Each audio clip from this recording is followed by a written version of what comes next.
Tantor Audio, a division of Recorded Books, presents Bound Together by K. Webster and Nikki Ash. Narrated by Tim Page and Kelsey Navarro. Your capacity to love is limitless. The only thing stopping you is the way you think. Unknown. 1. Ashton. What have I done? Fuck. My lips feel bruised from the kiss Braden and I just shared, but it's my heart that's taken a beating. I fucked up, badly. 1 minute I was pissed at him, taunting him, and the next we were kissing. It was me. I leaned down and planted my lips on his. I just didn't expect him to kiss me back. Mia, I rasp, staring at the now closed locker room door. Movement to my left steals my attention. Braden rises to his feet, the erection straining in his jeans still on full display. My heart is broken, and my world is fucked, and yet I still can't help but think he's hot as hell. This is so bad. You told her, I bite out, shoving my hormones down to harness my anger. You did this. Braden's features morph from shock at what happened to fury. Fuck you, Ashton. You did this to yourself when you messed around with Drew and then dry-fucked me on the tile floor when you were supposed to be pursuing Mia. The fucking gall of this guy. Stalking over to him, I shove my middle finger in his face. Get lost, asshole. He smacks my hand out of the way and grabs the front of my shirt, yanking me until our noses nearly touch. You can't pin this shit on me, he growls. You fucked up. Own it. It's true. I did this. It's easier to blame him, though, to make him feel one iota of the hurt I'm aching from. Are you owning it? I sneer, noticing his slight flinch at my words. Drew didn't look too fucking happy either. Low blow, but fuck him for acting holier than thou. He shoves me back hard against a row of lockers. What happens between Drew and me is none of your goddamn business. I struggle in his grip, but the fucker is strong. His hips pin me. I hate that fire lights a path down my spine and zings to my dick. Now of all times, my dick needs to calm the fuck down. This is so fucked up. Fuck, I complain, as sadness creeps in. I hurt her. I fucking hurt her. Braden's brown eyes darken. He smells good, too good, and I would push him away if I had the strength. You're not the only one, Braden rumbles. His eyes dart over my face, an unreadable expression on his features, before he pulls away, taking his heat with him. I spear my fingers through my hair and tug at the strands. I need to talk to her. The intensity that was burning between us only seconds before is snuffed out as reality seeps in. Everything is a mess. We both know it. Maybe you should give her a chance to cool off, man, Braden suggests as I snatch up my bag. Ignoring him, I storm out of the locker room and past the pool. I don't need to let her cool off. I need to find her, hold her, kiss her. I need to apologize for being a rotten asshole. I need to do something, anything. See you at the meet, Aaron, another swimmer, calls out as I pass. I tip my head in acknowledgement and keep walking. Braden is following me, which pisses me off. What the fuck is he even doing here? All he did was blow shit up with Mia and me. I'm not even sure he planned to do it either. He clearly had every intention of showing up to put me in my place, but then I try not to think about the few seconds leading up to the kiss. He was so fucking pissed, but sexy as hell too. I'd thought nothing in that moment except for the fact I wanted to taste him. I didn't make a split decision, rather just gave in to instinct. My lips brushed along his for a teasing taste, but then he groaned, needy and curious. I craved to swipe my tongue over his, to nip at his lip and grind my dick against his. Curiosity ruined everything. It ruined her. Now I'm hauling ass across campus, hoping to save my relationship with Mia. She hates me. I hate me. I'd begged her to let me explain before she bolted, but the truth is, I don't know that I can explain it to her. I sure as fuck can't explain it to myself. Ash, Braden clips out. Stop, man. Can't, I grit out when we make it to my apartment building. I fling open the door and choose the stairwell rather than the elevator, taking the steps 2 at a time to the 3rd floor. By the time I reach the landing on the 3rd floor, I'm losing energy fast. After my swim session, where I put in everything I had, to the kiss with Brayden, and then to this, I'm running on fumes. I trot down the hall until I make it to her door. It's locked, so I start beating on it. "Mia, let me in! I want to talk to you!" I bellow. "Mia!" No answer. I'll just go grab my key from next door and let myself in. I turn on my heel, rushing to my apartment. After letting myself in, I hunt for the key in the kitchen drawer, but feel a presence behind me, making me pause. "Why are you still here?" I snap, refusing to look at Brayden. "What are you doing?" "Getting a fucking key? You can go now." He walks up to me and pushes me away from the drawer. His hip knocks it closed before he leans against it. "You can't barge in over there." "The fuck I can't." "She locked her door for a reason," Brayden says in a calm voice that gets on my last nerve. "Give her some space." "Move. I can't let you do this." "This is not your fucking problem to worry about," I yell, shoving at his immovable form. "Go the fuck away!" His jaw clenches, but he makes no move to leave. "Are you done throwing a tantrum?" "Seriously, asshole, get the fuck out of my apartment." He shakes his head. "Sorry, man, not until you cool off." He's serious. Douchebag Brayden is going to play the goddamn hero with my fucking girl. You think I'd hurt her? My fury threatens to explode into 1,000 pieces. "Because if you're insinuating that, I'm not insinuating shit," he snarls, his dark eyes narrowing. "But I know Mia. This isn't the way to deal with it, making demands and being a total prick. Just calm the fuck down before you ruin it beyond repair." His words cut deep. I fucked up. I don't want to make it worse. "How are you so calm right now?" I demand. "Things with you and Drew are fucked too." He flinches, and it makes me feel like a dick. "Whatever," I grumble, digging around a cabinet until I find a bottle of tequila. I unscrew the lid and take a long, burning pull of the liquid. "I'm so sorry, Mia." I wish I could say the words to make her understand that I love her and need her, but there's this craving that pulls me away from her all the same. It's unfair that I'm wired the wrong way. I just want to hold her and keep her. I take a few more swigs, feeling all kinds of sorry for myself until I realize Brayden has approached. It pisses me off that my hairs stand on end and my dick fucking reacts. My heart is screaming at me to go plead my case to Mia, but my body isn't completely on board with my sudden epiphany with my sexuality. It knows a fine-looking man and is reacting accordingly. "I can't lose her," I admit, my voice cracking with emotion. His brows are furrowed together, but his eyes have softened.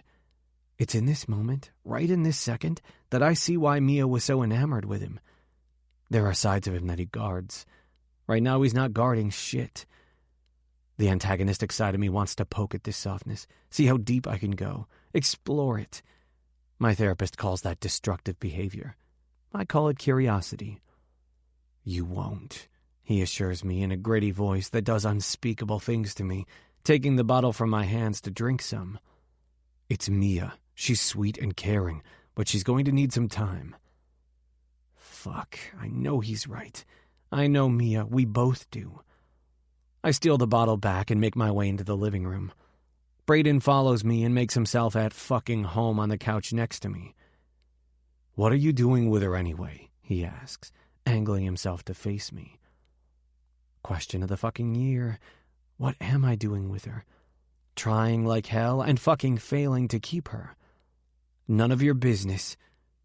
"It is because it involves me," he reminds me. "Just out with it."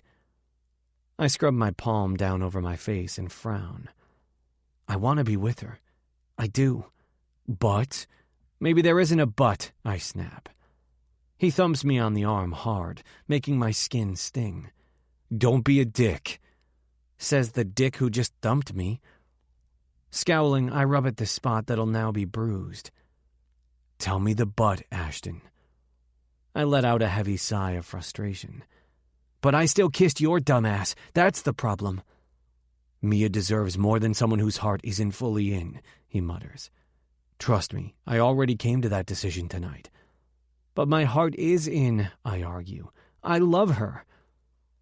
His eyes dart back and forth between mine like he's trying to pry inside my brain. I know how I feel about Mia. I'm just confused about the other shit.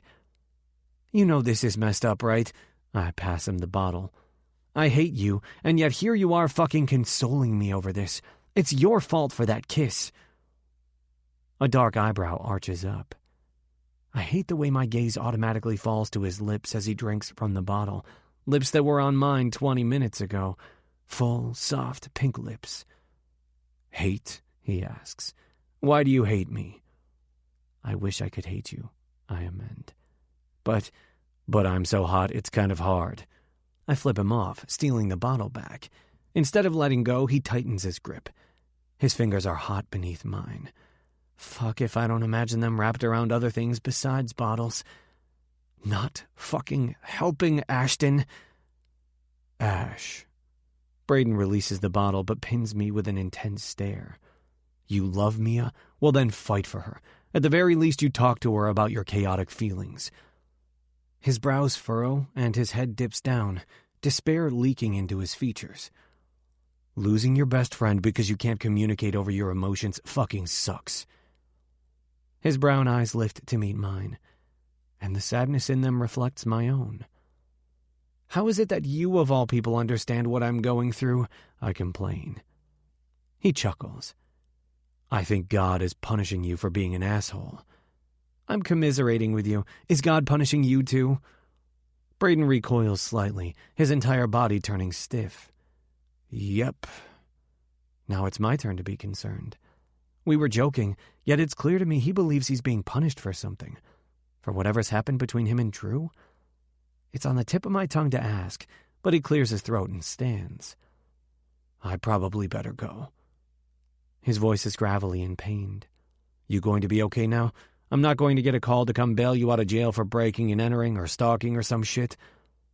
A snort escapes me. If I go to jail, I'd much rather call Dad. It gives me great joy to see how many shades of crimson his face can turn when he's equal parts pissed and embarrassed. But you could totally come along to film it. You're such a dick. His tone is no longer despondent, and I'm surprised that I'm thankful about that.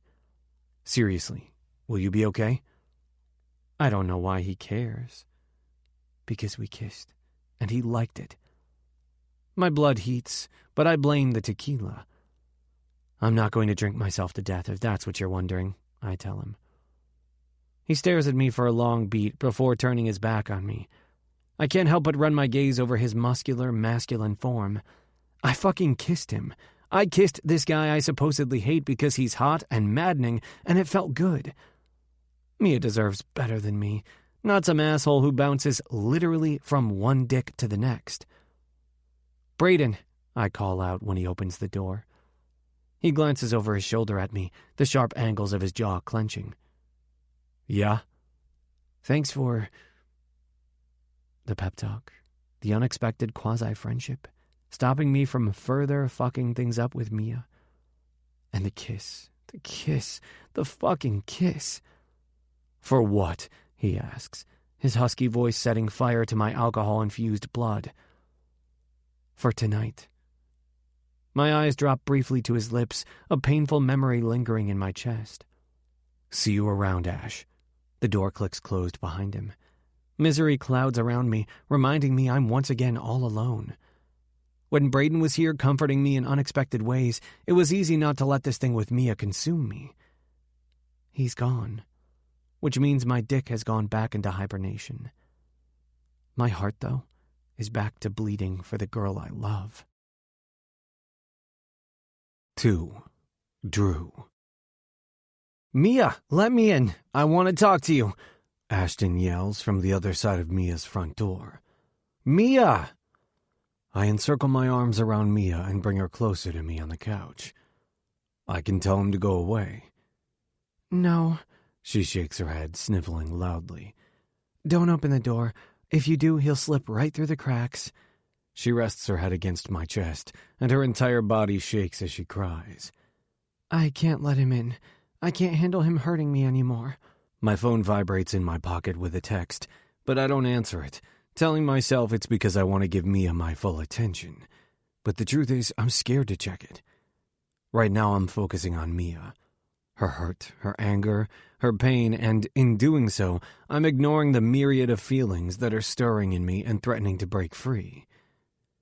If I check my text and it's either of them, I have no doubt those feelings will erupt, and then I'll have to deal with them. My thoughts go back to earlier. Ashton kissing Brayden, Brayden kissing Ashton back. If I hadn't seen it with my own eyes, I wouldn't even believe it. Ashton kissing Brayden, sure, he's an equal opportunist. But Brayden, my Brayden, was kissing him back. Just as the knocking and yelling stops, my phone vibrates again. It's one of them, Mia says, glancing up at me. Her glasses are removed and her eyes are red-rimmed, her cheeks blotchy. She must have been wearing a little bit of mascara because it's slightly smeared under her eyes. Her hair is up in a messy bun. She looks so damn sad. Probably. How could he do this? She asks, sitting up and crossing her legs, bringing them up to her chest like she's trying to protect herself from the big bad world. Which one? I raise a brow and she releases a shaky breath. I was referring to Ashton, but I guess both of them. She closes her eyes and swallows thickly. How did this happen? How did we get here? Here, meaning her being in love with her best friend and caring deeply about mine. Here, meaning me being in love with my best friend and caring deeply about hers. Here, meaning our best friends kissing, who the last time I checked, hated each other. I don't know, I murmur, wishing I had the answers, but at the same time not wanting them.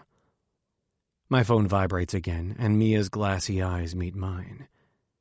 Maybe you should check it. I don't know if I can. I get it, she agrees. My heart, it hurts so much. Fresh tears well up in her eyes and fall over, racing down her cheeks. I love him, but I'll never be enough. Her body racks with fresh sobs as she covers her face with her hands. I pull her back toward me, wrapping my arms around her, hoping to comfort her. He loves you too, I assure her. He's just so damn confused. I shouldn't be defending Ashton, not after what I witnessed, but I can't help the way I feel about him. I care about him, even when he does stupid shit like kiss my best friend. It's who Ashton is. He acts without thinking, makes irrational decisions, but it's half of what I like about him. I wish I could be a little more like him. Act impulsively, consequences be damned. I know, she says, but it doesn't change the fact he hurt me. He told me he loved me and wanted to be with me, and I believed him. What about Brayden? Mia chews on her bottom lip for several seconds. Brayden knows.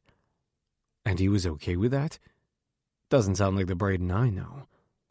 I think... She sighs. I think he understood because he feels the same way about you. Her sad as fuck eyes lock with mine, and my first emotion breaks free. Guilt. I'm so fucking sorry for my part in all of this. I beg her with my eyes to forgive me. I don't know how this all got so twisted. It's like 1 minute I was trolling for a woman to hook up with at the lodge, and the next I'm fucking around with 2 different guys. Mia does some weird snort, laugh, cry thing, and then grants me the smallest smile. I get it. They're both oddly irresistible in their own ways. Her smile falls and she takes a deep breath. Where do we go from here? I guess the question is, where do you want to go from here? She chews on her bottom lip in thought before she says, right now, I think I need a little breather. I get exactly how she feels. If you want me to go, no. She shakes her head. Unless you want to go. Right now, I think I need a little breather as well. Want to watch a movie? She suggests. Try to take our mind off the shitstorm that's waiting outside for us? Sure. She clicks the television on and presses play on the first movie that pops up. The opening credits have barely even begun when I hear her sniffling. Hey, what's wrong?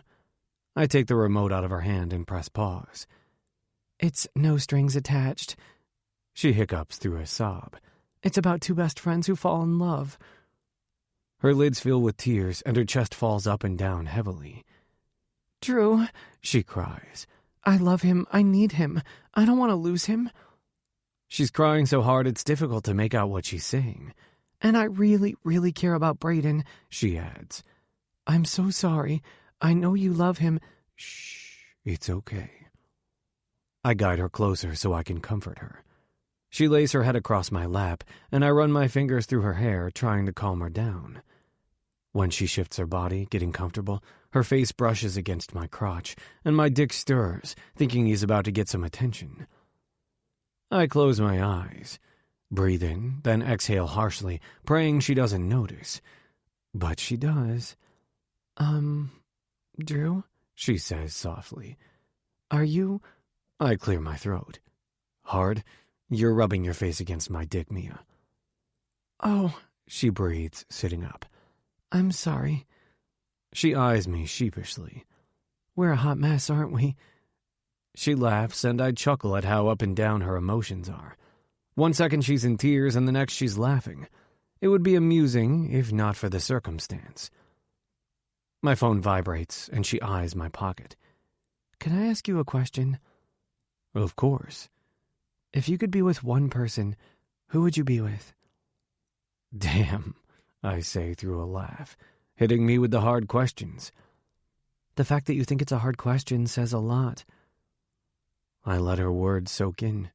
She's right. I should have immediately said Brayden. He should have been the obvious answer, but that would mean never being with Ashton again, and for some crazy reason the thought of not being with Ashton again doesn't sit well with me. Then there's the fact I was just sporting a chubby over Mia touching me. Jesus fuck, she's right. We're a hot damn mess. What about you? I ask without answering. She raises a knowing brow. If I had to pick one person? She considers her answer for several seconds. I want to say Ashton, but I think it's clear I'm missing an important piece he obviously needs, and I want him to be happy. I don't think I could ever truly make Ashton happy. Her eyes roll to the ceiling as she tries to stop herself from crying, but she fails, and the tears skate down her face. I reach over and wipe them with my thumbs, hating how badly she's hurting, hating how fucked up this situation is. Nothing has to be answered tonight. I pull her into my chest. Why don't we pick a different movie and just tune it all out for tonight? Tomorrow all this bullshit will still be here. She nods in agreement against my chest. Okay. I find an action flick and press play. Not even 20 minutes into the movie and Mia is snoring softly. Carefully, so I don't wake her up, I lift and carry her to her room and lay her down in her bed. I'm pulling the blanket up when her eyes flutter open. Stay the night, she says groggily. You sure? Yeah, she insists. It's safe here. In other words, if I go home, I'll be forced to face Ashton. Thanks. I climb into bed with her and she rolls over, her head landing on my chest and her soft body snuggling against mine. I try to ignore the way my entire body relaxes at her touch. She curls up closer, and her arm falls across my torso. I close my eyes, trying and failing not to notice how perfectly she fits against me. It makes me wonder how Brayden or Ashton would feel in this position. Could I give up women altogether in order to be with Brayden? Could he? As my eyes close in exhaustion, my thoughts go back to Mia's question. If I had to pick one person to be with, who would I pick? If only that question had a correct answer, then we all wouldn't be in this damn situation. I wake up to the sound of my alarm going off. Fuck, it's 4 a.m. Practice. I glance over at Mia, who at some point rolled over and is facing the other way, and carefully climb out of the bed so I don't wake her up. I consider going straight to practice without changing, and then remember my keys are at the apartment. The only other person with a set of keys who would be there as early as me would be Brayden, but I'm not sure if he'll be showing up to practice. After leaving Mia a note that I had to go to practice but will be by after to check on her, I lock myself out of her apartment and walk next door to my own. Shit. No keys means I don't have keys to my apartment either. I try the doorknob and sigh when it opens the door.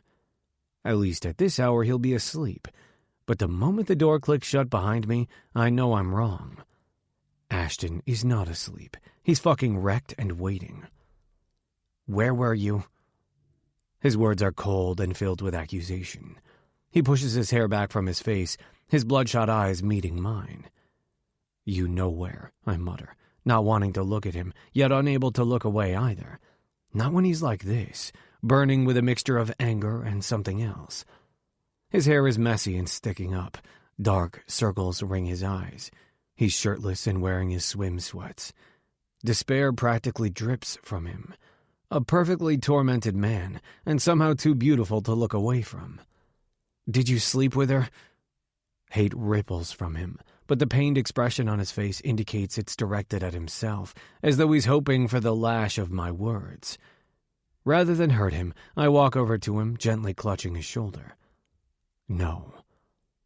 He doesn't say anything, simply bows his head.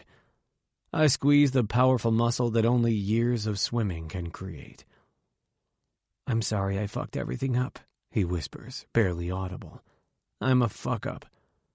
Everyone's fucked up, I say with a sigh, including me.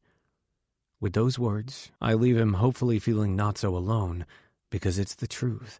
All four of us have a play in this situation, each aiming for the goal and always missing, but no one's winning shit.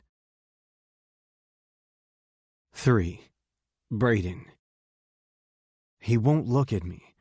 Not that I'm surprised. I royally fucked up. All through practice, I felt Drew's intense glare on me, but by the time I would glance at him, his stare was elsewhere.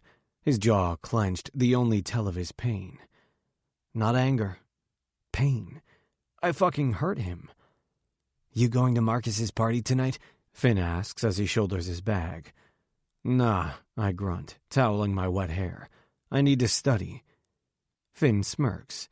Is this about that girl? Naked studying? He waggles his brows. Need a study partner? Go away, I say with a laugh, shoving at him. I'll text you the address in case you change your mind. See you, Murphy. Later. The moment he's gone, I steel my nerves. I need to talk to Drew. He may have been able to avoid me at practice, but he won't be able to avoid me when I march right into his office. I'm just grabbing a clean shirt from my bag when I hear keys jangle. I dart my eyes over at Drew's office to find him locking up. He's trying to escape.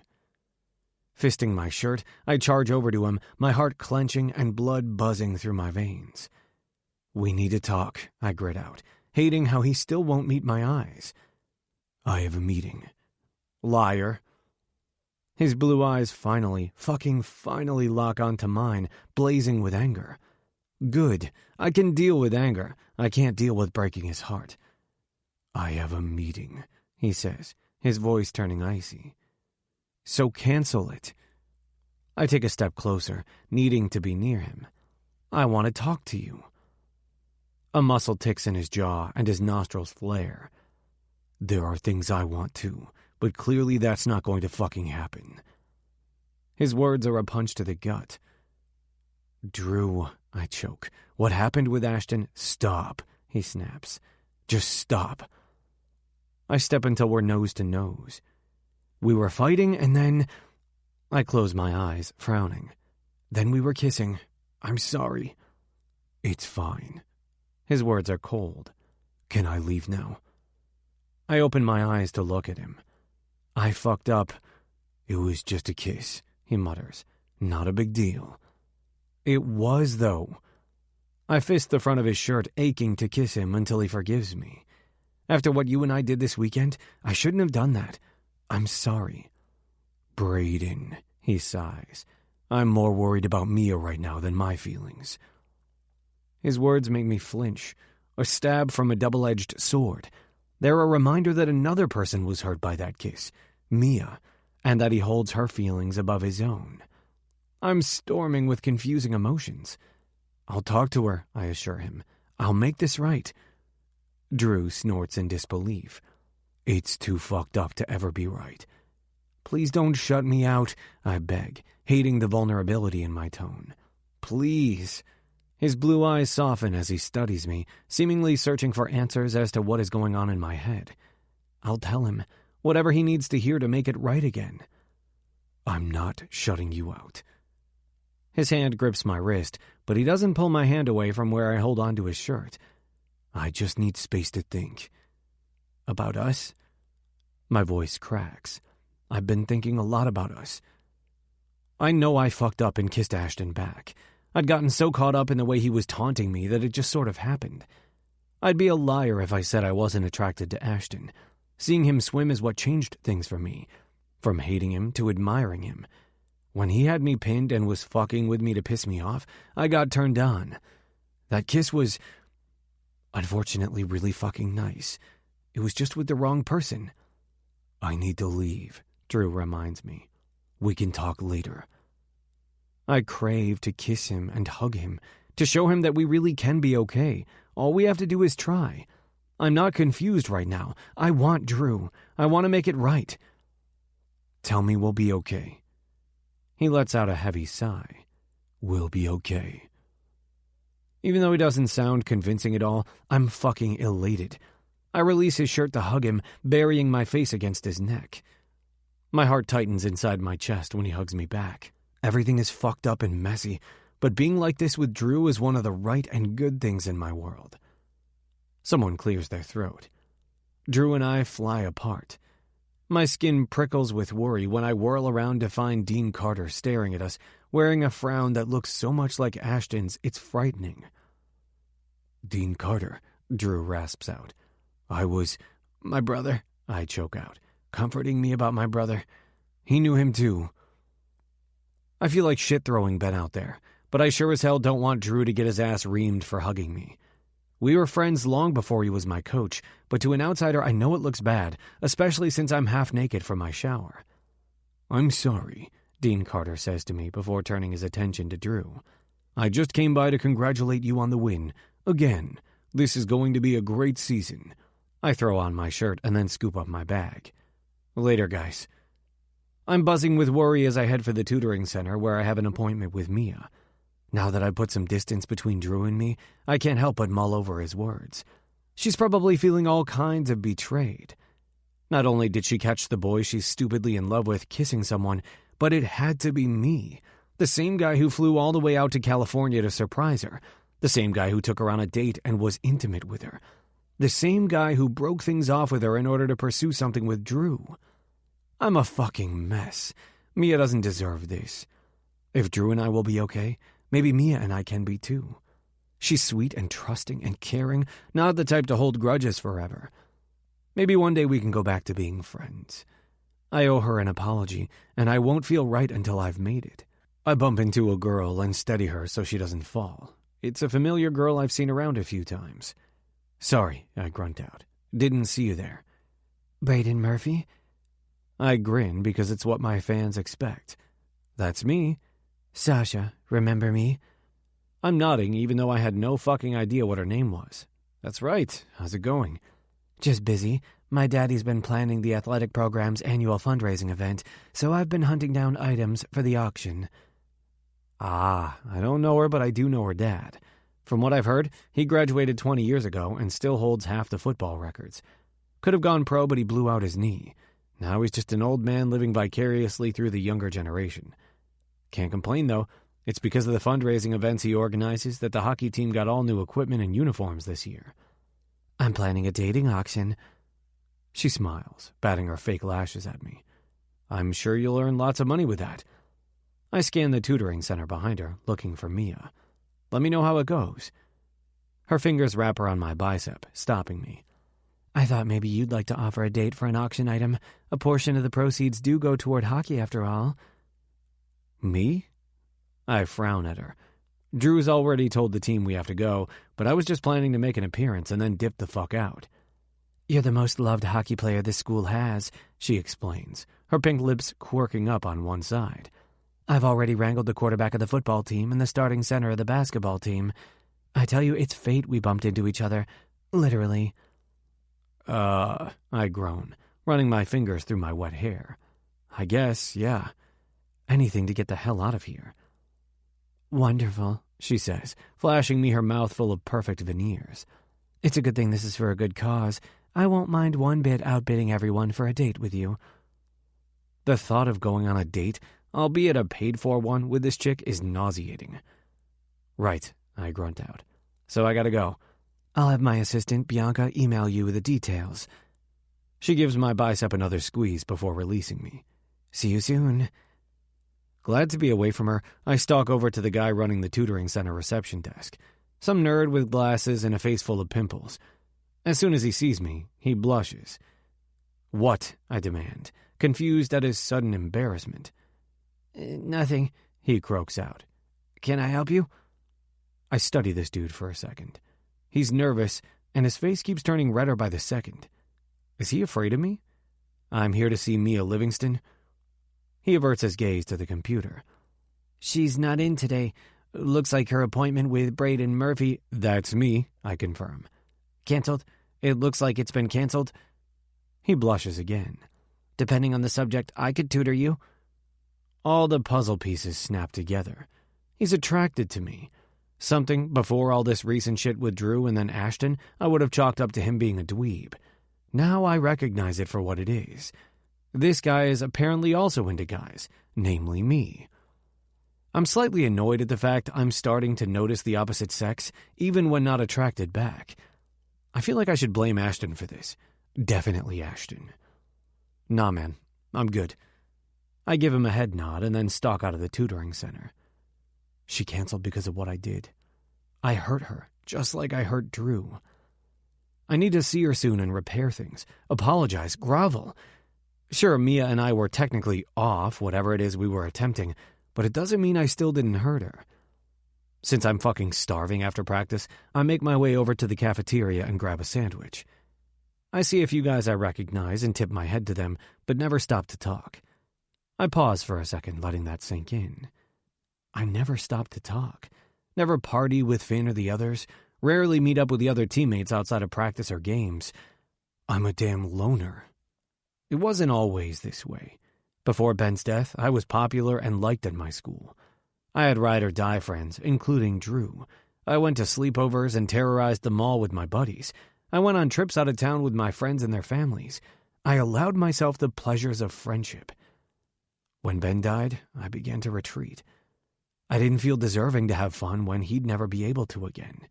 It all felt so unfair, and now I'm a goddamn man who has no friends because the ones he does have, he tries to stick his dumbass tongue down their throats. Fuck. Hey, Nick, I grunt out, walking up to the table of guys who were just waving to me. Your brother still play for that Canadian hockey team? How's that going for him? Everyone blinks at me, seemingly surprised that I approached and engaged in conversation. Okay, so I'm really shitty at this. Yeah, man, Nick says, his brows furling. Want me to put in a good word? No, I rush out quickly. I was just making conversation. Oh. The uncomfortable silence wanes on. Right, so if you ever want to hang, hit me up, I state, giving him a forced smile. Nick nods, but confusion glimmers in his eyes. Sure thing. I grunt out a goodbye and then walk away, hating how fucking awkward that was. Why do I have to be this way? All I care about is hockey, my parents, and Drew. It's all it's been for as long as I can remember. What about Mia and Ashton? Mia's a no-brainer. I do care about that girl. Ashton? I don't want to think about Ashton. He's problematic. On the way over to Mia's, I wolf down my sandwich, my mind spinning with all the confusing shit I'm dealing with. I don't know how to make sense of the way my heart speeds up at the thought of seeing her, or how it seems to stop altogether when I think of the kiss with Ashton. My heart just fucking explodes when my thoughts return to Drew. Always Drew. I finally reach Mia's door and knock, hoping like hell she'll answer. Heavy footsteps thud toward the door. The lock flips, and then the door opens enough to reveal Drew. My Drew. Why the hell is he here?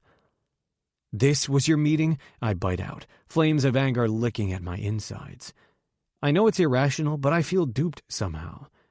What's going on here?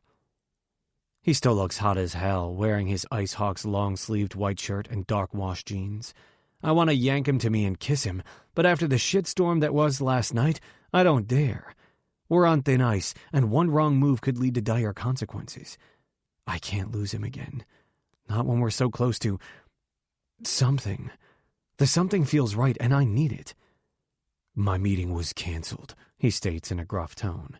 It was an academic probation meeting with advisors, but since all my players got their grades up, it was unnecessary. Anything else you'd like to interrogate me about, officer? I tear my gaze from his lips that have twisted up in an angry sneer to peek past him into Mia's apartment. I need to talk to Mia. She canceled her tutoring session with me. He crosses his arms, blocking the doorway with his big body. You should reschedule with someone else. I don't want anyone else, I throw back, heated at his words. I want Mia. We both flinch at my words. It's not like that, but it kind of feels like that. She doesn't want to talk to you or Ashton right now. Give her some space. I have the urge to yell for her to come to the door, but then that'd be going against the advice I just gave Ashton about Mia last night. I know this girl. It'll only piss her off more. Can you tell her I stopped by? I ask, deflating like a balloon. Please. I will. Tell her I'm sorry. His blue eyes flash with pain that stabs me right in the gut. You've been saying that a lot today. I want to pull him to me and say it 1,000 more times, because now that my head's out of my ass, I know what I want. Drew. For most of my life, it's been Drew. A beautiful, sweet girl and a hot, sarcastic asshole aren't going to change that. Drew, I mutter, wanting nothing more than to close this divide between us. He uncrosses his arms and starts to turn to go back inside. On impulse, I grab his hand. It's warm and strong in my own. He doesn't pull away, which feels like progress. Tell me we're okay. Say it again, I plead. His jaw clenches, but his thumb is gentle as it strokes my hand. We're okay. Uncertainty flickers in his blue eyes, unsettling me. Bye, Bray. I reluctantly release his hand, hating how cold I feel when our connection is severed. Bye, Drew. I'm still staring his way when the door closes in my face. Resolve begins to build up inside me, fiery and hot. Sure, over the years, Drew and I have danced around this thing that has always seemed inevitable between us. At certain times, our grief only stirred up the messy emotions, never letting them settle. Anger took the wheel more often than not. But now? Now we're back on the path to an us. I can feel it with utmost certainty. It's going to be rocky as fuck, but our path so far has been that way. Who wants a smooth road when they could take the bumpy, frustrating road with Drew Thompson? I fought tooth and nail to get where I am with hockey. I'll do the same for him, because I'm tired of pretending like he doesn't mean the entire fucking world to me. I'm tired of this push and pull. I'm going to fight for him rather than against him. It's about damn time, too. We're going to be okay, Drew. Just wait and see. 4. Mia. He says he's sorry, Drew says, closing the door. He glances at me with the saddest eyes, and I hate that I'm being a coward and forcing him to run interference. I might have been hurt by what Ashton and Braden did, but so was Drew. I bring my knees up to my chest and encircle my arms around them. I heard, "Thank you for that." I nod toward the door. I know eventually I'm going to have to talk to them. You don't have to thank me, Drew says, sitting back down and wrapping his comforting arms around me. And you don't have to rush to see or speak to anyone. They'll both be here when you're ready. Have you, spoken to either of them? I look up at him and he nods solemnly. A little. I saw Ashton this morning when I went home to get ready for practice. How is he? I shouldn't care how he's doing, but I can't help it. I know how my best friend is, and he doesn't handle shit well. Not good, Drew says truthfully, beating himself up in typical Ashton fashion. Blamed himself and called himself a fuck-up. The thought of not being able to hug my best friend makes me sad. One of the reasons Ashton and I clicked was because we're the same, both natural loners. Right now, I have Drew, but who does Ashton have? Who will be there to talk him down, to hold him the way Drew is holding me? He's not a fuck-up. He's just confused, the way we all are. The only difference is, where I think through every decision I make, from years of my mom berating me over every bad choice, Ashton flies by the seat of his pants. It's one of the things I love about him. And it's also what led to him hurting me. Saw Brayden at practice. Drew adds, snapping me from my thoughts. He's quiet for several seconds before he continues. When we were younger, the reason we stopped talking was because Brayden kissed me. My mind goes back to the night Brayden and I talked while he was visiting me in California. He told me about this, and I couldn't help thinking how similar our situations were. Best friends torn apart all because of a kiss, an act of love. Something that should bring two people together, instead tore them apart. I ran because I was scared of what that kiss would mean, he says, looking down at me. We were best friends, and with one kiss, everything changed. I just kept thinking, if I reciprocate, will that make me gay or bi? Back then, athletes weren't gay. Well, at least not publicly. And I was scared of what my dad and the kids at school would say. Drew releases me slightly so we can face each other. His features are etched with pain, and I can tell he's been holding this in for years. You are young, I tell him, and being different is scary. Maybe, but Brayden put his heart on the line twice for me. Once when we were 13, and again when my dad died. He kissed me twice, not giving a shit about the consequences or what people might think. We both felt it, this pull between us, but he wasn't scared to act on it. And I ran like a fucking coward. He scrubs his palms over his scruff that's grown out in the last few days since he hasn't shaven. I want to be so mad at Brayden for what he did with Ashton, but you love him, and he's your best friend. I choke out, missing the hell out of mine. Yeah, but more than that, I want to be with him. Drew's glassy eyes meet mine. I spent 8 years without him, and I don't think I can do that again. I came here to coach, but the truth is, I also came here to get my best friend back. My heart both swells and clenches at the same time, because the man he wants is the same man I was falling for. God, this is so messed up. I close my eyes and take a deep breath, and when I open them, I say the words I think he's needing to hear. Then you should go after him. Drew's eyes lock with mine. He loves you, Drew. And after spending this time with you, I can see why. Go to him. Work it out. At least one of us can have that elusive happily ever after. Drew nods. I'm not ready yet. I need to forgive him first, so when I do go to him, I'm not still angry and hurt by what he did. You, of all people, know that what happened wasn't Brayden's fault. I huff out a laugh. I love Ashton to death, but we both know he was the instigator here. It wasn't too long ago you were with Ashton as well. I'm not saying Brayden didn't do anything, because we both saw him kissing Ashton back, but... Drew groans. But Ashton is hard as fuck to resist. I laugh harder. I miss him so much. Fresh sobs rack my body, and Drew pulls me into his arms so I'm straddling his thighs. I wrap my arms around his neck and he holds me tight while I cry into his neck. Why can't I be enough? Fuck.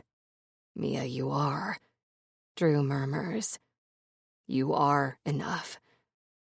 Not for Brayden, and not for Ashton, and not even for Drew. I've fallen for 3 men. 3 sweet, funny, thoughtful, sexy men, and I'm not enough for any of them. Memories from when I was younger hit me hard. You aren't skinny enough. You aren't motivated enough. You aren't pretty enough. You aren't coordinated enough. You aren't popular enough. My entire life, I've never been enough. My mom made sure I knew it, and as much as I hate to admit it, she wasn't wrong.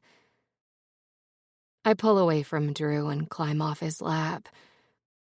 If it's okay with you, I think I really just want to be alone. I swipe the tears that won't stop falling. Are you sure? He asks, worry in his tone. Yeah, I choke out. I'm sorry. I need some time to think. Okay.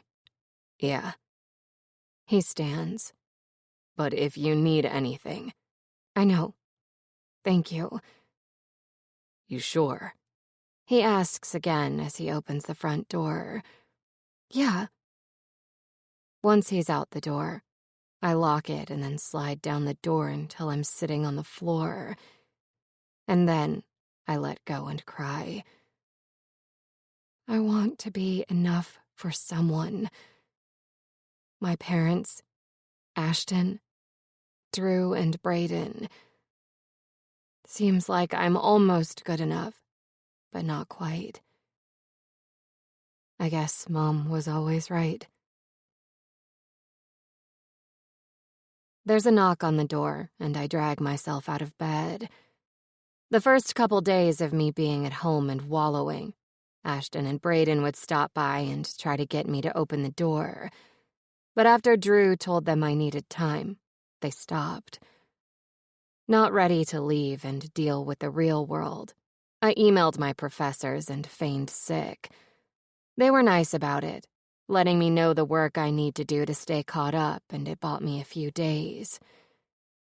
Now, it's Friday, and Drew and Brayden are leaving for an away game, so I could probably get away with leaving my apartment, but there's still Ashton.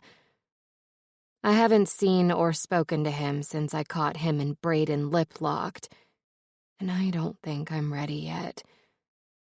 I haven't even turned my phone on. It's been quiet and peaceful. And lonely. The knock sounds again, and my heart picks up speed at the thought of Ashton being on the other side of my door. I bring my eye to the peephole, mentally preparing myself for seeing the man who's stolen my heart and shattered it. But instead, I see Drew.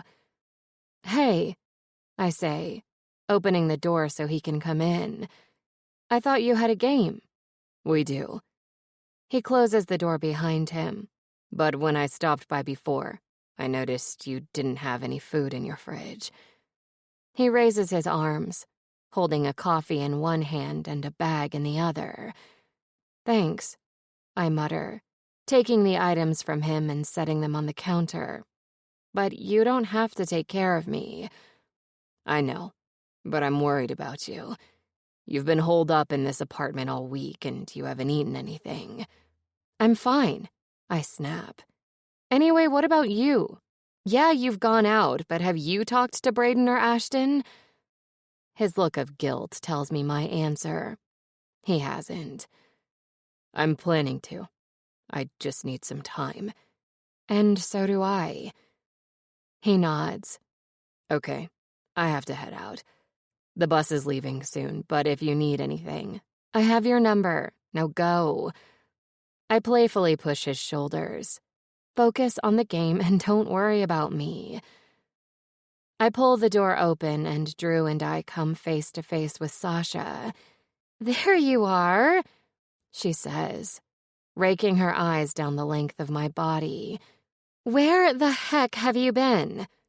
Her nose bunches up in disgust. "And why do you look like that?" Then, as if just realizing there's someone else here, her eyes land on Drew. "Who are you?" Her brows furrow in thought. "I'm just leaving," Drew says stiffly. I'm confused by his abrupt answer, until I remember. He's the coach, and I'm a student, and... "Are you the guy from the club?" Sasha asks, quickly putting the pieces together. "I'll talk to you later," I say to Drew, practically pushing him out the door while pulling Sasha inside so she can't berate him with questions. The second the door closes, she says, "You and the hockey coach?" Shit. I was hoping she wouldn't recognize him as anything other than the guy from the club. Nothing happened between us, I tell her point blank. The last thing we need is for Sasha to start gossiping. "Sure didn't look that way on the dance floor." She hits me with an accusatory stare. "Sasha," I groan, "don't make something out of nothing, please. He's the coach and I'm a student, and once we knew that, we both walked away." "So then what's he doing here?" "He's roommates with Ashton." I don't want to give her anything more, but if I want to get her off the Drew train, I'm going to have to distract her with something else. "Ashton and I kissed, and then he kissed someone else." There. That ought to do it. "What a slimeball. I've told you before he's a bad egg." She lifts her chin so her nose is pointed up, all too ready to step on her high horse. "Did you know he was caught with drugs on campus?" "It was weed," I say in his defense, "and it was planted." Sasha harumphs. "He's bad news. My mother says his father can't control him. Plus," she leans in, like we're not alone and she has a secret to tell me, "I heard he's gay." No. I mock gasp, mentally rolling my eyes. Everyone knows Ashton is gay. He's never made it out to be a secret. And only your dumb ass would think he would suddenly switch teams for you. Yup. She pops the pea. "Looks like you dodged a bullet with that one." My chest constricts. It feels more like I was hit by said bullet, right in the center of my heart.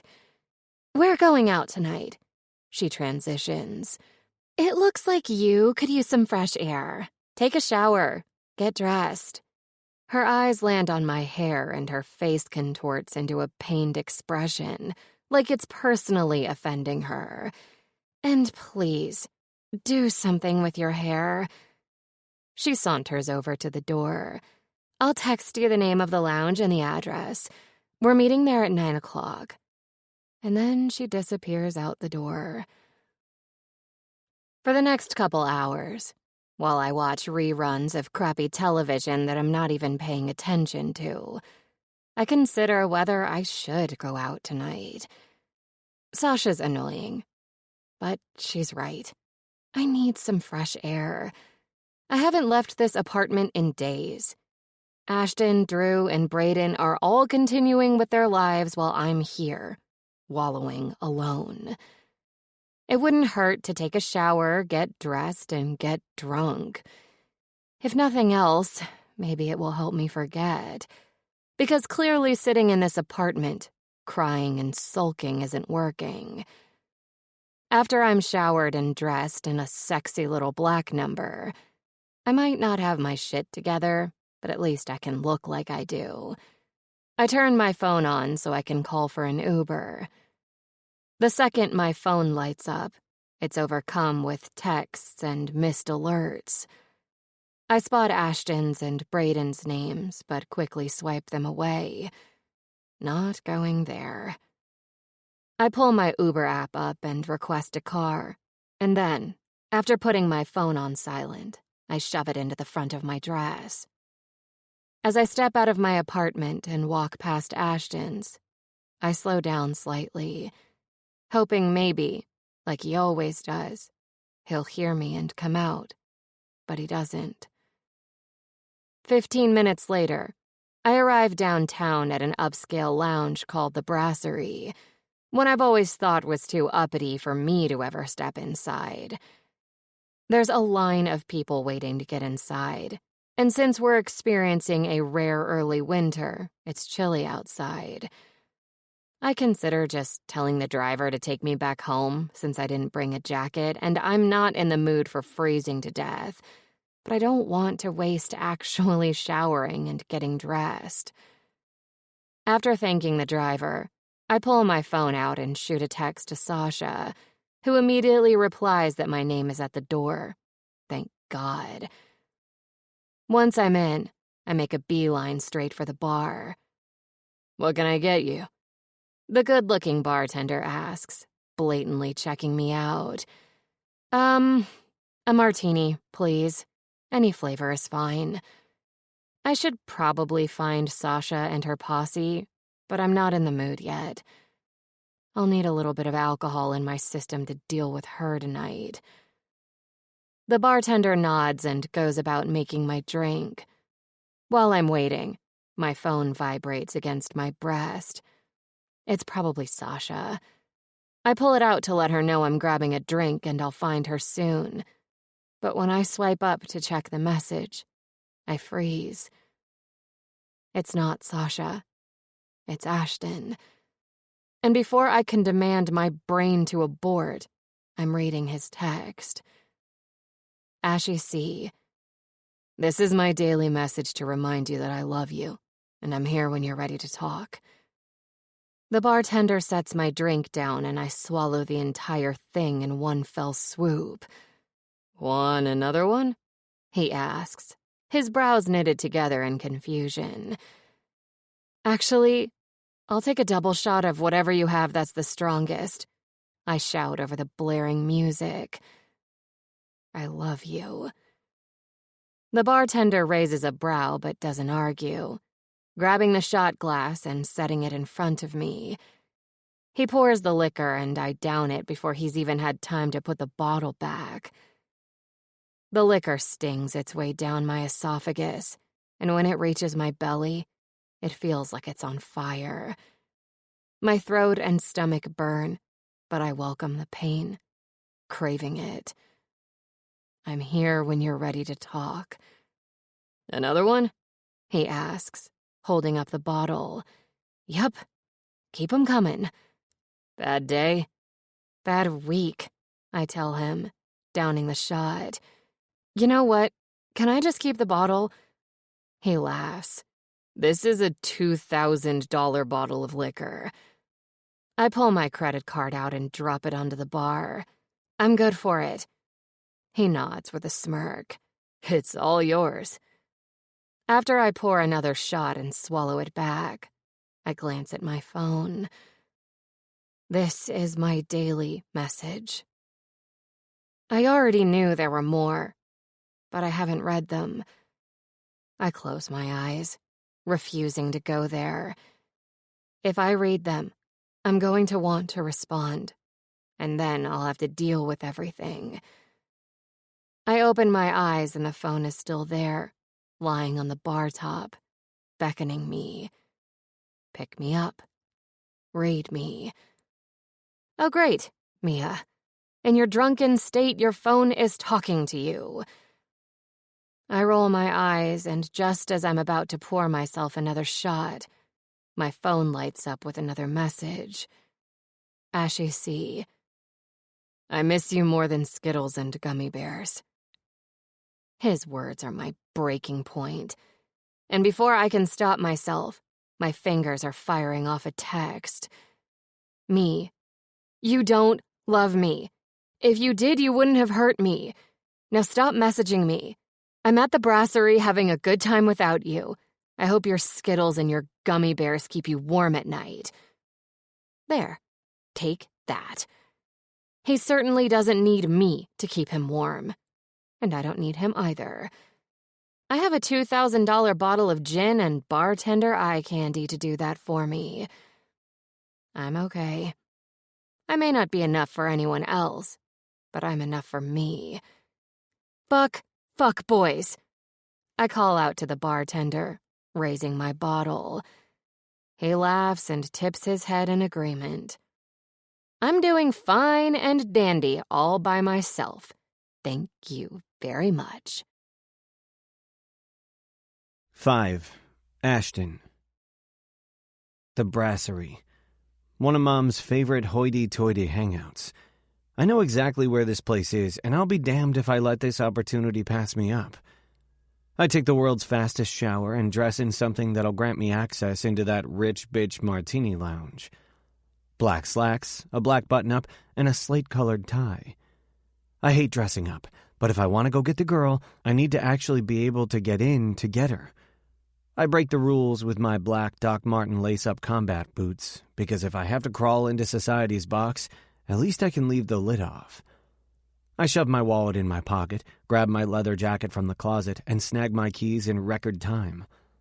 It's cold as fuck outside, so I'm glad I wore a jacket. I'm thrumming with pent-up energy, though, too wired to be cold. I'm going to see her. Mia. My Mia. I'll make this right. I know I can. I just need her in my arms so I can hold her. Our severed connection has left me hemorrhaging without her.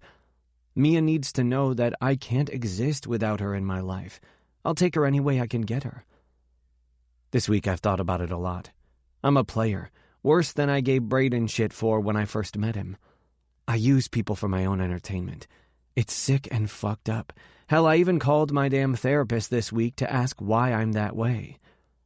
It led to a surprisingly eye-opening session that helped me realize I'm a self-destructive shithead. That explosive behavior of mine draws people close enough that when I detonate, they're all destroyed along with me. Mia, Dad, so many others. I hurt people because I like to hurt myself. They become casualties of my destruction. I need to learn to stop wrecking my own heart, and as a result, saving those around me. Baby steps. It only solidifies my desire to pursue my degree in psychology. If people like me could figure out how to handle ourselves, imagine how many others like us we could also help. For the first time since I started therapy all those years ago, I had respect for the person trying to help me. I'm not delusional enough to think I'm going to magically be a better person, but this is the first time I wanted to be better. I had someone I needed desperately to be better for. Mia. She deserves to have a best friend who will keep trying to do right by her even when he fucks up. And if it leads to something more, then so be it. If it doesn't, I'll be perfectly content seeing her smile directed at me and to have my gamer buddy back. Mia is like the sun, bright and hot and penetrating. She gets inside you and lights up all the shadowed corners of the darkest parts of you. For some strange-ass reason, she decided to walk into my life and shine her sparkly light on me. When you're used to being a cold-hearted dick, it's a little alarming to grow so warm just by being exposed to another person. Mia is my world, a huge piece that completes the puzzle that is me, pulling all the fragmented, jagged parts together and making them somehow fit and make sense. I'm not whole without her. In no time, I'm pulling my Audi up to the curb in front of a long-ass line. I fling open the door, cringing against the biting cold, and then pull out my wallet to meet the approaching valet guy. Keep it running or drive it around the block a couple of times. I'll be out in a few, I tell him as I flip open my wallet.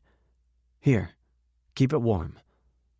He smiles at the handful of hundreds I thrust at him. Sure, man, it can stay for a few. I hand him my keys and then trot to the front of the line. A man dressed in a suit arches a brow at me, daring me to try and enter. Wendy Worthington Carter. She's my mom, I bark at him. I'm just going in to fetch my girl and I'll be out of here. The guy's face curls into a devious smirk. Tell your mom Bo says hi. He winks in a way that makes my skin crawl. Fucking gross. Yeah, dude, I'll tell her. He waves me inside. I scan my gaze across the room, looking for the hottest brunette in this place. Eventually, I settle my stare on the saddest girl to ever drink expensive-ass gin straight from a bottle. My girl. I stalk through the crowd, a man on a mission. I'm almost to her when a snobby bitch steps right in front of me. "What are you doing here?" Sasha sneers, curling her lip up at me. I hate this bitch. "I'm taking my girl home." I grit my teeth. "Move, princess." "You're gay." Sasha spits at me as though I'm supposed to fucking recoil or some shit. "And you're a bitch, but here we are. Move or I'll do it for you." I crack my neck, leveling her with a hard glare. I didn't come all this way to be sidelined by a stuck-up sorority brat. "How did you even get in here?" Sasha demands. You. Gripping her dainty shoulders, I move her aside, ignoring her snarling. I prowl the rest of the way up to Mia, crowding her from behind. She stiffens her body when I wrap my arms around her.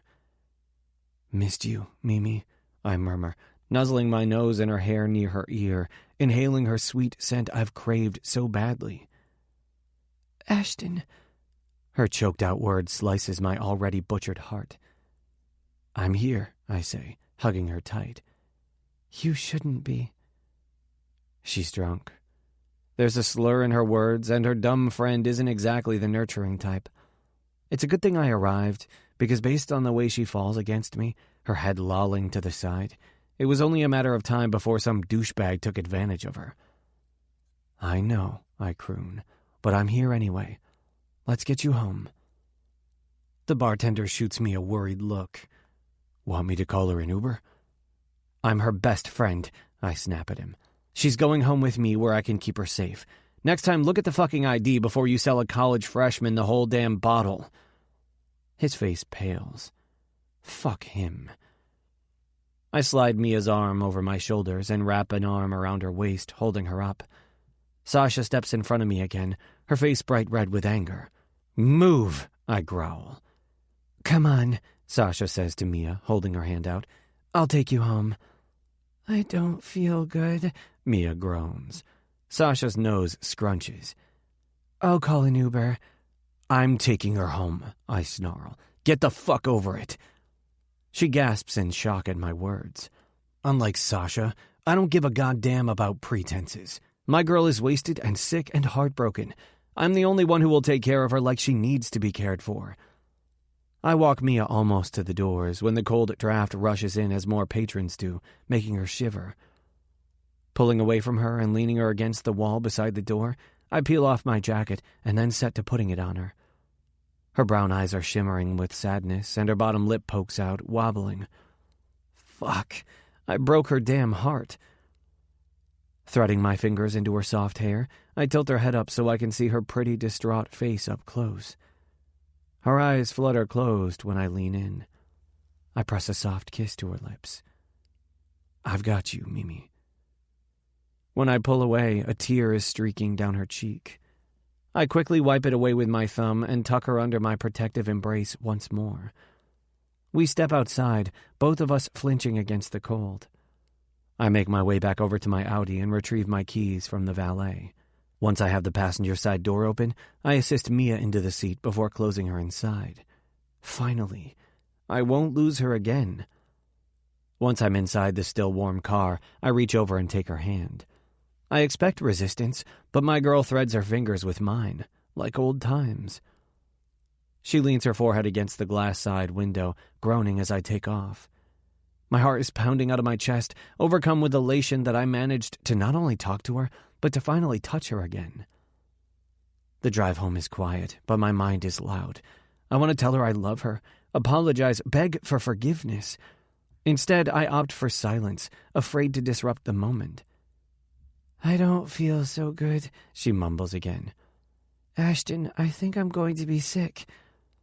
I pull into a parking spot in front of our building and shut off the car just as she flings open the door. Something splatters on the pavement.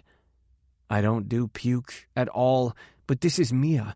I'll swim through a pool of it if that means I get to have her on the other side. "Yuck, Mimi," I grumble as I reach her.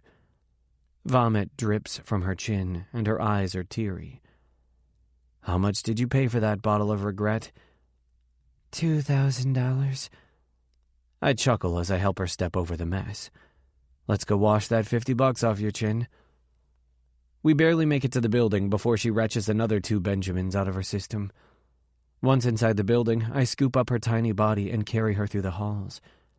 She presses her face against my neck, groaning like she might puke some more. The stench makes me want to gag, but I'll endure it for her. Eventually, we make it inside my apartment. She doesn't protest, so I consider it a win. I carry her right to my room and into the bathroom. Once I set her on the counter and peel my jacket off her that'll need dry cleaning, I start the shower. Her eyes are closed, and she's a mess with puke in her hair and down the front of her dress. Can you shower? I ask, frowning at her. You need to. I'm not letting you in my bed like this. A crazed laugh bubbles out of her, and then she starts to cry. You want me in your bed?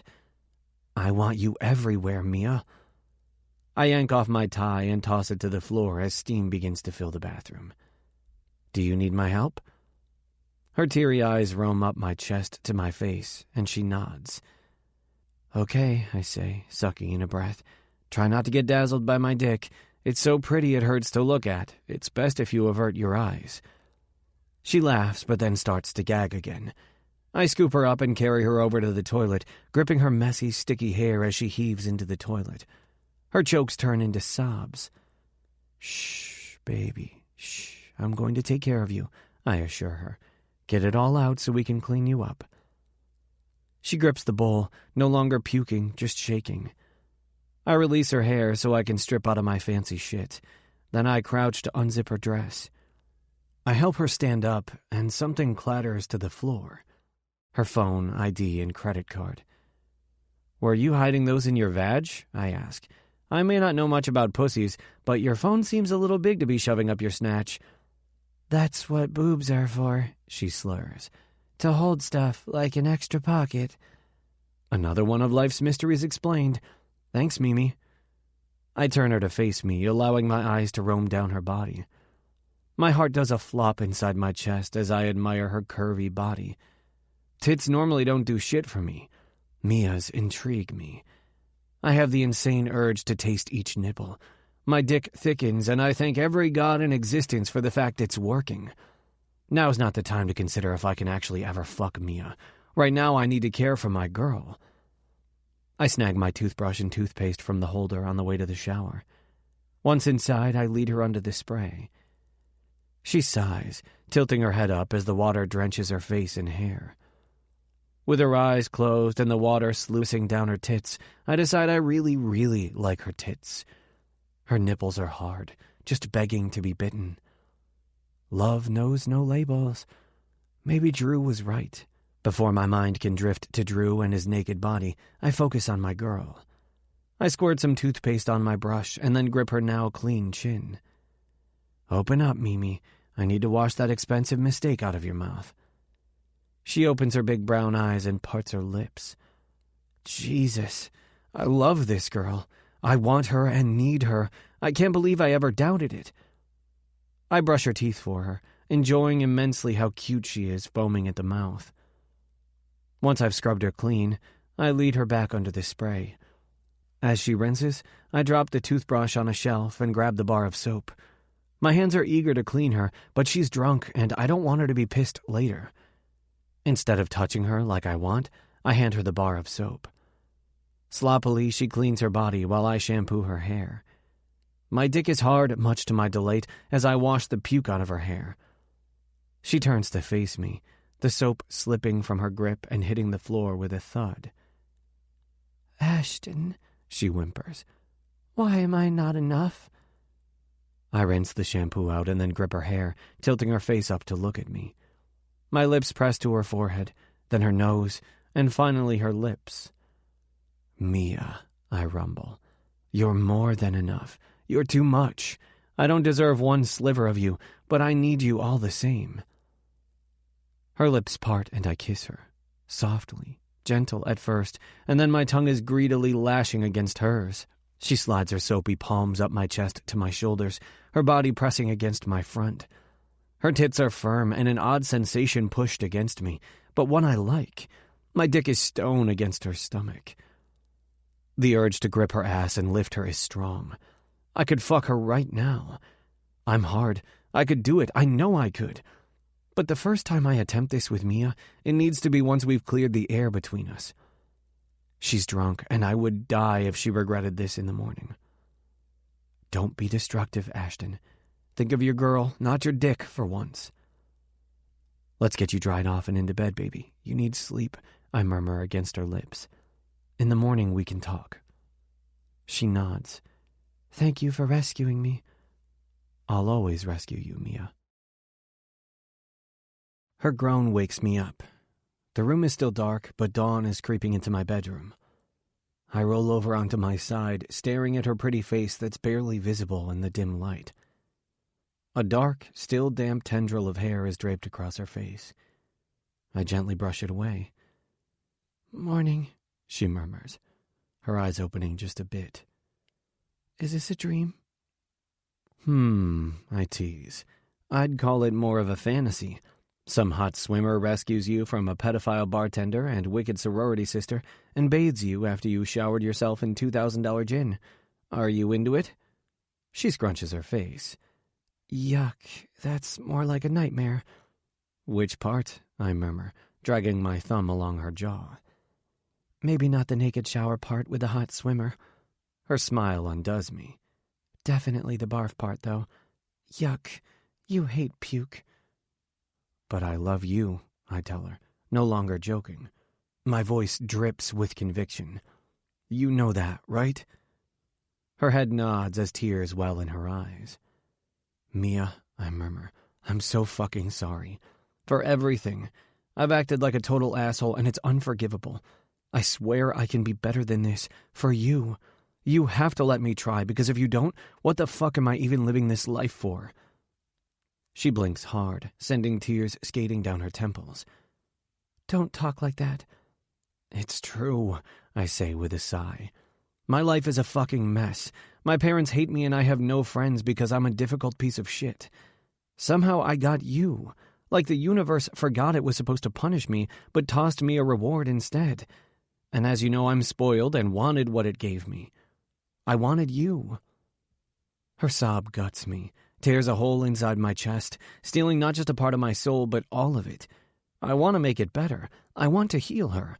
I want to make her smile and laugh and be fucking happy. I want her. My lips press to hers for a chaste kiss, and she whimpers. Ashton. Mia, listen, I whisper against her lips. I wanted you as my friend, so I thought.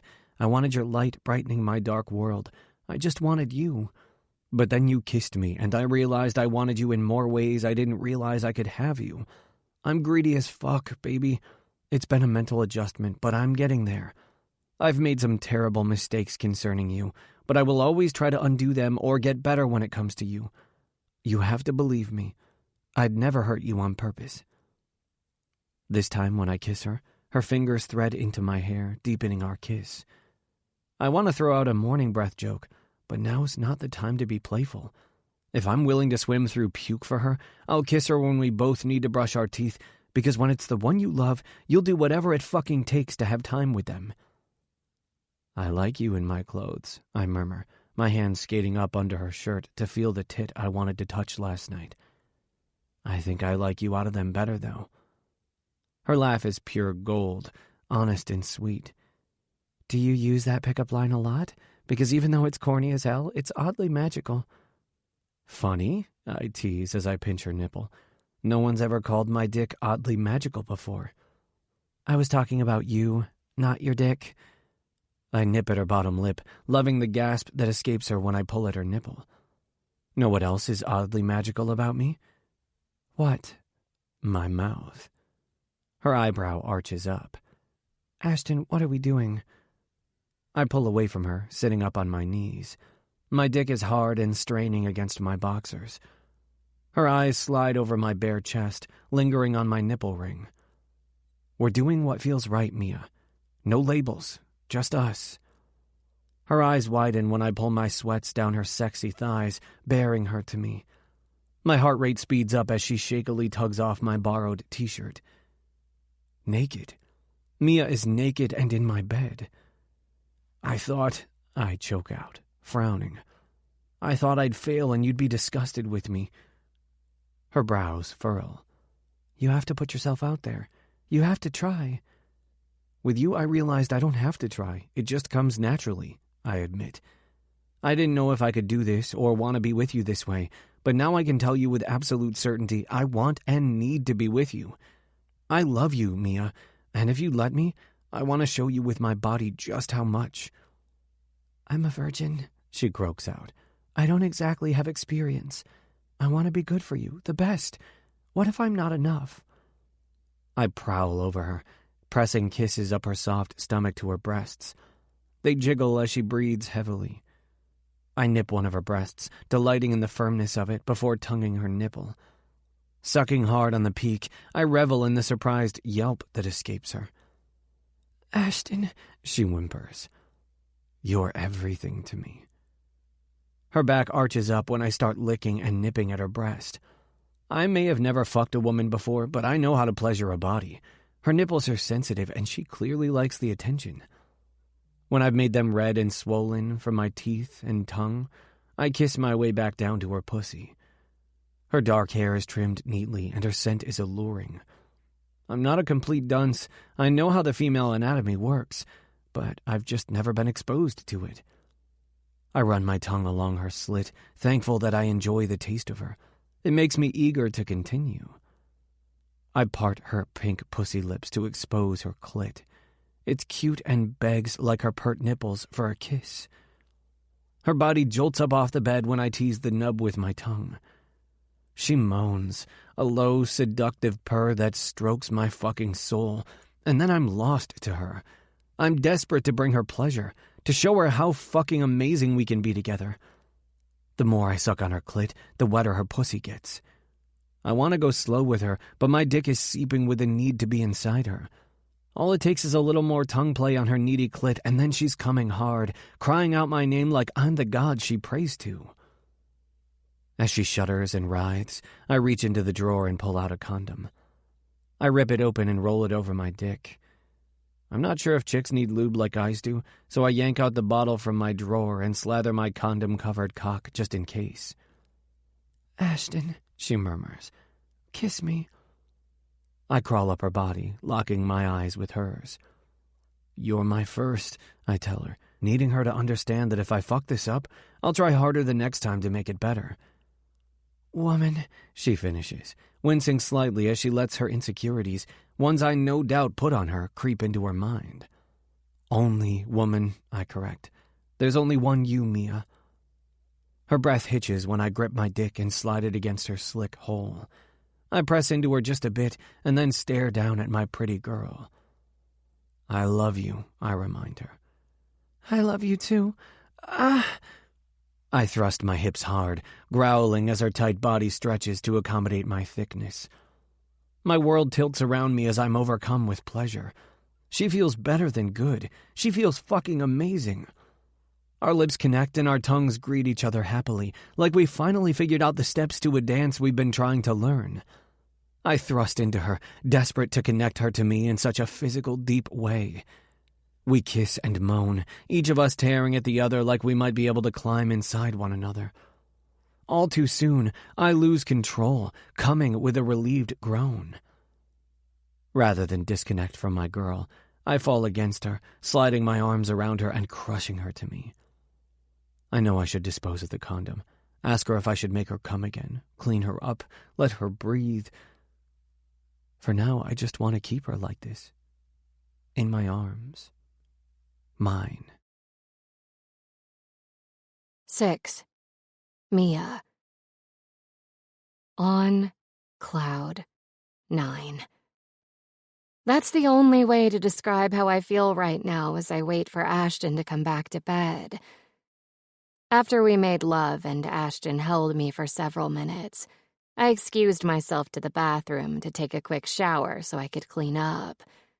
When I got out, I got dressed in Ashton's hoodie and sweats and then went in search of the man himself. At first, I was nervous. Maybe he would regret what we did.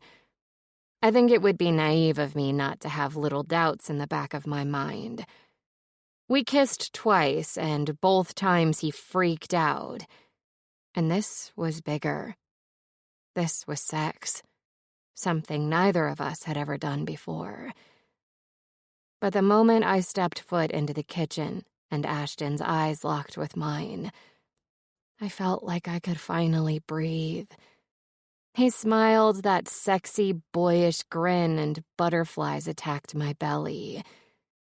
He cut across the kitchen and kissed my lips. Then he told me to get my ass back in bed so he could bring me breakfast in bed. While I wait for him, my thoughts go back to earlier, to the way he let me completely in. I thought I'd fail and you'd be disgusted with me. I felt anything but. The way he took care of me. I can't imagine doing what we did with anyone but Ashton. We're doing what feels right, Mia. No labels. Just us. This is all I wanted for so long, and now I finally have it. You're everything to me. I have to hope that what he said is true, and that I'm enough for him. Because with every kiss, every thrust, I fell even more in love with Ashton, and I don't know what I would do if it turned out I wasn't enough for him. Hey. A masculine voice says from the doorway. I shake myself out of my thoughts and turn toward the direction of the voice. Standing in the doorway is Drew, with a confused expression on his face. Hey, I say back, trying and failing to contain my smile. Did you guys win? Did we win? He laughs incredulously. I just walked through the door and found Ashton cooking breakfast, while whistling. I thought for a second I was in the wrong damn apartment. Then, after double-checking and seeing that I was, in fact, in the right apartment, and wondering why the hell he's in such a good mood, I found you lying in his bed. In Ashton Carter's fucking bed. The man you've been avoiding all week. Drew's eyes go comically wide. And your first question is, did we win? What the hell is going on, Mia? What's going on is I made my girl breakfast in bed, Ashton says, pushing past Drew and setting a tray of food down on the bed next to me. And now I'm going to feed it to her. He drops on the bed on the other side of the food and winks at me. I have a swim meet this morning, so we're going to need to make this quick. You're coming, right?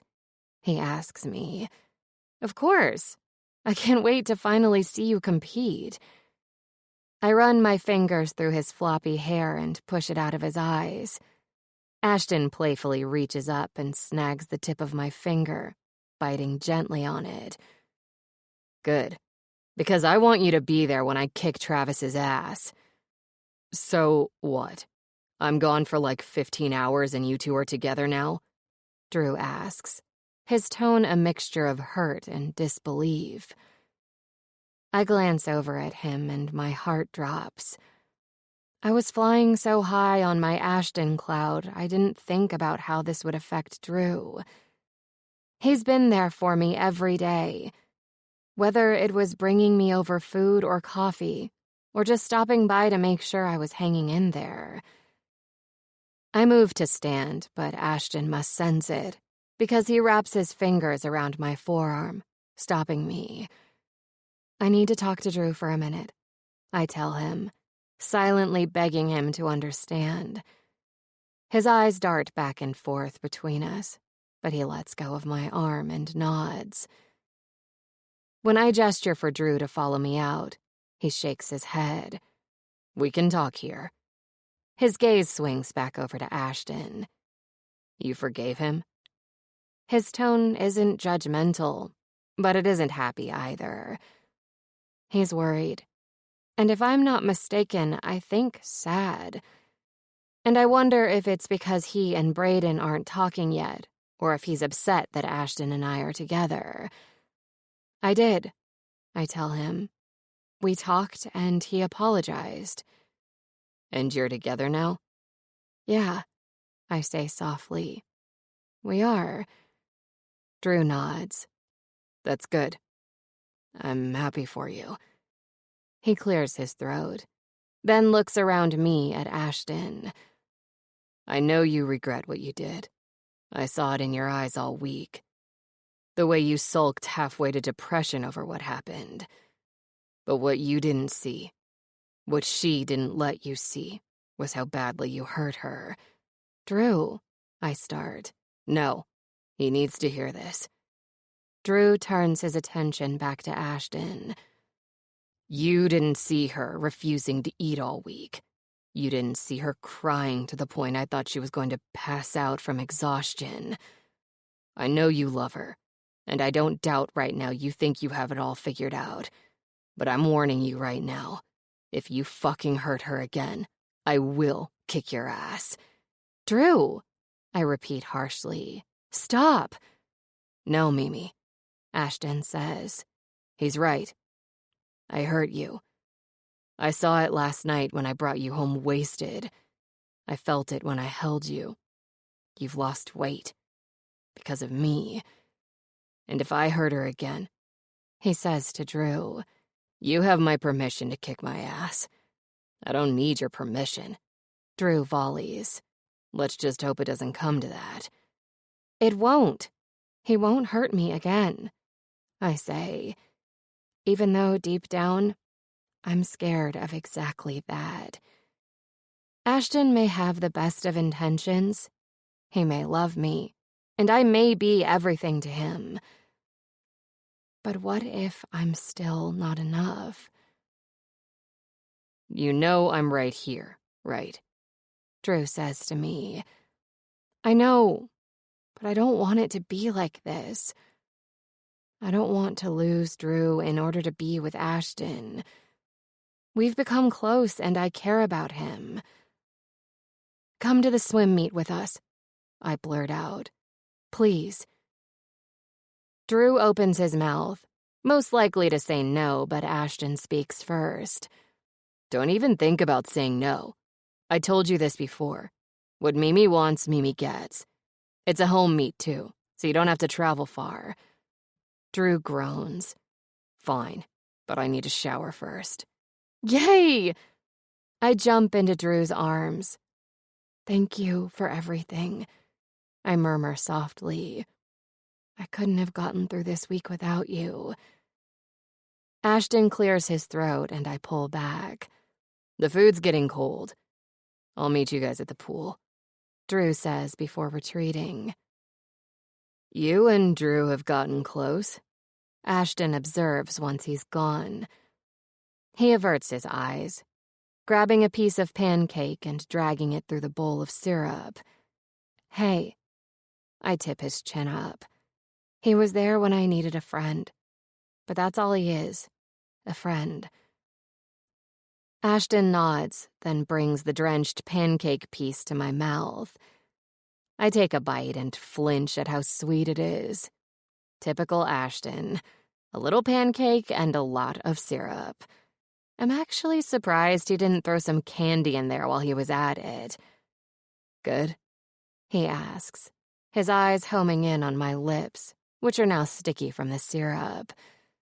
Why don't you come over here and find out? I taunt, licking my lips. Ashton growls and reaches across the tray of food. The plate clatters and the cups spill, but neither of us pays it any mind as his mouth crashes against mine. His tongue darts out, licking across the seam of my lips before he pushes through, tangling his tongue with my own. He murmurs against my mouth. Delicious. So, how are you really doing? Drew asks. We're sitting in the bottom row of the bleachers, watching the different events. Up until now, we've been watching in silence, neither of us sure what to say to each other. Ashton is on the other side of the pool with his team, looking the most focused I've ever seen him. I'm good. It's cool to see Ashton in his element. On our way over, Ashton explained to me that a swim meet has several events, but each swimmer can only participate in 4 max, and today he'll be swimming in 4 different events. He mentioned the names, but all I can remember is Free and Butterfly. Not sure how much that will help me. He also said last year he held the record in 3 different events.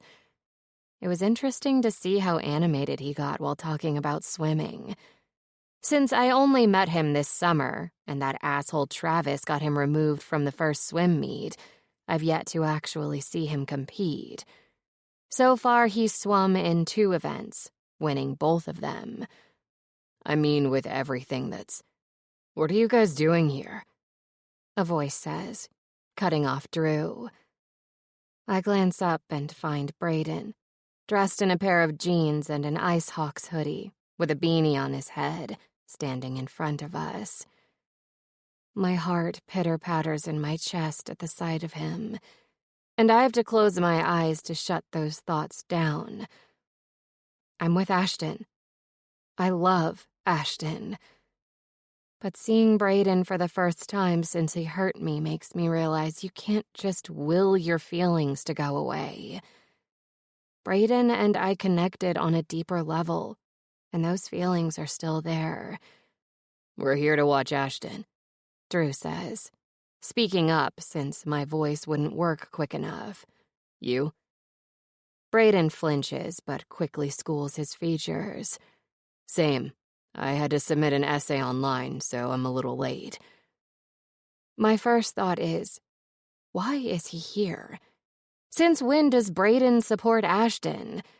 The last I checked, they hated each other. Until I caught them kissing. Then it hits me that he had to submit an essay, and I feel bad that I haven't been around to tutor him all week. I committed to help him, and I've let him down. But at the same time, he let me down too. I didn't know you and Ashton were close. Drew voices my own thoughts. He averts his eyes. We've been hanging out this week. A sharp pain lances through my heart. Ashton and Brayden kissed. Now they're hanging out.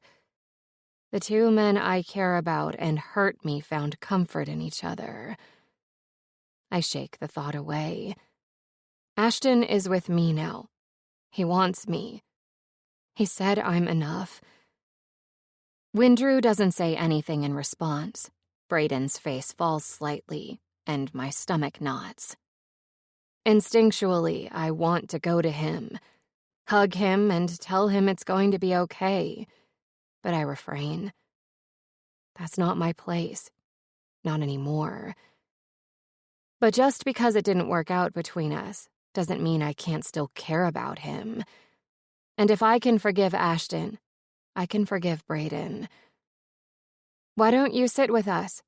I offer, moving away from Drew so Brayden can sit between us. Ashton still has 2 more events. Brayden's eyes widen slightly and dart over to Drew.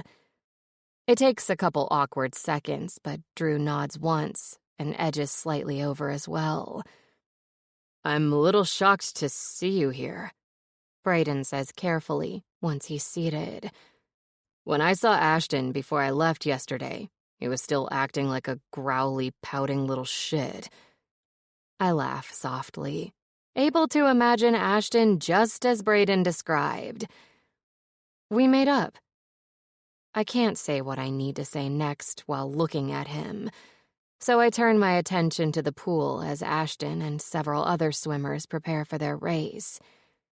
I clear my throat.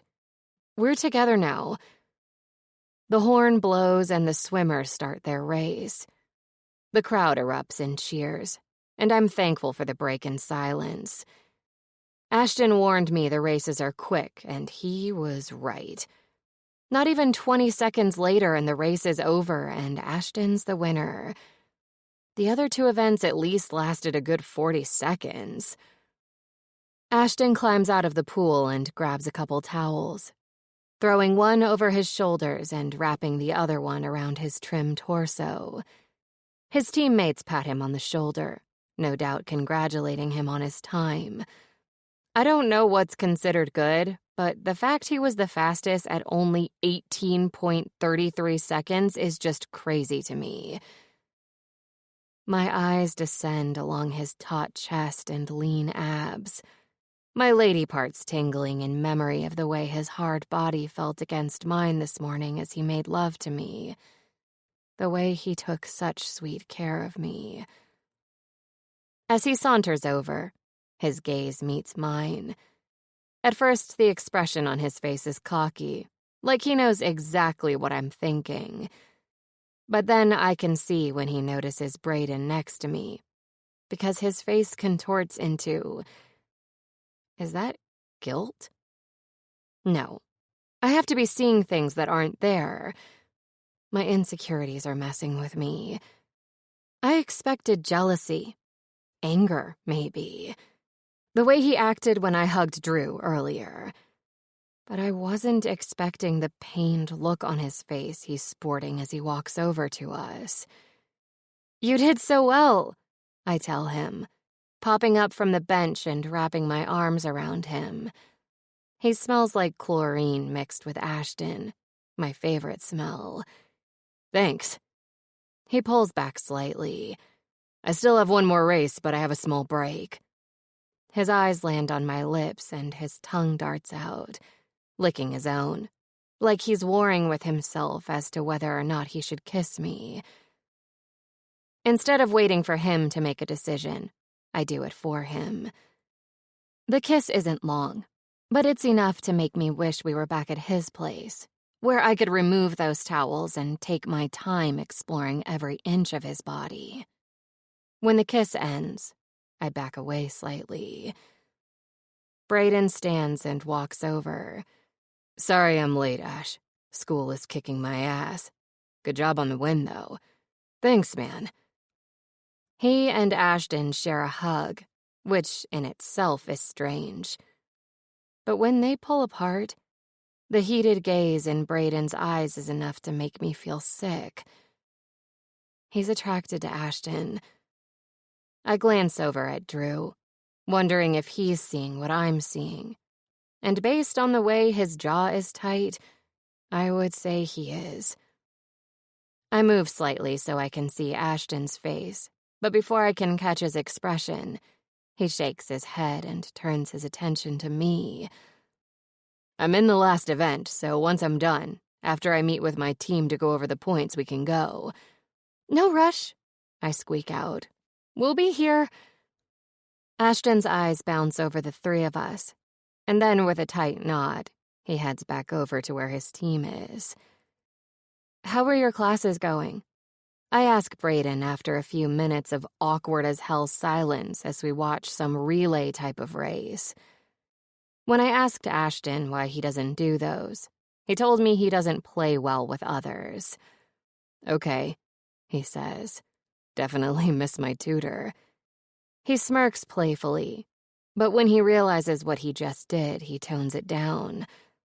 "Don't do that," I tell him. "Don't not be yourself. I know things are weird, but before we dated, we were friends, and I hope we can go back to being friends again." "Yeah?" he asks. "Yeah," I smile. "Monday? I expect to see you at the tutoring center on time with my Starbucks coffee." Brayden chuckles. "Yes, ma'am." A little while later, Ashton's race begins.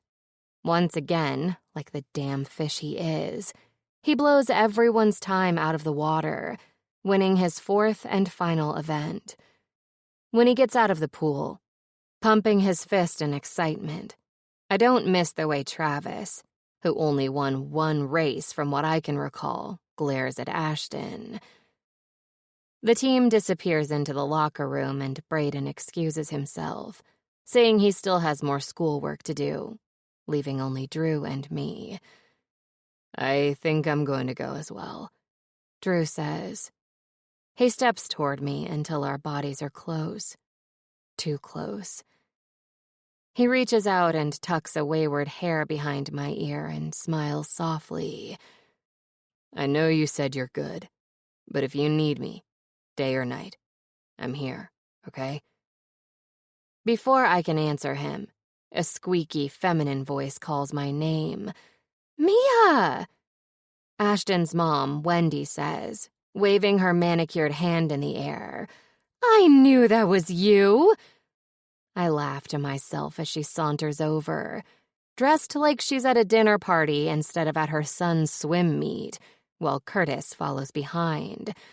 How are you, my dear?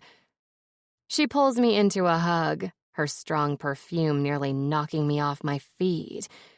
Did you see my Ashton in action? She gushes. Like a dolphin!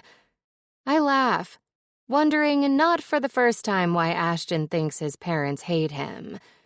The few times I've been around them, they've done nothing but be supportive of him. I did. He's amazing. Andrew? Curtis says. I'm surprised to see you here. The last I checked, you were in Flint kicking some raptor butt. Drew laughs tightly. We did, sir. Got back earlier. Just thought I would come out to support my roommate in school. Curtis eyes him speculatively. Then a wide grin splits across his face. Good man. We chat while we wait for Ashton. He shows up, dressed in sweats and a hoodie, his hair messy and sticking up in several different directions. It's apparent he showered in the locker room when he normally waits until he gets home. What's everyone talking about? Ashton says as he steps between Drew and me, each of his hands on one of our shoulders. My ass in my Speedo? Curtis groans while Wendy laughs. Tell him, Mimi, it was a highlight of the event. He kisses the top of my head. He's not wrong, I say, giggling. Curtis, used to our antics, shakes his head at Ashton. We're all proud of the way you won all your matches. Impressive.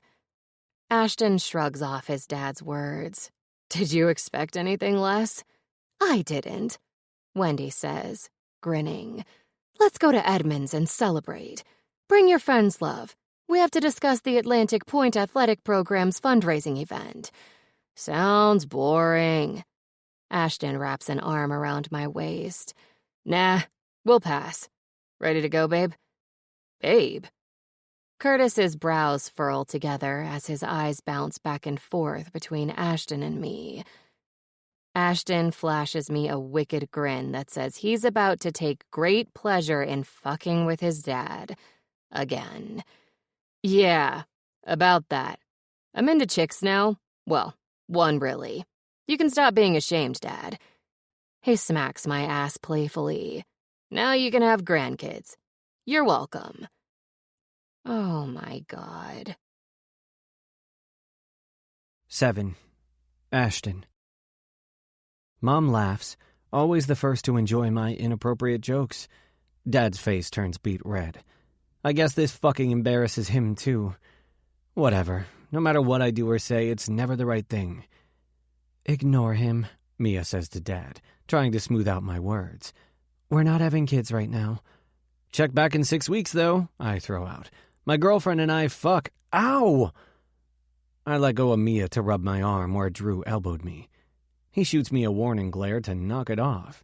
Who made him Daddy Jr.? We're going on a date, I grumble. We'll have to take you up on that super boring fancy dinner where we watch Mom get plastered another time. Right, babe? Mia just shakes her head. You're such a brat. I'm holding you to it. Mom's eyes glitter with amusement. Bring your friend, too. The more the merrier. Fuck that. Drew can stay his ass home. I'm not about to let my mom flirt with my fucking roommate. That's sick. Thankfully, Dad shuts her down. I'll text you when we can set up a dinner, Dad says. Come, dear, let's head to Edmonds and give these kids their privacy. Mom hugs me and then Mia before waltzing away with Dad stalking after her.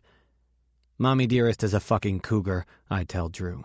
Stay away or I'll cut your dick off. Dude, Drew chokes out. Don't sweat it. I'm not going to hook up with your mom. Good. I hold out my fist, waiting for him to bump it with his. He reluctantly bumps my fist. See you later, man. Mia and I are going on a date. Drew's lips thin out. I know he's annoyed at the fact Mia and I made up while he was gone, but he'll just have to get over it. We fixed our shit. The end. Drew can be pissy, but he knows how much I want this thing with Mia to work. He and I played around, and while it was hot and fun, I don't love him like I do Mia. Thanks for coming, Mia says, pulling away from me to give Drew a hug. See you later. Drew frowns, but eventually nods. Later. As soon as he's gone, I tuck Mia back under my arm and lead her out of the building. We pass by Travis, and I grin at him. Fucking loser. He glares at us, and it makes me giddy as fuck. I hate that guy. Watch your back, Travis mutters. No, dude, that's what you do since you can't ever catch the fuck up to me. Go home and cry in your Cheerios or call your mommy. No one here cares. I flip him the bird as we leave. As we drive down Main Street downtown, my chest squeezes with anxiety. I don't date, I fuck around. So the fact I have to take Mia out on the perfect date now, I'm kind of panicking. Where the hell do chicks like to be taken to on dates? I see a few restaurants that are fancy as fuck, but quite frankly, we're not dressed nice enough. I didn't think this through when I decided to take her out right after the meet. You okay? Mia asks, squeezing my hand. You're tense. I'm just trying to think up the perfect place to take you to dinner. I see a swanky steakhouse and whip into an open spot right out front as a car leaves.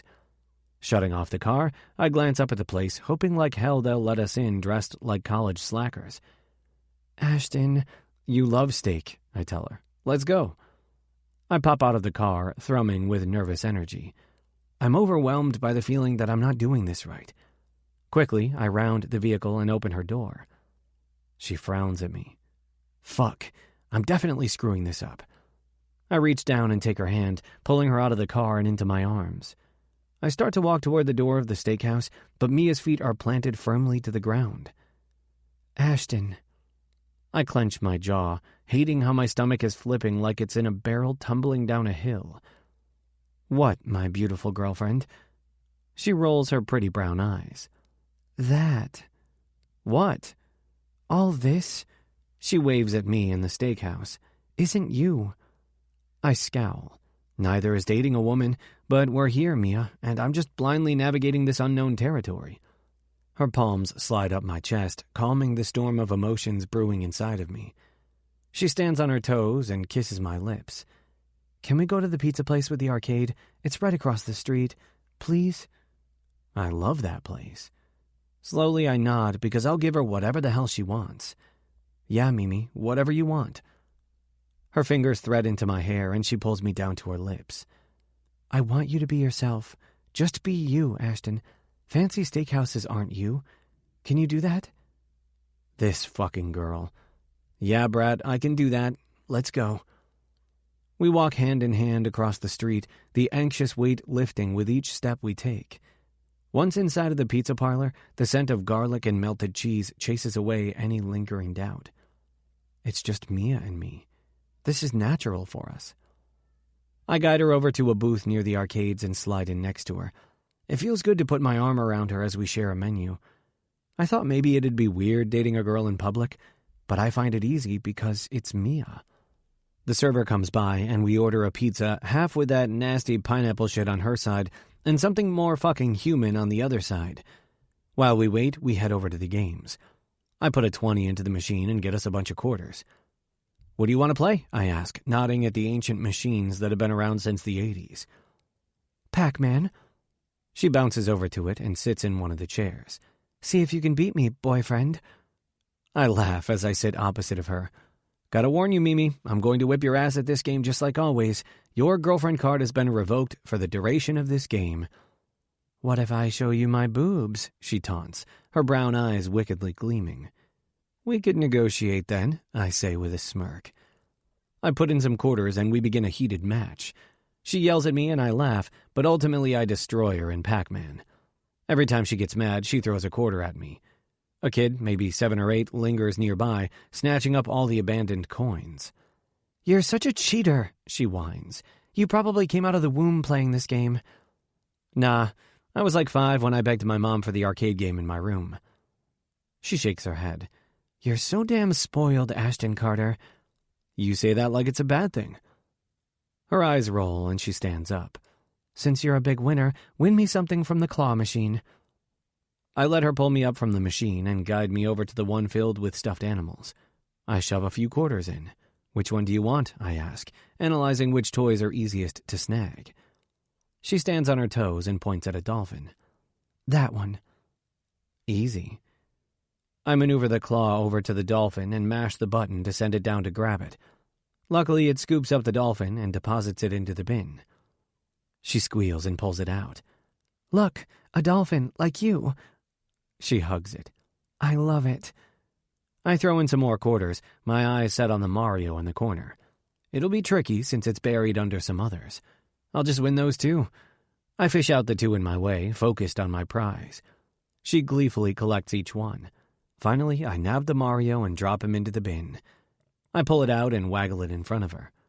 "Look, it's you," I smirk at her. "Mario girl." "I don't have a mustache," she deadpans. "But I'll take it, and these can be Brayden and Drew." She holds up the 2 matching hawks holding hockey sticks. "The dolphin's the cutest," I tease, dropping a kiss on her lips. "Am I right?" She playfully sighs. "Yeah, he is."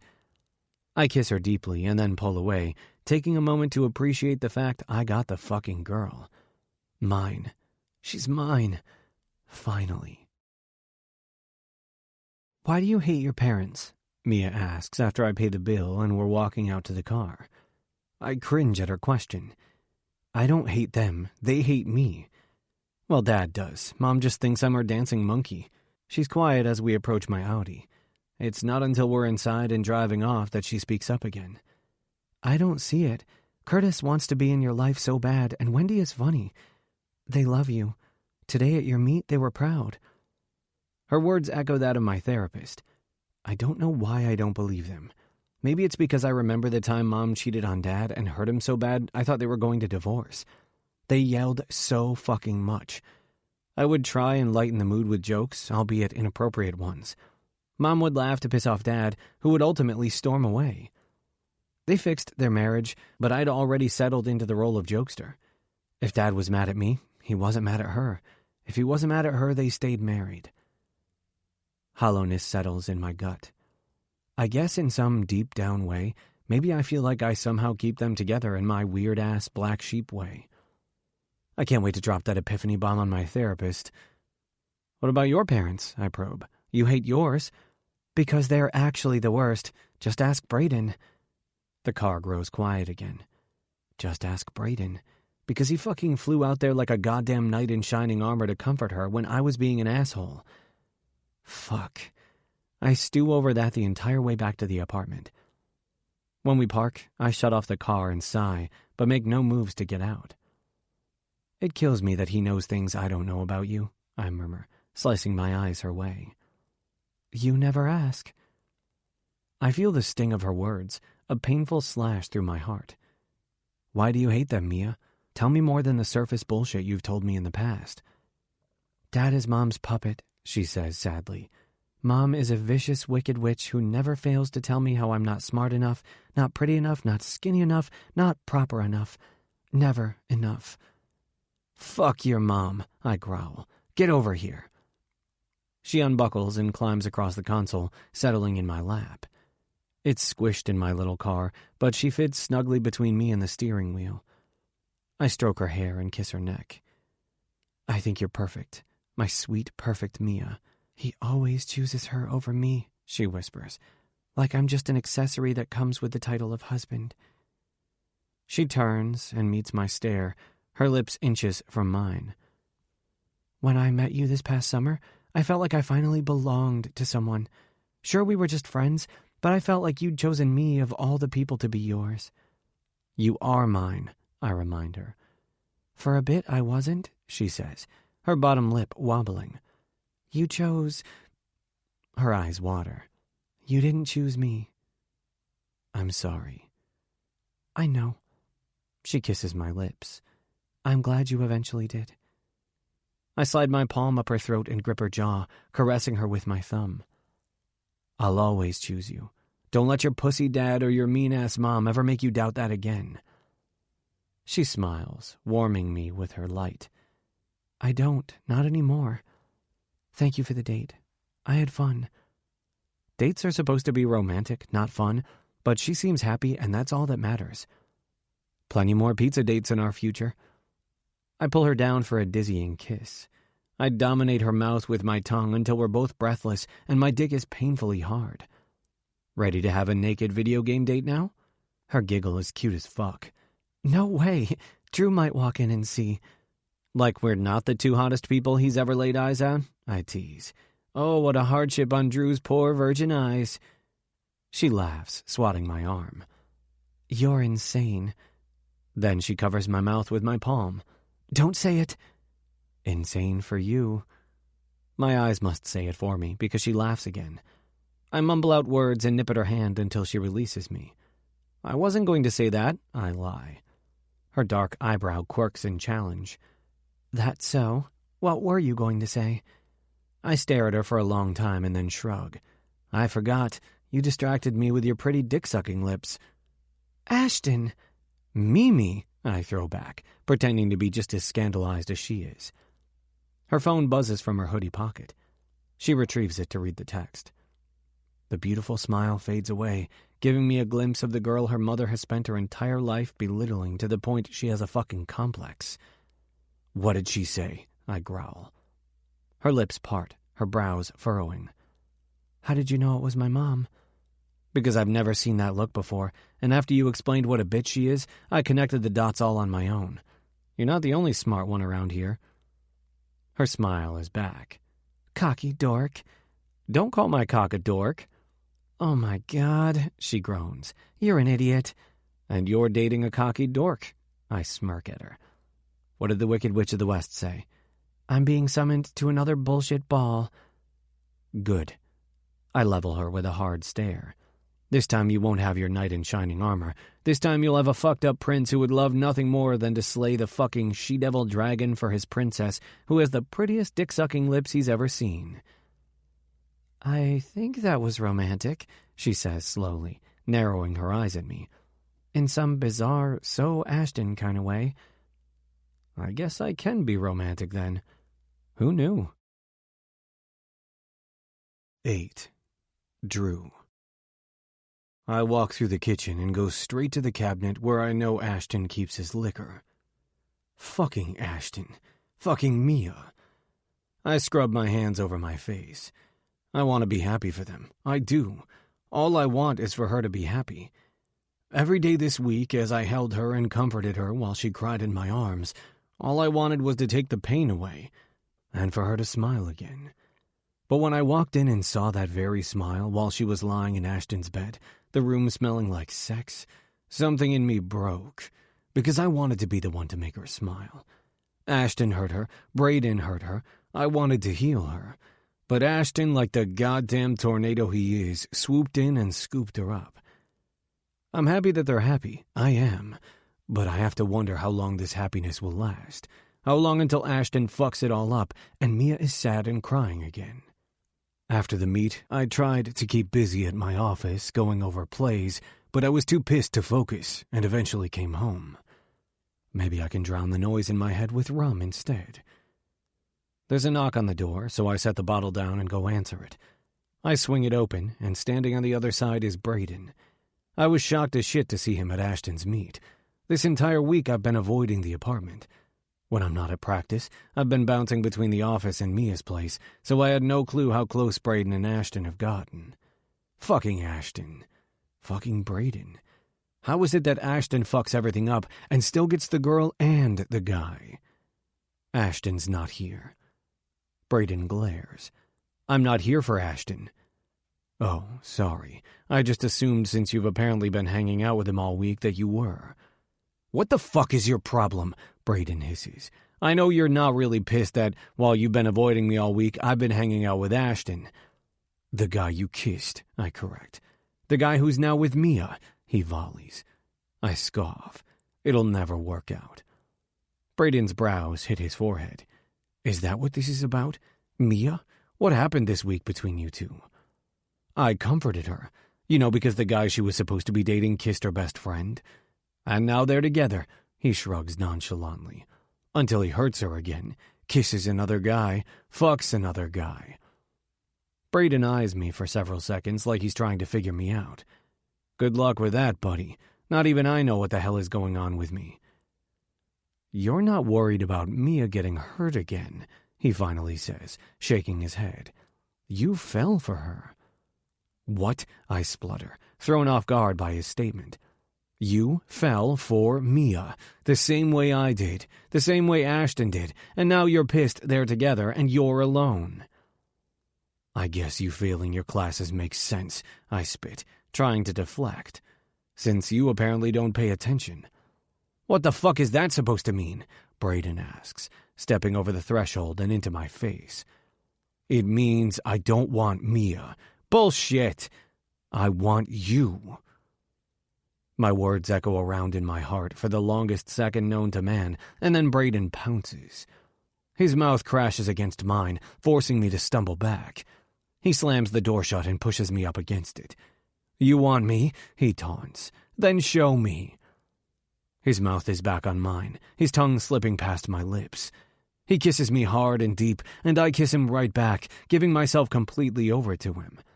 It's been too damn long since the last time I touched him, tasted him, and I'm jonesing for a hit. As he reaches for my pants, I remember where we are. Wait, I murmur against his lips, grabbing his wrist. I don't want to rush this. The last time we were together in the hotel room, it was rushed. We were both angry and desperate. This time, I want to take our time. He demanded I show him that I want him, and I plan to do just that. Braden pulls back, misunderstanding me, confusion and hurt swimming in his eyes. Let's go to my room, I clarify. His eyes light up at my words, and I vow to make sure Braden is always happy, so we never look sad again. The second we're in my room, Braden is on me, placing kisses along my jaw. His lips are firm yet soft, and every kiss is filled with intent and passion. Want to know why I was here every day? He asks, nipping at my bottom lip. Our eyes meet, and I wait for him to tell me. I was hoping to run into you, he says. Yeah, I wanted to be there for Ashton, and somewhere along the way we actually became friends, but we could have hung out anywhere. He pulls my shirt over my head and places a kiss to my left pec, swirling his tongue around my nipple. The sensation shoots straight to my dick, forcing me to let out a groan. Every day I kept waiting for you to show up, he says, kissing my right pec. But you never did. He licks my nipple, then bites down on it, and I groan louder, silently wishing for him to never stop touching me. I was at the office in Mia's place, I choke out, trying to focus on what he's saying, but distracted by the way he's licking my nipples. Do you want her, Drew? He asks. Do you want her to be the one kissing you? He kisses my lips. Do you want her to be the one sucking on you? He runs his tongue down the side of my throat and sucks on my neck. Do you want her to be the one licking you? His tongue laves at my left nipple. I swallow thickly, unsure how the fuck to answer those fucking questions. You do, don't you? He asks, grabbing the button of my jeans and undoing them. I want you, I choke out. I came here for you. He pushes my pants and boxer briefs down my thighs, and then he drops to his knees. You might have come here for me, he says, but you want Mia too now. What about Ashton? He asks, taking my hard as steel dick in his hand. Do you wish Ashton was the one stroking your dick right now? I shake my head, but I can't speak. I can't answer him. I can't lie to him. It's all fucking confusing. I want you, I tell him again. I came here for you. Braden nods. But you fell for them too, didn't you? He releases my dick and stands, taking my face in his strong palms. I did too, he admits. I fell for them both too. It doesn't change how I feel about you, I tell him. I came here for you. I know, he says, and it doesn't change how I feel about you. And how is that? I ask, needing to hear the words. How do you feel about me? I love you. I always have, Brayden says, and then his mouth is back on me. He steers us over to the bed, where we both scramble to take our clothes off between kisses. Once we're both naked, we drop onto my bed. Brayden pushes me onto my back and then kisses along my neck and down my chest and torso. He settles himself between my legs and takes my dick in his hands. I've imagined what it would be like to do this for years, he says, licking the swollen head. But I never thought it would happen. My heart clenches in my chest, an overwhelming pain spearing straight into it. He didn't think it would happen because I ran. I wasted 8 years running from him instead of to him. We could have had this years ago. Brayden slowly licks his way up my dick from root to tip, and I momentarily close my eyes, enjoying the feel of his mouth on me. Open your eyes, he demands, stopping his ministrations. My eyes snap open. I can't take the chance of you imagining someone else with his or her mouth wrapped around your dick. His words are like icy water poured straight over my dick. I scramble up, pushing Brayden off me. Is that what this is about? I ask, hurt evident in my tone. You want me because you think I want Ashton and Mia? I push him backward and cup his face with my hand. You think with your mouth wrapped around my dick, I could ever, hell, would ever imagine someone else? Brayden swallows loudly, his Adam's apple moving, and I can see the insecurity written all over his features. I came here for you. I run my tongue along the seam of his lips. Yeah, you're right. I developed feelings for Ashton and Mia, but so did fucking you. He releases a harsh breath, but doesn't argue. But I would choose you, I continue. Always you. You are who I want, who I imagine when I'm fisting my dick in the shower.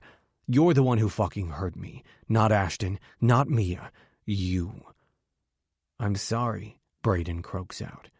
I know you are. And I get it. But if we're going to do this, there can't be anyone else in this room but us. Ashton and Mia are together, the way it's supposed to be. Brayden nods. Just us. Just us, I repeat.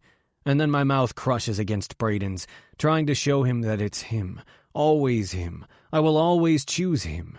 I already lost him once, and I'll never let that happen again. Rolling to my side, I take Brayden with me until we're lying side by side, our bodies grinding against each other. As we both grip each other's dicks, neither of us is leading or following, because neither of us really knows where the hell we're going, what we're doing. All we know is that we want to be with each other. Our emotions are guiding us. Fuck, Brayden murmurs against my lips. I've missed you so much. He squeezes the hell out of my dick, stroking it up and down slowly. I've missed you too. I stroke him the same way he does me. Beads of cum seep from his tip, and I use it to create a bit of friction. I need to taste you, he says, kissing me. Then taste me. I assume he's talking about my mouth, so when he moves out of my grip, I'm confused. He edges down the bed until he's between my legs, and then it clicks. He wants to taste my dick, but I want to taste him as well. And then an idea strikes.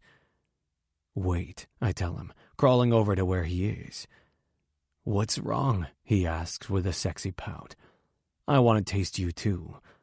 I lie across the bed, taking his dick in my hand. Go on, I urge. Taste me. Brayden obeys, lying in the opposite position. I spread my legs and he does the same, then both our mouths are on each other. I suck and tease his dick while he does the same to me. One day I'm going to take my time, explore every inch of him, but right now I'm too turned on, too worked up. It seems to always be that way when we come together. I take him all the way down my throat, and his dick swells. His fingers caress my sack, and my dick throbs. Bray, I choke out, warning him. That single word spurs him on, making him suck me harder until I'm coming inside his warm, wet mouth. A few seconds later, he's doing the same.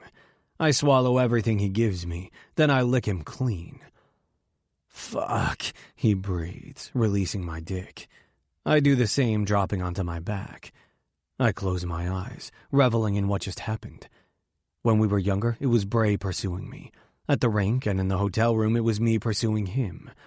But tonight, for the first time, it was the two of us together. "Hey," he says. His voice is so close I startle. Opening my eyes, I find him lying next to me again. "Hey," I say back. We both stare at each other for several seconds, unsure of where to go from here. And then I speak up, because even though I know what it's like to be with a man, this was Braden's first time. Sure, we've kissed and I've blown him, but neither is the same as having someone's dick down your throat. "What did you think?" He laughs. "About what? You sucking my dick? In case you forgot, you've done that before." I shake my head. "No, about sucking mine." His face goes serious and my stomach knots. What if he hated it? What if after all these years I'm not what he wants? Where would we go from here? "I tried to be with a guy once," he admits. "It was during our senior trip." I didn't go on the trip. My grandma wasn't feeling well and I wasn't comfortable leaving her alone. "I know," he says. "I got drunk and broke away from everyone, met this guy. I figured it would be the perfect way to figure out if I was gay." What happened? I considered doing the same thing over the years, but every time I couldn't go through with it.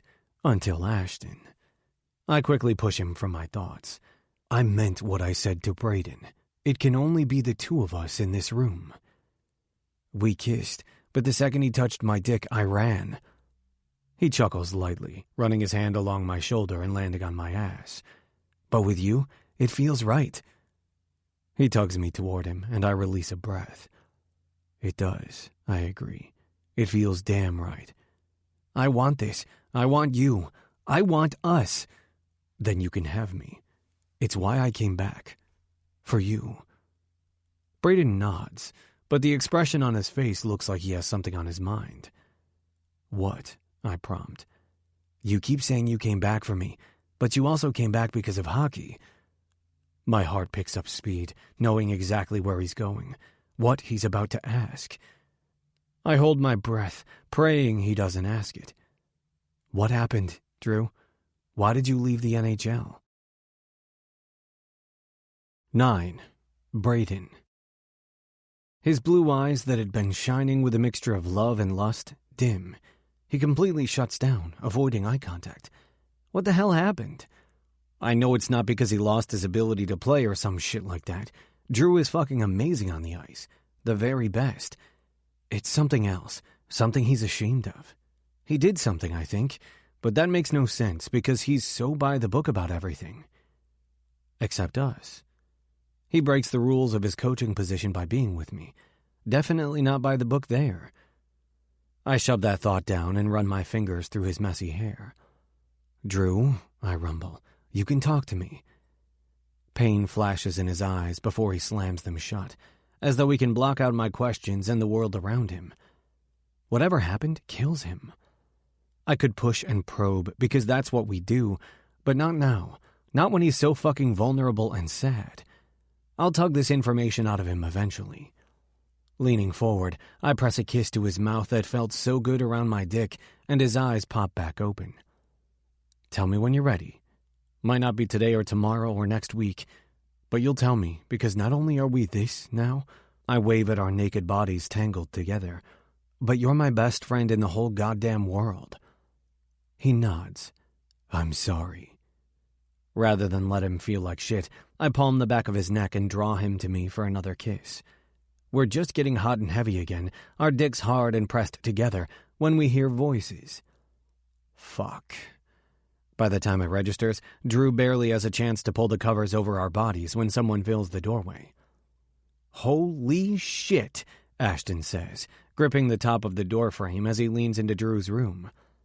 "I leave you two unattended for 2 hours, and look at the trouble you get yourselves into."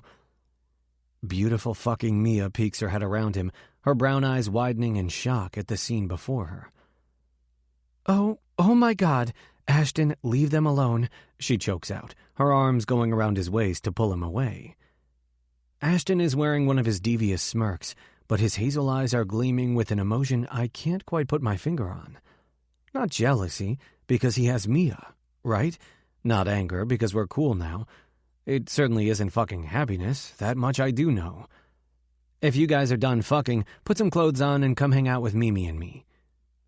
His gaze lingers for a moment longer before he releases the top of the door frame to grab Mia and toss her over his shoulder, making her squeal with laughter. I guess there's no hiding what we just did, I say with a nervous chuckle. Drew gives me a quick peck to my lips. I don't want to hide what we just did.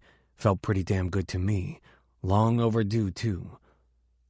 We crawl out of bed, and I throw on some St. Louis Blues sweats I find folded neatly on the dresser. Drew smirks at me, but doesn't tell me no. He grabs another pair from the drawer and throws them on. I'm too hot for a shirt, so I head into the living room to see what Mia and Ashton are up to while Drew makes a beeline for the bathroom. Where's Mia? I ask, scanning the space.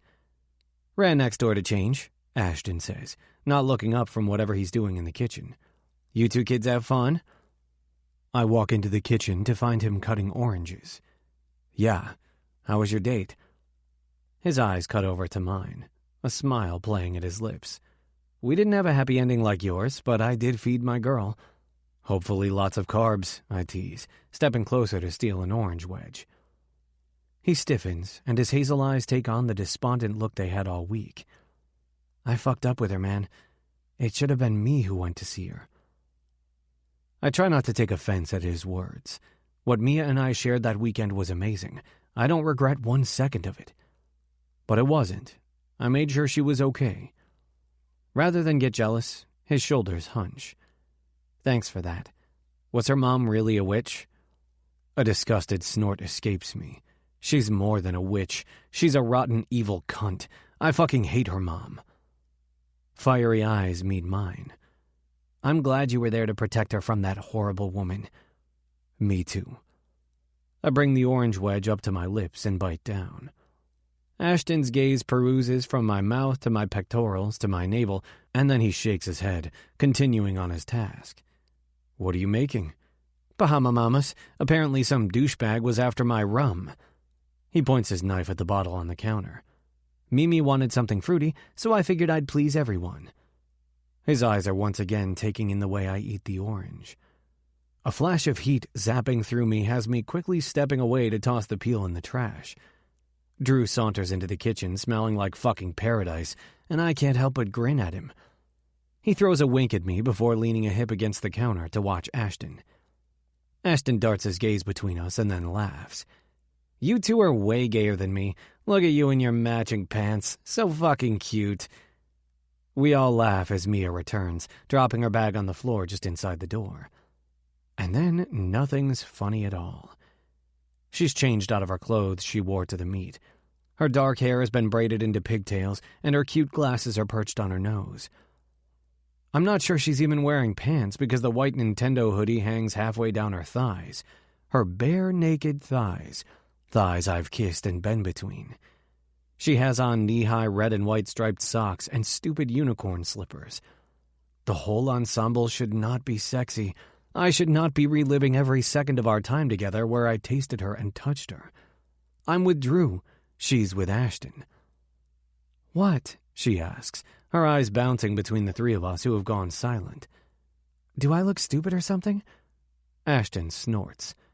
Fuck no, Mimi. You're so damn cute you gave everyone a boner just by being you. Now come over here and help me make these drinks. Tearing my gaze from her, I discover that Drew's eyes are snared on the way Ashton now has Mia pinned against the counter. Ashton playfully nips at her neck while she places the orange slices into each of the glasses. I walk over to Drew and grab his hand.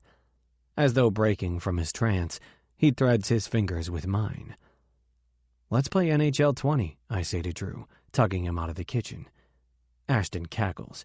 Drew sucks at that game, dude bro bray.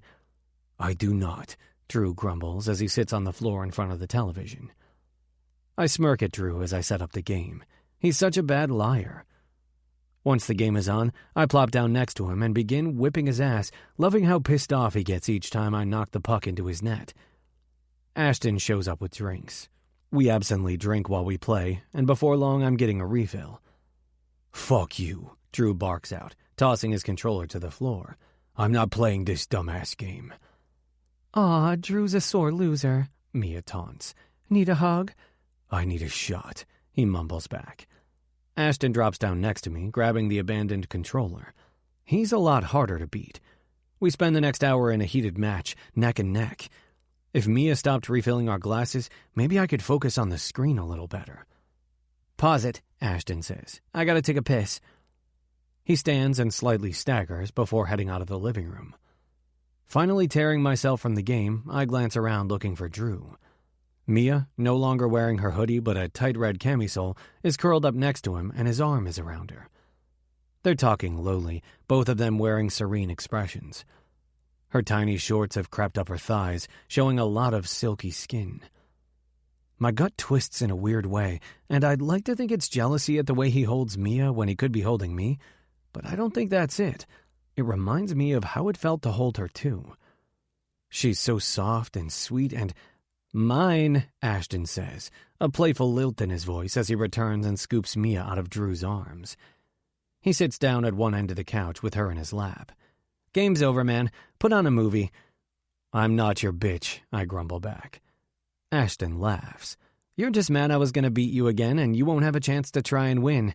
Later, loser. Later I'll whip your ass so hard you won't be able to sit for a week. His eyes drag down my shirtless front for a second, and then he pulls his stare away, jaw clenching. I flip off the game and turn it to some Brad Pitt movie where he ages in reverse. Drew looks like a king sprawled out on the other end of the couch, his blue eyes blazing with heat. Bypassing the recliner, I sit down next to Drew, angling my body where I can watch Ashton and Mia right along with the movie. Drew absently strokes his fingertips over my hardened nipple, making my dick all kinds of hard in my sweats. Luckily, Ashton is too wrapped up in Mia to notice what Drew does to me from one simple touch. Love you, Mimi, Ashton murmurs, his thumb hooking one of the straps and pulling it down her shoulder. The movie is forgotten as I watch the way he caresses her skin so reverently. It makes me wonder if he'll take her shirt off with us here. My dick twitches at that thought. Then my dick twitches for a whole other reason when I feel warm lips at my neck. Drew's tongue is hot as he licks my skin. His teeth nip at my flesh, and then he sucks, making me groan. The loud, desperate sound that escapes me has both Ashton and Mia pulling from their kiss to look over at us. Drew's palm rubs over my abs, his fingertips teasing the waistband of my sweats. I can't help but buck my hips up, wishing he'd push his hand down beneath the fabric and grip my aching dick. Ashton's gaze is fiery lust as he rakes it over me, and then his attention is back on Mia. He pulls her thighs until she's straddling him, kissing her like he might be able to steal her soul, the little devil. Her moans have me reminiscing back to that weekend, when I made her moan like that. He grips her hips, dragging her over his dick, dry fucking her right in front of us. It's hot, and it makes me feel guilty for thinking it. I hate that I'd totally watch them go at it if they were up for it. Needing distance from the scene before me, I turn to meet Drew's lips for a kiss. He kisses me with such hunger, I feel like he might devour me whole. The couch moves, and then Ashton is stumbling away with Mia locked in his arms. They barely get the door closed to his room before her moans really kick up. Ready for bed? Drew rasps out. I'm spending the night, I tease with a grin. Damn fucking right you are. I'm going to keep you in my bed as long as you'll let me. Forever. He can keep me forever. I wake with a splitting headache and a naked body wrapped around me. I'm not used to a dick rutting against my crack, but I can't say I hate it.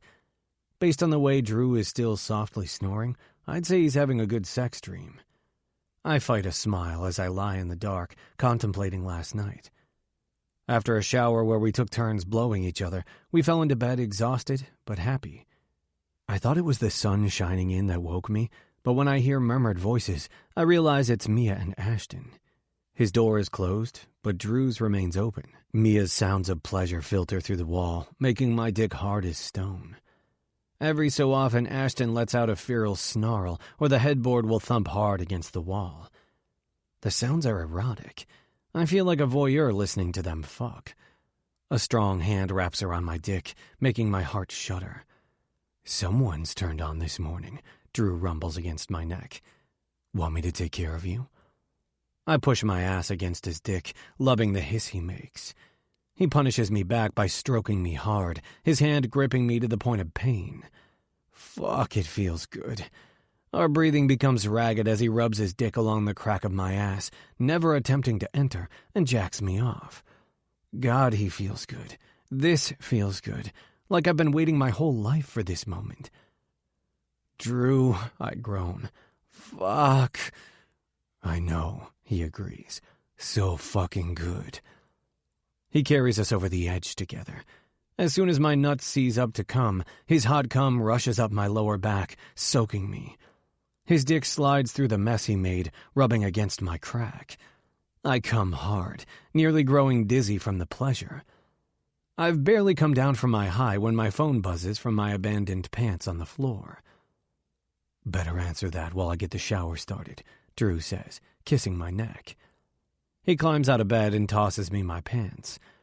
I fish out my phone to see I've missed a call from Mom. With a sigh, I ring her back, putting her on speaker. "Hey, sweetie," she chirps. "I thought you were avoiding me again." Guilt swims up inside me. "Never, Mom. What's up?" "Your dad and I thought you'd like to come over for steak tonight. He's about to head up to the butcher to grab some meat. We were wondering if we'd need to get one more." She pauses. "I know you and Drew don't always get along, but I was hoping—" "Yeah," I say, cutting her off. "We'll be there. Drew loves steak." "Fuck yeah, he does," Ashton says, smirking from the doorway. I shoot him a glare. "Go away, man." "Who's that?" Mom asks, her voice growing higher with excitement. "A friend?" "Yeah, Mom, an annoying friend," I grumble. Ashton laughs as he walks into Drew's room. He crosses his arms over his bare chest that's red from Mia's fingernails scratching over the flesh. I have to look away. "Bring him, sweetie. The more the merrier." "I'm sure Ashton has shit to do," I grumble. Ashton's hazel eyes gleam with devious wickedness. "Nope, me and my girlfriend have no plans. We'll be there, Mrs. Murphy." Fucking suck up. I shoot him the bird. "Wonderful. Your father is going to be so pleased. We'll pick up 6 steaks then. See you around 6, honey." Then to Ashton, she says, "Can't wait to meet you, sweetheart." He struts around the room like a fucking rooster. "Me neither. Can I call you Mom? My mom is a drunk." "See you then," I bark out, cutting him off. "Love you. Bye." This is going to be so much fun. Ashton grins like the fucking devil. "Maybe Mom will show me pictures of you from when you were little. Lots of embarrassing shit that I can fuck with you over from now until eternity." "Fuck off, and don't call her Mom." "No can do, dude, bro. Already did. It's a thing now." He nods to the bathroom where the shower is going. "Go fuck your boyfriend and then help me make breakfast. Mia is going to need her energy after last night." I fling the blanket off my body and stride over to the bathroom, secretly delighted over the fact that I just shut Ashton up, the guy with a never-ending commentary, with my naked ass. A small part of me is apprehensive over the idea of Ashton and Mia being in my childhood home, but a bigger part is kind of excited. I have friends now. I'm happy. Mom and Dad are going to be so fucking shocked. 10. Mia. This is weird, right? I'm going with my boyfriend to have dinner with my ex-almost boyfriend and his boyfriend at my ex-almost boyfriend's family's house. God, it's so weird. Ashton laughs, already reading my mind. Bastard. What? I grumble as we park behind Drew's truck in a driveway to a normal ranch-style home. A home that would probably fit inside my parents' palatial living room back in California. Relax, Mimi. Braden's parents can't possibly be any worse than ours. And if they are, we can all go back to my place after and toast to horrible parents everywhere. He grabs my hand and tugs me close so he can kiss my lips. If it gets weird, we'll bail. Promise. The tension bleeds out of me as I climb out of Ashton's Audi. Drew and Braden are already walking inside. Ashton takes my hand and guides me up the steps, squeezing to let me know he's there. The scent of brownies fills my nostrils as we enter the small home. My stomach grumbles and I bite back a grin, knowing Ashton will be thrilled to eat brownies. My babies. A woman with dark hair says, "I miss you two." She pulls Drew and Brayden in for a hug. It's cute seeing them together. Though I wonder how Brayden's parents will deal with learning they're an item now. It makes me wonder if they'll tell them at all. "And who are these two cuties?" she asks, grinning at me with a smile that matches Bray's. "I'm the hot friend, Ashton," Ashton says. "And this is my even hotter girlfriend, Mia. Lovely to meet you," she chirps, pulling us in for a motherly hug, too. "I'm Molly." I don't expect to get choked up over a hug from a woman I don't know, but I do. I have to bite on my lip to keep from crying. Why can't my mom be like this? Tim's outside, checking the grill. I'm working on a salad. Molly says, "It's so nice having a full house. I'm happy you all could come tonight." "I like my steak still mooing," Ashton says. "Does your husband know how to cook a steak, or does he char everything like your son's boyfriend? Drew's bacon is shit." Drew shoots Ashton a sharp look, and Brayden just rolls his eyes. Molly laughs, clearly entertained by Ashton. "Come on, rude ass," Drew says, grabbing Ashton's arm. "Let's go say hi to Tim and he can smack you around with his spatula a bit." Brayden shakes his head as they go out the back door. "You kids want to help me in the kitchen?" Molly asks. I nod, completely out of my element. I can't remember the last time I helped my mom in the kitchen. I once tried to help the chef, curious about how to cook, and my mom flipped out on me and said never to embarrass her like that again. Molly hands me several different vegetables and a cutting board and knife. I take the tomato and slice it down the middle, and then again. Then I realize, aside from cutting up the occasional piece of fruit or making a sandwich, I've never actually made a meal. I get all my food from the cafeteria or order in. I try to imagine how I like my tomatoes in my salad. Usually a bit smaller, but since I have no clue how to cut them any smaller, I nervously move on to the next vegetable, hoping I'm not messing up her salad too much. Mom is super picky about the presentation of the meals that are served in her home. Everything is about appearance with her. Hopefully Molly isn't the same way, because there's no way the hack job I'm doing on these vegetables is going to look pretty. "So, how did you all meet?" Molly asks. "Mia's my tutor," Brayden says, locking eyes with me. "She's the reason I'm currently passing all of my classes." He shoots me a playful wink and I shake my head. "Oh, that's so nice of you." She beams at me as she washes and chops up the lettuce. I sigh in relief that he didn't tell her I'm his ex-almost girlfriend, then go back to eyeing the vegetables. I pick up a carrot next. Molly hands me some weird contraption and I eye it, having no clue what to do with it. Not wanting to look stupid, I consider Googling it or taking a picture of it and sending it to Clancy, my parents' chef. But instead, I set it down and move on to the green pepper. I turn it around in my hands, unsure how to slice it. I glance over at the other color peppers and realize I need to pick one because I'm running out of vegetables to skip. As I'm about to admit defeat, muscular arms cage me in against the counter. I know based off the woodsy scent it's Brayden, and when I glance up, it's confirmed. "Here," he says softly, his warm breath against my ear. "Let me show you." I should be concerned about how close we are, especially in front of his mom, but as he wraps his hand over the top of mine and shows me how to slice a pepper, all I can do is sigh in relief. Molly grins over at me, not even fazed that her son is this close to me. I know Brayden really wanted to go straight into the NHL, she says, pride in her tone. But it was so important to us that he get an education first. God forbid something happened to him. He needs a backup plan. I nod in agreement as I watch Brayden show me how to cut each of the vegetables.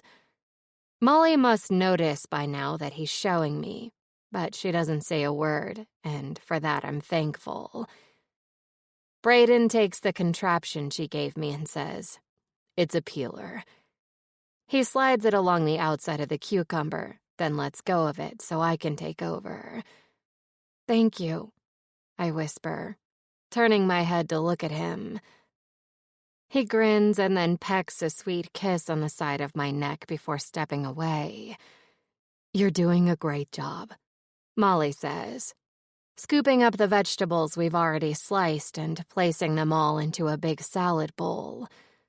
Her gaze meets mine and a smile spreads across her face. I can't help but beam back with pride. "Damn, Mimi," Ashton says as he enters the kitchen. "Look at you going all Rachel Ray up in here." Brayden moves to the side and Ashton takes his place, planting a kiss to my cheek. "Keep this up and I'm going to have you barefoot and pregnant in the kitchen in no time." "Ashton," I whine, jutting out my arm to elbow him. He dodges my elbow and snags a slice of cucumber, popping it into his mouth. Molly laughs. "You two are so cute." "Don't encourage him." Brayden groans, also grabbing a slice of cucumber. I pretend to stab his hand and he laughs, pulling his hand away. "Dinner's ready," Tim calls out. Molly hands me the finished bowl of salad and then we all join Drew and Tim in the dining room. It's a small, cozy room with a circular wood table and chairs. It looks like it should seat 4 people tops, but enough chairs are squeezed together so we can all sit.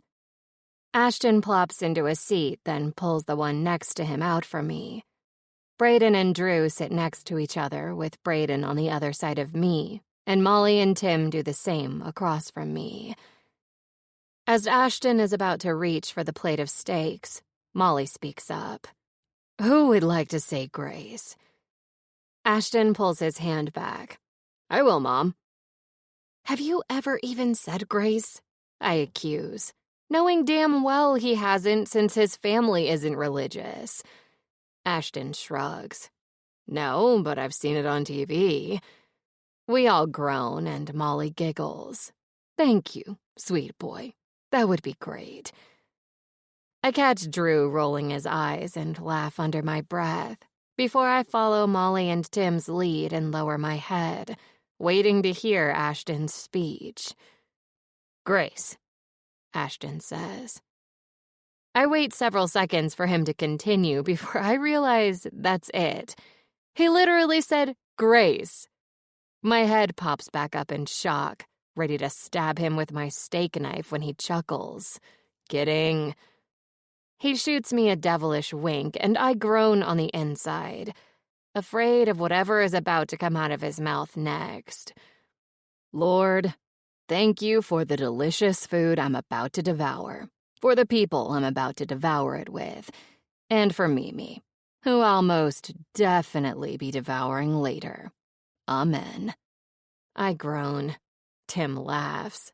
Brayden and Drew both snort. And Molly giggles, winks my way, and then says, "Dig in, everyone."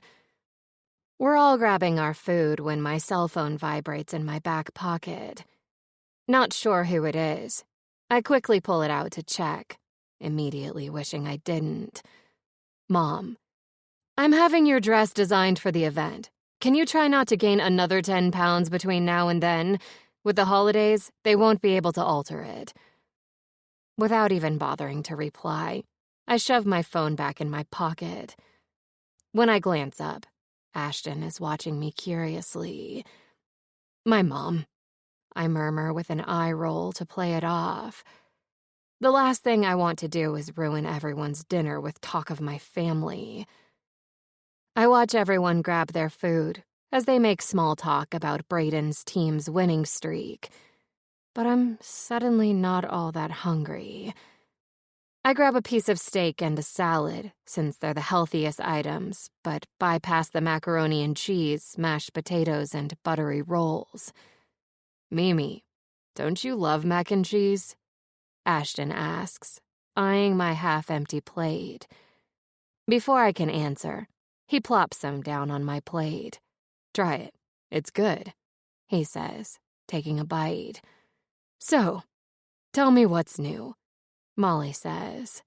"Well," Ashton begins with a glint in his eye that tells me he's about to out Drew and Braden. Earlier he joked about it, but no one actually took him seriously. I kick him under the table and shake my head. It's one thing to mess around, but it's another to mess with someone's family. "Drew and I are together now. Like a couple," Braden says, shocking the hell out of me with the way he just comes out and announces it. I hold my breath, praying his parents don't ridicule or disown him. But at least if they do, we're here and have his back. Molly glances from Drew to Braden several times before a huge smile breaks across her face and tears fill her eyes. She stands and walks over to Drew, pulling him into a hug. "Finally," she says through a watery smile. "Congratulations." She hugs Braden next, telling him how happy she is for him before she sits back down. Ashton stares at her in shock, for the first time in his life speechless. My eyes dart to Tim, wondering if he'll be this happy or if he'll be the one to give them a hard time. "How is that going to work with you being the coach?" Tim asks Drew. Drew stiffens. "I don't know, sir. It only just happened, so we're still figuring it all out." Tim nods, as if that answer is good enough for him. "I imagine this road will be a bumpy one. I'm glad you boys made it back to each other. If you need anything, we're here." "Thank you," Braden and Drew both say. And that's it. Just like that, both of Braden's parents accept them being together. My heart thumps behind my rib cage, wishing these people could be my family, wondering why my own can never be that accepting. As if he can tell what I'm thinking, Ashton reaches over and squeezes my leg. I grant him a forced smile and go about eating my salad. "Here, Mimi," Ashton says. "Try this." He extends his fork of mashed potatoes toward me. I try to shake my head, but he keeps going, and I'm forced to take a bite. "Good, right?" "Yeah," I say after I swallow my bite. "Did you try my mom's rolls?" Braden asks from the other side of me. He tosses a roll onto my plate, and I groan on the inside. What the hell is up with these boys trying to feed me? I glance over at Braden and catch the weird look passing between him and Ashton, and it hits me. He told Ashton about my mom.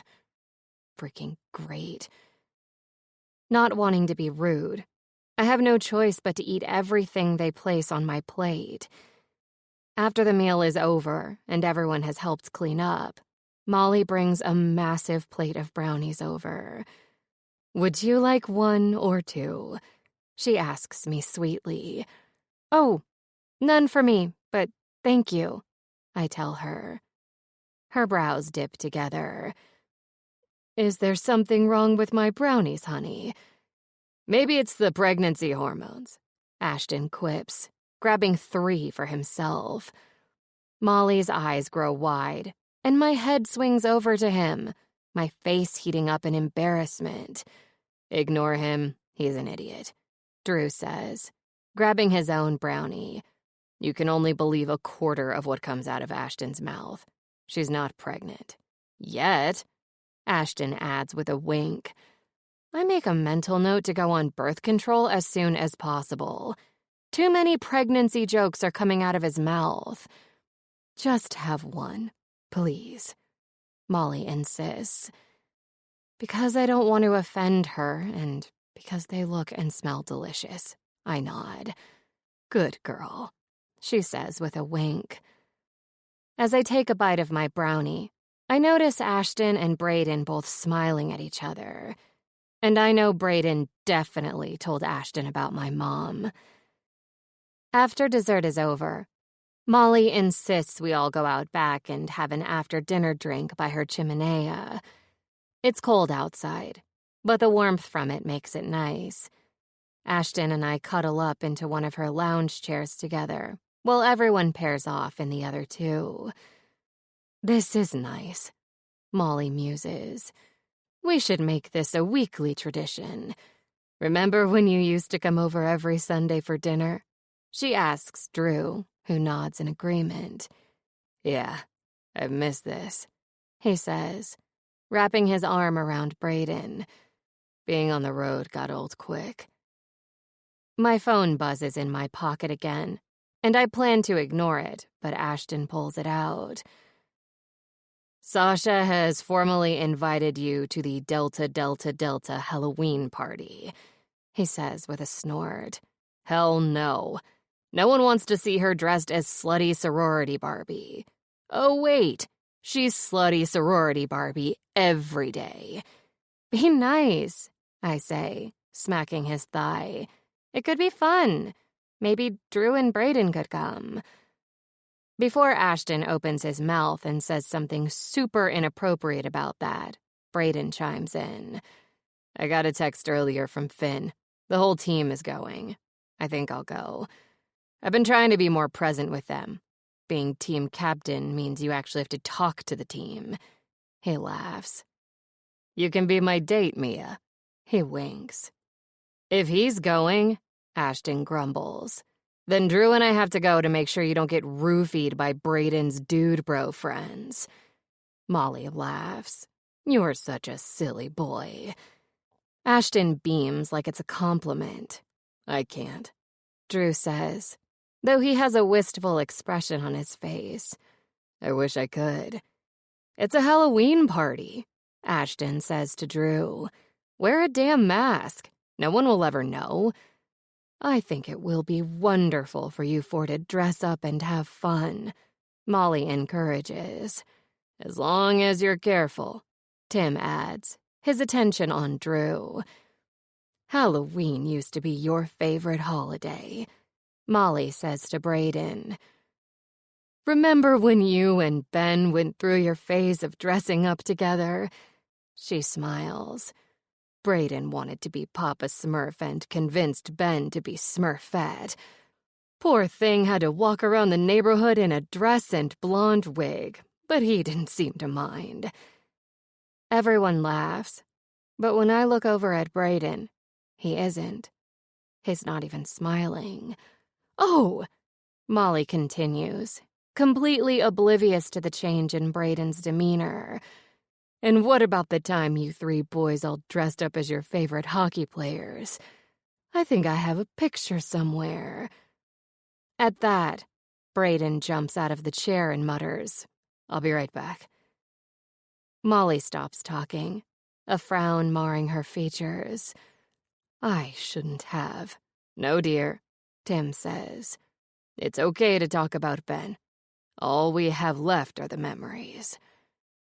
My thoughts go back to the time Brayden and I spent together in my childhood room at my parents' place when he surprised me by showing up for the weekend. The devastated look in his eyes when he told me about his brother's death. The guilt dripping with each word as he confessed to me that he was to blame. Had he not agreed to take his brother outside in the cold that day while his parents were out, he believes his brother never would have caught pneumonia and died. I can't even imagine living with a weight like that on my shoulders. I'm going to go talk to him, I say, my eyes meeting Drew's to make sure I'm not overstepping. He nods once and I take off into the house to find Brayden. I search the kitchen and living room, and then head down the small hallway that's filled with family photos. The second door on the right is slightly ajar, so I poke my head in. "Hey, can I come in?" Brayden nods. I sit next to him on the twin-sized bed and glance around. There are hockey trophies and pictures filled with happy faces. Hockey posters are hanging on the walls, and there's a corkboard with a collage of more photos.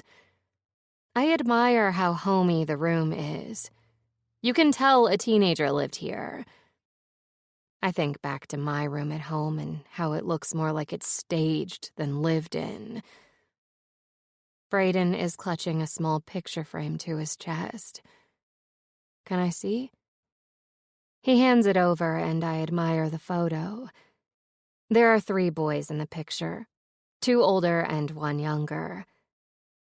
I can tell right away that the 2 older ones are Drew and Brayden. Drew's signature dimple is on display as he smiles over at Brayden, who looks to be laughing at something someone said. The youngest of the 3 is glancing over at the other 2 boys with a look of awe. "This is your brother, I guess."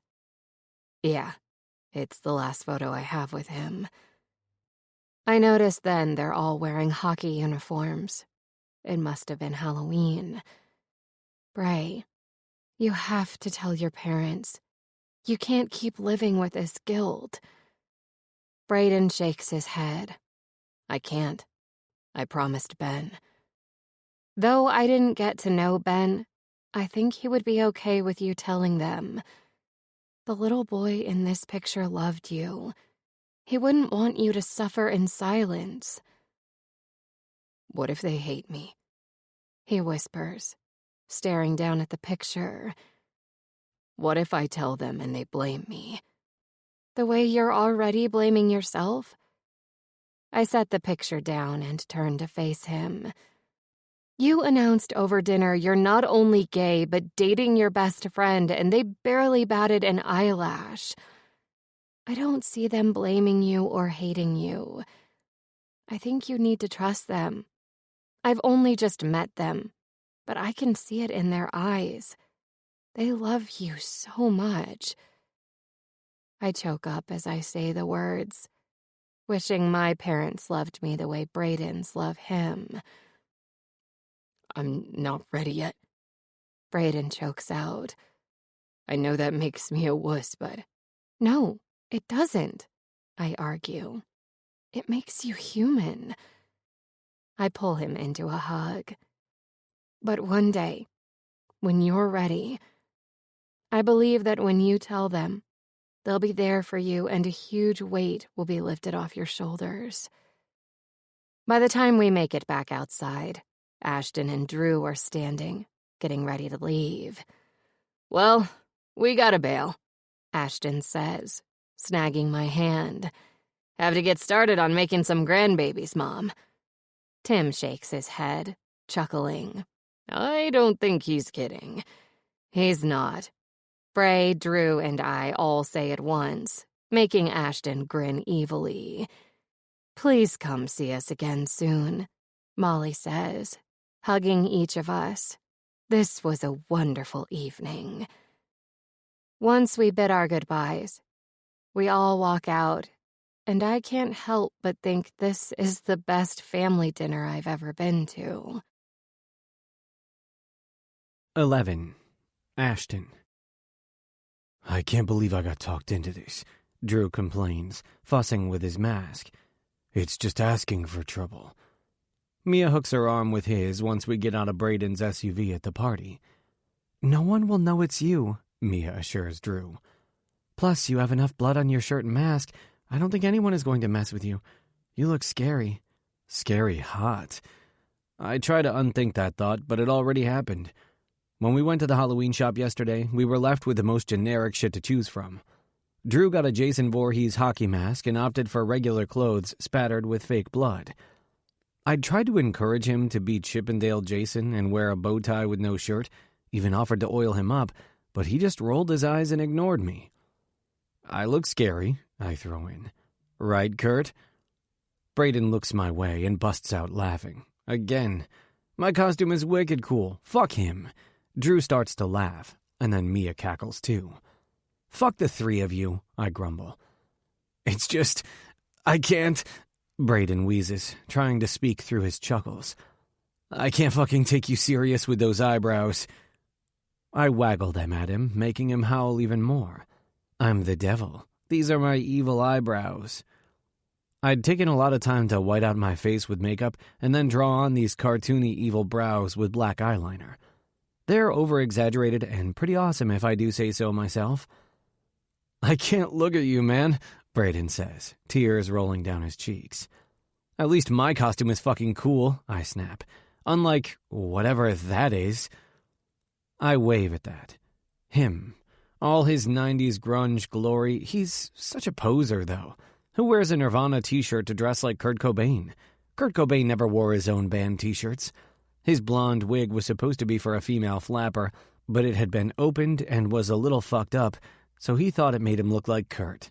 No, it makes him look stupid. Don't pout, Brayden says, grinning. If you don't look at your face, you're all right. My face is cool, but he's right. The rest of me is even better. I found a devil horns headband and a tail that I attached to my black metal-studded belt, but the rest is just cool shit I had. A red tank, tight, holy black jeans, and my high-top red Doc Marten combat boots with black laces.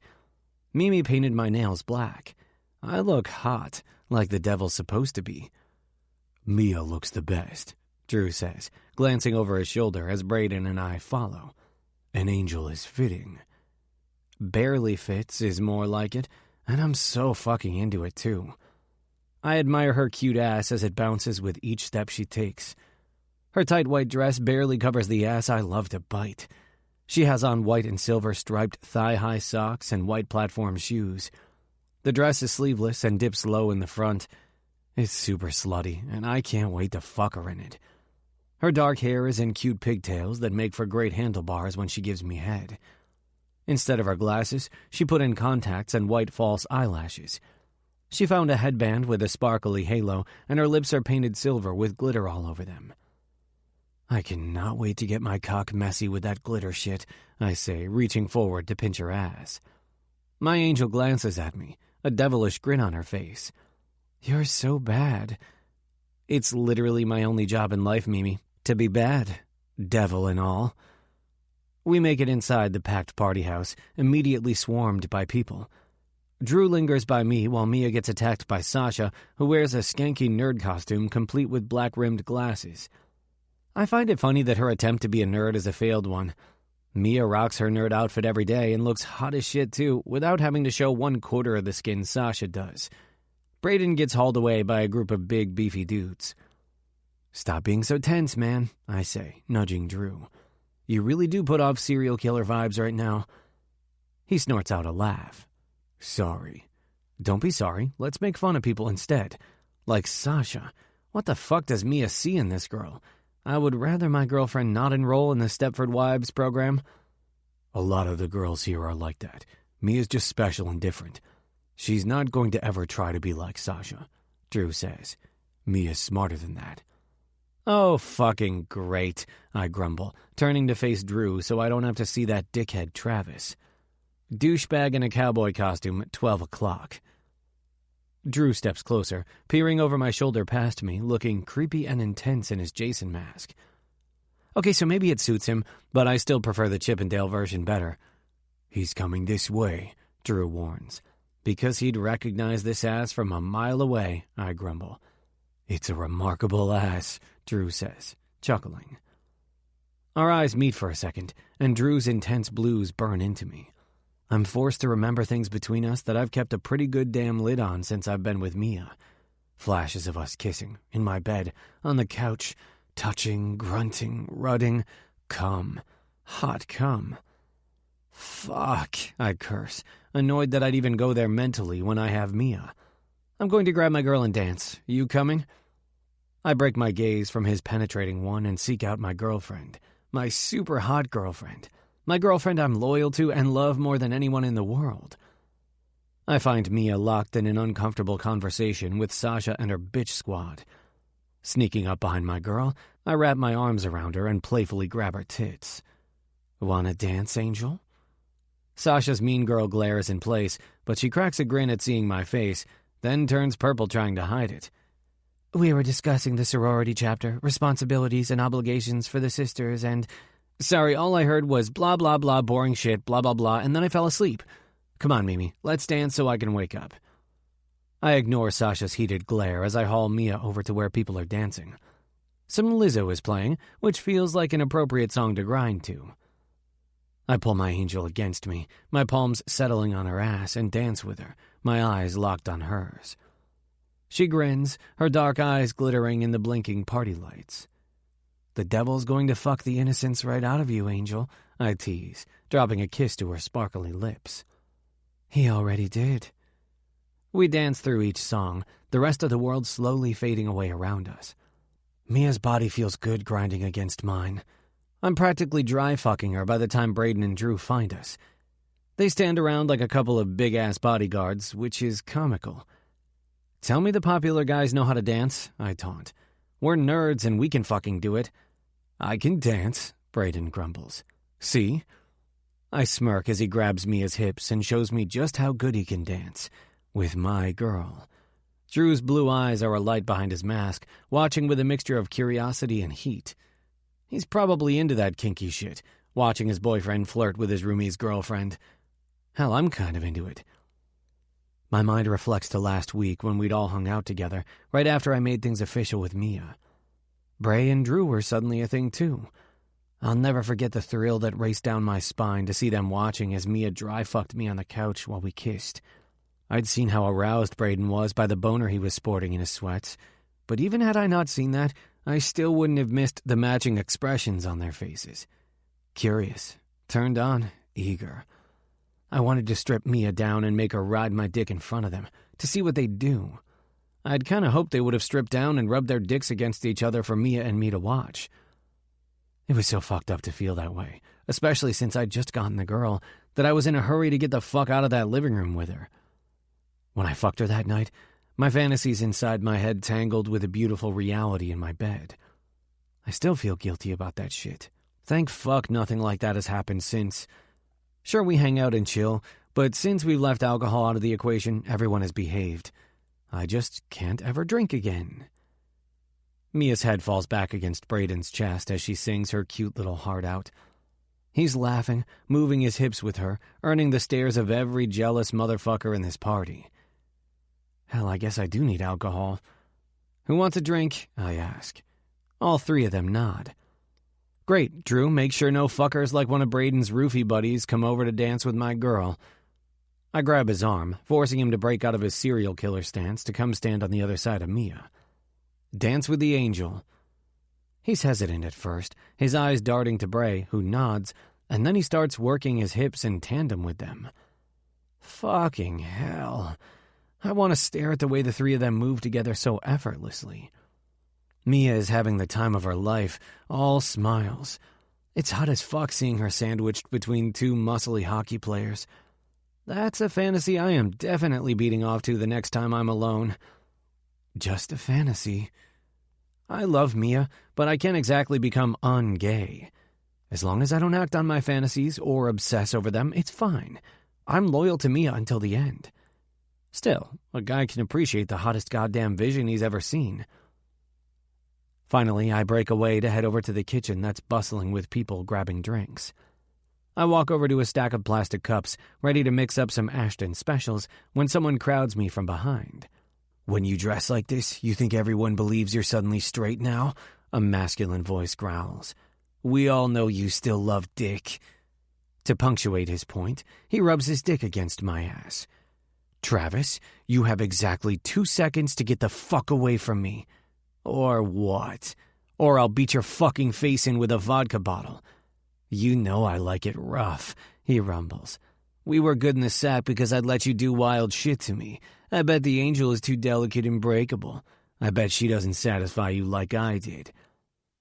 Spinning around, I grab his neck and shove him against the cabinets. "Don't fucking talk about her."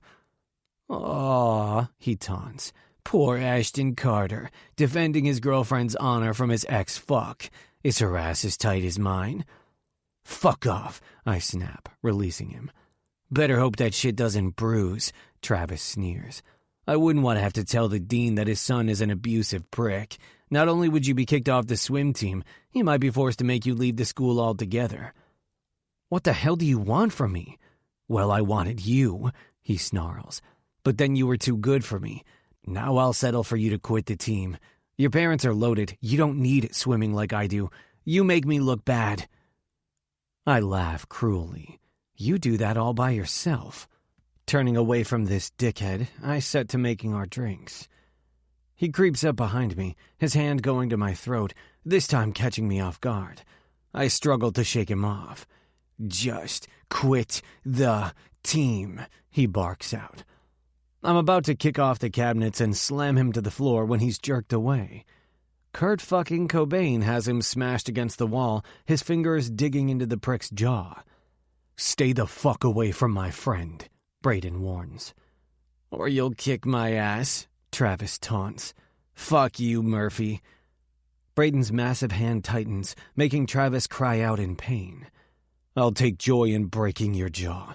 They'll have to wire it shut and you'll never suck cock again. I walk up to Brayden, skimming my knuckle down his spine to calm him. The asshole's not worth it. It's what he wants.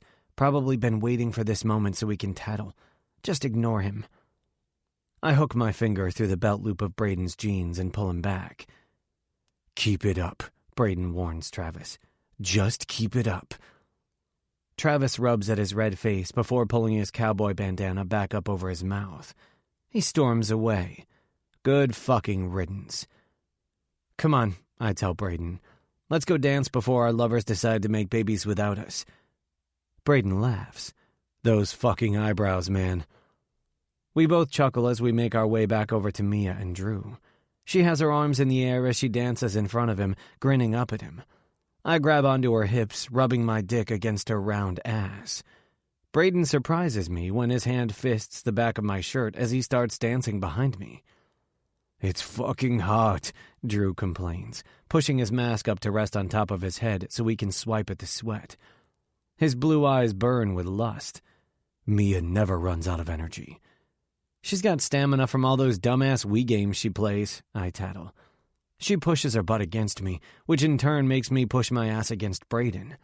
His hand grabs onto my hip. The laughter fades as we continue to dance, this time all synced up to the music. I try to ignore the fact that a big-ass hard dick is pressed against me. That's what happens with dicks. You rub them on something, they get hard. It's just dancing. I grab Mia's tits to remind myself that I'm hers. My hand slices down to her hip where Drew already is. Rather than pushing his away, I leave it there, sorta liking the feel of him as he touches my girl. This is so fucked up. And hot.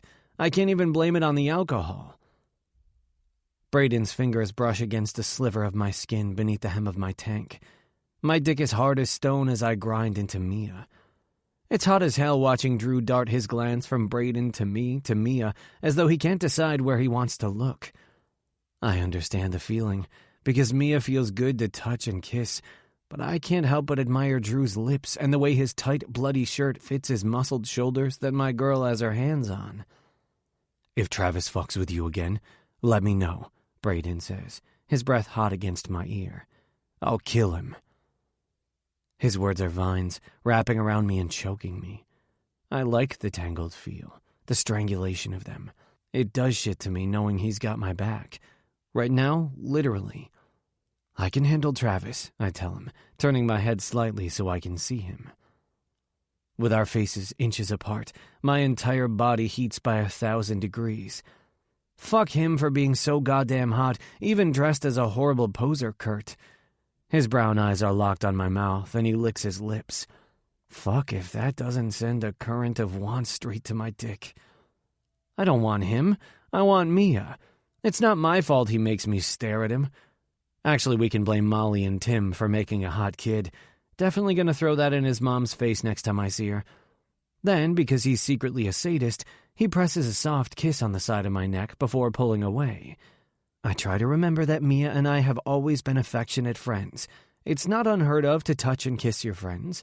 Mia and I are a testament to that. But then we started fucking. His eyes finally lift to my eyebrows, and then he starts to laugh. Those eyebrows, man, they're fucking ridiculous. I waggle them, sending him into another fit of laughter. Tell your dick that. He shakes his head, uncaring that his boner is about to rip out of his jeans. My dick is not into devil eyebrows. He walks over to Drew, pulling him away from Mia. His lips brush against Drew's before he pulls Drew's mask back in place. You kids ready to bail? We made an appearance. I could go for some Pancake House right now. I'm so in, I state, grabbing Mia and hugging her to me. What do you say, Mimi? Want to leave this hell and let me lick syrup off your pretty titties? She laughs, smacking my arm. We can leave, but you're not licking syrup off my boobs at Pancake House. I pull her to me for a dizzying kiss. Fine, we'll sneak some of those little bottles. I'll lick it off you when we get home. I like that idea much better.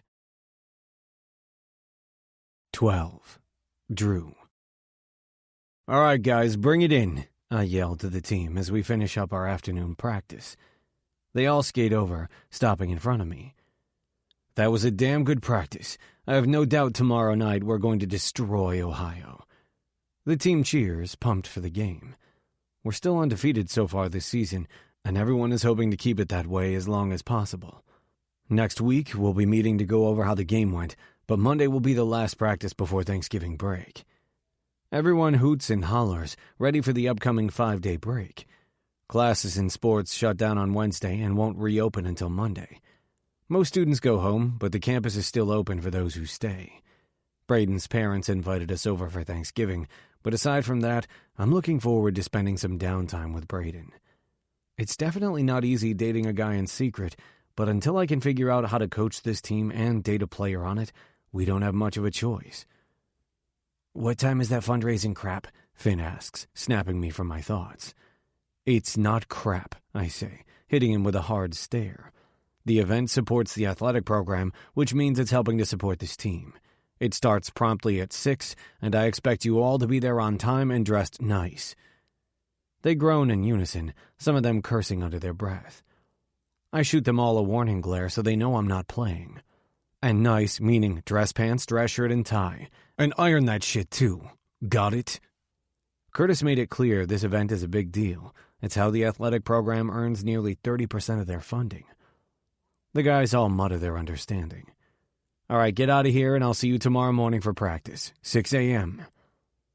The guys scramble to the locker room, ready to get on with the rest of their afternoon. I head into my office while they shower and bullshit with each other about who's throwing what party. I never knew college was like one long-ass party. I guess because I went from high school straight to the NHL, I skipped the whole college experience. Sure, the guys partied, but it was different, more sophisticated. I was surrounded by luxury and class. Here I'm surrounded by immature college students who are chasing ass. Some days it's hard to remember that I'm the same age as these guys, like my few years in the NHL forced me to grow up. As I type up an email to the transportation company we'll be using next month for our away game, I think back to the Halloween party a couple weeks ago. I wasn't keen on going at first, scared someone would recognize me, but in the end I was glad I got to go.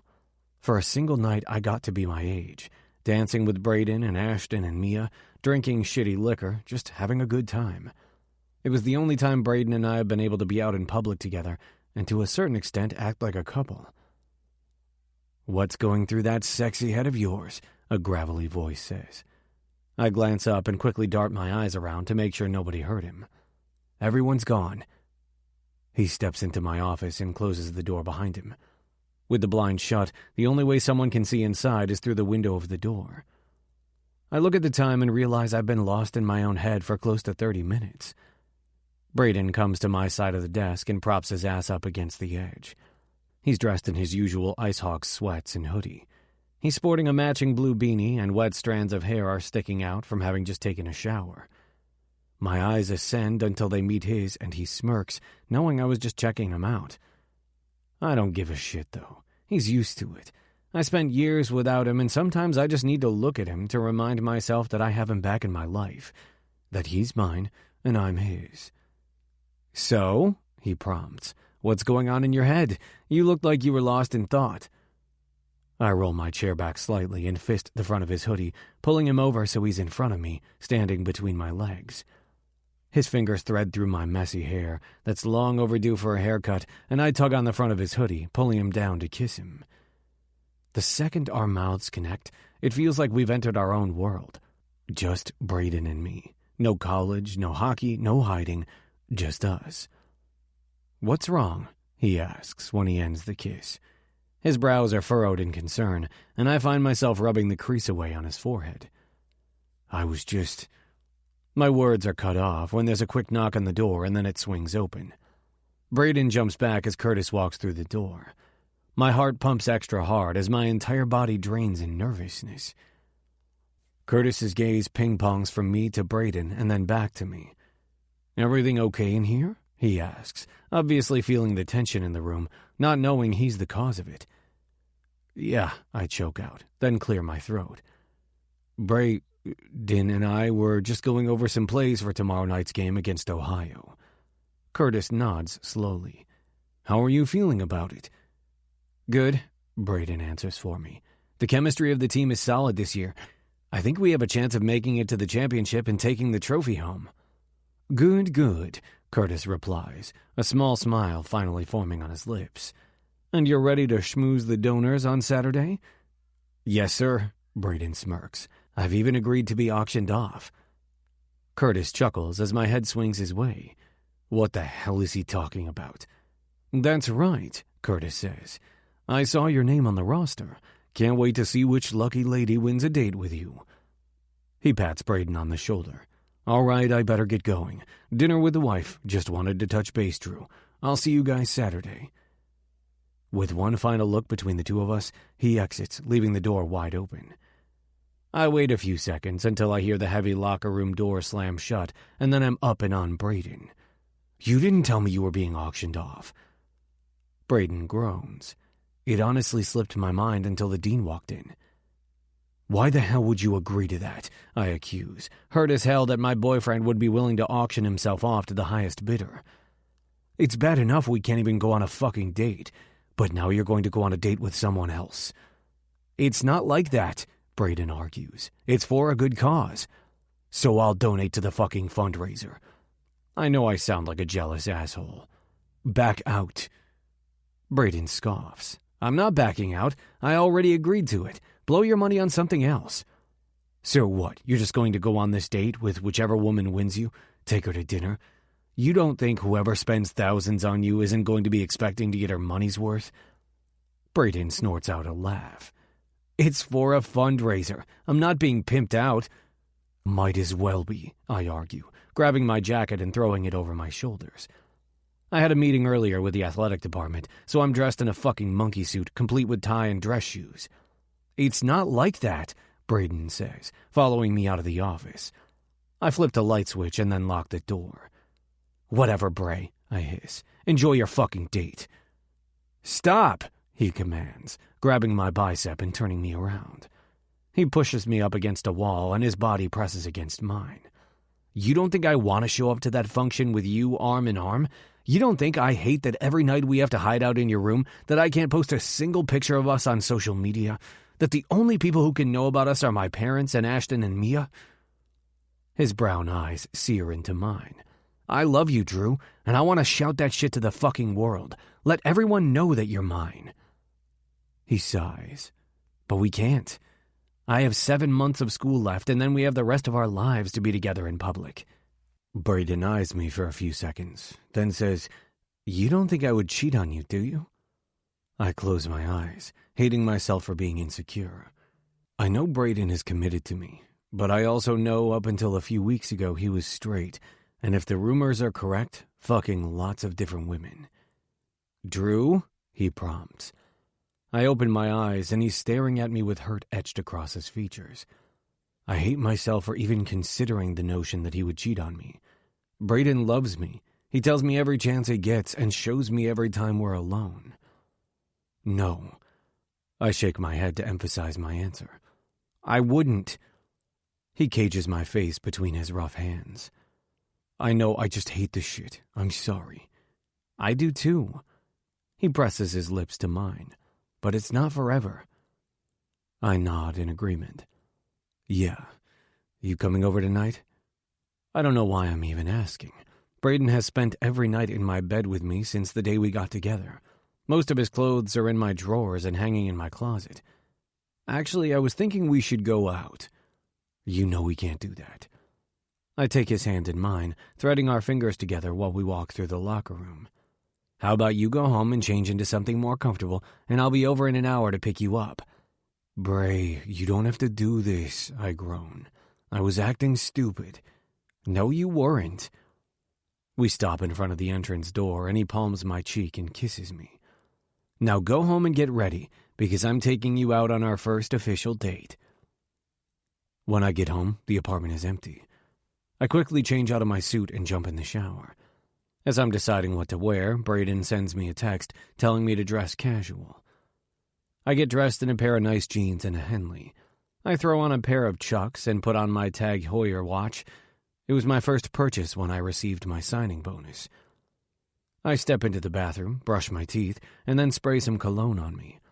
I have no idea what Braden has planned or how he plans to pull this off, but I'm excited nonetheless. I can't remember the last time I went on a date. When there's a knock on my door, I chuckle to myself. Braden never knocks. He and Mia might not officially live here, but they both come and go like they do. I swing the door open and find Braden standing on the other side, looking sexy as hell. He's changed out of his sweats and hoodie and is dressed in a pair of jeans, a long-sleeved Reebok shirt, and matching Reebok tennis shoes. When I get done eye-fucking him, I notice he's holding a small bottle of whiskey in his hand. I didn't want to get too girly and shit, he says with a shrug, so I went with a bottle of liquor instead of flowers. He hands it to me, and my heart warms at the sentiment. Never understood why women always want flowers, I joke. Right, he deadpans.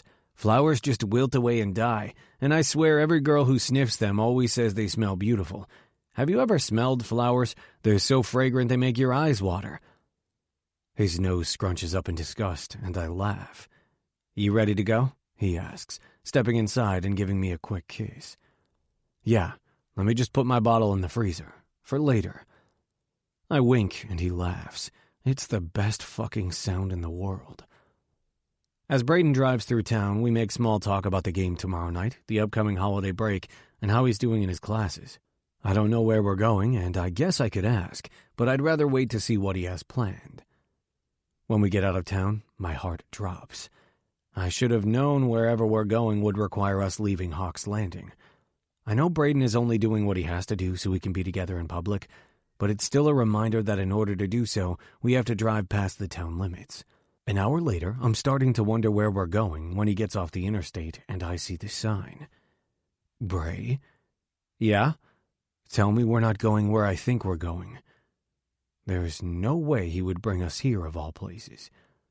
Where do you think we're going? He asks, pulling into the parking lot of the Michigan Wolves Stadium. To watch a Wolves game? Yep, he says as he swings into a parking spot. This is awesome, but we can't go in there. I might have only played in the NHL for a short time, but I was one of the top-paid players. Any smart hockey fan will recognize me. Trust me? He asks, turning the vehicle off. Of course I do. Then come on. He drops a Wolves ball cap into my hands. And put that on. He shakes a matching one out and pulls it over his head. As we walk through the parking lot, memories of when we were younger flash through my mind. Coming to this stadium to watch the Wolves play, my dad play. My dad would offer to get us seats up close, but Braden's dad insisted we sit in the higher-level cheap seats. He said you have to work your way down to appreciate the view up close. So we would come to the games and, with our binoculars stuck to our faces, commentate the entire game. Some of my best memories with Braden were up in those shitty seats. When we get to the ticket window, Braden tells the woman he purchased tickets online and gives her his confirmation number. She hands him the tickets, and we head inside. Let's get our food, he says, stopping at the concession stand. 2 boxes of popcorn, an order of nachos, 2 blue raspberry slushies, and 2 hot dogs, please, he orders. Did I get that right? My heart damn near explodes in my chest that he remembers exactly what we used to order. Since Tim insisted on buying the seats, my dad insisted on paying for the snacks. Looking back, it's kind of ironic that we probably paid more for the food than the seats. Yeah, I choke out. It's right. With our food piled high in our arms, we head into the stadium. The game has already started, but it doesn't fucking matter. This is already the best damn date I've ever been on. What are our seat numbers? I ask, glancing at the signs. Q42 and 43, he says with a smirk. I laugh, fucking elated that he got us the nosebleed seats. On our way to our seats, he stops a man selling binoculars and buys 2 pairs. I laugh, remembering how we used to bring our own to every game. Once we find our seats, we drop into them and set our food down in the empty seats next to us. Then we both bring our binoculars up to our faces so we can see what's going on. We spend the next couple hours watching Michigan kick New York's ass. We commentate the game, eat the shitty food, and laugh as we reminisce about the past. What did you think? Braden asks on our way home. Good first date? I take his hand in mine and bring it up to my lips, placing a kiss to his knuckles. You set the bar pretty high. Next date I'm going to expect you to top that. Braden laughs. Nah, next date is all yours. That's the great thing about dating a guy.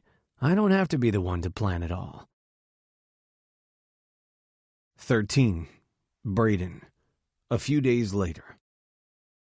Think it's wonderful you've donated a date to raise money for the athletic program. I know I'll certainly be bidding. I stifle a groan as I smile at Mrs. Vanworth. All for the cause. Mother, Sasha says tightly, don't embarrass Daddy. I already told you he's spoken for. I'll be bidding on Braden and going on the date with him. You just write that check into my account. Both women titter and plaster on fake smiles. Jesus Christ, where are my friends? I scan the room, flooded with people dressed in their fancy attire. The tire on my neck feels like a noose, tightening with each second I have to spend rubbing elbows with Sasha and her mother. When I spot Drew, I finally have an excuse to bail. Just saw Coach, I say, gently gripping Sasha's shoulder. If you'll excuse me. Make sure you're by the podium around 9, she reminds me. We'll figure the date out later. I'm thinking a weekend trip to New York City. My treat. The least I can do to help with the fundraiser. Drew will shit his pants if she tries to take me to New York for the weekend. Not sure how I'll get out of this, but I'll damn sure try. We'll discuss it later, I state, if you win. Sasha laughs, her boobs jiggling to the point I'm afraid they'll fall right out of her sparkly blue cocktail dress. Oh, sweetie, I always do. Fucking wonderful. I walk away, shaking off the unease that girl puts on me. Along the way to see Drew, I wave and stop to talk to a few teammates. I've been putting forth more of an effort to not be such a closed-off dick. The results are paying off. People don't seem so intimidated by me and are inviting me to shit. I don't necessarily want to go, but at least I don't shut them down. Just wish Drew could go with me. Wednesday was awesome. Getting to hang out with him in public, as a couple with no one giving a shit. I'm looking forward to the day we can do more of that. Drew is in mid-conversation with several older men, Curtis included. He's in his element looking hot as fuck and charismatic as hell. When he catches my stare, his blue eyes blaze and his dimple pops out. God damn, he's good-looking. Damn, Braden, Ashton's familiar voice rings out from behind me, his knuckle running down my spine. Looking like a snack tonight. Those sorority bitches are going to be throwing their daddy's checkbooks at you. I swivel around, smirking, ready to toss a comeback his way, but I'm stunned speechless by the sight of them. Mia and Ashton. Ashton and Mia, holy shit.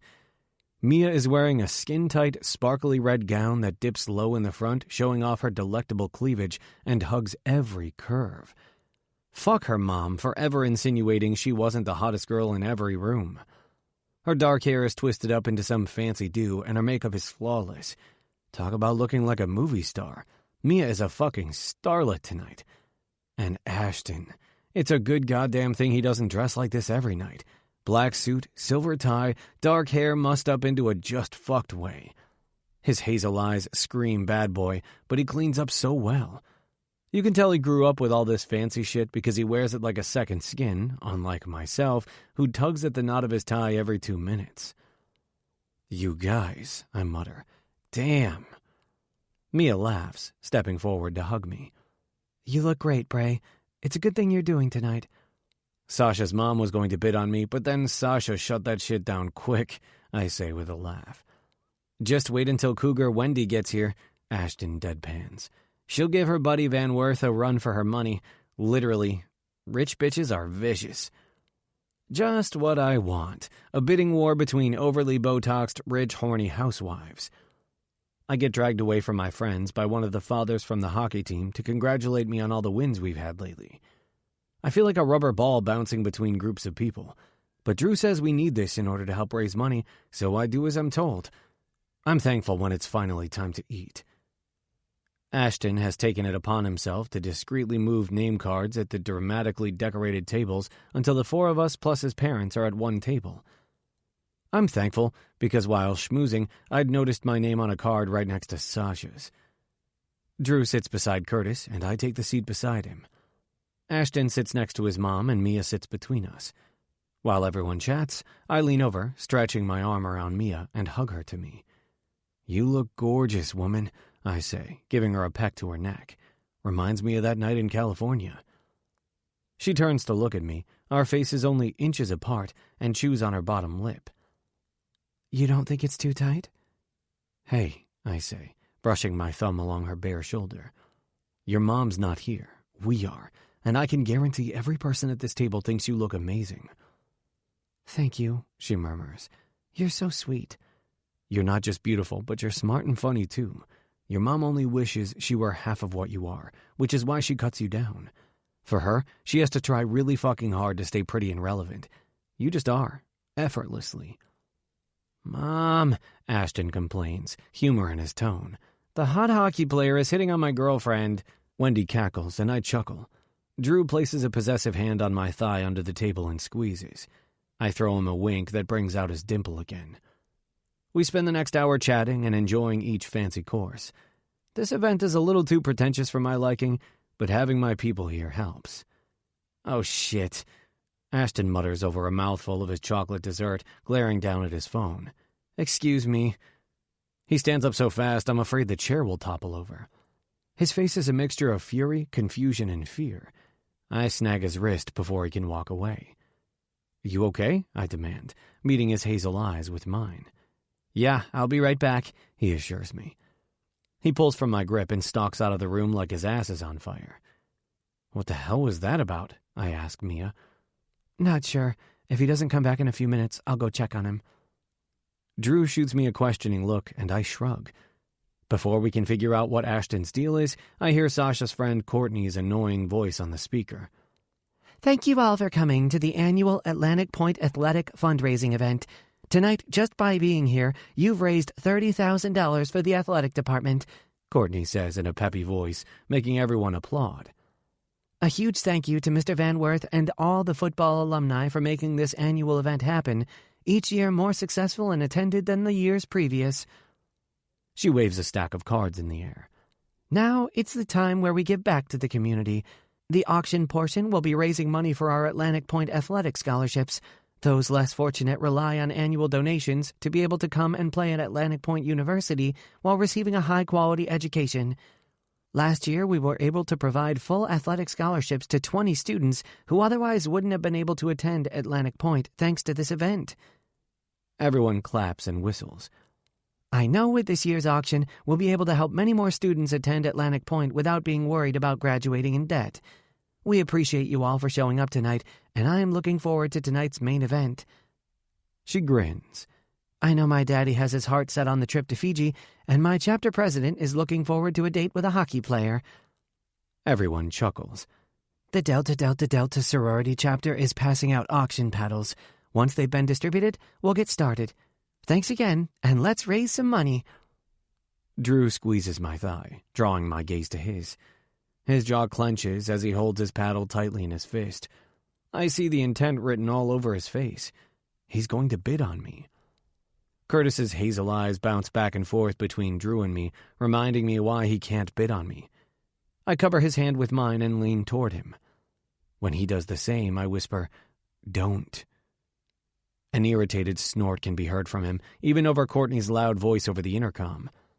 She makes her way through all the lower-ticket items until she eventually makes it to the big ones. A bidding war ensues over a skiing trip for two to Aspen, Colorado. Even Drew gets in on that one, and I can't help but think it's because he wants to take me with him. He loses to someone, but he's okay with it. Ashton comes back, an unreadable expression on his face. Before we get to the highest ticket item, the trip to Fiji, let's get to the fun part of the auction, dates with the athletes.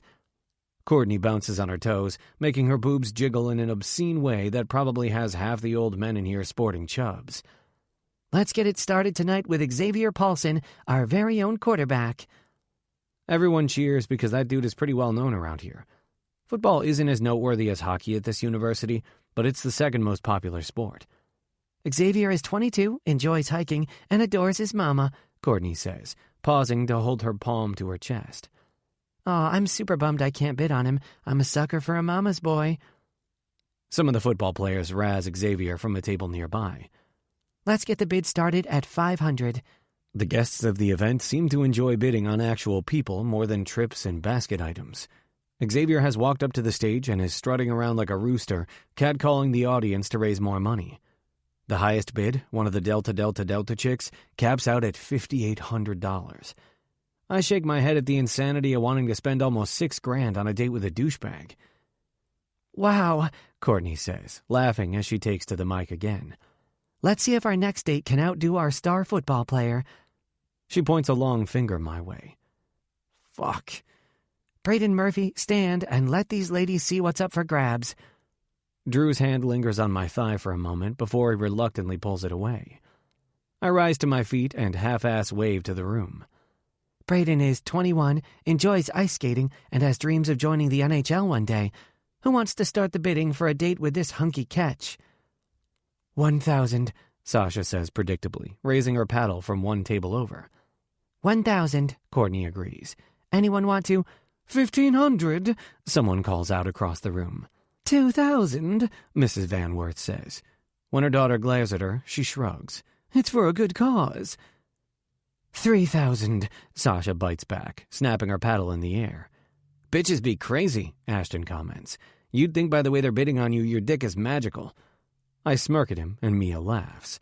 4,000, another bid across the room. 5, this time Sasha. 6, Wendy hollers, waving her paddle and making Curtis's face burn bright red. Ashton cackles. Get him, Cougar Wendy. 10,000, Sasha states, a smug grin on her face. I lean forward across Mia to whisper to Ashton, I hope your mom wins. Sasha has grand ideas we're going to New York for our date. Ashton looks past me and mutters an, oh, fuck no. 20, Ashton says, raising his paddle. Curtis chokes on his wine, and Wendy snorts. You can't, Sasha starts, horrified. We've got 20,000, Courtney exclaims. From the dean's son. How's that for support? Can anyone beat that? Fucking Ashton. $30,000, Sasha states, and then whispers something to her father. He nods. Great, I win. Ashton's apparently just getting started. I'm fucking entertained as hell, though. 50 grand, Ashton says, standing. 50 grand for the hot hockey player. Going once, going twice. Daddy, Sasha whines. He nods again. 60. Everyone is cheering and laughing. 100 grand, Ashton states, as though he's bored. I could go all night. Wendy grins. He has it. Of course he does. Spoiled rich shit.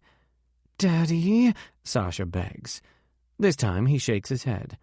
Date with a hockey player, sold to the dean's son for $100,000. This is fantastic. Imagine how this will help our future athletes, Courtney exclaims, ignoring the furious glare of her friend. Ashton sits back in his seat as the auction moves to other items, none of which earned more money than my date. Drew and Mia seem relieved that Sasha didn't win. Wendy is getting drunk off wine and giggling at her son's antics.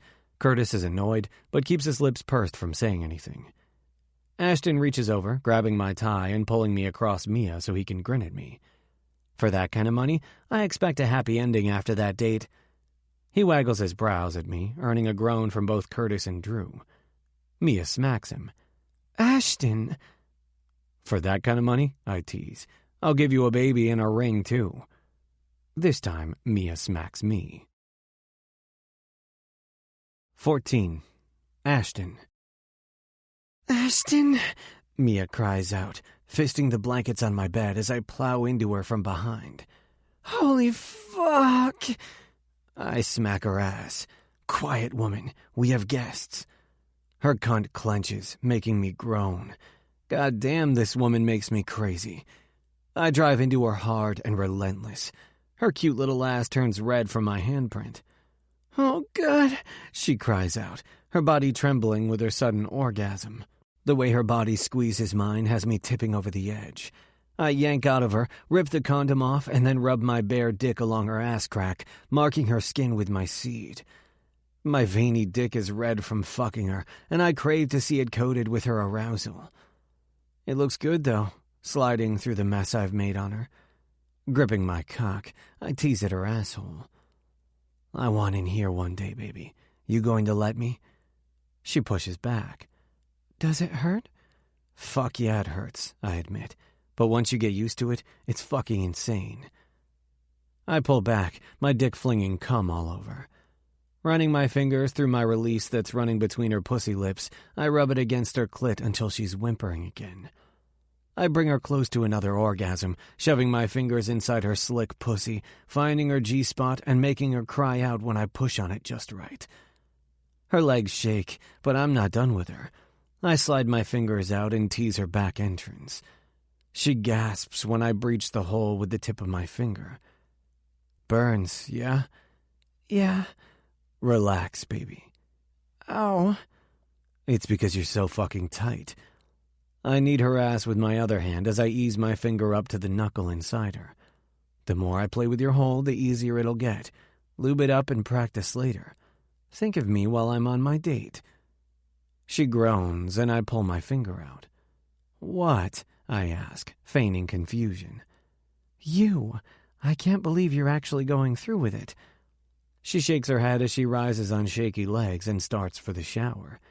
I won fair and square, I tease back, pinching her ass. She starts the shower, and once the steam billows from the water, we both step inside. I wash her like the queen she is, and then she hugs me. Her mood has shifted, and it makes my nerves tighten and spark. I'm just doing it to fuck with Sasha, I remind her. If you don't want me to go, I won't. I'll just lie to Sasha and tell her it was amazing. I only bid on him to save him from that witch since Drew couldn't. Her head tilts up. I know, I'm just teasing. I want you to go have fun. Besides, Drew and I are going to binge-watch Riverdale. I bet he's thrilled, I deadpan. She smacks my chest. He secretly likes it, too. Her lips find mine. Braden's your friend now. Things aren't like they were before. He's in love with Drew. I know it's just a date between friends. Relief floods through me. Good girl. Just don't kiss his devastatingly handsome mouth, she teases. Everywhere else his game, though? I throw back. His dick? Asshole. His asshole, I gasp as though I'm scandalized. You dirty girl. No, asshole, she groans. You're an asshole. Your asshole, I remind her. Love you, Mimi. Always. Same, Ashy C. Love you always. For $100,000, I expected roses, Braden teases as we drive through town. A teddy bear, chocolate, chivalry is dead. Duty didn't even open my door. You're more of a smack my ass and call me pretty kind of guy, I tell him with a smirk. You don't need me to romance you. We both chuckle as I park a few blocks from the old-fashioned movie theater on Main Street, since there's nowhere to park. It's not as up-to-date as the new theater up the road, but I prefer this one as I remember going to it a lot as a child. The look on your boyfriend's face was priceless when I asked if you brought enough condoms for our date, I say as I climb out. Is it just me, or is he hotter when he's mad? Braden laughs, shaking his head. It's not just you. A pissed-off Drew is hot as fuck. Even though it's snowing, the roads have been cleared. The sidewalks are another story. We slip and slide as we walk the few blocks until we make it to the outdoor ticket booth. I elbow Braden out of the way when he tries to pull his wallet out, making him laugh. The cashier gives us a strange look, but then hands us 2 tickets to the action flick we chose. Braden is the gentlemanly one of us two and holds the door open for me. I make a beeline over to the concession stand. M&Ms, Whoppers, Skittles, a cherry icy, a large popcorn with lots of butter, I say to the cashier. Oh, gummy bears, and some of those chocolate-covered raisins. I run my knuckles down Braden's spine. And whatever he wants. An icy and Twizzlers. Are you on a diet? I ask, my brow lifted as I toss some bills down on the counter to pay. He snorts. Nah, just saving some snacks for the rest of the theater goers. Jesus, man, how do you look like that? He waves a hand at me. And eat like that. We both look at my mountain of snacks. I'm hungry, I complain. Mimi depleted me of my energy. As we collect our items, he chuckles. It sounded like the other way around. She's so loud. I was pretty sure Drew was about to rub one out to the sound of you two earlier. The thought of Drew jacking off on the couch is one I don't need to think about. So you two creeps listen to us fuck? You dirty little shits, I say, cracking up laughing. Don't worry, we've heard you two fucking like bunnies. It's kinda hot. Braden smiles, but it doesn't reach his eyes. He opens his mouth like he might say something, then shuts it. I'm curious, but don't press. We make our way into the theater. I'm surprised to see that, though they've kept the original architecture and style of the old theater, they've recently remodeled the seats to those cool ones the new theater has. I follow Braden to the very middle at the very top and plop down beside him. As we wait for the movie to start, I inhale half my snacks. It'd be way more fun if Mia and Drew were here. Kinda lonely without them. What do you think they're up to? Braden asks, clearly on the same wavelength as me. Your boyfriend is probably cuddling my girl as we speak, I say with a laugh. Mimi's a cuddler. It's not his fault. Yeah, Braden agrees. My heart does a twist inside my chest as I remember he's been with her in intimate ways and knows all about her cuddling.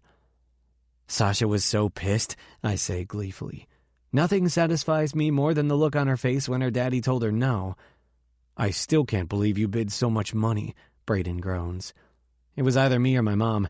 Trust me, you do not want to go on a date with Cougar Wendy. I'm still in therapy from the last time she went all horny housewife. My words are said in jest, but they cut with a bitter edge. How's therapy going? When Mia wasn't talking to me, I casually mentioned to Bray when he was over that I needed to see my therapist. Had he not encouraged me to go, I might not have. And believe it or not, I think it helped me wrangle my brain some so I could get Mia back. I guess I owe the guy.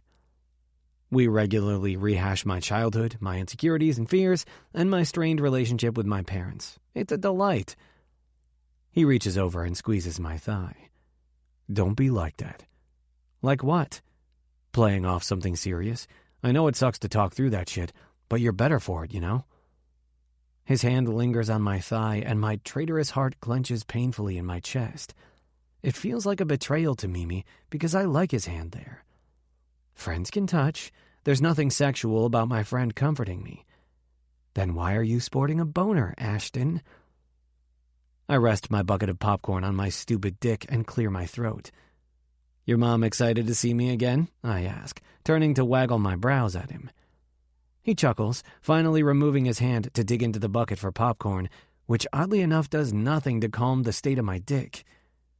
She's thrilled. Are you sure your parents aren't going to miss you for Thanksgiving? I mean, Mia's parents are dicks and Drew's are gone, but you actually do have family. My parents don't do Thanksgiving, I say with a grumble. Not in the traditional sense. We usually eat Cornish hens at some French restaurant my mom loves, meeting up with my grandparents. Pops interrogates Dad about his accomplishments, while Dad desperately tries to impress him. Mom and Grams get fucked up on wine while I count the minutes until I can leave. No pecan pie? Fuck no. What a waste. You're in for a treat then. Mom goes all out. I laugh. Sweet Molly knows the way to my heart. Food. Are you sure it's cool if Drew and I tag along next weekend? I know it's your parents' cabin and all, but... Dude, I cut him off. The cabin is massive, plenty of room. Plus, since we all cook for shit, the lodge up the hill from it offers 5-star gourmet meals around the clock. The bar is pretty sweet, but I only know that because I go there to escape my parents. I don't want to escape you guys. The stocked bar in the cabin will be plenty. I'm looking forward to the getaway weekend. When Mia mentioned Drew bid on the ski weekend at the auction, I was quick to suggest we use my parents' place. The ski resort our cabin is on is one of the top-rated resorts in the country, and free. Well, to us it's free. My parents paid a fuck ton for that cabin, one they only go to once a year for their anniversary in January. My phone buzzes and anxiety trickles through me. I dread the thought of it being another message like the one I got last night, a video from an unknown number. Fucking Travis. It's one thing to fuck with me, but that video was something that fucked with the ones I care about. He'd obviously recorded the four of us dancing at the Halloween party. The dancing was fucking hot, but what disturbed me was when Drew lifted his mask. Bray walked over to him and kissed him. It all happened so quickly, but each incriminating second was recorded. The text that followed after said, "Does your daddy know his hockey coach is a very naughty boy?" It pissed me off so bad. I sent a shit ton of threatening texts back to Travis. I told him to stay the fuck away from my friends. He never responded back. As the movie starts, I pull my phone out to check the text. I'm thankful it's just a text from Mia. Sure enough, she's cuddled up with Drew and they took a smiling selfie. Fucking cute. I'll be damned if I let Travis hurt Drew. Drew deserves to have friends and a fucking boyfriend. Travis threatening to tattle on him pisses me off. Our turn, I murmur to Bray. I hold my phone up. Pretend you're sucking my dick. He laughs. Nice try. We settle for just cheesing for the camera, and then I send the pic. I shove the phone away, willing my nerves to settle. My leg bounces up and down. This time when Braden settles his palm on my thigh to calm me, I relax. You okay? He asks, his breath hot and close to my ear. All I can do is nod. Good. He presses a kiss to my neck and then settles back in his seat. Stupid, hot, affectionate fucker. I somehow managed to make it through the entire movie without losing my mind. By the time we're stepping outside, the assault of the icy wind has all the heat from his subtle, innocent touches pushed away. It's cold as fuck outside. I wish I'd worn my big coat and not just my leather jacket. I shove my hands in my pockets and complain the whole way back to my car. As soon as we reach it, I screech to a halt. What the fuck? Someone slashed your tires, Braden growls, his tone dripping with fury. Who the fuck would do that? I grit my teeth as I squat to inspect the damage. Fucking Travis. I'm going to kill him, Braden seethes. I hate that guy. Call your dad, get that asshole kicked out of school. And risk Travis showing that video to him? Fuck no. It's fine, it's just tires, I grumble. He vandalized your car, Ashton, he snaps. He's already framed you for drug possession, tried to poison you with bleach, and put his fucking hands on you. I'll be damned if I let him hurt you anymore. I grab his coat, jerking him to me. I can handle it. His brown eyes flash with murderous intent. Apparently not, because you let this piece of shit walk all over you. I shove him away from me. You don't understand. Then make me, he bellows. Ignoring him, I lean my ass against the car and text Mia to let her know we need them to pick us up. I don't give her the details, so she won't worry. Just a vague car trouble is all I wrote. I'm just pocketing my phone when snow slams into my chest. You can't ignore me, Braden says, bending to ball up more snow. He launches another snowball at me, nailing me in the forehead. Oh, it's on now, buddy. I start chucking snowballs at him as fast as I can make them. We go from pissed off to laughing as we chase each other between cars. I get stuck in a snowdrift up against the storefront, slowing me down enough that Braden's able to tackle me. We roll around on the snow until the brute fucker has me pinned. Our breathing is heavy, and we're both grinning. Reminders of that night in the locker room filter through my mind. The fight, the taunt, the kiss. My self-destructive ass kissed him and sent my world exploding around me. I won't make that mistake again. But something feels different about our proximity now. There's no anger or jealousy or confusion, just two friends enjoying each other. My heart races in my chest, slowing to a stop when he pulls his beanie off his head. You're cold, he murmurs, shoving it down over my head.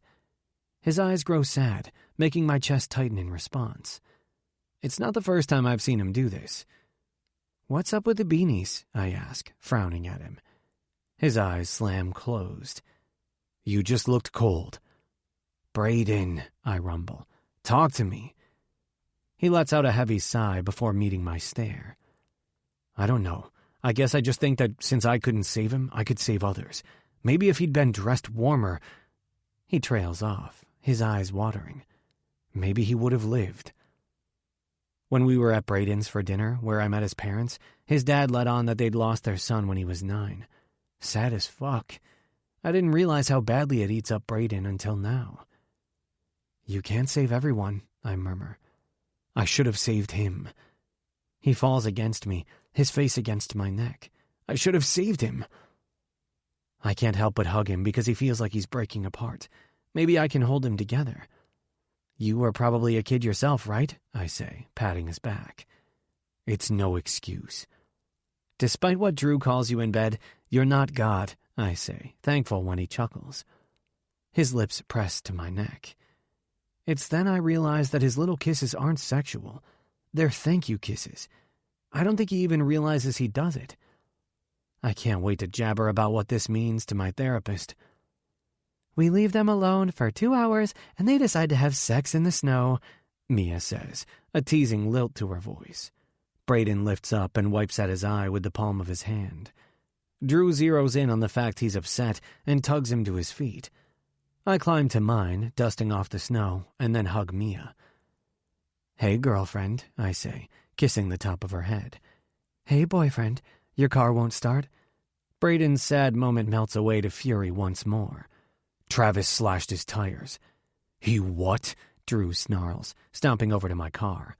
"What the fuck, Ashton?" "It's fine," I snap back. "I'll call a tow truck and have tires put back on before the end of the week." "It's not fine," Drew spits out. "This is so fucked up." "Let it go," I warn. He pulls out his phone and starts dialing. "Non-emergency, thank you." I grit my teeth, shooting Drew daggers with my eyes, but he ignores me. "I'd like to report a vandalism," Drew says, and then rattles off the address. As soon as he hangs up, I flip him off. "I said I handled it, Daddy." "Pretending it didn't happen isn't handling it," he throws back. "You better tell them it was Travis or I will." All I can think about is the goddamn video. Drew definitely doesn't need to be the one to tell them. "Fine," I grit out. "I'll tell them I think it might be him. Happy?" He nods, some of the tension melting away. "How did the date go?" "It was fine until you two interrupted the happy ending." I smack Mia's ass. "Take us for ice cream after the cops show up, Daddy Drew. You owe us." He flips me off. 15. Mia. "Holy shit," Brayden says, staring up at the front of Ashton's family's cabin. "If this is your vacation house, I'm afraid to see what your home looks like." The authentic 3-story log cabin with forest green shutters is situated on what appears to be several acres of land, and looks like it's part of a movie set for a Christmas movie. "It's as pretentious as this one," Ashton says, grabbing my luggage and his own out of the back of the SUV he rented since his car is out of commission. "This was my mom's anniversary present to my dad," he adds. "Nothing says happy anniversary. Sorry for fucking my 20-year-old trainer like a vacation house at his favorite ski resort." The bitterness dripping in his words has me reaching over and squeezing his bicep. Ashton's way of handling pain is by being sarcastic, but I know him well enough to know that he uses his smart-ass comments to push down the hurt and resentment he feels toward the way his parents behave. The funny thing is, they both love him, but he can't see past their imperfections to understand that. Once we're inside, I glance around in awe. I've lived a life of luxury. My parents have a skyrise condo in New York, a beach house in the Hamptons, and my childhood home was on a documentary about the most expensive homes of the rich and famous. But this cabin, Wow. I knew Ashton came from old money, but I had no idea just how wealthy he is. It makes my parents' beach house look like a shack. The walls are all real wood, the ceiling vaulted. I expected the inside to be gaudy, similarly to the way Wendy dresses, but it's actually beautiful. With rustic wood furniture, a massive floor-to-ceiling double-sided fireplace, and cozy-looking plush leather couches. It makes me want to cuddle up with Ashton by the fireplace and drink hot chocolate. "Mia and I get the master bedroom," Ashton says. "There are 8 other rooms. Pick whichever one you guys want, but you might want to pick a different floor." He smirks devilishly, and I know something sexual is about to come from his mouth. I've given up on trying to stop him, and instead just embrace the fact my boyfriend wants me all the damn time and isn't afraid to show it. You've heard how loud my girl is, and this weekend I plan to stay buried inside her as much as possible.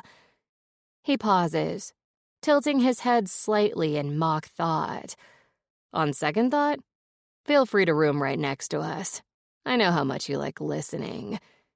He winks at Brayden, who groans, his face and neck slightly turning pink, and I stifle my laugh, not wanting to encourage Ashton.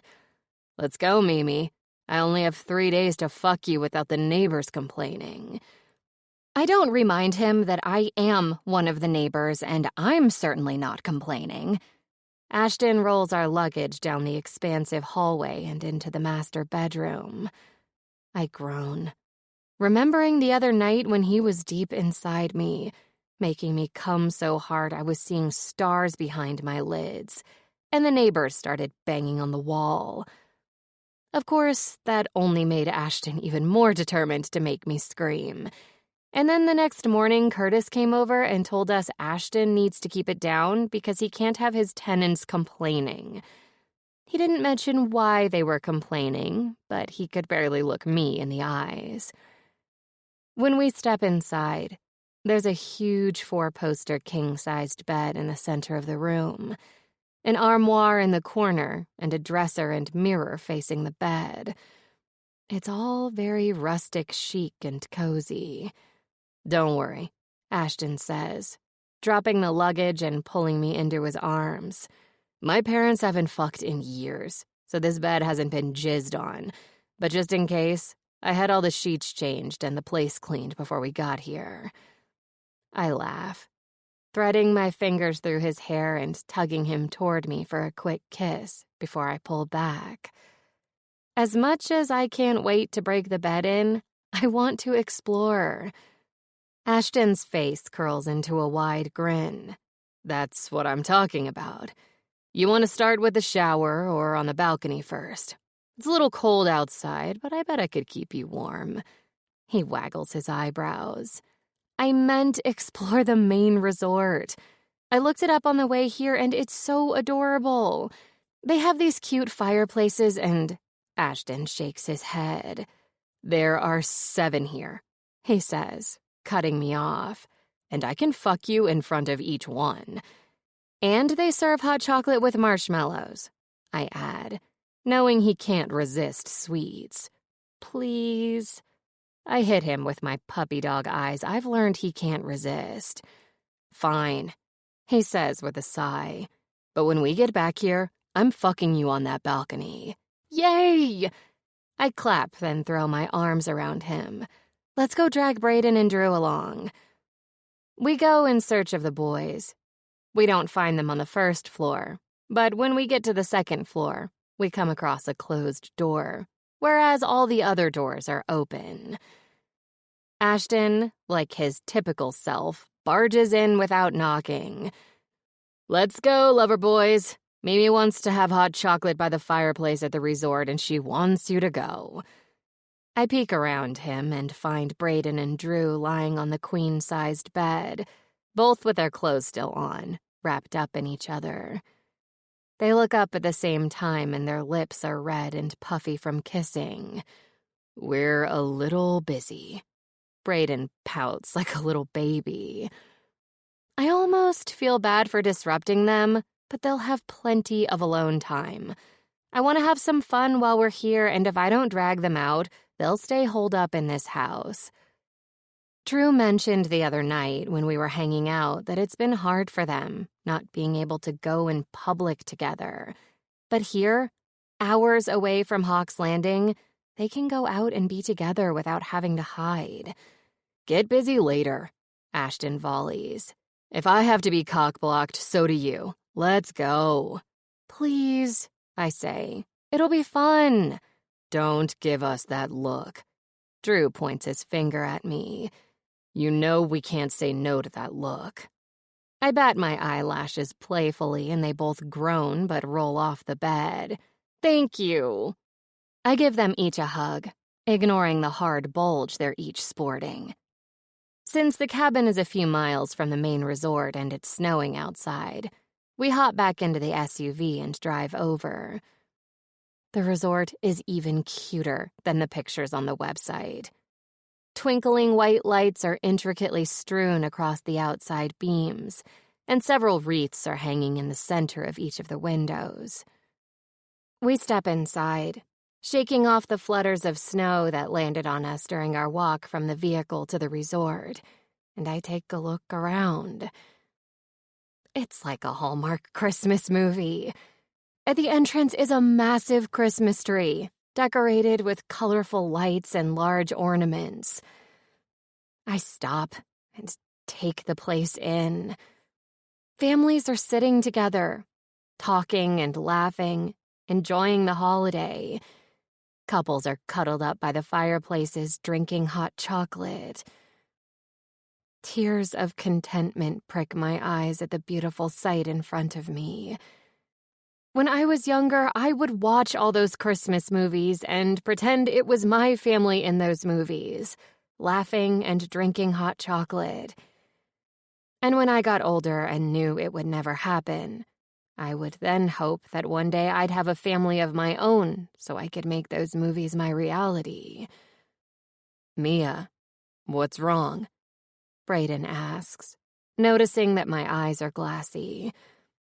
"Nothing," I tell him truthfully, because for once everything is perfect. It's just, it looks like what a home is supposed to look like, what I always imagined. I let my words trail off, but Brayden gets what I mean without me having to finish my thought. He saw the home I grew up in. He pulls me into his side and kisses my temple. "You don't need them." "That's right," Drew adds. "You have us."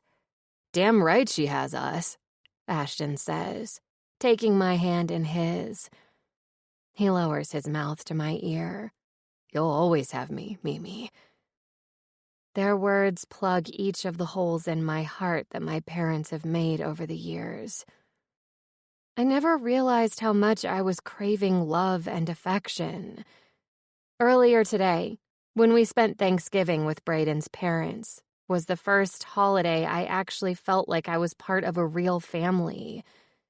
Molly and I cooked and baked all day while the guys watched football. Then we sat together and ate, going around the table and telling everyone what we were thankful for. I'd seen scenes like that in movies, but never in real life, and it made me despise my mom that much more. Holidays for our family were spent on a movie set with catered food brought in. Or if we were home, she'd have the chef make us some healthy meal. We'd spend maybe 10 minutes together at most before she and my dad would retreat back to their rooms. But today it felt like I was part of a real family. After Ashton orders all of us Irish Bailey's hot chocolates, we find a cozy little corner with 2 couches in front of a fireplace and sit. Ashton hands me my drink and plops down next to me, while Bray and Drew take the couch diagonal from us. The cup is warm to the touch and feels good against my cold hands, and even better as it slides down my throat, instantly warming my insides. This is delicious. I take another sip, So, what's on the agenda for tomorrow? I curl my legs over Ashton's, and he rubs his hand up and down my jean-clad thigh. Skiing for sure, Drew says. Hell yeah, Brayden agrees. We need to hit the slopes first thing in the morning. Can you ski? I ask Ashton when he doesn't say anything. He scoffs. I can do everything. Will you teach me how to? He side-eyes me. I'd rather teach you something else. In bed, where it's warm and there isn't a chance of avalanches. Brayden barks out a laugh. In other words, you suck at skiing. Drew snorts. Finally, something Ashton isn't good at. Oh, I'm good, Ashton retorts. Mom and Dad practically use that bunny camp as a babysitter every winter. I'll whip both your asses tomorrow morning, but then I'm spending the rest of the day with Mia warming me up. But I want to learn, I tell Ashton, who groans, already knowing he's going to give in. Fine, but you owe me, he murmurs, nipping at the corner of my jaw. And I'm going to collect tonight. You're making me pay before you teach me? I giggle as he nuzzles his face into my neck. That hardly seems fair.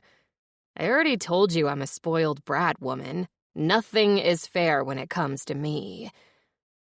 After we finish our drinks, we head back to the cabin, but not before I make the guys take pictures with me in front of the pretty Christmas tree. Since Ashton turned the heat on before we left, it's toasty warm when we get back. I kick off my boots and shrug out of my jacket, unraveling my scarf from around my neck. Can you give us a tour? I ask Ashton, glancing around. So far, I've only seen the master bedroom. Are you punishing me for something? He deadpans. What? I say with a laugh. My mom always punished my dad by refusing to have sex when he fucked up. All I want is to get between your legs and you're not letting me. He nips at my lips, grinning. I mean, I'm into punishment, but I prefer the kinky kind, not the psychologically torturous ones. Oh my God, you're so dramatic. I encircle my arms around his neck. It's just a little tour. I promise as soon as we're done, you can fuck me. With Drew, Brayden, and me following him, he shows us all the different rooms. A huge state-of-the-art gym, an indoor theater that rivals the actual ones, an indoor sauna, a massive kitchen, and several others. And this is the backyard, he says, opening a door that leads outside. I step out and my feet are instantly warmed. When I glance down in confusion, Ashton laughs. The deck is heated. Nice. I look up and find the coolest-looking hot tub I've ever seen on the back porch. It's made of some sort of rock, making it look like a natural spring. There are several lounge chairs surrounding it, and when Ashton flicks a switch, it lights up turquoise. Tiny bubbles instantly start to form, and you can see the heat rising up in the frigid air. We should all go in. Then I remember something. Shoot, I didn't bring a swimsuit. I pout at Ashton. You didn't tell me there was a hot tub here. Maybe we can find one somewhere. Before I can finish my sentence, I'm being lifted, caveman style, over Ashton's shoulder. He stalks us over to the hot tub and then drops me in, jeans and all. What the hell? I shriek, thankful the water's warm. Ashton is already removing his shirt and unzipping his pants while Brayden and Drew laugh at his antics. What are you laughing at? I bark playfully at them. Get in here. I splash water at them and they only laugh harder. Then, since my shirt is sticking to me, I peel it off my body and throw it to the side, leaving me in my lacy bra and jeans. Ashton steps into the water only in his boxers and wades over to me. His hazel eyes seem to glow in the turquoise reflection as he cuts through the water toward me like an alligator after his prey. I yelp when his arm circles around my waist while his other hand unbuttons my jeans. "It's okay, Mia?" he asks, his voice low enough so only I can hear. "Yes, it's just Brayden and Drew." His grin is wicked. "Then let's get you out of those jeans." We laugh as he wrestles me out of my clothes that have stuck to my skin. When he finally flings them over and they splat on the deck, he pulls my back to his chest and kisses my temple. "I think we scared them away," I say, motioning for the empty deck. "Nah, those two can't pass up hot tub time with the hotties. Give them a second to get their dicks in order." A few minutes later, two hockey gods dressed in black boxer briefs, carrying bottles of liquor, join us in the hot tub. Ashton reaches over and mashes a button that has bubbles rolling all over, so it's too hard to see beneath the surface. Drew hands us an unopened, icy cold bottle of vodka. I take it from him and unscrew the lid. It's cold but burns like fire all the way down my throat. I choke a little before passing it to Ashton. "I'm going to fuck you in this hot tub." Ashton gulps the vodka before passing it back to me. "What do you think about that?" "Sounds hot." Brayden laughs. "Corny, Mia. Real cheesy." I stick my tongue out at him, earning a chuckle from Drew. "Children," Drew says. "Behave." "Sorry, Mimi," Ashton says, grabbing my boob. "Didn't mean to poke you with my dick. You know how I get when Drew goes all daddy on us." Drew flips him off before slinging his arm over Brayden's shoulders, pulling him close. They're so cute together. The next few drinks of the vodka go down smoother. My body feels weightless. One glance at Ashton tells me he's feeling pretty good himself. "Oops," Ashton says a second before my bra loosens. "It fell off." I giggle as he wrangles it off my body. He tosses it at Brayden and Drew, who've started to devour each other. It smacks them right on their heads. Then it's on. I scream when the boys attack, trying to get Ashton, but he uses me like a human shield. I latch onto Brayden as Drew attempts to playfully drown Ashton. Brayden pulls me into his lap so we can watch them. His thumb lazily strokes my stomach, making me shiver. "You're feeling good, pretty girl? Bray asks, pecking the side of my neck. "So good." Bray laughs. "Me too. We needed a vacation." Drew has Ashton trapped in a headlock, laughing his ass off while my boyfriend tries to escape. "Let him go," I say, giggling. "You're hurting him." Drew tugs at Ashton's nipple ring. Ashton likes a little pain. Red-faced from exertion and in a headlock, Ashton still manages to shrug. "That thing you're poking me with is painful," Ashton chokes out. "I'll tough it out like a good boy, though, Daddy." This sends them into another splashing, chaotic moment, where Drew tries to drown him while Brayden and I crack up laughing. Ashton eventually escapes and pounces on me, hands moving my thighs to settle himself between them in front of me, poised for a kiss. It's strange to kiss him as I sit on Brayden with my legs spread, but I can't deny it's also hot. Ashton kisses me hard, devouring me like he needs me to survive. I whimper when his hand pushes my underwear aside and his fingers slide inside me. "My dick is huge, but you stay so tight for me, Mimi. You're a miracle." I laugh, even as he bites my lip. Drew has moved to sit beside Brayden, both of them quiet as Ashton kisses me. He breaks the kiss and pulls away, bouncing his stare between each of us. His fingers curl up inside me, hitting me in just the right spot to have me gripping Braden's thighs and arching my breasts out of the water. "She likes that," Ashton says. "She also likes putting on a show. You like showing off your pretty tits, don't you?" I shudder, thrumming with pleasure. Braden's dick is hard as stone pressed against my ass.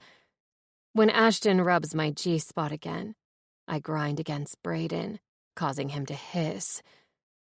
His hand flies out to grab Drew's neck, and he pulls him in for a kiss. I can't help but steal a glance of them kissing since they're so close. Their tongues are starved as they duel with one another. It's hot. So hot. Ashton pulls his fingers out of me and then rips my underwear like it's nothing. He fumbles with his boxers, and then his hard cock is at my entrance. This is wrong, right? Doing this in front of the guys? On them? Ashton drives his hips up, his hazel eyes searing into me. I moan as he fucks me hard. Bray's arm wraps around me, as to keep me locked in place for his friend. The thought sends thrills of excitement pulsating through me. Ashton's mouth is back on mine as he finds my clit. I'm dizzied with pleasure, overcome by the heat and buzzing from the liquor. There's a hand on my breast, and I'm not sure it's Ashton's. I don't worry about it because it feels good, lazily stroking my nipple. When someone playfully nips my shoulder, I tear my mouth from Ashton's kiss to lock eyes with Drew's intense blue ones. I must suck in a sharp breath because Ashton freezes. Several silent beats fill the night. And then Ashton is standing with me in his arms, carrying me away from the hot tub, through the cold, snowy night, and into the sanctuary of the master bedroom. He fucks me like a madman, but something's off. He's upset. I hope I didn't fuck this up. 16. Drew. The minute the back door slams shut, Ashton and Mia disappearing inside, Braden's mouth is back on mine. Our tongues thrash against each other. We don't stop to discuss what just happened. It's become the norm with us. Focus on the now, what's directly in front of us, and ignore the reality around us. I have no doubt this mindset is going to fuck us in the end, but for now, ignorance is bliss and all that shit. As we kiss, I climb backward out of the warm water and onto the heated deck. We should probably take this to our room, but neither of us seems to be able to wait that long. We're both too worked up, too turned on, too in the moment. Braden yanks my boxers down my thighs and throws them to the side, the sound of the wet material landing somewhere in the distance. He pushes me onto my back, and the warmth of the ground heats my flesh. His wild brown eyes, filled with lust, meet mine as he removes his own, his rock-hard dick springing free. He's a man on a mission as he spreads my thighs and grips my ass, slightly lifting my lower half up. For a split second, I think he's going to fuck me, and my dick swells at the thought of him ramming his dick into my ass, filling me with his cum, the way Ashton rammed his dick into Mia's pussy a few minutes ago. But Braden doesn't fill my ass. Instead, he dips his face down between my legs, and his wet tongue lands on the sensitive area between my ass and ballsack. He licks me there for several seconds, and then takes one of my balls into his warm, wet mouth. "Fuck," I grunt, feeling like I'm about to come. "Bray, I got you," he murmurs, taking my other ball into his mouth. His tongue licks and sucks, and I close my eyes, relishing in how good his mouth feels on me. He releases me, and then his hand is stroking my dick, root to tip, up and down slowly, his tongue swirling around the swollen head. If he doesn't stop soon, I have no doubt I'm going to erupt in his mouth.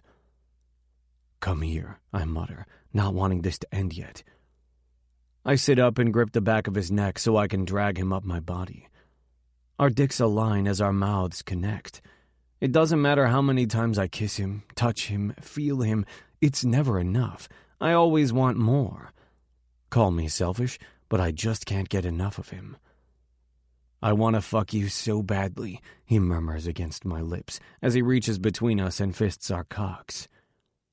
I kiss his mouth, suck on his neck. I lick each of his nipples as he rubs our dicks together, the mixture of water and pre-cum creating the perfect friction to set us both off.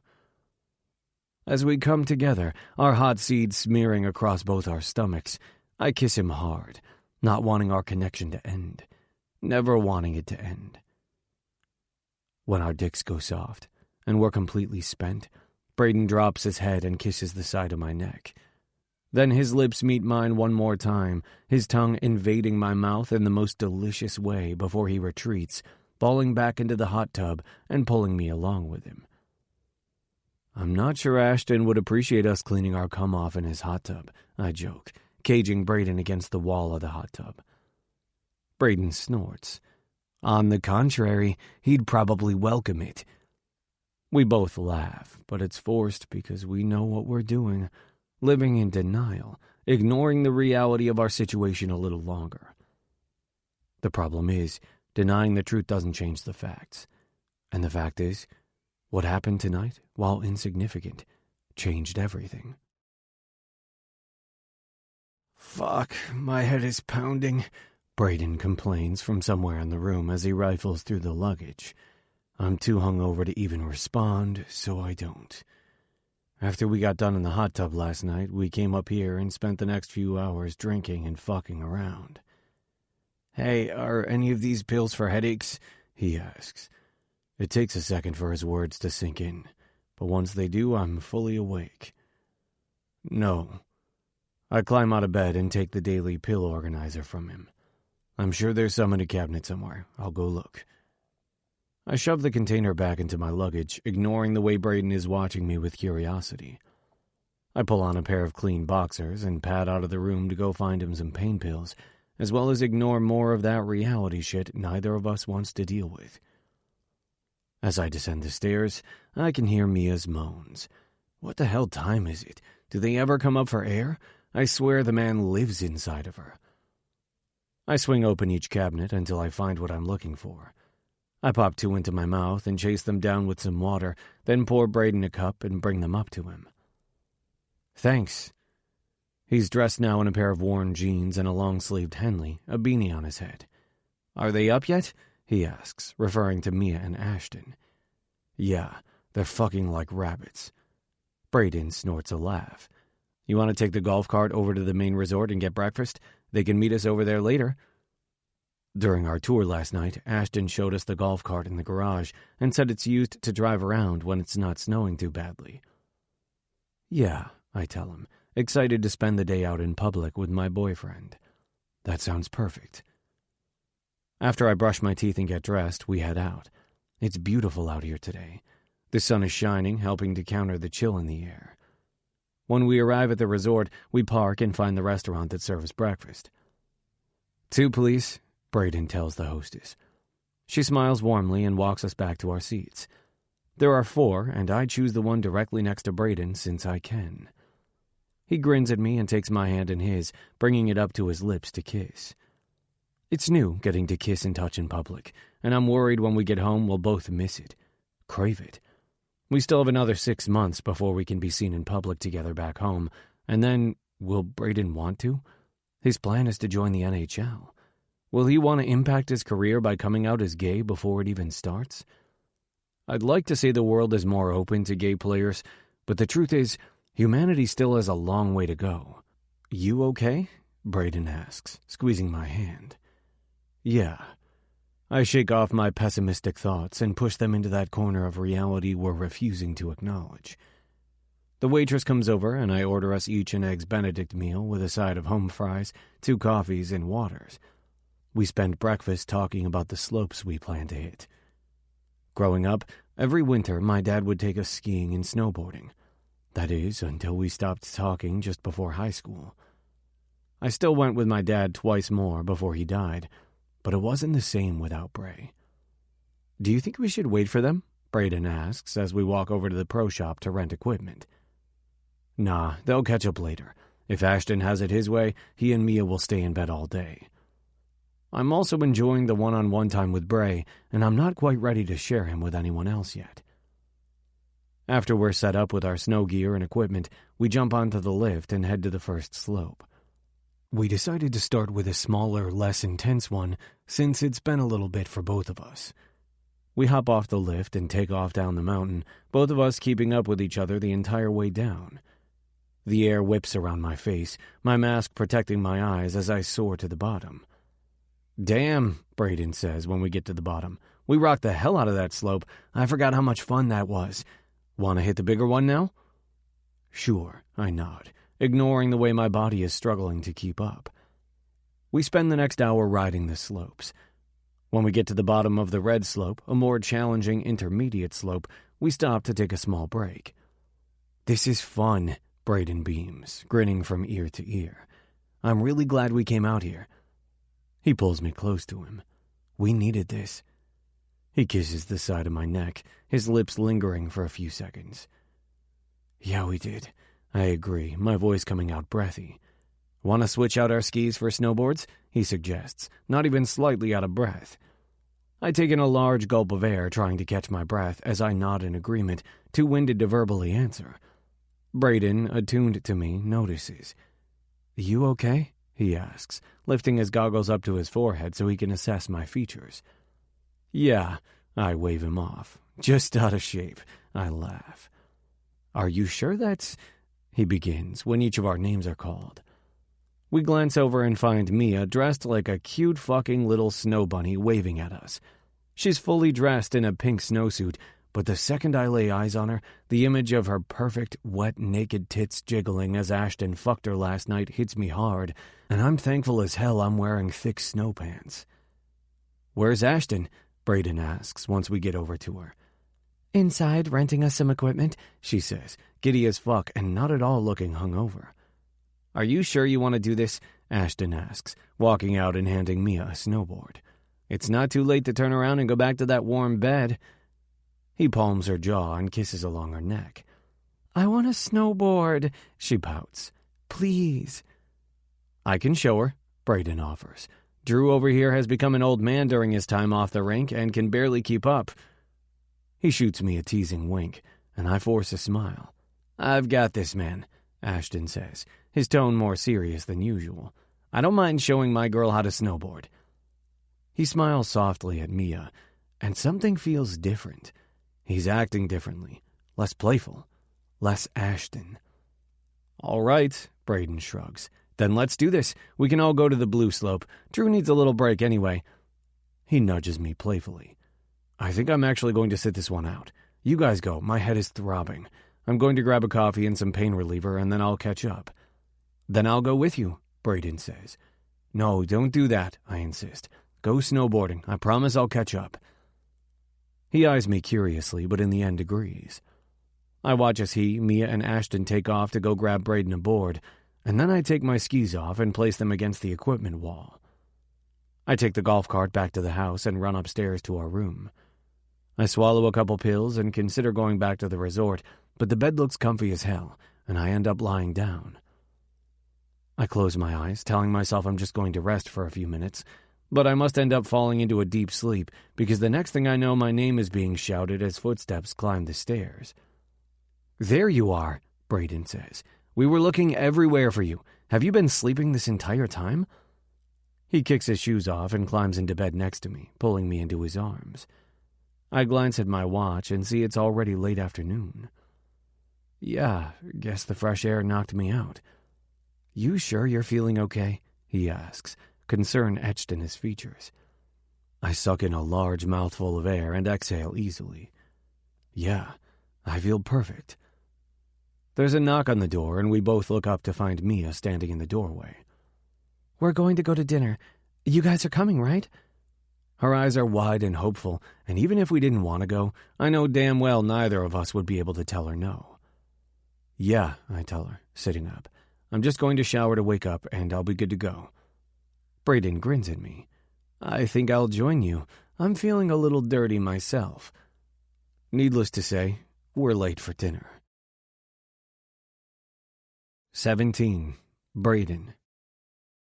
We find Ashton and Mia at a pub and grill at the lodge. Ashton has Mia's high-top bar stool pulled close to him at the round table. They've already started in on an appetizer, but it doesn't look like they've eaten without us. I wait for the jokes, the taunts, usual Ashton shit. Nothing. Like earlier, he's clinging to Mia, barely looking at Drew and me.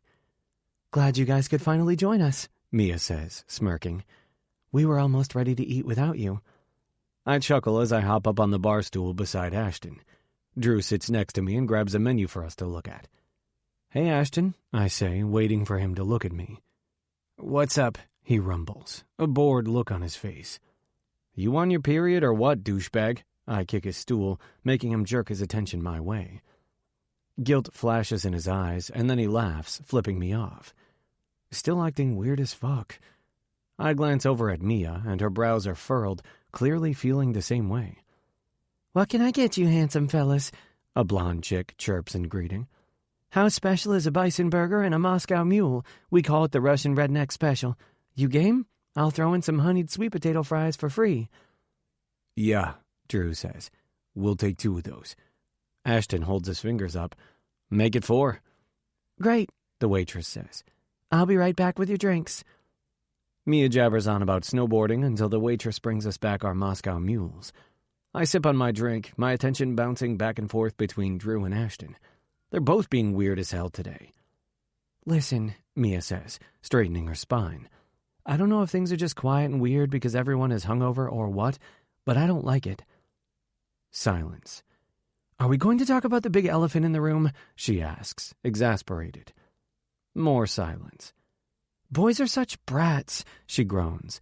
Last night was fun, we were drunk, it happened. Can we get over being weird now? I, for one, thought it was kind of hot. Drew laughs. That makes 2 of us. 3, I agree, smirking. All eyes land on Ashton. His lips quirk up. Yeah, it was hot. There, Mia says, giggling. Now stop being weird and go back to normal. When Mia and Drew get locked into a conversation about a couple nearby, I lean forward, meeting Ashton's gaze. You really okay? I ask. He nods. As long as Mia's happy, I'm happy. I don't ever want to make her unhappy. It clicks into place. Last night, by the 4 of us messing around, he thought he would lose her. Poor fucking guy. He clearly can't see how fucking crazy she is about him. I give his thigh a squeeze, letting him know I understand and that I'm here for him. His hazel eyes flash with gratitude as he brushes his thumb over the back of my hand. He's boning her sister, Mia says, earning Ashton's and my attention. Who? Sounds scandalous, Ashton chimes in. The blonde over there with that guy, Drew explains. We've been watching them. There were 3 of them a bit ago, but the redhead left. He's clearly married or with the blonde, but he watched the redhead leave with puppy dog eyes. Oh, Mia hisses. She's coming back. Watch his face. The redhead smiles bashfully at him. He rubs at the back of his neck and licks his lips. The blonde doesn't notice the exchange since she's on her phone. The man winks at the redhead, making her turn bright red. That dirty bastard, Ashton says with a laugh. We're distracted from our people watching when the waitress comes back with our bison burgers and sweet potato fries. It's good-ass food, but the Moscow mules are amazing. The ginger beer has a unique flavor and the vodka gives it a warm bite. Before long, we've made our way through too many Moscow mules and are tipsy. Ashton leaves to head up to the bar, and when he returns, he has a brown paper sack in his hands. What you got there, Ashy C? Mia asks, batting her lashes at him. A present for me? I bought us mules to go. Limes, beer, Grey Goose, even the tin mugs. Let's take this party back home where we can sit by the fire. He nods toward the door. As much as I'd love to watch old boy over there flirt with Red each time his wife is texting, I'd much rather feel Mia up without all these people as an audience. I note that he waves at everyone but us. Wait, Drew says. So your mom is a famous actress whom you hate, but yet you want to follow in her footsteps? I don't get your line of thinking. Mia drains her mule and sets it down on the coffee table, animated by the alcohol and her feelings toward her mother. No, I have been shaped by her career, but I'm not following in her footsteps. I want to make the movies, not be in them. Like a director? Drew asks. The writer. She blows a hair out of her flushed face. I want to write the screenplays, to be the beginning of something that eventually turns into a movie. How cool would it be to watch a film, hearing them say dialogue you carefully labored over, to see the scenes take on visual life, to hear the songs and sounds you thought up? She sighs. I just think it would be one of the coolest things ever. You better invite us to your first movie, I tell her. She grins. Of course the three of you will be there. You're my people. She holds up her empty metal mug and shakes it. Who wants another? I hand her mine, but Drew and Ashton are still working on theirs. What about you, Ash? Drew asks. Mia's our movie maker and Bray's our future NHL player. What's the notorious Mr. Carter going to do? I'm going to be a doctor, he shrugs. Drew snorts. For real, what do you really want to be? A doctor. Not like an ER doctor or a surgeon or some shit, Ashton continues. Psychiatrist. Dr. Carter, then, Drew chuckles. I like it. Ashton's brow lifts. You're not going to give me hell about it? Say I'm not focused enough or serious enough or smart enough?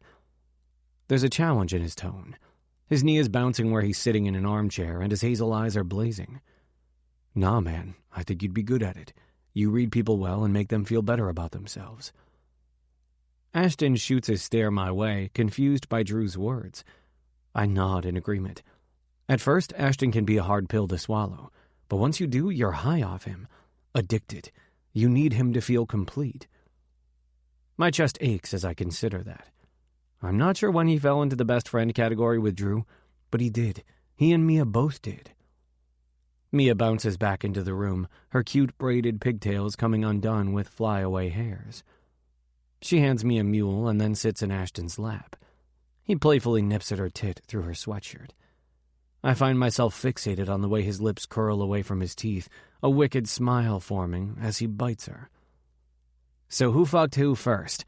Ashton blurts out, cupping Mia's tit with his hand and grinning at us.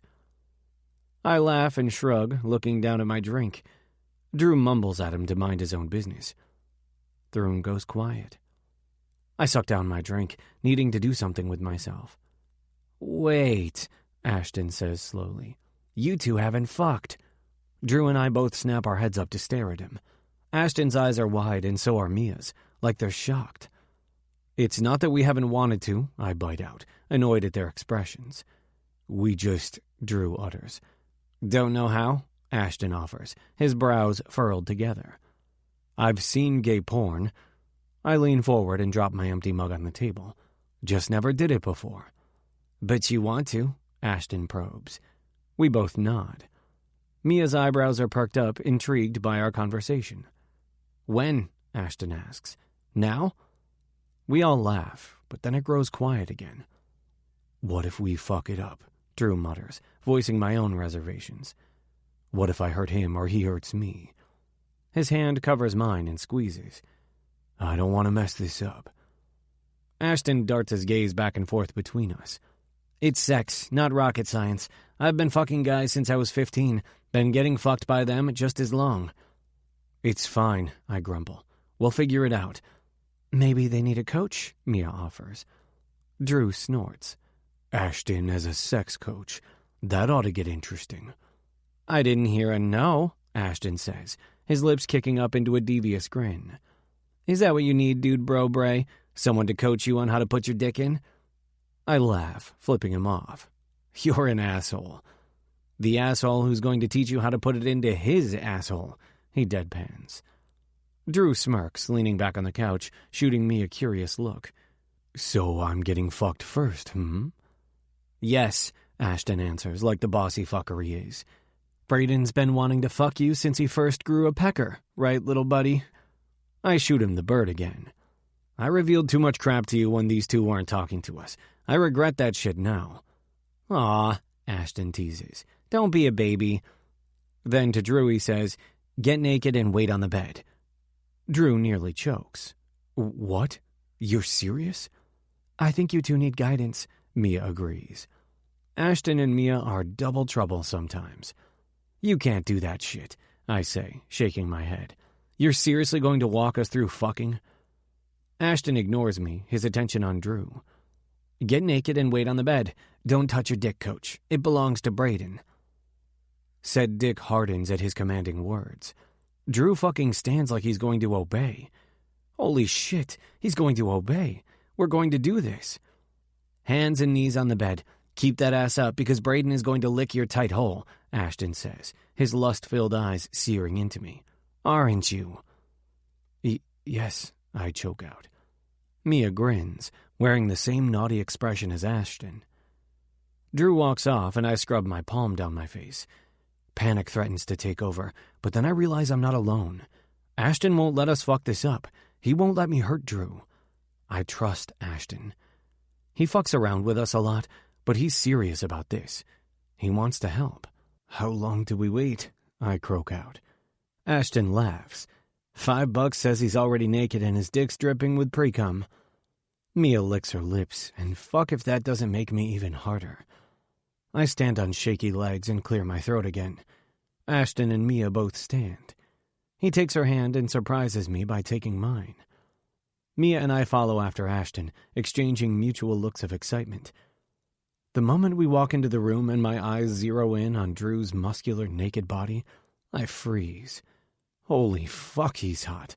This is hot. The whole goddamn thing. I'm terrified of screwing shit up, but I want to try. So damn bad.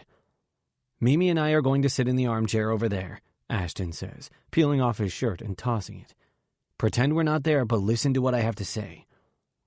Ashton sits in the chair and then motions for Mia to come sit in his lap with her back to his chest. He looks like a king all sprawled out, smug and powerful. His queen sits in his lap, eager to be involved in whatever shenanigans he's pulling this time. Brayden, Drew rumbles, his voice tight with need. Don't just stand there. I yank off my shirt and fumble with my jeans. Once I kick out of them, I peel off my socks and then shove down my boxers. I glance over at Ashton, who has both his hands beneath Mia's sweater, kneading her breasts. His eyes peruse down my front, and when he settles them on my dick, he smirks, clearly enjoying the view. I need a condom and, lube, I mutter. No, Ashton rumbles. You need to give his hole some attention. Don't be selfish, Bray. Lick it and get it nice and wet. I approach Drew's muscular ass, gripping each cheek, appreciating the fact I'm about to have him in an intimate way. God, you're beautiful, I murmur. Aw, Mia whispers. I can't help but flash her a grin and a wink before bending to bring my mouth to Drew's crack. He hisses when I tentatively lick the puckered hole. I'm pretty sure he liked the sensation, so I grab his cheeks, pulling them so I have better access, and lick him really good. He curses, making Ashton chuckle. It doesn't take long until I'm lost to the obsession of his asshole. I lick it and tease it and tongue it. He groans when I press into him with my tongue, obliterated by the unusual sensation. This is fucking amazing. Don't touch it, Coach, Ashton warns. Not your dick to touch. It's driving me crazy, Drew complains. I need to come. Patience. Then to me, Ashton says, suck on your finger. Get it nice and wet. I slide my finger into my mouth, stealing a glance Ashton's way. Mia's sweater is gone, and so are her jeans. She's a fucking vision in a black bra and matching panties. Ashton's jeans are shoved down his thighs. She's sitting on his lap, facing us, riding his hard dick through his boxers. I'm transfixed by the sight, but manage to pull away to focus on Drew's pleasure. Tell me if it hurts, I murmur. I'll stop. Drew groans when I press my finger into him. He's so goddamn tight, I won't last a second inside him. I'm going to damn well try to last at least 3. Slowly, I fuck Drew's ass with my finger, loving the way he shudders and moans. Mimi, Ashton rumbles, can you go get the boys some lube and a condom? I'll be right back, she squeaks out. When she returns, she sets them on the bed for me. Put some lube on your fingers, Ashton instructs. This time use 2 fingers, and hook your fingers toward his front so you can feel his prostate. I slip out of him, and then squirt the lube all over my fingers, making a mess. Because it seems like a good idea, I rub it all over his hole, too. Drew presses against my fingers, needy for more. He groans when I slide 2 fingers into him, careful to stretch him slowly. I make sure he's good and lubed up before I curl my fingers like Ashton suggested. "Fuck, Bray," Drew cries out, his ass clenching around my fingers. "Did I hurt you?" I bark out. "Hell no. Do it again. Holy shit, do that again." He whimpers, fucking whimpers, when I press against the spongy place inside of him that seems to be the hot button of pleasure. I jerk my gaze over to Ashton to flash him a thankful smile when I get caught staring at something I probably shouldn't. Mia's tits, bare and jiggling, pulled out over the top of her bra. Her panties are gone and Ashton's fingers are inside of her. Both their eyes are fixated on us. I manage to pull my stare away to peek at Drew, who's watching them watch us. Holy fuck. I focus on rubbing him in just the right way, bringing him close to the edge of pleasure only to pull back at the last second. Drew is practically begging for more. I ease another slippery finger inside of him, amazed at how he accommodates the intrusion. Soon it'll be my dick. "Fuck," Drew curses. "I'm fucking coming." I'm shocked he's able to come without ever touching his dick. It's fucking fascinating. When he's done trembling, I slide my fingers out and grab for the condom. "Scoot up the bed," Ashton instructs, his voice breathy. One glance, and I know why. His dick is between Mia's pussy lips as she rubs herself up and down along his length. He pinches her nipples, making her cry out. Fuck, they're hot. I grab the condom, opening it with my teeth. Then I roll the rubber down over my aching dick. I lube it up and then prowl over to Drew, who's still on all fours. Slowly, I tease at his hole with the tip of my cock. As gently as I can, I press into him. He curses, and so does Mia. Drew's head snaps her way. He keeps his eyes trained on them as I push inside his hot, tight body. I ease out and then drive deeper inside of him. Over and over, I inch my way in until I bottom out inside of him. My best friend. My Drew. My soulmate. I slide out and slam into him a little harder than probably necessary. He lets out a guttural growl. I think he likes it. Wrapping my arm around his front, I pull him up so his back is against my chest. He cranes his neck, seeking my mouth with his. We groan as we kiss messily, my hips thrusting greedily into him. I slide my hand down to touch his dick, and sure enough, he's hard again. I fist his dick, jacking him off in tandem with each buck of my hips. It feels too fucking good, which means I don't last long. All too soon, my balls are seizing up, and I'm coming deep inside him. It must set him off, too, because his dick twitches as heat gushes over my fist. Holy shit, so fucking hot. I'm afraid to move, unable to let him go in this moment. We break our kiss, our eyes drawn to the other couple in the room. It's now I can hear their sounds. Ashton's feral grunts, Mia's needy whimpers. Her tits are fucking divine, bouncing prettily as he fucks her. I'm fixated on how red her pussy is as it stretches to take his girth. His dick is slick with her arousal. Strong hands bite into her thighs as he pulls her up and down along his length like she's his own personal fuck toy. No condom.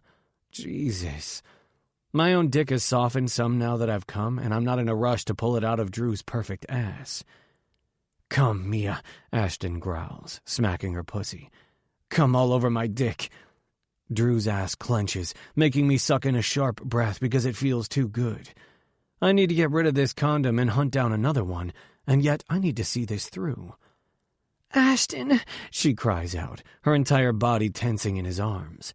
He bites into her shoulder, and then his dick is pulsating as his nuts tighten. I watch in fascination as he drains his release into this girl. Unprotected. I fucking hope she's on the pill. But I also don't hate the idea of imagining her pregnant either, which is a strange fucking thing to think about with your dick in someone's ass. While they try to catch their breath, I ease out of Drew. I kiss the side of his neck. I'm going to get another condom. Can you handle me again? He collapses on the bed, breathing heavily. Give me 5 minutes to catch my breath. I give his ass a playful smack. I'm counting down. You're welcome, Ashton says, earning our attention. He pulls Mia off his dick and it bounces out of her, still fucking hard. Cum runs out of her abused pussy, dripping all over his groin. Thank you, both Drew and I say at once. By the time I locate another condom, Mia and Ashton have disappeared, but my hot boyfriend is ready for round 2. 18. Ashton. Impulsive, inconsiderate, selfish, thoughtless, rash. All the words my parents, teachers, and therapists have used to describe me come flooding back, bouncing around inside my head like popcorn. Destructive to myself and others. Drew and Braden didn't need me to interfere last night. I wanted to, and that makes me a horrible person. I have Mia. For how long? She'll grow tired of my shit eventually. Fuck. As soon as we get back from dinner, I leave the kitchen where everyone is laughing and make a beeline for the bedroom. Drew and Braden spent the day on the slopes again, but I couldn't do it, couldn't be around them, so I lied and said I had a migraine. Of course, Mia, the good person she is, insisted on staying in with me. We watched a few movies, but for the most part I slept, because at least when I was asleep, I could escape the guilt I feel. When the guys returned, Mia insisted I needed to get out and eat something and dragged us all to dinner. Nobody asked if I was okay, but I could see the concerned looks they were shooting me. I don't deserve their concern, though.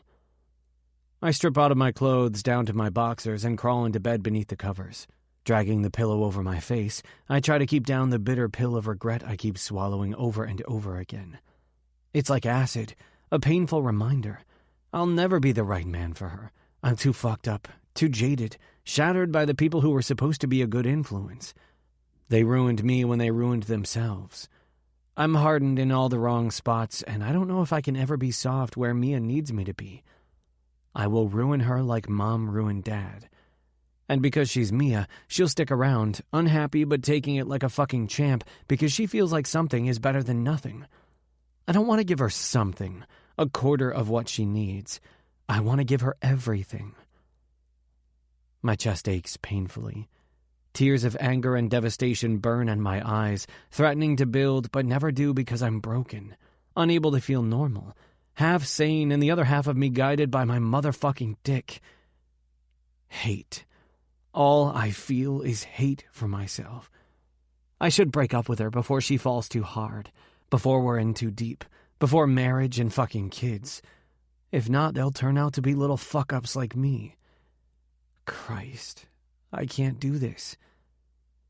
The blankets pull back, and the angel in my dark world slides beneath the covers, seeking me out. I can't fucking look at her. Ashton, what's wrong? Her voice cracks, sad and confused. Is it me? I fling the pillow away, glowering at her pretty face. Fuck you, Mia, for even considering that. Hurt fills her brown eyes, and then she hardens them. Stop. Stop what? This bullshit you're doing, she snaps. Blaming yourself, carrying the burden all alone. I'm tired of it, Ashton. I'm tired of it, Ashton. I'm tired of you. I squeeze my eyes shut as my heart cracks down the middle. I can't do this to you. Her fingers are like silk, gently stroking my cheek. Look at me, baby. Because I can't deny her a thing, I open my eyes. I love you, Ashton Carter, she tells me so fiercely. I feel it in my marrow. But I don't love the way you hate yourself. Mimi, shh. I'm speaking now, and you're going to hear me out. Her fingers run through my hair. You and I are special, wouldn't you agree? I nod because fucking duh. And Drew and Braden are too. Guilt swarms up inside me. Last night had been like a fantasy come to life. I'd been so turned on and I hate myself for it. We connect with them, she murmurs. It doesn't feel bad when we're around them. It feels right. She kisses my mouth. I don't feel like you're leaving me to play with them. I feel like it's something we're doing together, as a team. I don't play team sports, I joke, and then wince because joking now is fucked up. I love your strange sense of humor, she reveals. How you can crack a joke when we're trying to be serious. That's you, baby. I love how you're a big flirt, not just to me, but to those other two special guys in there. You're fiercely loyal to us. To us. My heart twists in a strange way inside my chest. Guys, Mia calls out. Ashton's pouting and he needs a group hug. I roll my eyes at her. I don't need a group hug. I kinda want one, though. Drew is sturdy and reliable. He's just there, strong and brave. Fuck, I didn't realize how much I leaned on his steady strength, but I do. I need it. All daddy jokes aside, he provides something to me that I desperately crave. And Braden? He's like the dude bro best friend I never had. He's fierce and loyal and an asshole who can be gentle when he needs to be. He's loving and caring, a fucking mama's boy if I ever saw one, kind and there. He's just always there. My Mia. Sweet, darling, precious Mia. The light in my dark world, the yin to my motherfucking yang, cutest damn thing to walk the earth. She's blunt and forward and courageous, full of laughs and sweet as hell. I could run off a cliff and my girl would be fucking skydiving behind me, ready to grab hold of me and open her parachute before I splatter into nothingness. I don't deserve their friendship, their closeness, their goddamn love, and yet the bed dips down as a big, strong hockey boy wraps around me, kissing my neck as he playfully tickles me. A growly coach cuddles my girl and searches my eyes to make sure I'm okay. Somehow it doesn't feel so horrible and wrong with them all here in this moment. Like maybe they get me. A scary thought, because I've been drifting through this world for so long misunderstood. 3 people out of 7 billion seem to see inside me like no one ever has. Mimi, I mutter, touching her red, pouty lips. I want to tell her I'm sorry for being so weak. No words come. I watch the way Drew strokes her hair as he watches me with intense blue eyes. He teases his finger down her bare shoulder, dragging the blanket down. "Where's your shirt, sweetheart?" Drew asks, teasing the strap of her bra. She smiles. "It's Ashton's fault." Bray laughs, his hot breath tickling my neck. "How is it my fault?" I ask, arching a brow. "You were practically naked first," she shrugs. "I thought it was a naked slumber party." "I didn't get the memo," Drew says as he sits up to remove his shirt. "Did you, Bray?" "Nope, they always leave us out of the good stuff," Braden says from behind me. The bed moves, and then he's crawling under the covers behind me. My eyes close when his hard dick presses against my ass. We're just in boxers, too little between us. I'm too weak for this shit. Needing my girl to ground me, I lean forward and capture her mouth with mine. She moans, sending curls of desire straight to my dick. A masculine hand rubs down my pectoral muscle, and then Braden pulls on my nipple ring. I groan in pleasure. His hand travels south, and I don't stop him. I can't. My breath hitches when his hand dips into my boxers, wrapping around my hard cock. I thrust against his grip, moaning into Mia's mouth. The bed moves again as Drew walks off, but then he's back, sliding under the covers with her. I'm trying desperately to focus on her lips, but Braden is so fucking skilled with his hand. I don't even fight him when he lets me go to pull my boxers off. When he curls back around me, he's bare, his dick sandwiched between us. "Fuck." "Feel this," Mia moans, drawing my hand to her thighs. "Doesn't it feel good?" There's a hand already there. Drew's. His fingers are sliding through the lips of her pussy, making her mule. I slide my finger inside of her with his, a partner with him as he fingers my girl. I'm so fucking hot over the fact we're both fingering her that I nearly come from the sudden, slippery intrusion into my ass. Braden. A slick finger probes my ass that hasn't seen action since long before Mia and I hooked up for good. Pre-cum leaks from my tip. I'm over-fucking whelmed by these people. I pull my hand from Mia's pussy, offering it to Braden. His growl is ravenous as he sucks her from my finger. Holy fuck. "Oh, God," Mia cries out. "That feels good, Drew."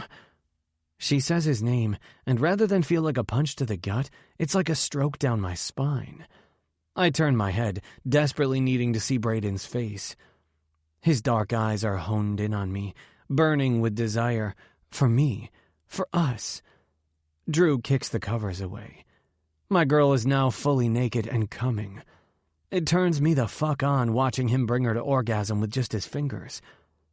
"I'm going to fuck Mia," Drew says, his eyes searing into mine and then darting to Braden's, "and you're both going to watch."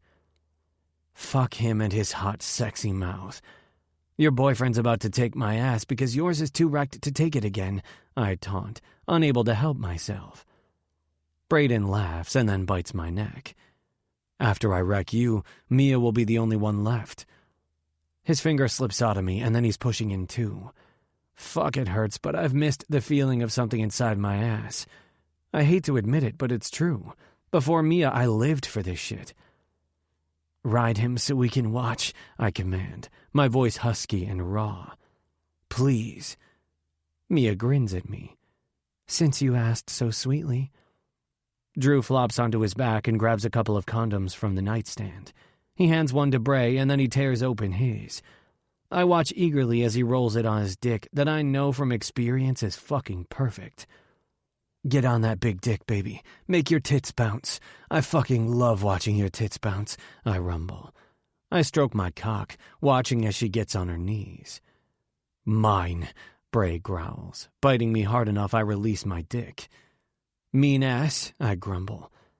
He removes his fingers from my ass, leaving me empty and aching, and then he tears the foil with his teeth. I can hear him lubing himself up behind me, but I'm focused on the way Mia straddles Drew's waist. Her small hand grips his dick, and then she's sliding down over him. I hold my breath, waiting for my world to explode, to want to die inside, but all I feel is love and warmth and need. Mia bounces like a good girl, Drew's hands tugging at her nipples hard enough to make her yelp. "I want to look at you when I fuck you," Bray says, kissing my neck again. Fuck, I love when he does that. "Do it before I make you." "Bossy fucker," I complain, though not too hard. I scoot onto my back, enjoying the better view of my girl as she fucks my hot roommate.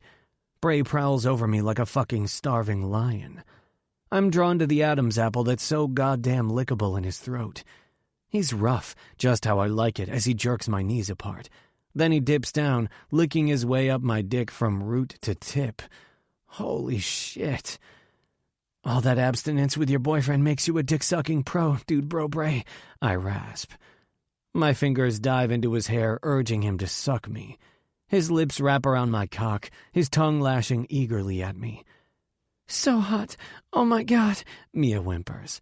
"Fuck yeah," Drew groans, his voice strained. I want to look at them, but Bray has me captive with his hungry stare. He sucks me as though I can nourish his goddamn soul, and like the generous fucker I am, I give it to him. My nuts tighten, and then I'm coming in his perfect mouth without warning. The little pro gulps it down like he needs it. He pops off my dick, saliva running a stream from my dick to my navel, and he crawls up my body. "You're so fucking hot, Ashton," Braden murmurs against my mouth. "So hot." I moan against his mouth, accepting his deep kiss as his dick probes at my asshole. We both groan when he enters me swiftly. He doesn't have the gentleness and care he had with Drew. It's more feral, needy, desperate. I love it. I love him. I nip at his bottom lip, digging my fingers into his shoulders. He bucks into me hard and claiming.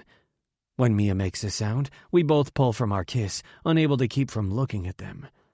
Drew's hand is tangled in her hair as he devours her mouth with his. She's fucking him like she's crazed with need. That's my dirty girl. Mine. Fucking my sexy roommate. Also mine. Braden drives into me hard, drawing my gaze back to him. Burning brown eyes, knowing smirk, sharp jawline. Hot-ass hockey boy who drives me fucking wild.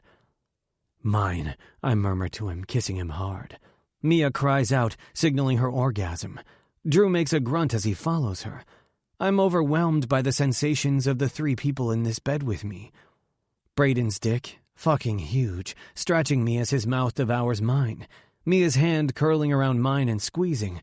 Drew's fingers toying with my hair. I just came, but my dick is weeping to come again. As though he understands, Braden grips my cock, driving into me in tandem with the way he fists my cock. It's ragged and savage. I fucking love it. Brayden has fucking stamina because he brings me to orgasm before he reaches his peak. When he finally does, his cock swelling in size, he collapses on my sweaty, messy chest. His lips find my neck for a kiss, and then he chuckles. No one says anything for a long time. Even after Brayden climbs off me to fetch something to clean us up with. Even when Mia slips to the bathroom for a moment. Even when Drew disappears to turn off the lights in the cabin. They all return to me, and I feel fucking overjoyed that they do. As soon as the bedroom goes completely dark, I pull Mia to my chest, hugging her tight. I need to know she's still with me. She cuddles her sweet, sexy body against mine, kissing my lips. "Good night, Bray," Mia says, amusement in her voice. "Night, Mia." "Good night, Drew," she sings. "Night, beautiful." "Good night, Ashy C." "Night, Mimi." I drift off with Brayden wrapped around me like a goddamn koala bear, Mia nuzzled against my neck, and Drew's hand in mine.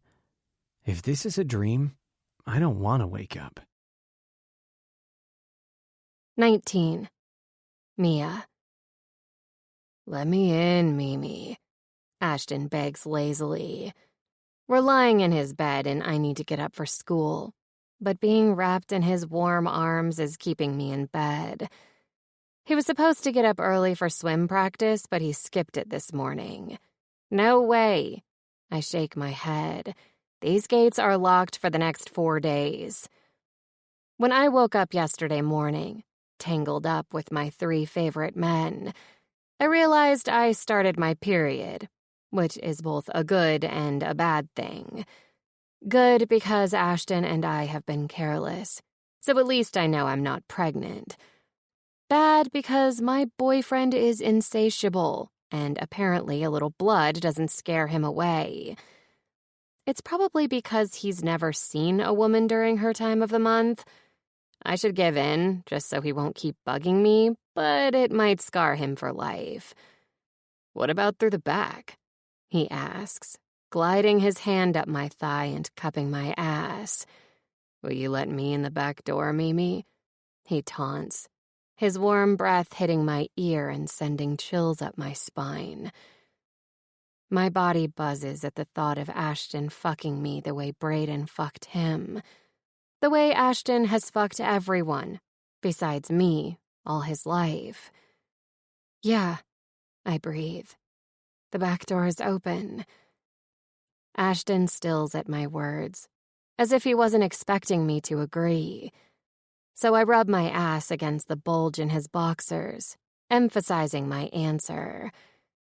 I saw the way he walked Brayden through being with Drew, making sure he was gentle and didn't hurt him, and I have no doubt Ashton will do the same for me. "You sure?"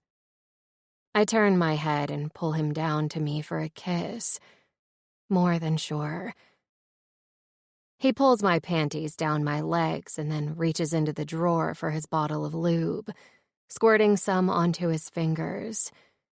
He's fingered me in my ass several times now, so when his finger glides right in, it feels good.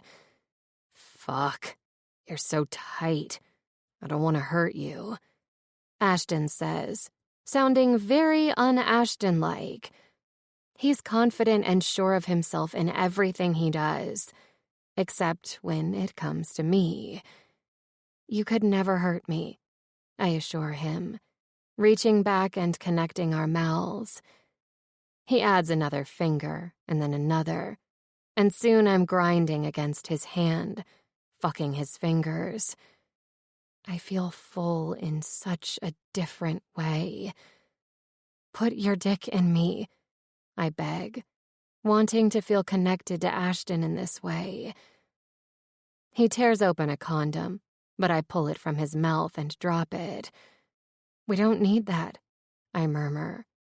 "I want to feel you. All of you." We haven't used a condom several times now. There's no reason to use one now. I make a mental note to go by the doctor and get on birth control. He spreads my cheeks apart, and I feel the tip poking at my ass. "Tell me if it hurts." he warns as he pushes himself slowly into me from behind. Even with all the times he's fingered me, it still burns. But I don't complain, not wanting him to stop. I lift my legs slightly, setting my foot on his thigh to give him better access. Jesus, he groans. I'm never going to last in your perfect ass. He keeps pushing into me, little by little, until he announces that he's all the way in. Fuck me, I demand, wiggling my ass. You're too perfect, he whispers. It's like you were made just for me. He reaches around and finds my clit. No, I'm on my period, I remind him. He smacks my hand away. I'm not an expert in pussy, but I took sex ed in school and I know your clit isn't out of commission. While fucking me, he massages gentle circles along the sensitive nub, and all too soon my orgasm overtakes me. My entire body shakes, and I'm so lost in my pleasure. I don't even realize it when Ashton pulls out of me and rolls me onto my back. My eyes open just in time to see him fist his dick, pumping several times before ropes of cum shoot out all over my belly. He leans over me and crushes his mouth to mine. I love you, Mimi. So goddamn much. I've been thinking, I tell him. We've showered, and since I was already late to my morning class, we decided to play hooky and spend the day together in bed. We're lying in said bed with my head on Ashton's chest while he plays with my hair. We're watching reruns of an old show, but I'm not really paying attention. I have too much on my mind. Oh yeah? He says. About what? This weekend. Ashton's fingers still. I really liked what we did. He releases a harsh breath but doesn't say anything. Did you? I glance up at him. Like what we did? I know he did, but I need him to admit it out loud. I like anything we do, he says. You know that. I'll take you any way I can get you. He dips down and kisses my forehead. But did you enjoy being with Brayden? And Drew? Technically, he wasn't with Drew. I was. But for me, we were all together. I enjoyed watching Drew fuck you, he says, ignoring the part about Brayden fucking him. I sit up so I can face him. Why can't you admit you liked what happened? He sits up straighter, a pained expression marring his features. I told you I like anything that happens with you. His hands grip the curves of my hips and he tugs me onto his lap. What if I want the four of us to be together again? I ask, throwing it out there. His eyes widen slightly. I'll do whatever you want, as long as it makes you happy. I sigh and wrap my arms around his neck, hating how insecure he is about us. I know it's because he hurt me in the past and he's afraid of doing it again, but I have faith in him, and I wish he would too. Would it make you happy being with them again? I push. And don't give me another bullshit answer about me being happy.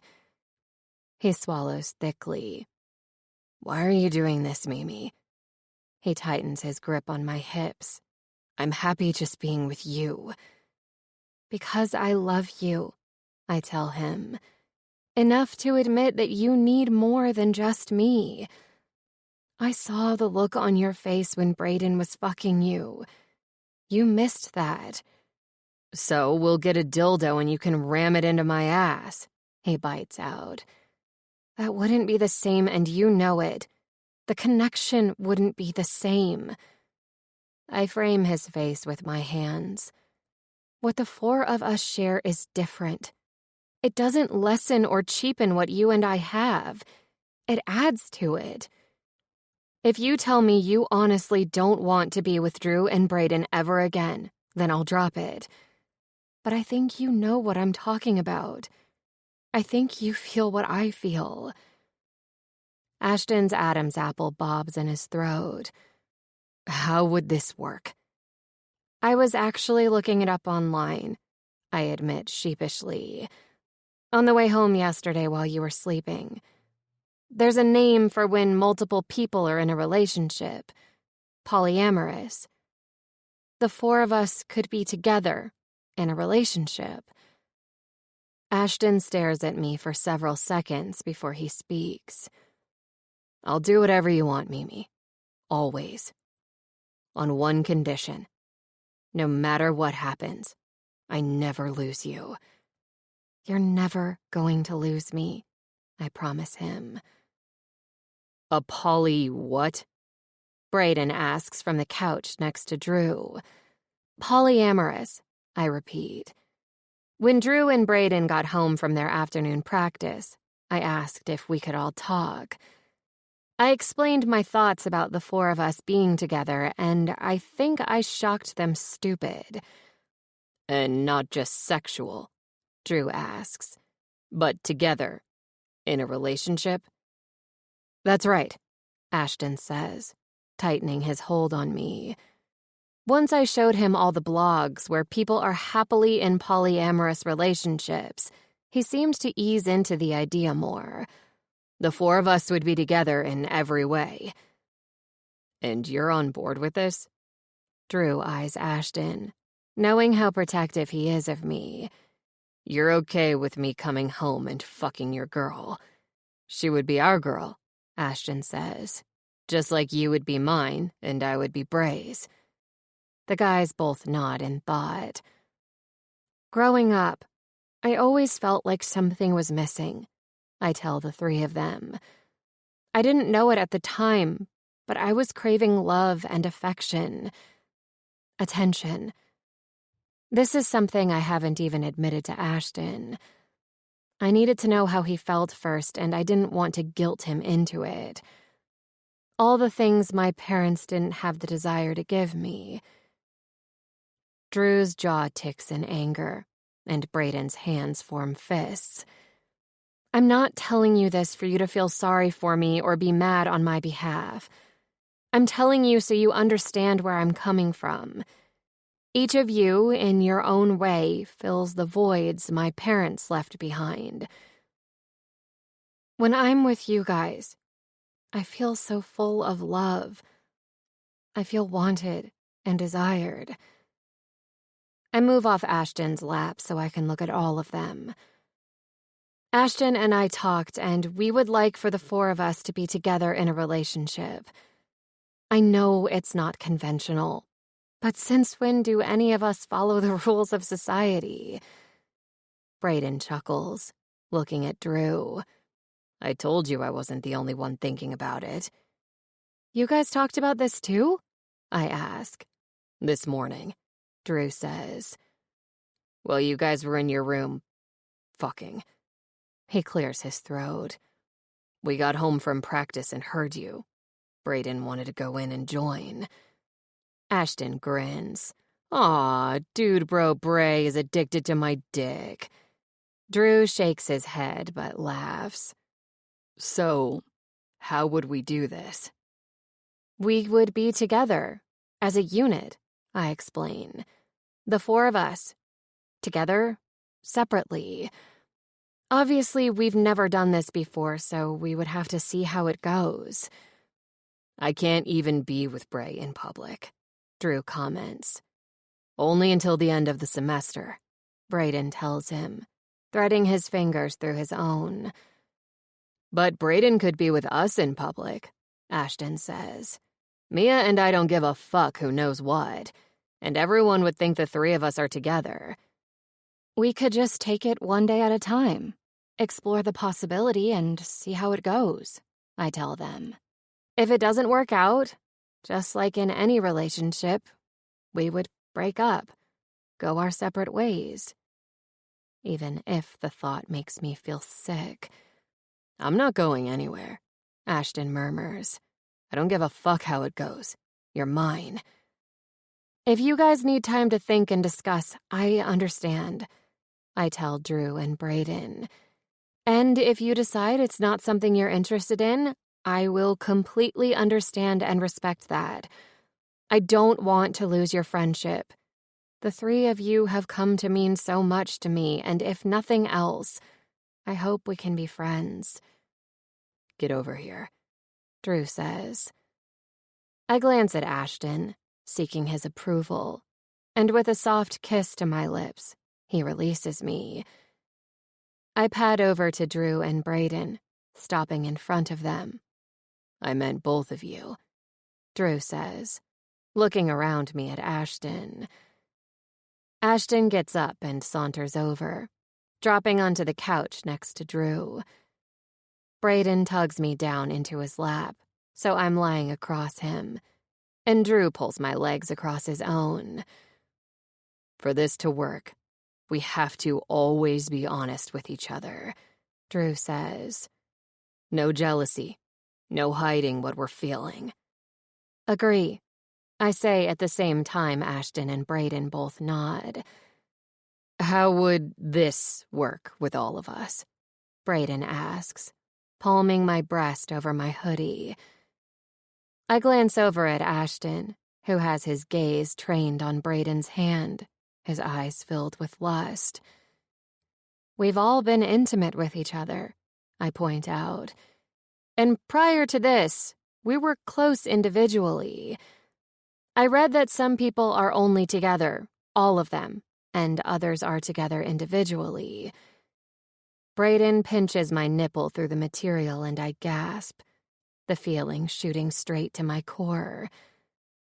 "I think if I'm tutoring and you guys want to get frisky, I'm cool as long as you give me cuddles when I get back." The guys laugh. "Fuck. So we're really doing this, huh?"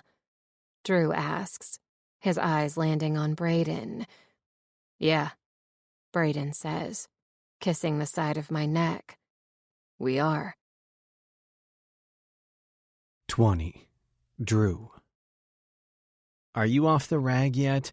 Ashton asks Mia, his hand already sliding up her thigh and into her pajama shorts. She's currently spread out across the couch, her head in my lap and her legs in Ashton's. "Nope," she says, popping the pea. "And as much as I would love for you to take my ass, I need to get to the tutoring center." She jumps off the couch and blows us each a kiss, then disappears into the bathroom. "Maybe I should join her," Ashton muses, adjusting himself. "I bet she'd let me take her in the shower." He waggles his brows.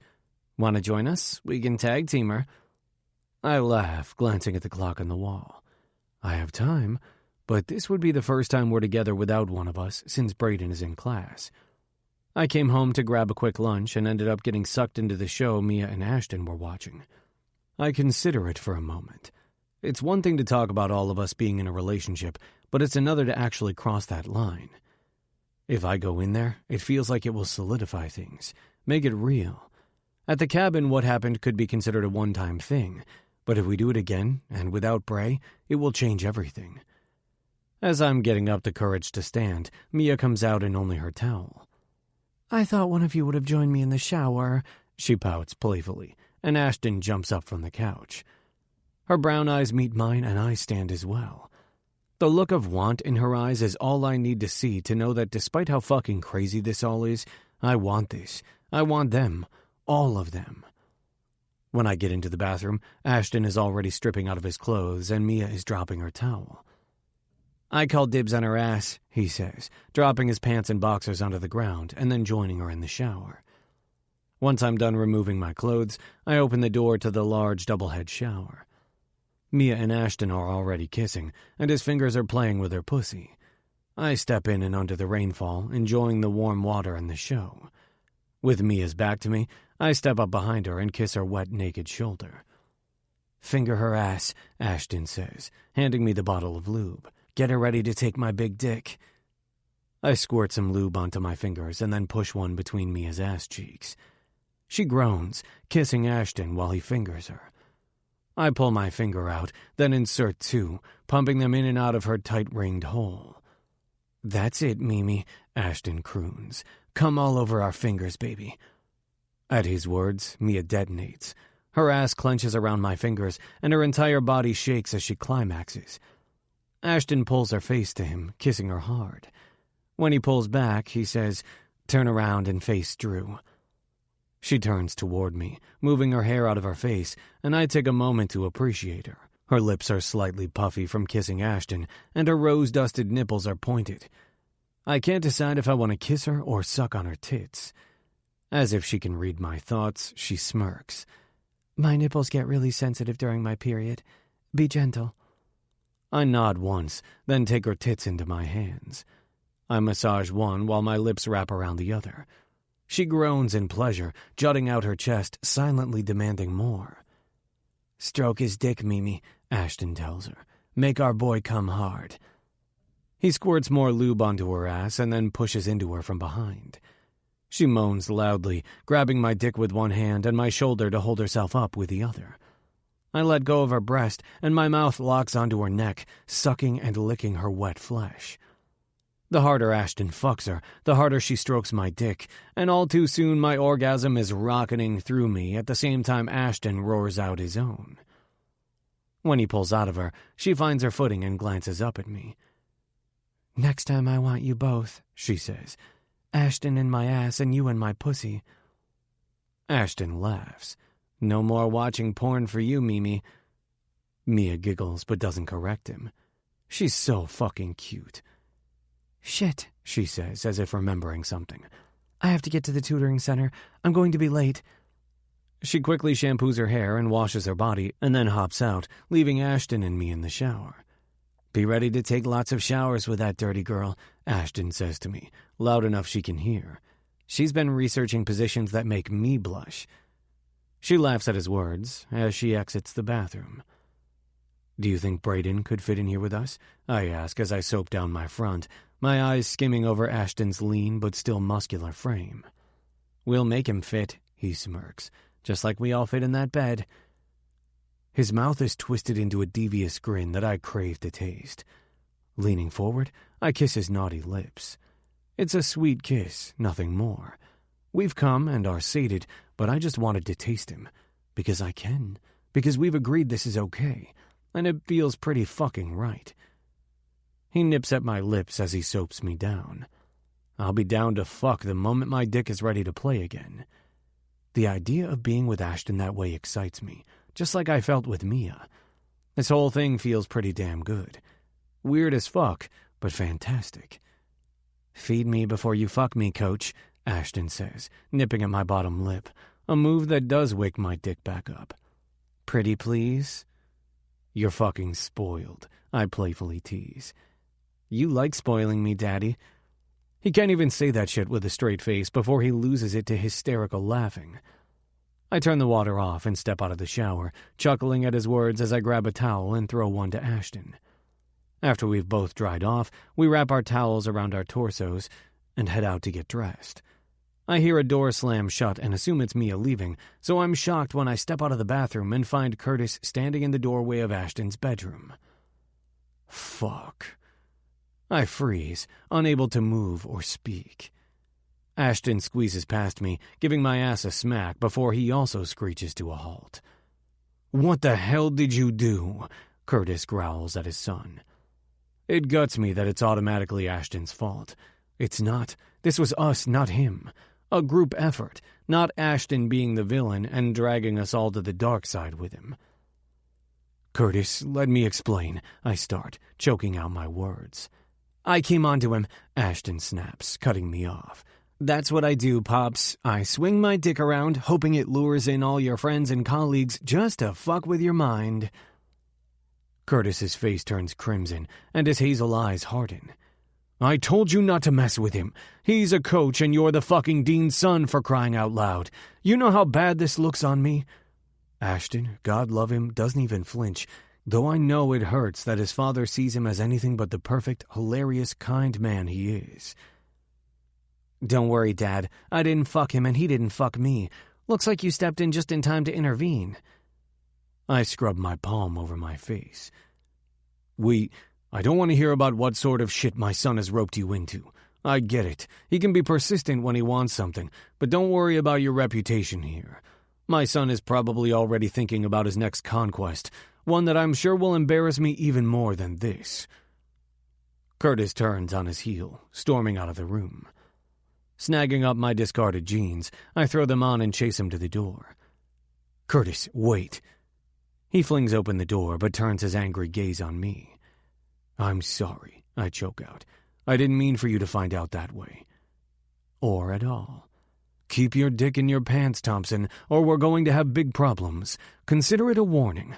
I may not want to report this shit because it'll bring severe shame down on me in this university, but it doesn't mean someone else won't notice and do it anyway. Curtis scowls. For your sake, I hope it was a one-time thing, and my son has already moved on to the next shiny toy. I open my mouth to defend Ashton, but Curtis storms away. I shut the door and stalk back to the bedroom to find Ashton pacing, his face twisted in fury. Ashton, I growl, gripping his jaw, forcing him to look at me. I'm sorry. He frowns, looking just like his father. Why? It's my fault. None of this is your fault, I rumble. It's unfortunate he saw what he did, but it doesn't change anything about us. Only that we need to change the fucking locks. Ashton laughs. I do feel a little bit happy that I ruined his day. Sorry you were a casualty. He doesn't know you like I do, like we do. You're fucking amazing, Ash. Hilarious and hot and affectionate. I give him a kiss. And loyal. Fuck your dad for not seeing it. And in a very vulnerable, un-Ashton-like move, he hugs me tight, like he's afraid if he lets me go, I'll disappear forever. It does something to me. Wraps tentacles of protection around the place he's carved inside my heart. I may be royally screwed as far as the dean's concerned, but I won't let it take the driver's seat in my mind. No, my concern lies with Ashton. He doesn't need to be made to feel like he's a cyclone that wrecks through everyone's worlds with no regard to the consequences. Ready for me to feed you, boyfriend? He laughs. If it includes ice cream, I'm so in. Whatever you want, I say, nipping at his ear. And I mean it. It feels really good to make someone like Ashton Carter happy. Really good.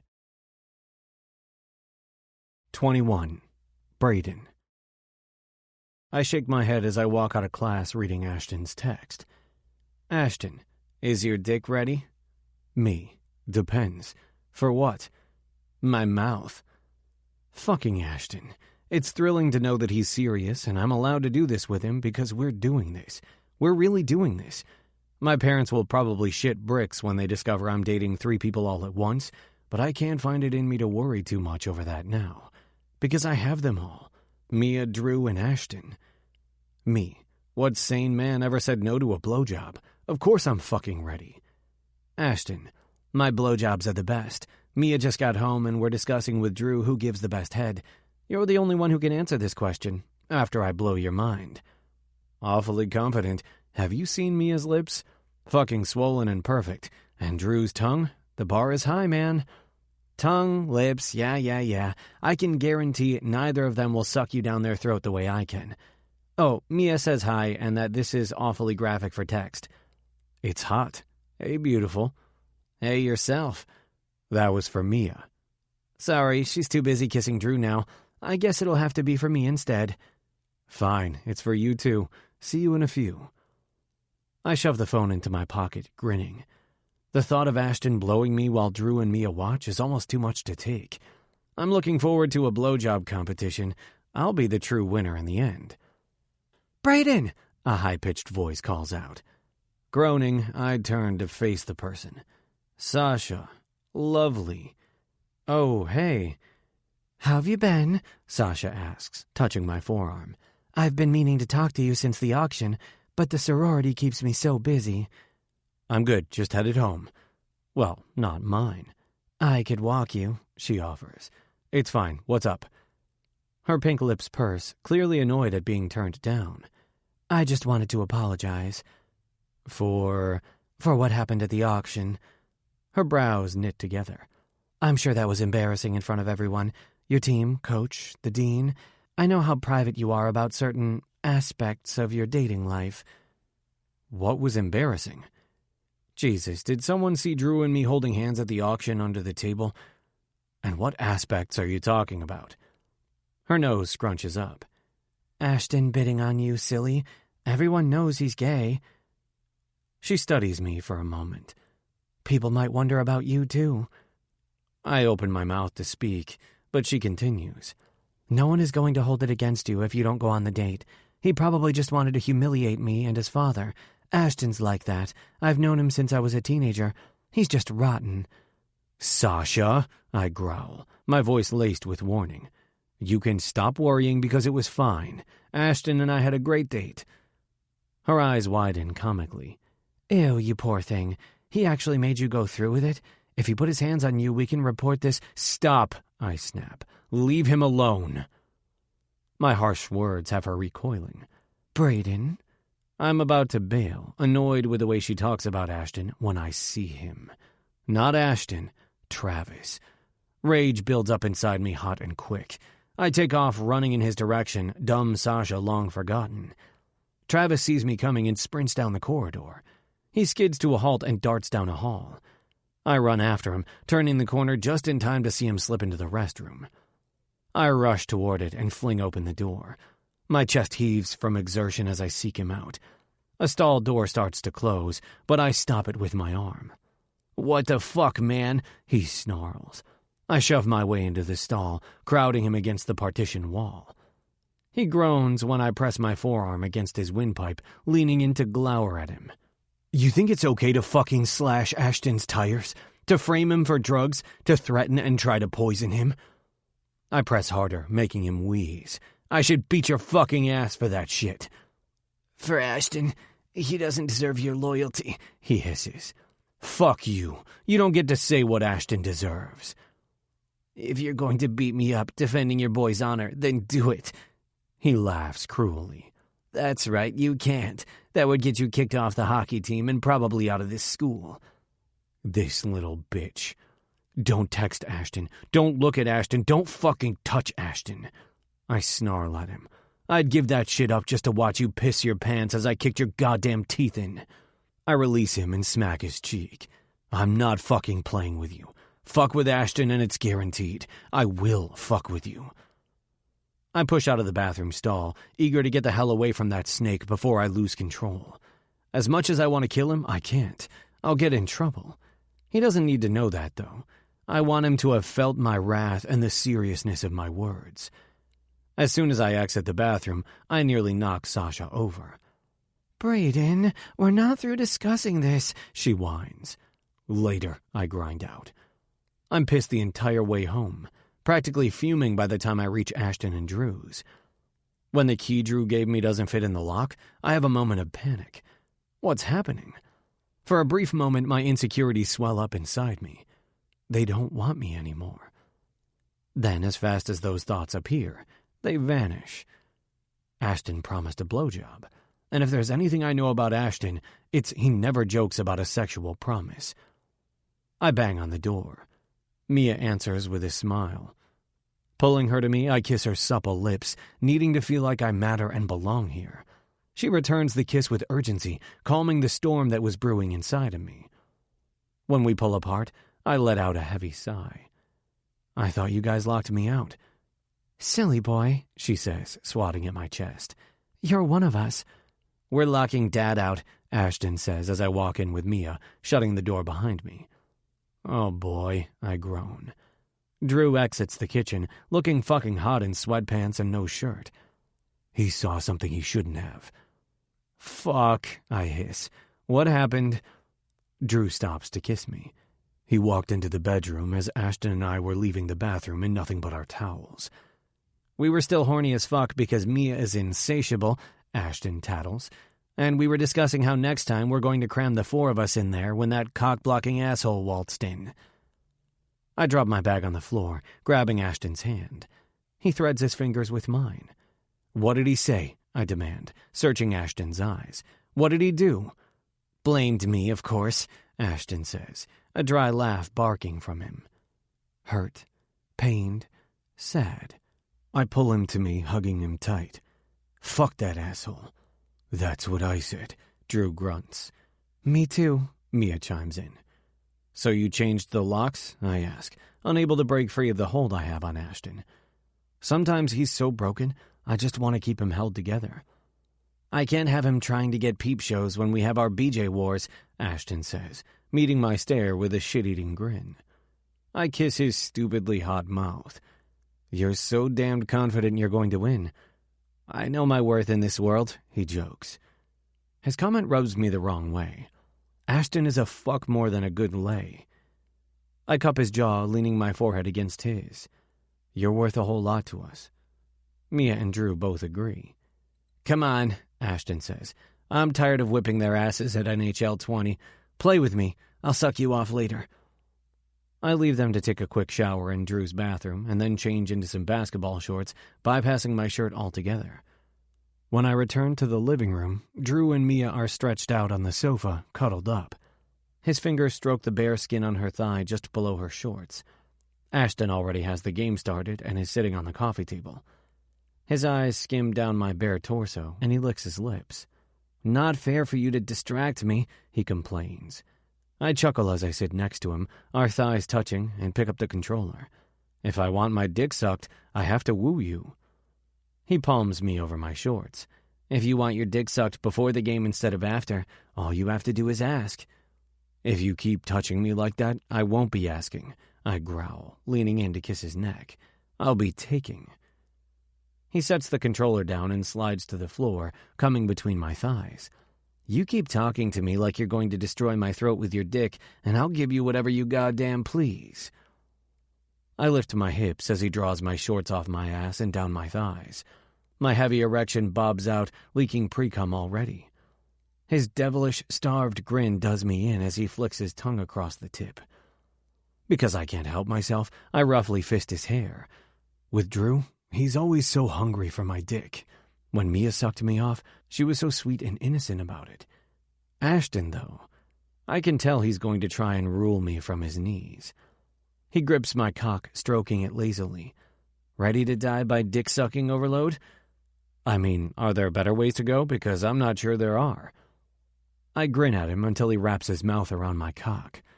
A guttural groan escapes me as his tongue lashes with purpose against my shaft.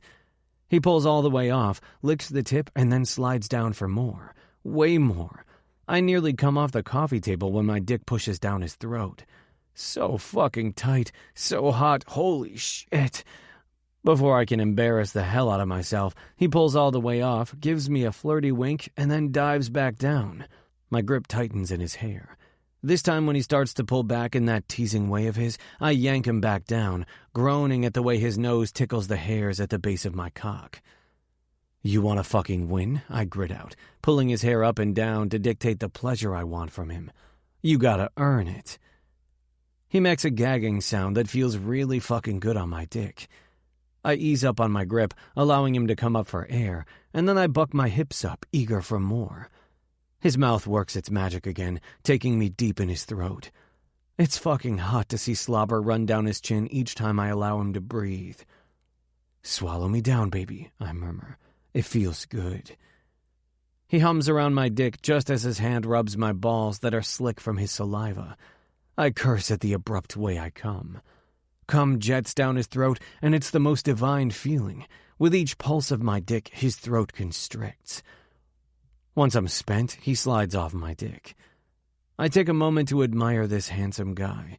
His lips are wet and swollen, hazel eyes half-lidded. Dark hair is mussed from my mishandling, and his chin is wet. Super fucking hot. A smug grin curls his lips up. Who won? He knows he did. Just wait until Drew learns to deep throat like that. I know my best friend. He'll compete until he's the fucking champion. Rather than giving Ashton what he wants, I shrug.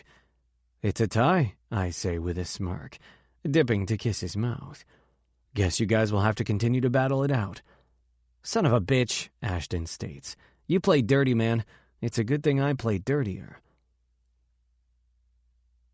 Mia flips through every damn Netflix show she can find before settling on something that's in fucking subtitles. Ashton groans, and Drew chuckles. We need a bigger couch, I say, twirling a long strand of Mia's hair. She's curled up in my lap with her feet in Ashton's lap as he gives them a massage.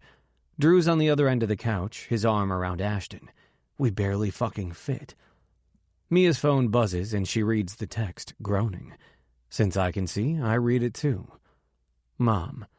A reminder that the California Actors League Winter Soiree is in 2 weeks. I expect you to be there. I've ordered a stunning ice blue Vera Wang ball gown in your size. That is, if that's still your size. If not, call Dana about some weight loss supplements. I can't make a change this close to the event. What a bitch, I grumble. Ashton grabs Mia's phone to read the text. Tell her you're in great shape from fucking all your boyfriends. He tosses it at Drew. Delusional-ass woman, Drew complains after he reads the text, handing it back to Mia. Ignore her. The phone buzzes in Mia's hands. Mom. Will you bring the same young man again? I'll need to accurately RSVP if you intend to bring a +1. Tell her you're bringing a +3, Ashton gripes when she shows him the text. She sits up. You want to go? To fuck with your mom and support you? Hell yeah, Ashton states. They'll come too. Of course I'll be there, I tell her, pressing a kiss to her neck. Just like last time. I've got your back. She turns her attention to Drew. He frowns, a sad-as-fuck look on his face. Mia, he mutters. I'll come too, but you can't be seen at such a public event because of your position, she says, reaching for his hand. But you'll still come? We can stay at a hotel together, the 4 of us. He pulls her hand to his mouth and kisses the back of it. I can do that. The event itself I can't, though. I hate that. I want to be there to help protect you from your wicked witch mother. As long as you're waiting for us when the dumb thing is over, I'll be happy. She beams at him and then texts her mother back. Mia. +2. Mom. 2? Whatever. Make sure they know it's a black tie affair. Don't embarrass me. I can't wait to meet Mommy Dearest, Ashton says in a sinister tone. Cannot fucking wait. Are you going to be good? Mia asks, poking him with her foot. Mimi, I think we both know the answer to that question. He playfully bites her toe, and then we go back to watching the dumb show we have to pay extra close attention to so we know what the fuck is going on. Everyone goes quiet, and the mood is content. I could get used to this every damn day. 22. Ashton. 2 weeks later. I want to bite her ass. It's delectable as fuck. The light blue, sparkling evening gown she was supposed to wear was waiting in concierge when we arrived at the hotel. Shoes, accessories, a goddamn stylist. I'd been pissed to watch Mia transform into this doll for dressing up, but when they finished, my dick wasn't pissed at all. Mia is the hottest goddamn woman to walk the face of the earth. Even now, as I follow behind her and Brayden into the fancy-ass hotel this event is at, I only have eyes for her. The other women, celebrities I recognize well, don't hold a candle to my girl. Our girl. Brayden is proud as fuck to have her on his arm. I'd be on the other side, but she seemed nervous and I didn't want to make a scene. Besides, I'm enjoying the view of her perfect ass. Cristal? A man asks, holding a tray filled with champagne flutes. Thank you, she says. She takes one, and then Brayden and I each take one. I've had Cristal plenty because Mom is a fancy bitch like Mia's. It's okay. I prefer the cheap vodka that makes me puke and hate my soul when I've had too much. I'm not a fancy guy. Brayden sets his down on a table as we pass. He sure as fuck isn't a fancy guy either. I pull out my phone, texting Drew. Me. Cristal. Y or N? Drew. Is this a trick question? Are you a fancy fucker, boyfriend? My dick is fancy. Send me a pic. He sends me the middle finger emoji instead. Me. SOS. Drew. Really, you need a savior? Imagining Drew blazing in here all hot as fuck in his sweatpants, since that's all he was wearing when we left, makes my dick hard. Me. I'll keep you advised. Drew. The answer to your question is no. I prefer beer. I love you. It's meant as a joke, but I suddenly don't feel as though it's a joke. For the past couple of weeks, we've all grown closer. I thought we'd split off, maybe, but those big-ass hockey players join Mia in my bed every damn night. My bed is an oversized king, so we all fit, but I wouldn't complain if we got a bigger one. Drew, love you too, Ash. Love all of you. My heart squeezes in my chest. It feels right with the three of them. So right. At first I was worried I would fuck things up with Mia, but I've never seen her so happy. She really rocked my world when she said how deprived of love she was growing up, and that she craves extra love because of it. It shaped the way I viewed this new group dynamic we have. Mia deserves more. We can all give it to her if we work together as a team. She deserves it. As much as I want to live in this happy-as-hell moment with them, I can't help but have this niggling feeling of the other shoe waiting to drop. I don't trust Travis with that video he has, and after Dad busting us, it's especially worrying. Considering he hasn't used it, he probably only intends to threaten me with it, but I still worry. "Hello, darling," a woman purrs. "Are you an actor or a model?" I lift my gaze where I was staring at my phone, and I'm confused to find my lovers are gone, and I'm stuck with a Botoxed woman who looks like she may have been on one of Mom's soaps she used to watch when I was a kid. "What?" I ask, scanning the room for my people. "I'm Barbara Lindell from A World Apart," she preens. "And you are?" "Ashton, just Ashton. Have you seen a drop-dead gorgeous brunette in a pale blue dress walking with a sexy-ass dude in a suit who looks like he could bench her?" "Claire's daughter?" she asks, frowning, though her forehead doesn't wrinkle at all. Totally juiced up on the good stuff. "They're probably over there." She points a long red fingernail to a crowd of people laughing. "Are you friends with the girl?" "She's my girlfriend," I state. "If you'll excuse me." She bites her claws into my tuxedo jacket. "What a lucky girl. Claire wants her to go into the biz. It's lovely she's dating an actor now. Her mother will be pleased. Last I heard, little Mia was dating a poor college boy. Claire was devastated. Had to seek therapy and everything." I gape at this woman. "Are you tight with Claire?" "Everyone in this biz is tight. Keep your enemies close, your enemies closer." "That's not how the saying goes." "In Hollywood, we're all enemies. We're just really good at acting. Send Claire my love." I pull away from the dinosaur and stalk through the crowd, needing to be near my girl. These people are vultures. Sick assholes who get off on the perverseness of seeing others suffer. My girl needs rescuing. We're getting the fuck out of here, and soon. I'll text Drew after I find her and Bray and get him to grab an Uber to pick us up. Pushing past someone I know I've seen in at least 10 movies, I make my way into the inner circle of the crowd. A woman who looks like an older version of Mia smiles at her group of starving vultures just waiting for her to slip up so they can feast on her. They laugh because they're good at acting, as Dino Barbara says. I hate them all. Mia is stiff, clutching Braden's hand tight. I don't know what's being said, but I can tell Mia is the butt of the joke based on the veins popping in Braden's neck. The man beside Claire also resembles Mia, but he's missing her fire and flair and strength. He's a spineless pussy. "Hey, baby," I say, slinging my arm over Mia's shoulders. "Your ass is looking fantastic in this dress. You ready to bail on this lame-ass old people show and get back to the hotel?" I nip at her neck, loving the breathy laugh that escapes her. Claire isn't laughing now. Her icy glare is fixated on me. "Darling," Claire hisses, "I'm confused. Do you know this young man, or should I have security show him out?" "He's with me," Mia bites out. Claire glowers at her. "Your decisions regarding your life lately are concerning. First, you've developed this eating disorder where you consume everything in sight, and now you're acting out sexually. You're an embarrassment to me and your father."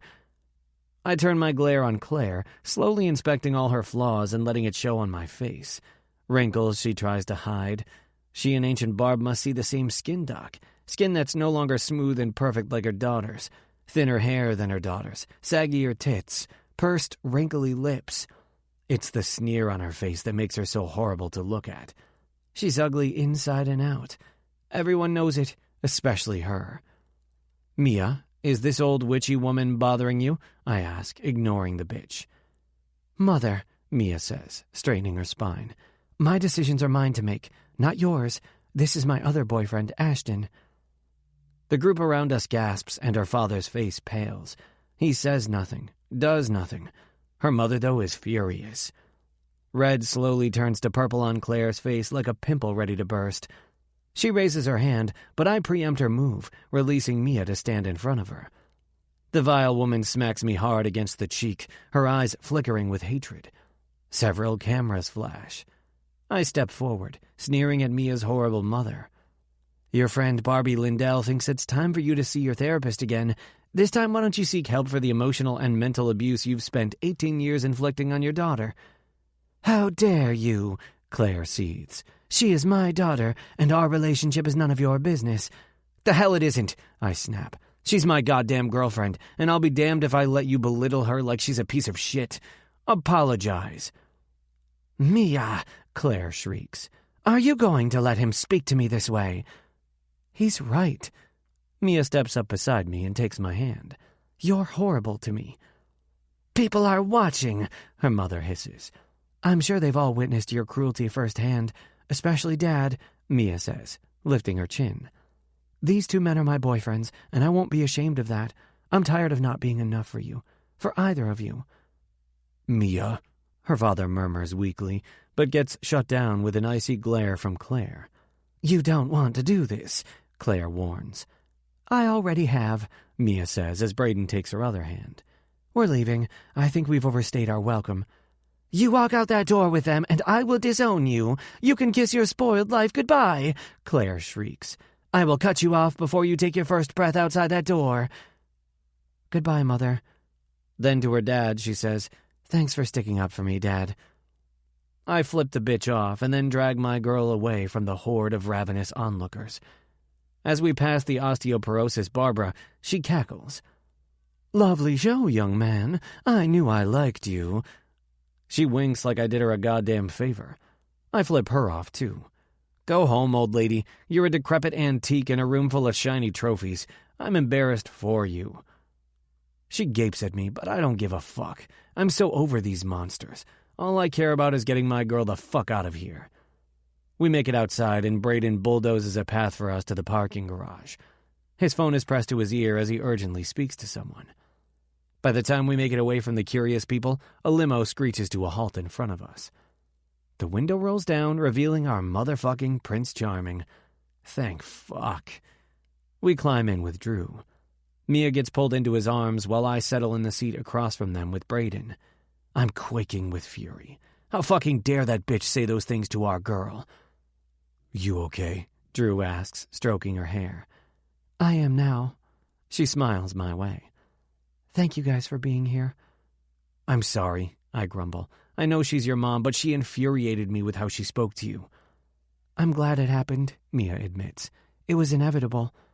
I shouldn't have exploded in front of all those people. I pinch the bridge of my nose. Fuck. Brayden's hand rubs at the back of my neck. You spoke seconds before me, man. I wasn't going to take any more of the shitty remarks about our girl. If Drew were there, he would have done the same thing. My heroes, Mia says, laughing. Ashy, see, look at me. I drop my hand to stare at the most beautiful girl in the world. I love you, she assures me. And as much as I dread the fallout of what my mother will do, I don't regret it. It gives me pure joy you put her in her place in front of all her friends. They chatter lightly the entire way back to the hotel while I stew. It's not until we've showered and I have Mia's naked body beneath me that I finally feel okay with what I did. We'll protect her from everyone, especially toxic bitches like her mother. I go to sleep, confident in the fact we always will. 23. Mia. Is this really necessary? Brayden asks, yanking my chair over to his. We could have done this at your place, at Ashton and Drew's. He throws his arm around me and nuzzles his face into my neck. For the millionth time in the last hour, I shake my head and move my chair away from him. Yes, it's necessary. I hit him with a pointed look I hope comes across as stern. You can't keep your hands off me here. Do you really think we'd get any studying done in private? Brayden shrugs. Maybe not English or history, but I bet we could get other studying done. He waggles his brows and I pull the front of his hat down to cover his eyes. How are you feeling about your finals? I ask, changing the subject. Good.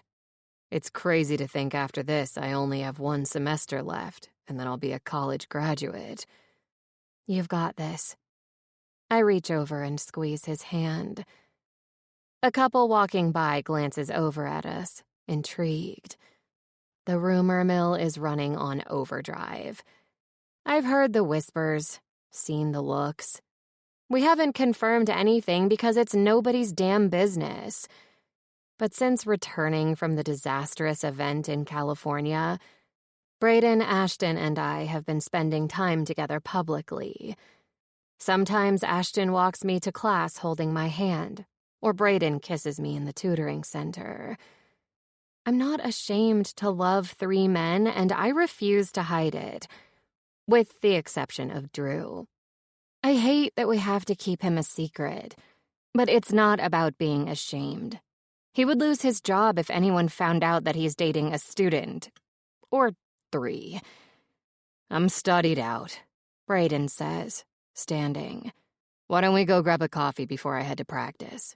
Fine, I agree, since I could use a caffeinated pick-me-up. When we get to Starbucks, which is located on campus in the quad, I order on my app like I always do so we don't have to wait in line. But when I click to place my order, it comes back denied. Weird.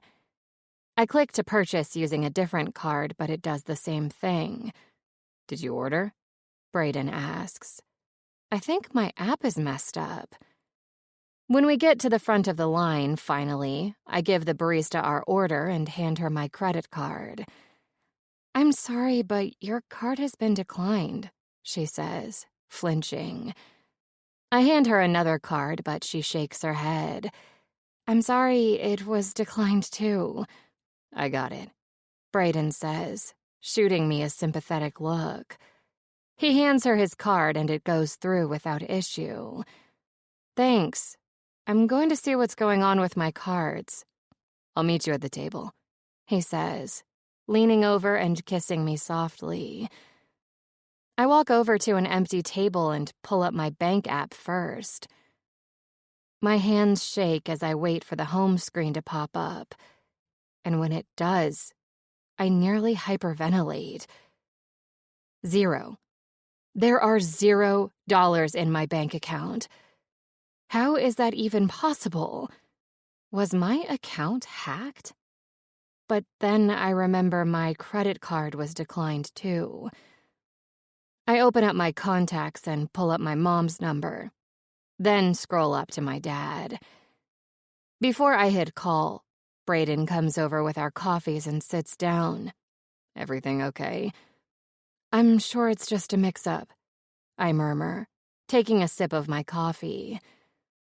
My peppermint mocha latte is usually sweet, but today it tastes like cardboard, and I know it's because I'm freaking out. Mom warned me.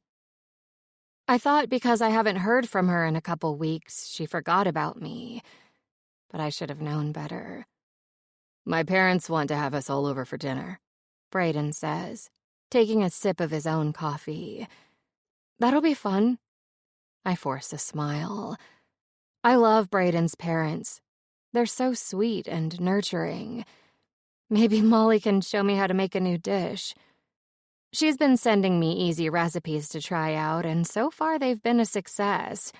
The boys have not only eaten them, but none of them have died from food poisoning.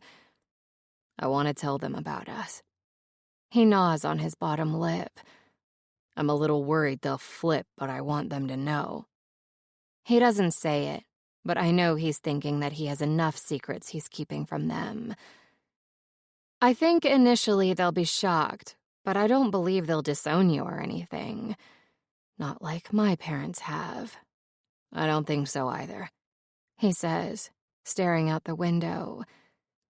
I follow his line of vision and see Drew walking across the quad. I want so badly to call him over to join us, but we can't.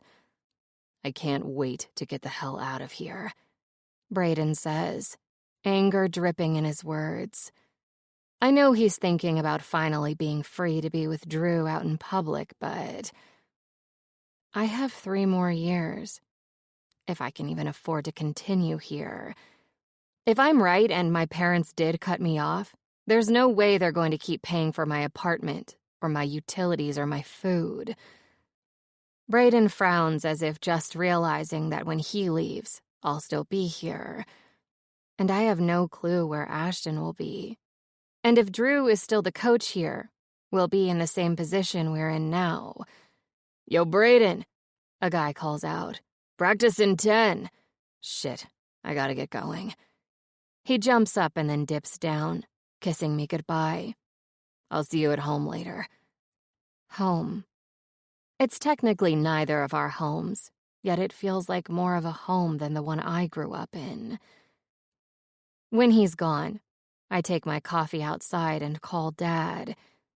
He answers on the first ring. "Mia."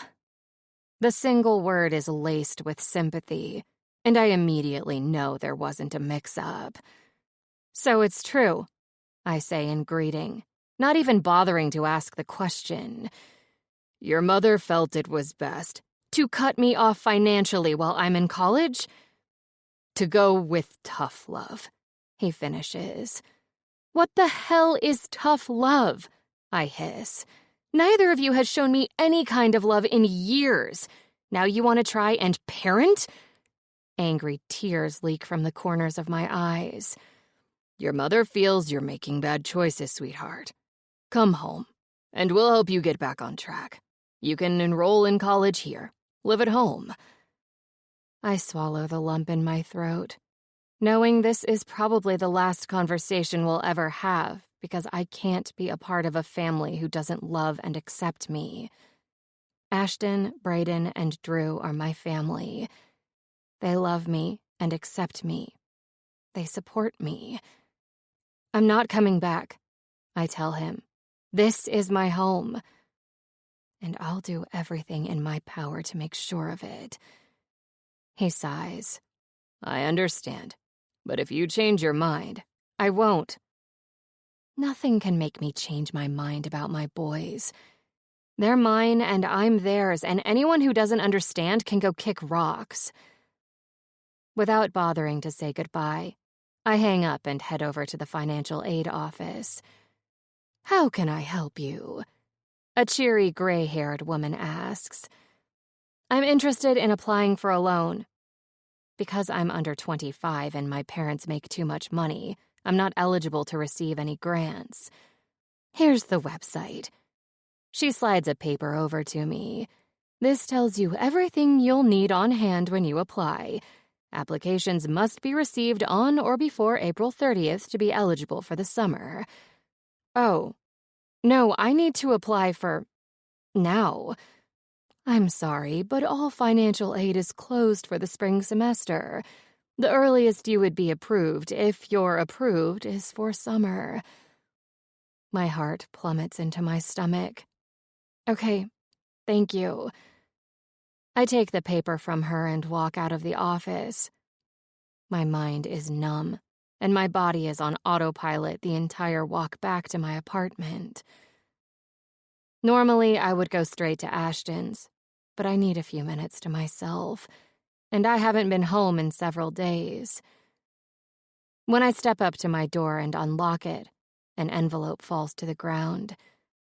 I pick it up, and seeing it's from the leasing management office, I nearly throw up my coffee. I rip it open and read it twice before it sinks in. It's a letter of non-renewal of my lease. I'm being evicted by my parents. Slamming my door closed, I rush down the hallway and fly down the stairs. I have to fix this. They can't kick me out of my apartment. I'll be homeless. When I enter the office, I walk over to the first person I see. "I received this letter. It says I need to be out in 2 weeks.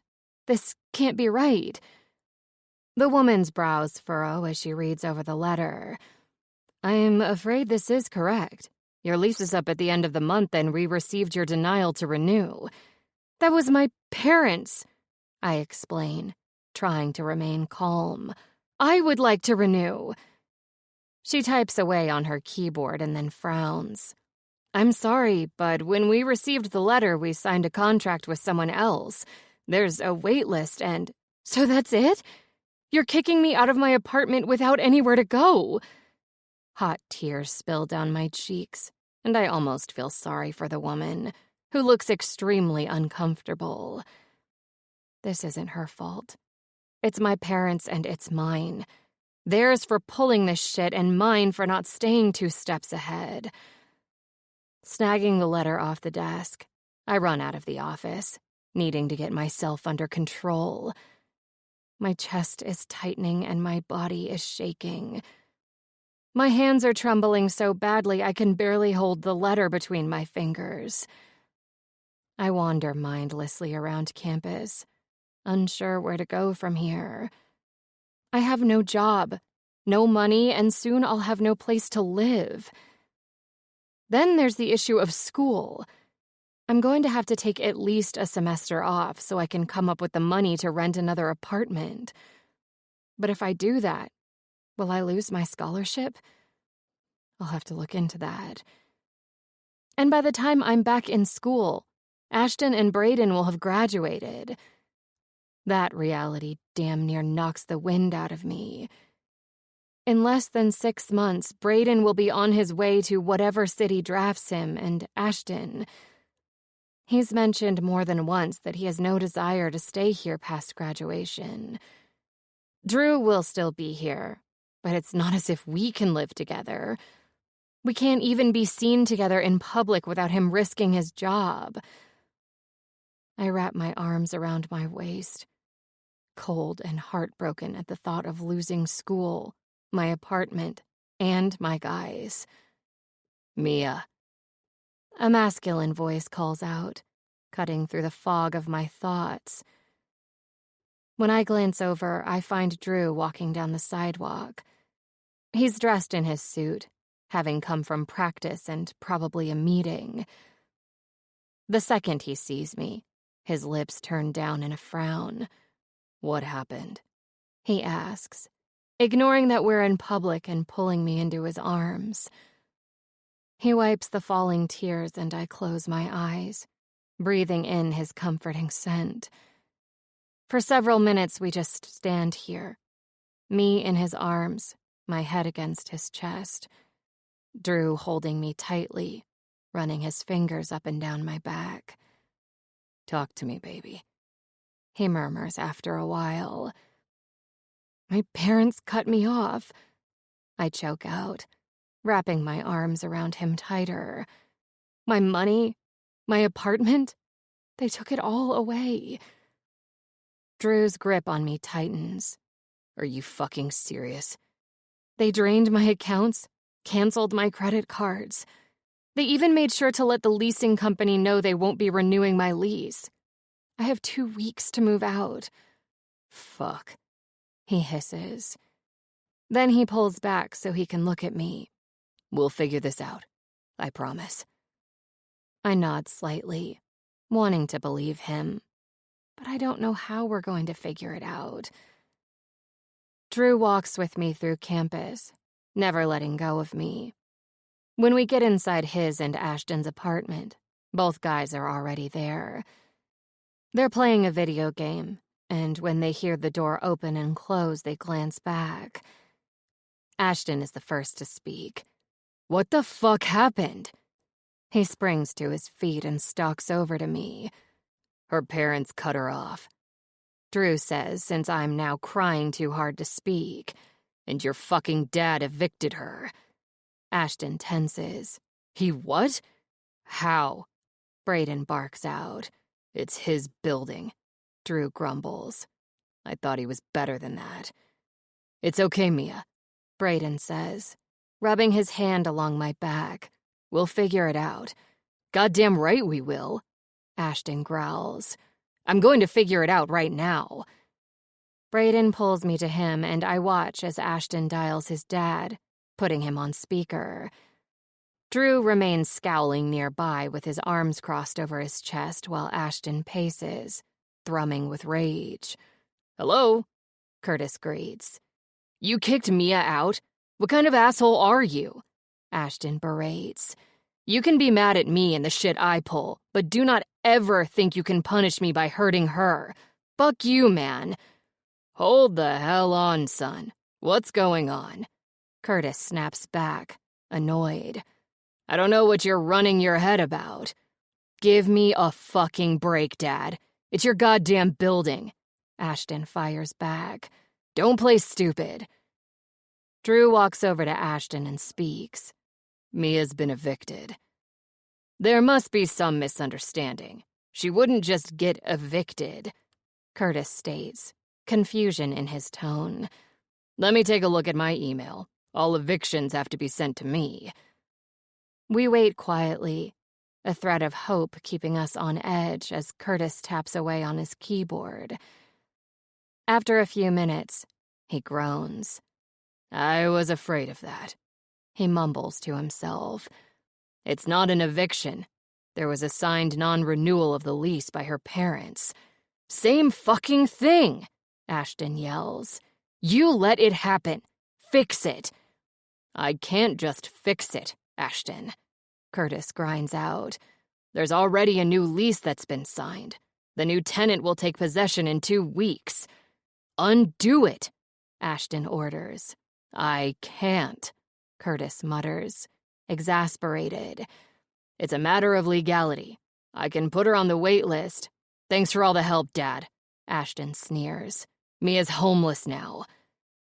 He ends the call, tossing his phone onto the couch before he yanks me into his arms. I cling to him, overwhelmed by the sudden changes in my life.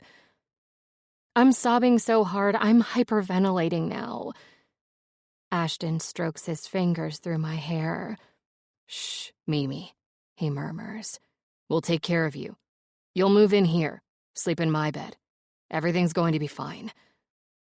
I nod because I want to believe it will all be okay. With my guys touching me and whispering assurances, I think it might be.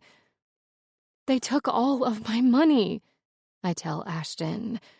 "I won't be able to help pay." "You're not paying for shit," Ashton growls. "Don't you dare worry about money or housing or any fucking thing. Between Drew, Brayden, and me, we'll make sure you're all taken care of. You trust us?" I pull away so I can give him a watery smile. Yes, and that's the truth. I trust all 3 of them completely. I should have known my guys would have my back. Instead of wandering around aimlessly for hours, I should have come straight here. We're a unit, a family. When one of us needs the others, we're there for each other. They're not my parents. They love me and would never let anything happen to me.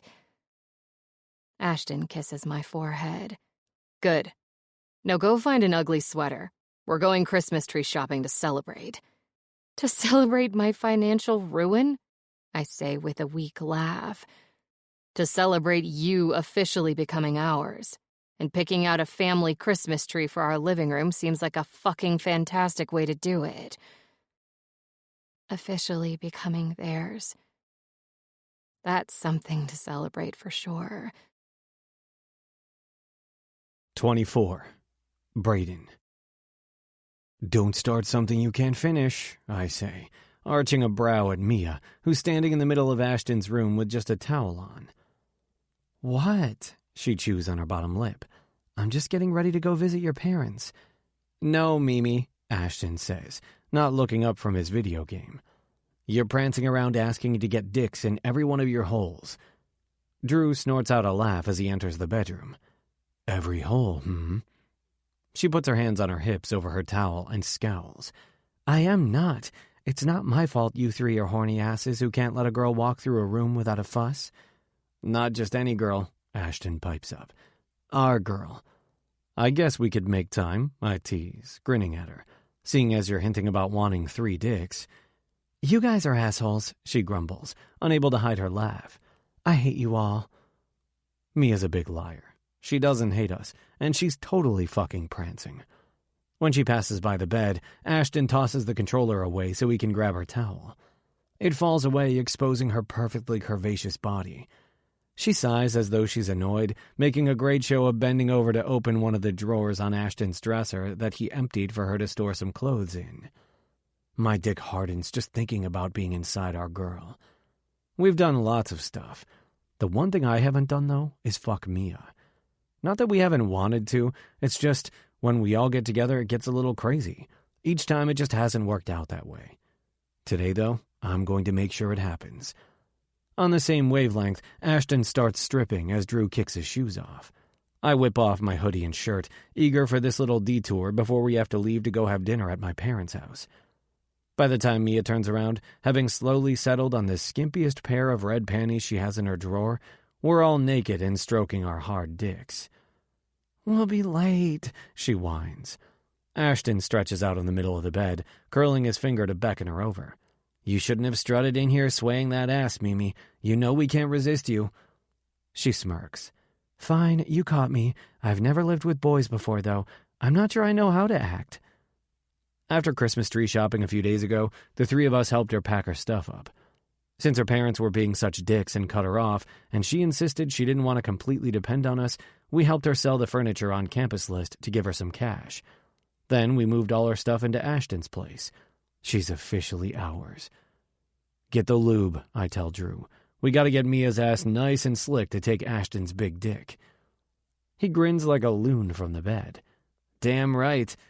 And I'm going to sink inside this pretty pussy I've been dreaming about since the day I met you," I say to her, dipping to kiss her lips. "Both?" she asks, a nervous edge to her voice.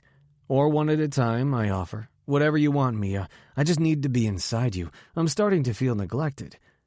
She laughs. "Poor Brayden." Drew approaches, the lube in his hand. "What's it going to be, sweetheart? You going to let us tag team you, or are you going to be a good girl and take all three of us like you were born to do?" Her eyes flutter closed, and she gasps as he pushes his finger inside her ass. I grip her jaw and kiss her hard, in a claiming way. She's ours, and I want her to know it. "Fucking hot," Ashton growls. "I could whack off to the three of you all damn day until my dick fell off." Mia and I smile through our kiss at his words. I pinch her nipple and then slide my hand down to her pussy. She whimpers when I rub her clit. "You like that, baby?" I murmur. "Yes," she breathes. "So much." "I'm going to fuck your throat," Drew growls. "While these two guys fuck you senseless, I'm going to let you put those pretty lips around my dick." She moans in pleasure. It's easy to bring her to orgasm. Mia gets incredibly turned on by dirty talk. Add in a little ass play while you touch her pussy, and she goes off like fireworks on the 4th of July. Her cries of ecstasy are garbled and incoherent, making the three of us guys chuckle. Once she's come down from her high, Drew removes his fingers from her ass. He grips her hair, tugging her head backward, and then plants a hot kiss on her lips. After their sexy-ass kiss, I guide her over to the bed and help her on it. Ashton smacks her thigh when she tries to straddle him. "Other way, cowgirl." He takes the lube Drew hands him and then rubs it all over his dick. "Get on it and ride." Mia glances my way, her brown eyes darkening with lust. "Tell me what to do." "Put Ashton's dick in your ass and lie back so he can hold you," I instruct. "I want that pussy open and waiting for me." She nods, straddling him but facing me. Then she eases down over his dick, making both her and Ashton groan. Once she's impaled on his cock, he pulls her back against his chest. With her tits jiggling and him inside her in a fuck-hot way, I'm so turned on. "Straddle her face, Drew," I instruct as I pull pillows on either side of her to give him something to kneel on. "Put your thick cock in her mouth. Hold on to the headboard." He flashes me a deviant grin before he climbs into position. I love that his ass is on display for me. I give it a bite that has him growling. I take extra care to lube up my dick in her pussy. With my fingers inside her, I can tell this is going to be a tight fit with Ashton's dick sharing space behind a thin wall of tissue. They both groan from the simple intrusion of 2 fingers. I straddle Ashton's thighs as I place each of Mia's legs over my shoulders. She's exposed and spread apart, waiting to be filled by a third dick. The sounds coming from her mouth are sloppy, where I know Drew is fucking her mouth. Each time his ass flexes, more pre-cum dribbles from my dick. "Relax, baby," I murmur. "I'll go slow, but I think this is going to feel really fucking good for all of us." Gripping my dick, I tease her opening and push against her hole. There's resistance because she's so tight, and Ashton has already filled her back end with him. But with a little maneuvering and a lot of whimpering on her part, I manage to squeeze the fat head of my cock inside her. Ashton curses when I inch it in slowly. It feels like my dick is being strangled in the best possible way. I can feel the firmness of Ashton inside her ass through her pussy wall. It's fucking insane. "Holy shit," I hiss out. "Fuck, you're tight, Mia." She gags on Drew's dick, clenching her pussy. I grip onto Drew's hip for leverage as I buck slowly into Mia. It's maddening how good it feels, like every movement might lead to an embarrassingly quick orgasm on my part. I have to go at a snail's pace so I don't hurt her, but also so I don't come like a chump. Ashton is trapped beneath everyone, but it doesn't stop him from bucking upward. It reminds me of the way his body moves when he's in the water. So fucking strong. Everyone is moaning and grunting, each of us finding great pleasure in each other. I rub on Mia's clit, hoping to give her another orgasm before I find mine. She hums around Drew's dick, making him hiss. His movements become more erratic, causing her to gag. When she comes with a howl like a fucking banshee, all the while squeezing the fuck out of my dick with her tight-ass pussy, I release her clit to help Drew over the edge. He groans when I slide a finger into his ass, seeking out his prostate. "Jesus," Drew snarls. "Fuck." His ass cheeks clench just as Ashton curses. I can feel Ashton's dick swelling up, pressing against mine, and I lose it. I'm no longer able to hold on. Cum floods out of me as Ashton's does the same based on the throbbing his is doing. All the sensations must be too much because Mia screams in pleasure. My heart is pounding right out of my chest by the time I come down from my high. I ease out of her, watching in awe as cum runs out of her abused pussy. It's then I panic. "Shit, Mia," I bark out. "I didn't use a condom." "I'm good now," she assures me. "No babies anytime soon." Drew climbs off her and flops down onto the bed, breathing heavily and unusually pale. Ashton slides Mia off his dick, sending more rivers of cum running out of her. "I'm clean," I assure her, "so you don't have to worry. I got checked out when I started getting intimate with Drew. We both did." "I'm clean too, Mia," Ashton says. "When I had to get tested for marijuana, I made them check me for STDs as well, so I could throw that in my dad's face too." He shrugs. "I've always been careful. Until you." "I guess that's settled," Mia says, giggling as she wiggles between Ashton and Drew. "I was a virgin, so I'm good too." I prowl over her, covering her body with mine, loving that we're all always smashed together and it feels right. "You look good with cum in your ass and in your pussy." I kiss her mouth, hard. "And you taste good with cum in your mouth." She grins at me. "I'm going to be sore for a while, but I can't wait to do that again." "Dirty, dirty girl," Ashton says. "How does after dinner sound?" Her laugh is adorable. "Ha ha." Drew is quiet, but he's smiling. I reach over and stroke his blonde hair out of his eyes. "You okay?" "Just worn out. You people exhaust me," he complains. "Aw, Daddy needs a nap," Ashton jokes. "Fuck off, brat," Drew throws back, laughing. "Let's get cleaned up and over to Molly and Tim's. I'm starving." As I climb off the bed, I can't help but let nerves overcome me. I'm going to tell them. Not about Ben. I'll never be able to tell them that. This. I'm going to tell them about this. Us. My relationship.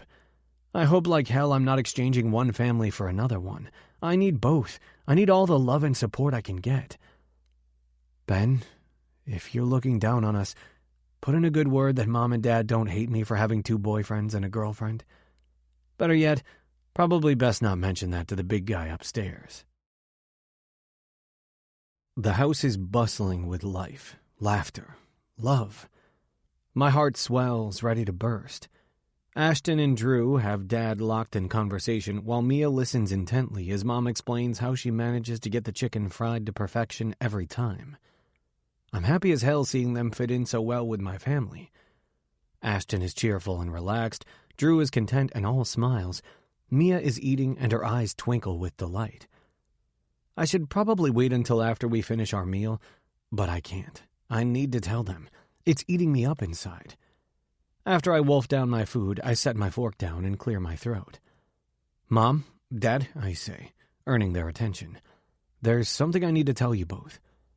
Everyone goes quiet, even Big Mouth Ashton, as I work up the nerves to say the words.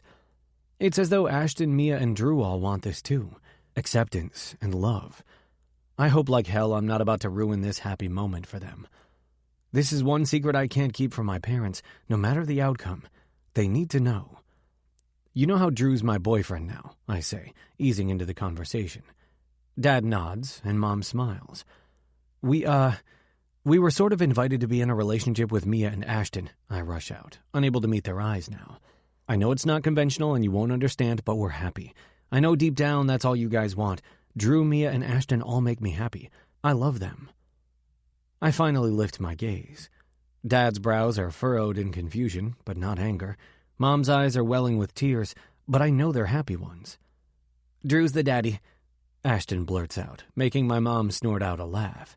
In case you were wondering the dynamics, Braden's the muscle. He beats up all the dicks trying to hit on us. Mia's the cook and the maid. Asshole, Mia gripes, swatting at him. Don't listen to him. The four of you, Dad says slowly. Together? How does that work? Mia and Drew both burn bright red, while Ashton cackles. You really want to know how it works? Ashton taunts. Dad blanches. No, not like that. I meant, do you get jealous? I don't understand. We're all open and honest, I explain. There's no jealousy because we all really enjoy being around each other. This thing is built on friendship and trust. The romantic love is just bricks stacked on top of that. Dad's shoulders relax. I can see you've discussed the dynamics then. At great lengths, Drew assures him. Everyone is happy. Does anyone give you a hard time at school about it? Mom inquires. Bray, honey, I hope you set them straight if they do. I roll my eyes at Ashton for planting the seed in my mom's head that I'm the relationship bodyguard. Yeah, Mom, I make sure no one messes with us. Well, the three of us. Drew can't be seen in public with us. Mom frowns, saddened by my words. It won't be forever. How did your parents take it? Dad asks both Ashton and Mia. Assuming you told them. Dad will just think I'm sabotaging everyone's lives and reputations, so I haven't told him. The bitterness in Ashton's tone has Dad clasping his shoulder and squeezing. He'll come around because he loves you, Dad assures Ashton. What about you, hon? Mia's lip wobbles and her eyes water. My parents... A tear streaks down her cheek. They disowned me. Oh, honey, no, Mom cries out, standing to rush over to Mia. She hugs our girl, kissing the top of her head. They're rotten parents if that's the case. You're a sweet girl and deserve all the love, even if it comes from 3 people all at once. Screw them for being assholes. Drew and I laugh at Mom's cursing. Dad shakes his head while Ashton smirks. You're not mad? I ask Dad. He studies me for a moment. You're a grown man, Braden. I trust you know what you're doing. You've never been one to make bad decisions. He smiles. For the first time in years, I feel like I have my son back. You just needed to find the right relationship to bring your heart some peace. I shoot Drew a relieved look. Thanks, Dad. It means a lot to me. To us. Mom pulls away from Mia, stroking her fingers through her hair. I, for one, am thrilled you have these lovely people as your partners. Having a house full of you wonderful kids makes this old woman very happy. Old? Ashton scoffs. Please, Molly. People like my mother pay thousands of dollars a year to look like you. You're a young hottie. If we're not careful, people are going to think you're a part of our harem. Dad grumbles. Don't call it a harem, and don't invite my wife to it. We could always use another daddy in the group, Ashton jokes, ribbing my dad. There can never be enough daddies. Mia smacks him, and then everyone is laughing again. Fuck, it feels good. It feels really, really good. Braden. I stopped texting Mia to greet some guy from my English class named Eric. What's up, bro? His face is red and pinched. Man, I hate to be the bearer of bad news, but someone just sent me this. I don't know why. Maybe because I'm your friend, but I thought you'd want to see. I hope it was just me because it looks really bad. My blood runs cold as I stare at the video playing on his phone. It's the night of the Halloween party, the four of us dancing. It's hot and erotic, touching and rubbing and grinding. Everything is fine until Drew lifts his mask up. His face is as clear as day. And then my stupid ass walks over to him, boldly planting a kiss on his lips before pulling his mask back into place. No. Fucking no. My phone buzzes. I blink out of my daze to see a text from an unknown number. I click on it and see the same fucking video Eric just showed me. Shit. Fuck, there's no way only the two of us received the video. Then my phone goes off again. This time it's Finn asking why I was kissing Coach. Another text comes through from another teammate, then another and another. Shit, it's been sent to a lot more people than Eric. Thanks, man, I choke out. Just delete it, please. No problem, he says. Good luck. I take off in a sprint, rushing to Drew's office to talk to him. Earlier, he'd said he was working on some stuff. While I'm making the trek across the campus, my phone buzzes again. Mia. I just got a video text. OMG, where is Drew? I type as I head toward the athletic building. Me, if I had to guess, with Curtis. Oh, no. Where's Ashton? Swimming. He's going to freak. I'll find Drew, get a hold of Ashton. Everything's going to be okay. Love you. Love you too. I sure as fuck hope so. I'm winded by the time I enter the locker room. I head straight for Drew's office. His secretary greets me with a smile. May I help you? Is, Coach Thompson in there? He is, she says. He's in an unscheduled meeting with Dean Carter, but I don't anticipate it being much longer. I pace the locker room for 20 minutes, ignoring more texts from friends and teammates about the video that was seemingly sent to every fucking one. Eventually, the office door opens and Drew steps out. Crushed, heartbroken, shamed. This is bad. This is so fucking bad. 25. Drew. I step out of the office with Curtis trailing behind me and come face to face with an ashen-looking Braden. Our eyes meet, and I can see the myriad of emotions flashing through his features. Anger, hurt, pity. He's seen the video. I imagine everyone on campus has at this point. It was the reason for Curtis's in my emergency meeting. The reason I've made the hardest decision I've ever had to make. Drew, Curtis says, extending his hand. I'm truly sorry it's come to this. If you ever need anything... I nod, shaking his hand back. Thank you, sir. I'm sorry, too. I can hear the wateriness in my voice, so I take a deep breath. I can't let Braden see me upset. I can't let him know how badly my heart is breaking. If he does, he'll use it against me. Curtis nods toward Braden, then disappears. I'm sure to give us some privacy. Not wanting anyone to overhear our conversation, I motion for him to enter my office. I swallow thickly. Correction. Old office. Fuck, I'm going to miss this office. This team, this school. It was my last link to hockey. But more than anything, I'm going to miss the 3 people who quickly dug beneath the surface of my chest and buried themselves into my heart. I'll tell everyone it's my fault, Bray blurts out the second I close the door behind me. I asked you to the party and then I kissed... Stop. I hold up my hand, unable to listen to his pleas. I need to end this quick, rip it off like a Band-Aid, otherwise I'll lose my resolve, and I can't do that. Not if I want to protect the 3 most important people in my life. It's over with. I already handled it. Braden sighs, misunderstanding my words. Okay, good. So Ashton's dad said he'd take care of it? That's good. Yeah, no. I shake my head. His hands were tied. I'm the coach, and the video not only showed you kissing me, but I was dancing with Mia, another student here. Even Ashton was in the video. Braden's jaw clenches. What do you mean his hands were tied?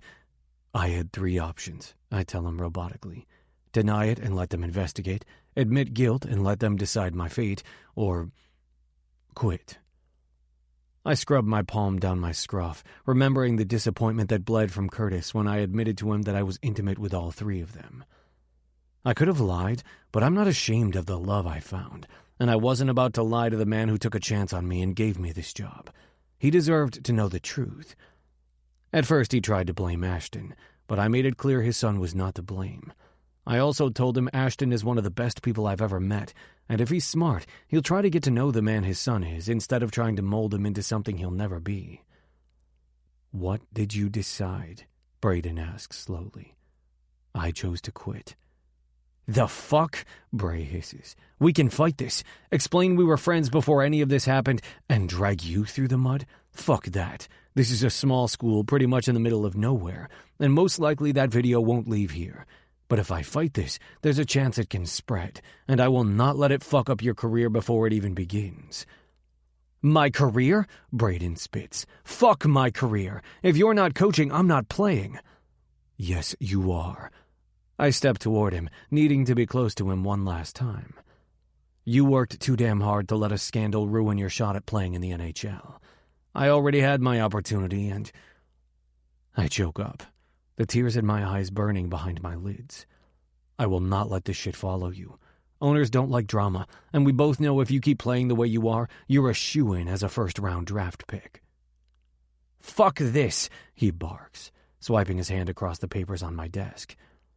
They go flying in the air and scatter everywhere. I want to pull him in for a hug and kiss him, tell him we'll figure this out, but I can't do that because there's nothing to figure out. I'm the coach, and I've had sex with 3 students, one of which is my player. The public won't care that I'm their same age or that I'm in love with them. They'll see it as a scandal and come after all of us. "Why are you doing this?" he gets in my face. "You ran when we were younger, then for whatever bullshit reasons you quit the NHL, and now you're just going to quit coaching here without even putting up a fight." I open my mouth to argue, but he continues. "And don't you dare say you're doing it for me. You always take the easy way out. Shit got hard with us and you bailed. Shit went down in the NHL and you bailed. And now shit gets a little tough and surprise, you bail." "I'm doing it for all 3 of you," I tell him calmly, needing him to understand, while on the inside I'm about 1 step away from losing my shit. Mia's dream is to one day write screenplays in Hollywood, and Ashton wants to become a doctor. And you've worked your entire life to one day be able to play in the NHL. The shit will follow them everywhere they go, and I can't let that happen. I'm in a position where I can protect them, and that's what I'm going to do. "And what about you?" he hisses. "Bray." I frame his face with my palms, hoping it will calm him down. I don't want the last time I see him for God knows how long to be like this. "I love you for caring about me, but I always knew my time with hockey was limited." I flinch, realizing what I just admitted, and quickly continue. "I chose to leave the NHL, and coming to coach here was the only way to have a piece of hockey with me, while getting to be close to you." Braden's face softens. "So what happens now? Maybe you can get a job coaching somewhere else." Knowing what I say next is going to destroy us both, I lean in and press my mouth to his. I take a moment to try and memorize everything about the kiss, hoping when I'm alone, I'll be able to close my eyes and remember how he felt. Strong yet soft lips. How he tasted, like peppermint and something uniquely Braden. How he smelled, like pine trees and snow. My heart sinks, remembering Christmas is right around the corner. It would have been our first one together, and now I won't be there with him. "Drew," he says, forcing me from my thoughts. "What happens now?" "Now I leave," I tell him. His eyes widen in disbelief. "You have 4 months left of your hockey season and a semester left of college, and then soon after you'll be drafted. I can't stay here on campus muddying up your reputation. As long as I'm here, people will talk, and if you have any chance of entering the draft without this hanging over you, I have to stay out of the equation." "No." He jerks his head out of my hands. "No, you're not leaving. Ashton's apartment isn't technically on campus." "It's not, but this is a small school in a small town. It's best I leave so people can find the next scandal to gossip about. If I stay, they'll put the pieces together that we're all together. It's bad enough you're publicly dating Ashton and Mia. We can't risk adding your coach, a former NHL player, to the mix." "No," he says again. "No, you're not leaving." Yes, I am. I step away from him, and I'm leaving today. While in my meeting with Curtis, I got a flight scheduled for a couple hours from now. I didn't plan to see any of them before I left. I had hoped to grab my stuff from the apartment and leave before they could get to me and try to convince me to stay. I know it sounds selfish as fuck, but I couldn't chance the three of them cornering me just like Braden's doing now. Braden's features morph into anger. Are you fucking serious right now? Just like that? You were going to pack up and leave without saying a word to any of us? We were supposed to be in this together, he spits. I come out of class and find out about the video, and meanwhile you're already planning your getaway. His palm hits the center of my chest, and I stumble back. Fuck this, and fuck you, he roars. We were never in this together. He stalks out of the office, slamming the door behind him, and I take several breaths, trying to calm my breathing. I know what I'm doing is the right thing, and one day Braden, Ashton, and Mia will understand that. But right now it fucking hurts. In the time Curtis learned of the video from the person who brought it to his attention, to his meeting with me, it had been sent to virtually everyone. Curtis assured me he would do everything in his power to work with the IT department to get the video shut down and to find out who's responsible for spreading it. In return, I told him I would walk away so the school isn't caught up in a scandal. I don't give a fuck about the school, but I do care about Braden, and if the NHL thinks he's a risk before he gets drafted, they will blacklist his ass so fast, and I won't let that happen to him. He deserves to get drafted, to play in the NHL. He deserves to know how amazing it is to play your heart out in front of thousands of hockey fans and to win a ring, to have people wearing your number and asking for autographs. And I won't be the reason he loses it all before he gets it. Maybe one day, when the dust clears, we can somehow try to make this work. Fuck. I can't think about this right now. I need to get my shit and leave. I need to protect them. That's my priority. I grab the couple items of mine from the office and leave the key on the desk, then head home. Fuck. Home. Soon it won't be my home anymore. I'll be back to being on my own. The thought makes my heart clench in my chest. Those few years on the road, I missed having a real home. Growing up, my dad was always gone, but Braden's family welcomed me into their home, and after my dad passed away, my grandma did the best she could, providing me with a place to lay my head. But nothing felt as much like a home as the apartment I share with Ashton, Mia, and Braden. Might as well say he lives there, since most of his shit is in my room, and he hasn't slept in the dorm since we got together. Body numb, I make the quick walk to the apartment so I can pack my shit. I didn't come here with much, since I wasn't sure if I was going to stay, so there isn't much to pack. When I get home, the apartment is thankfully empty. Braden's right. I'm taking the coward's way out by running, but it's the only way. I stalk through the living room, trying not to focus on the little things, like the plates in the sink from breakfast this morning, where Ashton made us all pancakes, and then proceeded to lick the syrup off our bodies. My dick and heart swells at the memory. I'll never be able to look at syrup the same way again. I step into my room and glance around, my stomach bottoming out when I notice all of Braden's stuff mixed in with mine. His IceHawks hoodie hanging over my desk chair, his beanies tossed haphazardly on the bedside table and dresser, his schoolbooks splayed out across my desk. I get choked up as I remember the way he lay across my bed last night studying with Mia for their finals while I worked on plays for our upcoming game. My eyes go to the floor where Ashton's Xbox rests. Since I have the desk and told them I needed to work, they all piled in here. I only got a little bit of work done before they lured me to bed and we made love. Raw emotion claws at my throat, knowing there's a chance I may never lie in bed with them again. If I had known this morning would be the last time the four of us would be together, I would have kissed them harder, held them tighter. I would have made sure to tell them how much I love them. I grab my duffel bag and make quick work of stuffing my clothes inside. Adrenaline is coursing through my veins, making it hard to breathe.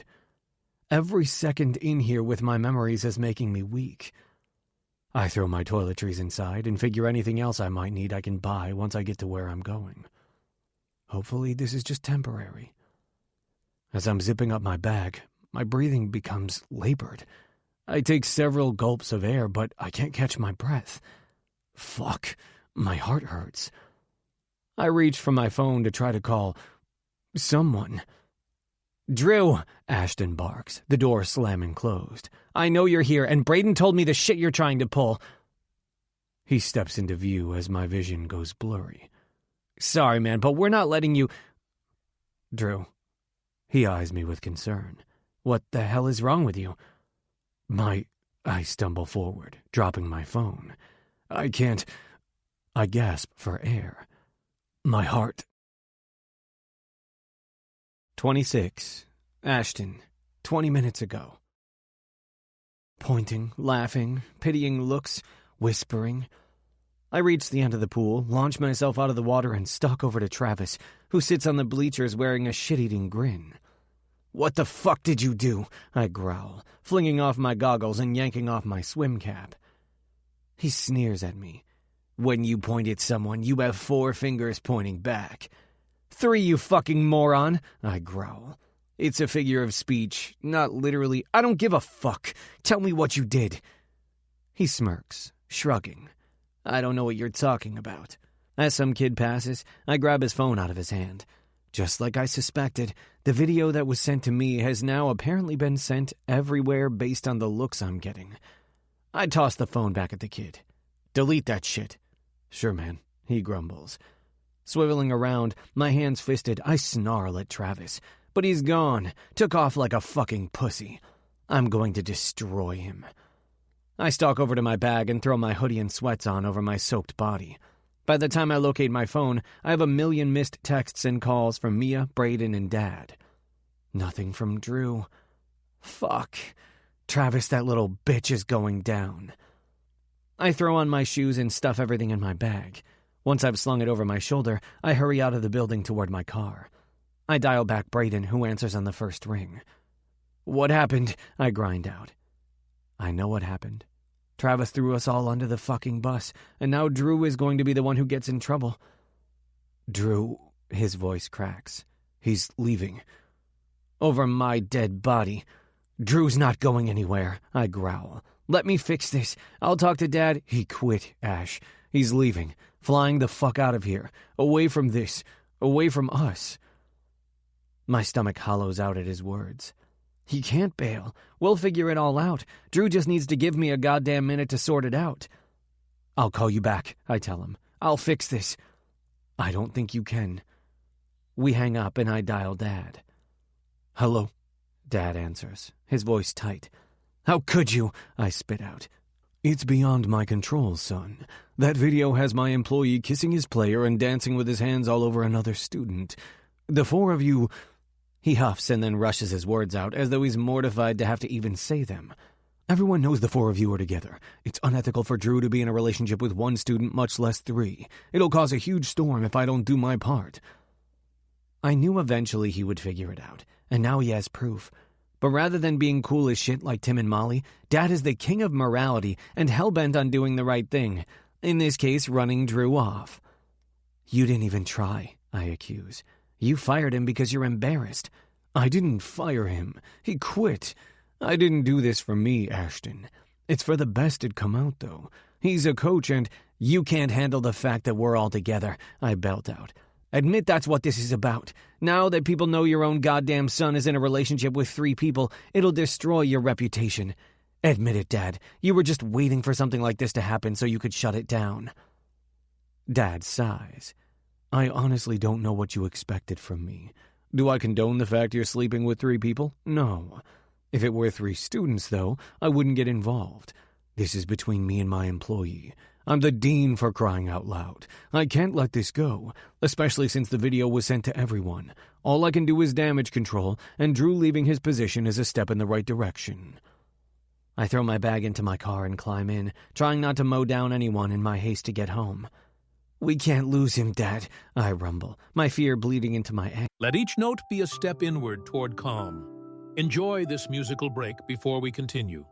Thank you for your time and presence.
Braden says he's leaving. I'm sorry, Dad states. Maybe it's for the best. Fire burns hot inside me. And Travis gets off without a smack on the hand? Dad, you know he did this. The weed, the bleach in my water bottle, the threats, the slashed tires. He hates me and wants to fuck up my world. You can't do shit about him? Bleach? Slashed tires? What are you talking about? He's a monster trying to destroy my life, I bellow, slamming my hand on the steering wheel. And you let him, because your job is more fucking important than your own goddamn son. But that's how it's always been for you, huh? Doing grand gestures to show the community what a fine, upstanding citizen you are at the stake of your family. Ashton, if you don't deal with him, I will, I warn. I'm tired of letting him get away with all this shit. He crossed the line sending that video to everyone, because now he's beyond hurting me. He's hurting them, too. Ashton, I don't know about the other stuff with Travis, but I'll look into it. But the video? He sighs heavily. He didn't send it to me. I pull into a parking space in front of my building, snag my bag, and climb out of my car. Of course he did. It was brought to my attention by another concerned student. Who the hell is concerned about my goddamn love life? I snap, flinging open the door to the building. This is such bullshit, and you know it. Sasha, you know her dad is... What? I bark out. She only showed me the video. I doubt she was the one to spread it. If you're worried about Travis being the culprit, I'll have the IT department investigate him first. Just come by my office and we'll discuss this like adults. I take the stairs 2 at a time. Sorry, Dad, but I have to take a rain check. I need to go convince my boyfriend he can't fucking leave us or our hearts are going to break. Great talk. Ashton. I mash the end button and then push inside my apartment. Drew! I yell, slamming the door closed behind me and dropping my bag to the floor. I know you're here, and Braden told me the shit you're trying to pull. I stride into his bedroom and find him at the counter in his bathroom, a bag in one hand and his phone in the other. Pale. So fucking pale. Sorry, man, but we're not letting you... I trail off when his knees buckle, alarm surging through me. Drew, what the hell is wrong with you? He stumbles, his phone slipping to the tile with a loud clatter. I can't... He gasps. My heart. I rush him as he clutches his chest, his body seizing. I grab onto him as he falls, landing hard on my ass, the big guy crushing me beneath him. Rolling him over to his back, I quickly realize something's wrong, really fucking wrong. His lips are bluish in color. I don't think he's breathing. Drew, babe, you can't do this. What the fuck is happening? I choke out, panicking. Wake up, man. Wake the fuck up. I dial 911 and put it on speaker when they answer. My boyfriend isn't breathing. Holy fuck, holy fuck. Calm down, the operator says. What is the address of your location? I rattle it off, my eyes never leaving Drew. Do you know how to perform CPR? The operator asks next. Yes, I stammer, my training kicking in from all the years of swimming. Good. We have a responder on the way. They're only a couple of minutes out. Stay calm and listen to what I need for you to do. As the woman walks me through the steps I'm rusty on, I begin chest compressions. My heart is in my chest as tears blur my eyes. Check pulse. Tilt his head back. Pinch his nose. Breathe air into his lungs. Chest compressions. Repeat. I go through the steps over and over, growing sicker and sicker to my stomach the bluer his skin turns. I'm choking on a sob when the operator tells me they're entering the apartment. 2 EMTs rush into the bathroom, ushering me out of the way and taking over.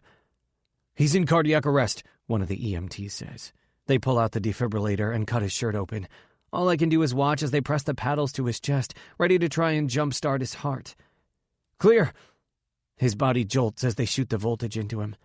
The machine doesn't beep and continues to show no heart activity. No, this can't fucking happen. I'm frozen in fear, unable to do anything but pray like fuck he'll start breathing again. "Clear!" He jolts again as they hit him with the defibrillator once more. Nothing. "Come on, Drew," I beg. "Please." "Clear!" Beep. The professionals are moving with trained ease, working their hardest to get Drew's heart to pump again. All I can do is watch, fucking useless to help. "Clear!" Beep, beep. My heart is galloping enough for the both of us. If only it were that easy. "Clear!" "We've got a pulse," one of the men says, reading the machine. Then to confirm, the other EMT checks his carotid. "Low, but there," the other guy confirms. I sob in relief, finally allowing myself to breathe. "He's stable," one of them says. "Let's get him into the ambulance." While they strap him down to the gurney, I gape at how horrible he looks. The mask they've attached to his face pumps air into his chest. His skin is still tinged blue, and he's not moving or speaking, but he's getting oxygen, and his heart is beating, even if only barely. I rush after them, my entire body trembling. People peek their heads out of their doors in the hallway, checking to see what the commotion is about. I realize I don't have my phone or anything. I'm certainly not turning back for it. We make it outside, and as they load him into the ambulance, Dad shows up. "What's going on?" he asks, clutching my shoulder. "I came to talk to you and... Is that Drew?" Nodding, I swipe at the tears that won't quit fucking falling. "I lost my phone. Yeah, Brayden." He hugs me. "Go with him. I'll find them." The EMT allows me to climb inside with Drew while the other one drives. I clutch onto Drew's cool hand, silently begging for him to be okay. He has to be okay. We can't lose him. We just can't. My hands won't quit fucking shaking. I don't know what time it is or how much time has passed since we arrived at the hospital. Not long, since no one has gotten here yet. Dad is the first to show, a worried frown on his face. I hate how much I need him right now. He walks right up to me and pulls me to his chest. I'm so pissed at him, and yet I sob against his shoulder. "He can't die, Dad. He can't." "He's not going to die," he promises, though he doesn't sound certain. "He'll pull through." I cling to my father because I need his strength. I'm unraveling so fast I don't know which way is up. A few minutes later, 2 of my favorite people rush us. "What happened?" Brayden growls. "Is he okay?" I step away from Dad to pull Mia to me. She's crying, and it's then I realize Brayden's lashes are wet too. Swiping at my eye with my palm, I let out a ragged sigh. He was standing in his bathroom packing his bag, it looked like. He was just so pale, clutched his chest and mentioned his heart. I thought he meant his heart was hurt from having to leave us at first, but he fucking meant literally. I squeezed my eyes shut, more hot tears rolling out. Brayden hugs the both of us, leaning his forehead against mine. "What, Ash?" "I was so fucking scared I didn't know what to do. I called 911. They told me to do CPR. My body trembles with a sob. The paramedics took over and... Fuck. What? Mia whimpers. He didn't have a pulse. Cardiac arrest, they said. He was so fucking blue. Brayden squeezes me, urging me to continue. They used the defib, and it took like 5 shocks before they got his pulse going again. That's all I know. We cling to each other, crying for what seems like forever, all of us worried as hell. Then we hear voices speaking with Dad. A sob, and then Molly is hugging us. "It's okay, kids," she coos. "Everything is going to be okay. Our Andrew is a fighter." I want to believe her, I really do. He's only 22. How could he have a heart attack? I ask, my voice a whisper. I don't understand. Braden pulls away and our eyes meet. His dad. His bottom lip trembles. I should have known. What? Both Mia and I ask. His dad died from a heart condition. I think maybe it's genetic. I jerk my gaze to Dad. The thing written into his contract that he didn't want to discuss. Dad's lips purse and he nods. I'm sorry, son. He didn't think it would be a problem since he's been medicated for it. Braden curses. He was taking medication. I saw it Thanksgiving weekend. I should have pushed and asked what it was for. A heart condition. Medication. Why would he keep this from us? The important thing is, Molly says, he's here and they can take care of him. But they didn't see him. His pale face that turned blue with each passing second. His dark blue lips. No sound, no movement. He was dead. They jump-started his heart, but he was dead. I think I'm going to be sick. I barely make it to the trash can before I puke my guts up. He has to live. I'm not going to be able to live without him. 27. Mia. Heart condition. Stroke. Lack of oxygen to the brain. Coma. Those 4 pieces of information keep running through my head on repeat as I stare at Drew's lifeless body. After the doctors got him stabilized and ran extensive tests, that's what we were told. He has a heart condition. For some reason, he had a stroke. The lack of oxygen to his brain caused him to slip into a coma, and they don't know if or when he'll wake up. I've been sitting by his bed, holding his hand for what feels like days, listening to his heartbeat on the monitors.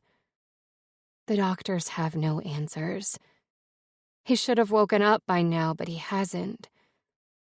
My phone vibrates in my back pocket, but I continue to ignore it, not giving a shit who it is. Everyone I need is in this room with me.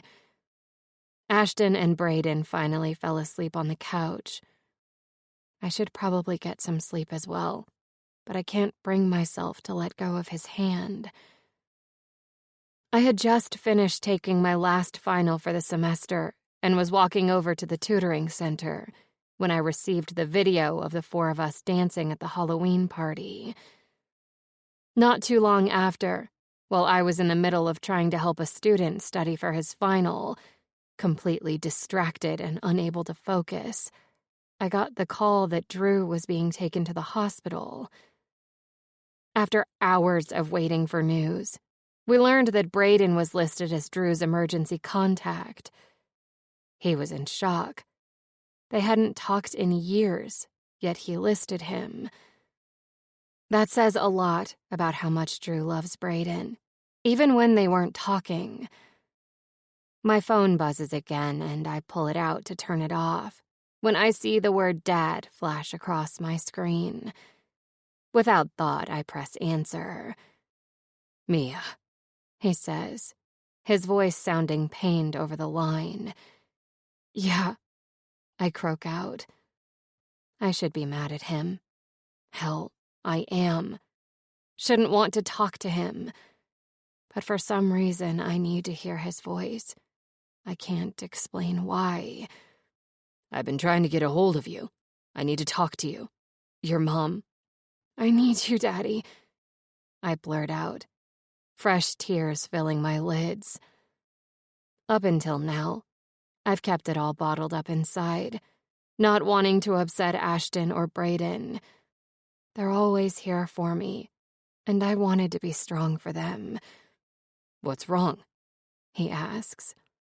I'm at North Michigan General. Are you hurt? No. I shake my head even though he can't see me. My boyfriend Drew is... I choke out, trying to talk softly so I don't wake the boys up. The last thing they need is to feel like they have to comfort me. He had a stroke. I need you. Please. I don't care how mad I am at him. I don't care how much he's hurt me. My father is one of the best heart doctors in the United States, and if anyone can fix a heart, it's him. And that's what I need him to do. Fix Drew's heart. Make him better so he'll come back to us. Because we can't lose him. I'm on my way, he says. I'll be there as soon as I can. We hang up and a throat clears behind me, startling me. I swivel around and Ashton is staring at me, his eyes bloodshot from lack of sleep. Is he coming? He asks, running his fingers through his messy hair. I nod. I know he's not. Stop, he says, getting up and walking over to me. He kneels in front of me and presses his hand to my cheek. You don't have to explain. He's your dad. And if it means he can help Drew. A sob bubbles out of me. I've been trying so hard to hold it together. What if he doesn't wake up? He will, Ashton says, his eyes glassy. He's just resting for a bit. But once he's ready, he'll wake up. I nod in agreement, wanting to believe him. A little while later, Brayden wakes up. He's quiet, refusing to even look at Drew. And I know at some point I need to ask him what's going on in his head. But right now, we're all barely hanging on. We spend the morning in Drew's room, quiet and lost in ourselves. The nurses come in and out, checking on Drew, but nobody has any news. Brayden's mom brings us lunch, demanding we eat. Afterward, she and Tim go home to shower, telling us they'll be back soon. When the door opens a couple hours later, I expect it to be them or the nurse, so I'm shocked to see my dad walk in.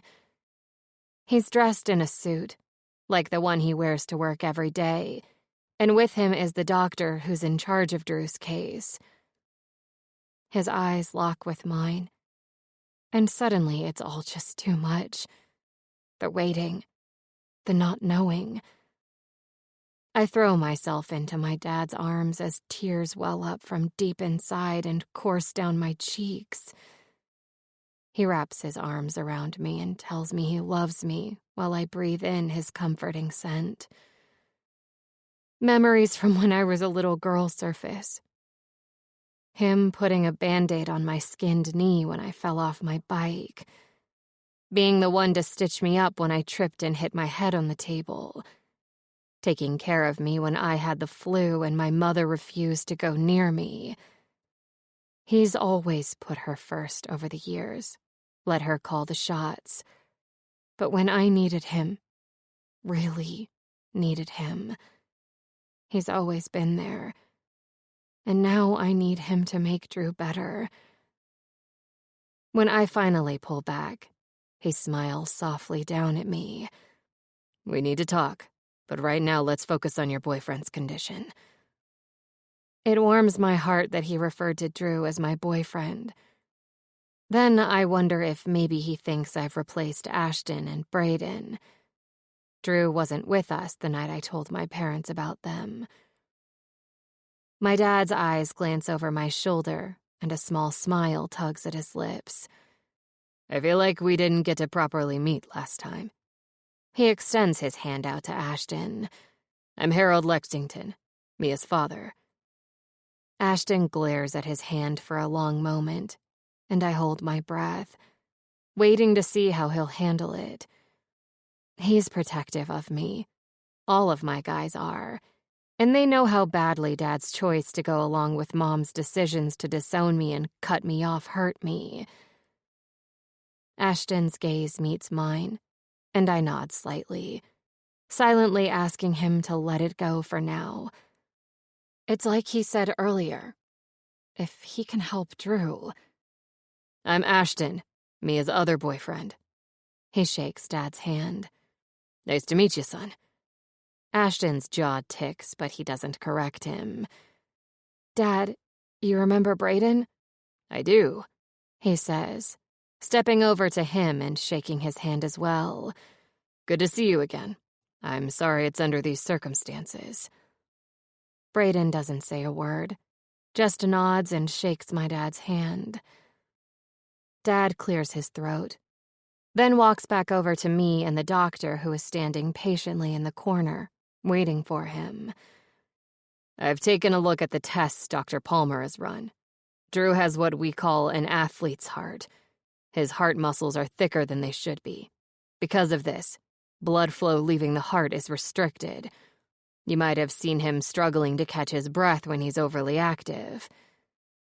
Brayden curses under his breath, then finally speaks. "Yeah, I have. When we went skiing, when we were messing around in the rink, I chalked it up to him being out of shape and gave him shit for it." Guilt shines in Brayden's eyes. "Don't go there," I tell him, cutting across the room and hugging him. "You couldn't have known. None of us knew besides Drew." "But I should have," he argues. "I should have known he wouldn't just leave the NHL. I knew he was hiding something, and I didn't push him to find out what." "Can you fix him?" Ashton asks my dad. My eyes swing over to Dad, but it's Dr. Palmer who speaks. "Right now, our main concern is him waking up. He will wake up," Ashton hisses. "And when he does, I want to know if you can fix him." "Hockey is his life," Brayden adds. "Unfortunately, his condition can't be fixed," Dad explains. "Most people don't even know they have it. They lead a normal life. But those, like Drew, who play an active sport, find out because they put strain on their heart for long periods of time. It can be treated, which, according to his medical records, he's taking medication for, but there's no cure. There's no surgery to fix him." "Then how the hell did this happen?" Ashton asks. "He wasn't playing hockey when he collapsed. He swallows audibly. He was packing his shit." "The heart attack could have been brought on due to several different reasons. Looking at his chart, his medication is too low. If he's active, it should have been reevaluated. He also might not have been taking it. If he was stressed, it could have put strain on his heart." Brayden curses and walks over to the corner, tugging at the ends of his hair. I want to comfort him, but I also want to hear what my dad is saying. "So he'll never be able to play hockey again?" Ashton asks. "Not at a professional level," Dad explains. "The medication slows down his heart, preventing him from going at full speed, which will keep him from playing at his best. And even if he were fine with that, no professional team will let him play in his condition. The risk of heart failure is too high. He could have a heart attack while playing. No team will take on that risk." We all go quiet at his words. Heart failure. Drew had a stroke. He could have died. Fresh tears fill my lids, and Ashton pulls me into his side. "Don't go there, Mimi," he says, knowing my thoughts without me having to verbalize them. "We aren't going to lose him. You getting him here when you did saved his life," Dad says to Ashton. "During cardiac arrest, immediate chest compressions are key," Dr. Palmer adds. "Because of your quick thinking, he's still here. I'm certain of that." Had he been alone? I can't even imagine it. When will he wake up? I ask, even though the doctor has said he doesn't know. "Unfortunately, now it's a waiting game. It could be hours, days." His sad eyes meet mine, silently telling me what I don't want to hear. He might never wake up. "Fuck this," Brayden barks, stalking out of the room. "Should we?" I begin. As Ashton says, "I'll go." The doctor excuses himself, letting Dad know to inform him if he needs anything before leaving Dad and me. I know now isn't the best time, Dad says once we're alone. Well, alone with Drew sleeping next to us. but I thought you should know I've left your mother. I gasp in shock, never expecting him to say that. What? It's why I've been calling you.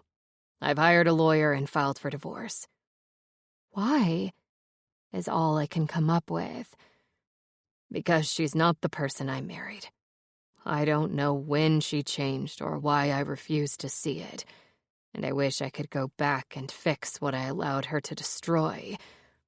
But when Drew called me... He called you? I glance over at the beautiful man sleeping. When? Why? He never mentioned this. Shortly after your mom signed the non-renewal for the lease and drained your bank account. We had a long talk, and he made me see the mistakes I've made, putting my wife above my daughter over and over again. I've been a coward for far too long. I didn't want to see what was happening right under my nose, but he made me see it. And I'm so sorry, Mia. He goes to touch me, but I back up. You're sorry, I scoff. She spent years putting me down, locking me in a metaphorical cage to keep me under her thumb. I was so desperate to make her love me, I starved myself, trying to be perfect for her. But no matter what I did, I was never good enough. And the entire time you watched, you saw what she was doing. When I asked to go to Michigan, you knew it was so I could start over, get away from her. You said you supported me, but the second I did something you didn't approve of, you allowed her to cut me off. You told me it was tough love. I know. And I can't take back what I said, or the choices I made. But I'm hoping one day you'll forgive me, and give me a chance to make things right. I have 3 boyfriends, I point out. I know. He nods. And it's obvious they all love you deeply and take care of you. The way your mother and I should have loved and taken care of you. We take care of each other. I look at Drew, loving him that much more for reaching out to my dad, for trying to fix the broken so I would be happy. I appreciate you coming here, I tell him. It means a lot to me that you would drop what you were doing and get on a plane to come here. But I don't think I can forgive you. Too much has happened. I love you and you're my dad, but... I understand, he says, his face contorted as if he's in physical pain. I know it won't happen overnight, but maybe over time. Maybe. I agree non-committedly. Right now, I just need to focus on Drew and Ashton and Brayden. They come first. They'll always come first. If you need me, I'm only a phone call away, Dad says, stepping forward. I allow him to hug me for several heartbeats before I move out of his hold. Thank you. Just after Dad leaves, Ashton enters sans Brayden. Where is he? I don't know. I was hoping he came back here. He glances around the room. Did your dad leave? Yeah. He gives me a questioning look, but I shake my head, not wanting to get into all that now. I'll go look for Brayden. Stay with Drew. I need a moment to catch my breath. The hospital isn't big, but he could be anywhere. I check the outside waiting area, the cafeteria. I briefly wonder if maybe he left. I'm pulling out my phone to call him when I notice the hospital chapel. I step inside and find him sitting in the front pew, his head down and his shoulders shaking. I sit next to him and take his hand in mine. When he looks up at me, his eyes are red-rimmed and his face is slightly puffy from crying. Ben was brought here, he mutters. Died here, in the pediatric wing. My heart fissures, and I pull him into my arms. I'm so sorry, Bray. I hold him as tight as I can, wishing my love could physically transfer from me to him. We fought, he says after a minute. You and your brother? I ask, confused. No, me and Drew. He said he was leaving to protect us, and I went off on him. Oh no. His quietness, the look of guilt, all make sense now. You didn't cause his heart attack, I say carefully, knowing full well he isn't going to accept my words. I cursed at him, got in his face, he says, his voice resigned. I was so upset. You didn't know about his heart. And even if you did, people argue all the time. You heard your dad. Stress to the heart. Stop it, I demand. You aren't the reason your brother died, and you aren't the reason Drew is in the hospital. You need to stop blaming yourself for everything. Brayden is quiet for a long time while I hold him, wishing there was a way to lift some of the weight he's carrying off his shoulders. He refuses to speak to his parents about his brother. He believes he's the reason Drew had a stroke. If Drew doesn't wake up, I don't think Brayden will survive it. He's already barely hanging on. 1 more pound, and I'm afraid it'll be too much for him to handle. I'm going to check on him, he says, his voice barely a whisper. Okay, I'll go with you. We walk, hand in hand, down the hall back toward Drew's room. Just before we get there, I see his parents coming down the hall.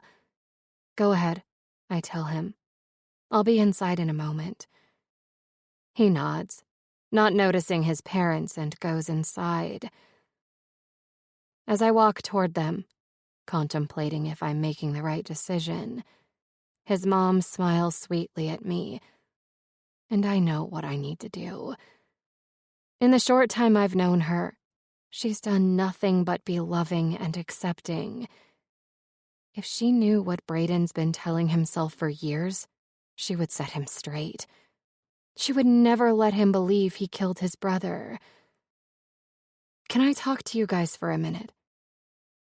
There's a chance Brayden is going to be mad at me for what I'm about to do, but I have to do it. For him. Molly and Tim both nod. Of course, Molly says. Is it Drew? No. It's about Ben. 28. Brayden. I can't take this. Again. The guilt, the self-hatred, the agony. Ben, now Drew. Maybe it'll be Ashton or Mia next. Why is it my actions always hurt those around me? Ashton reaches over, threading his fingers with mine, momentarily silencing my awful thoughts that are on repeat inside my head. You think loud. It hurts my ears. I let out a small laugh, devoid of humor. You should hear it from the inside. You could tell me, he offers, his hazel eyes searching mine. Gritting my teeth, I break my stare from him to look at Drew. Strong, fierce, powerful Drew who's lifeless and hooked to machines. Because of me. Some shit is better left unsaid. He squeezes my hand, but doesn't say anything else. I glance at the clock, wondering what's taking Mia so long. She's so brave. I can tell she wants to burst into tears every 3 seconds, but she holds it together like she's doing it for us. I love that girl. Speaking of that girl, she slips into the room, a guilty expression on her face. My parents follow in after. As soon as I see my parents' faces, my gut hollows out. Mia wouldn't. I tense up, clinging to Ashton like he's my lifeline, and I'm about to get sucked into a black void I'll never escape from. Panic claws up my throat and my eyes burn. No, please no. I can't lose them too. Mia's eyes water as she nears. Please don't be mad at me. I couldn't let you hurt yourself any longer, Bray. I gape at her, my throat aching with emotion. Anger flashes hot inside me, but it's doused in despair. Fear of the unknown threatens to consume me. Ashton starts to pull away as my parents approach, both of them horror-stricken, but I tighten my grip on his hand. I can't do this. Not alone. I can't do this. Mom sits beside me, taking my other hand as Dad kneels in front of me. Tears of dread pool in my eyes, leaking without my permission. Oh, honey, Mom says, her voice shaking. Oh, my sweet, sweet boy. I'm sorry, I choke out. I didn't mean to. Dad ruffles my hair, pressing his forehead to mine. Brayden, Ben's death was not your fault. A sob tears its way out of me. I can hear it echoed in both my mother and Mia. I can't look at them. I'm ensnared in my father's fierce glare. It was my fault, I whisper, admitting to him what I've wanted to say for years. It was all my fault. No, Mom hisses. It was not your fault. I will not have you drowning in this guilt, thinking you're responsible. But I was, I cry out, my heart aching. You told us to stay inside while you went Christmas shopping. It was too cold to play outside, but I took him anyway. I squeeze my eyes shut. He got pneumonia because I took him in that cold weather. It was me. I did this to him. Your son is dead because of me. Nonsense, Dad barks out. What happened to Ben was an accident, an unfortunate one. He'd been suffering from chronic colds for years. But I took him outside, I argue. He wouldn't have gotten sick if it weren't for me. I refuse to believe that, Dad states. He'd already had 2 bouts of bronchitis at Halloween and then Thanksgiving. His lungs were failing him. The pneumonia was a sad inevitability. It's not your fault his little body was too weak. Not your fault. But, I start. But Mom shushes me and squeezes my hand. Not your fault, she says. Your brother adored you, worshipped you, Brayden. Why do you think he never played sports himself? He wasn't cut out for it because he was too sickly. Maybe you don't remember this about Ben, but it's the truth. He loved that his brother was strong and athletic and played hockey like a champ. The fact you gave him one last chance to play and be a kid was the best gift he's ever gotten. We love you, Brayden, but we won't allow you to take the blame anymore. Ben died loving you and thinking the world of you as he should. It's time to live up to those big brother expectations. Mom pulls me to her, and I release Ashton's hand to cling to her. I think back to all the times in our childhood, how I never got sick but Ben caught everything. The flu, fevers, respiratory infections. He missed school a lot, where I always had perfect attendance. Maybe he really was sick, and I never realized just how much. It hurts, I whimper. It's hurt for so long. No more hurting alone, baby, Mom murmurs. You have your daddy and me. You always have. And now you have Mia, Ashton, and Drew. No one wants to watch you suffer. We want you to let go of that guilt and be happy. Had Daddy and I realized it was this that has been eating you up all these years, we would have had this conversation a long time ago. It's time to heal, sweetheart. We're here to help you. The weight that always crushes down on me feels lighter.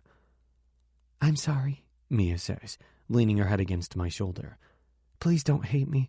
I just couldn't watch you kill yourself over this any longer. It's then I realize Ashton has pulled her into his lap, and her hand now covers my hand he's holding. I could never hate you, I tell her. Ever. I love you. She smiles and presses a kiss to my lips. I love you too, Bray. For the record, I love you too, Ashton says. I think I fell in love with your ass before your heart, but all that matters now is I love both. We all laugh. I lean forward and capture his mouth with mine. I love you, Ashton. It's bittersweet to share this moment without Drew. More guilt flings my way, but without the burden of thinking Ben's death is all my fault and that my parents would hate me, it's a little easier to bear. Drew's condition is out of my control, just like Ben's was. All I can do is pray to God Drew will make it out of this alive. "You kids look exhausted," Mom says. "Why don't you go home and nap? Daddy will stay here with Drew while I cook up some supper. I think after some rest and a good home-cooked meal, you all will feel better, okay?" I give my mom a quick kiss on her tear-stained cheek. "Okay, I'll take these crybabies home and put them to bed." Ashton laughs, says the guy with snot running down his nose. Smirking at him, I swipe at my nose with my middle finger.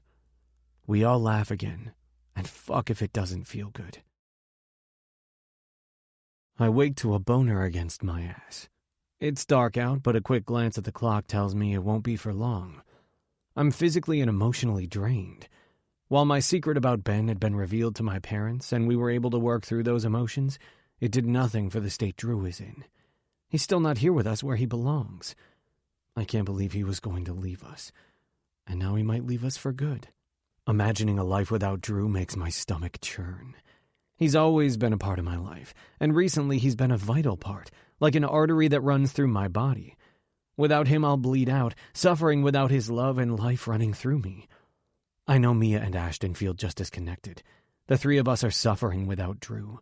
We need him, and when he wakes up, we'll remind him that he needs us too. School, hockey, NHL, careers, nothing matters in the grand scheme. I'd give up everything to keep Drew right here with us. We're a foursome, and we can't function missing a quarter of us. Every piece is necessary for our happiness. When he wakes up, I'll do everything in my damn power to convince him.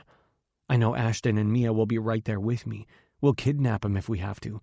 Ashton would probably be into it, the little freak. "Thoughts, loud. You forget I can practically hear inside your head," Ashton says, flexing his hips so I'll feel his morning wood. "You okay?" "Just thinking," I murmur, not wanting to wake Mia. "We're going to get him back," he says, caressing my abs and kissing my shoulder. "You know that, right?"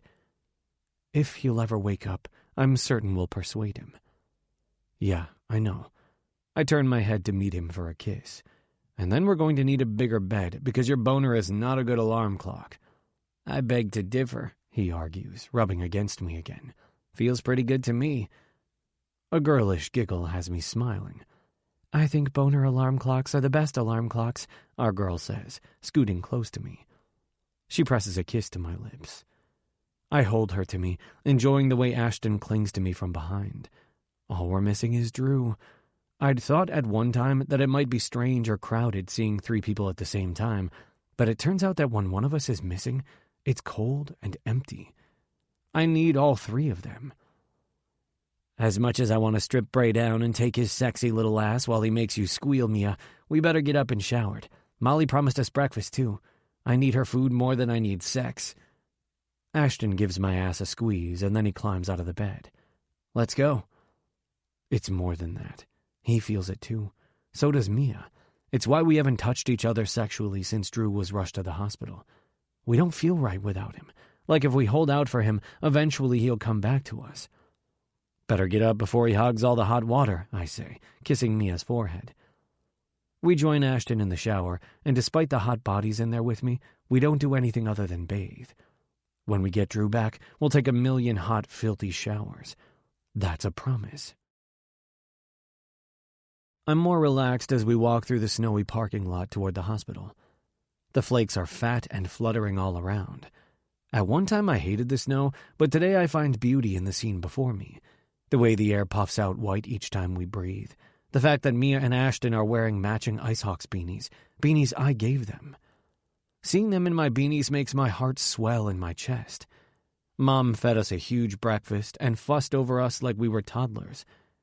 It means a lot to me that she treats Mia and Ashton like they're her kids, too. I know it means a hell of a lot to them, too. "What do you guys want for Christmas?" Ashton asks. "I haven't even done any shopping." "Me neither," I admit. "And I've been too poor," Mia says with a laugh. "Though Dad must be trying to make amends, because I noticed my account had several more zeros this morning." Relief floods through me. I wasn't keen on her father, but I was glad he left his bitch wife and seems to be attempting to bridge the gap between them. Oh, great, Ashton complains, looking down at his phone. What? I peek at the screen. It's a text from his dad asking him to call him, that it's urgent. Just call him, Mia urges. We'll wait for you. He groans, but dials his dad, putting him on speaker. Curtis answers on the first ring. Ashton, Curtis states in greeting. How are you? My boyfriend's in a coma. What do you think? He throws back. Curtis sighs. I'm sorry. I just worry about you is all. Your mother and I both do. Funny, Ashton deadpans. What do you want? I wanted to let you know that we started the investigation on the video that was leaked. After interviewing Sasha, she admitted that she took the video and sent it to Travis, but she didn't forward it to anyone else. To escape academic probation for being a catalyst for what happened, she spilled everything she knew, corroborated what you'd said about the bleach and the threats made to you. Apparently, Travis saw her as an ally since she was angry at you for outbidding her for the date with Braden. He admitted to her that he also planted the marijuana in your bag and slashed your tires. Curtis sighs, making the sound rattle through the phone. I'm sorry, Ashton. I thought I was doing my job right, but you nailed the hammer on the head when you said I chose my position over you. I was trying to do the right thing, and in return, it hurt you. What happens now? I ask, unable to keep quiet. Will that asshole be held responsible for hurting all of us? His grades were suffering, so he was going to be put on academic probation for the upcoming semester, so this newest stunt he pulled has forced the university's hand. He's been suspended until he can prove he wasn't the one who sent the video. If he fights it, I'll have to involve the police, and I made sure he knew this. Last I checked, he was packing up his dorm and going back to Ohio. At least we won't have to deal with that asshole hurting you anymore, Mia says to Ashton. I don't think he'll be a problem from here on out, Curtis agrees. Thanks, Ashton mutters. If that's all, we better get inside. Actually, Curtis says, his voice tight, I was wondering if you'd have dinner with me and your mother. It's been a while, and with Christmas around the corner, I thought, no, Ashton barks out. Not unless the people I love can come with me. I smile at him, proud of his bravery to stand up to his father. Of course, Curtis tells him. I may not exactly agree with the things you do, but I can tell when my son is happy. Despite what you may think, it's all we've ever wanted for you. I know I come down hard on you a lot, but it's because I know your potential, not because I'm trying to change who you are. This isn't a phase, Ashton says. I want you to know that. I know I'm a lot of things, reckless, careless, wild, but not when it comes to them. They're the smartest, most right thing I've done in my life. I love them, all three of them, and if you can accept that about me, then maybe we can find better footing with our relationship, Dad. I can respect that, Curtis agrees. Plus, you know I like all three of them.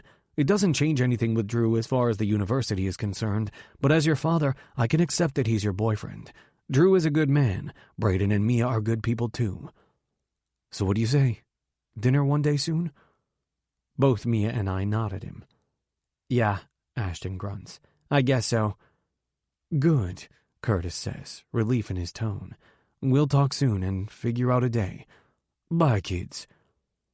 We all say bye to him, and Ashton pockets his phone. He holds one of my hands, and Mia holds the other as we walk in. After being here for several days, the staff is used to seeing the three of us together.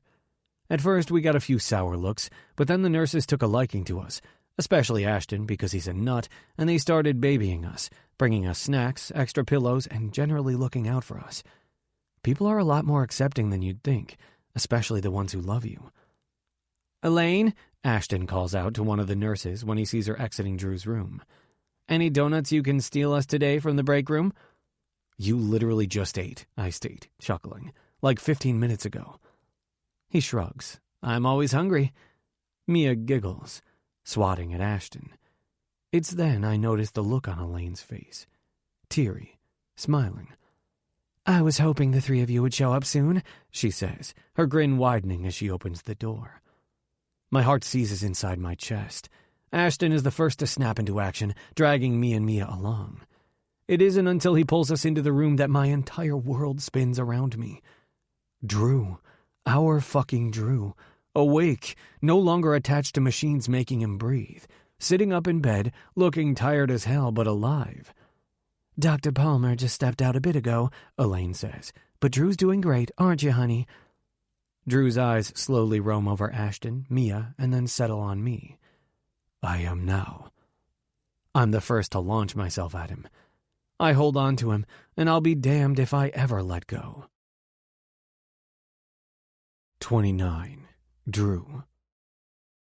Braden wraps his arms around me, and I feel like I can finally breathe again.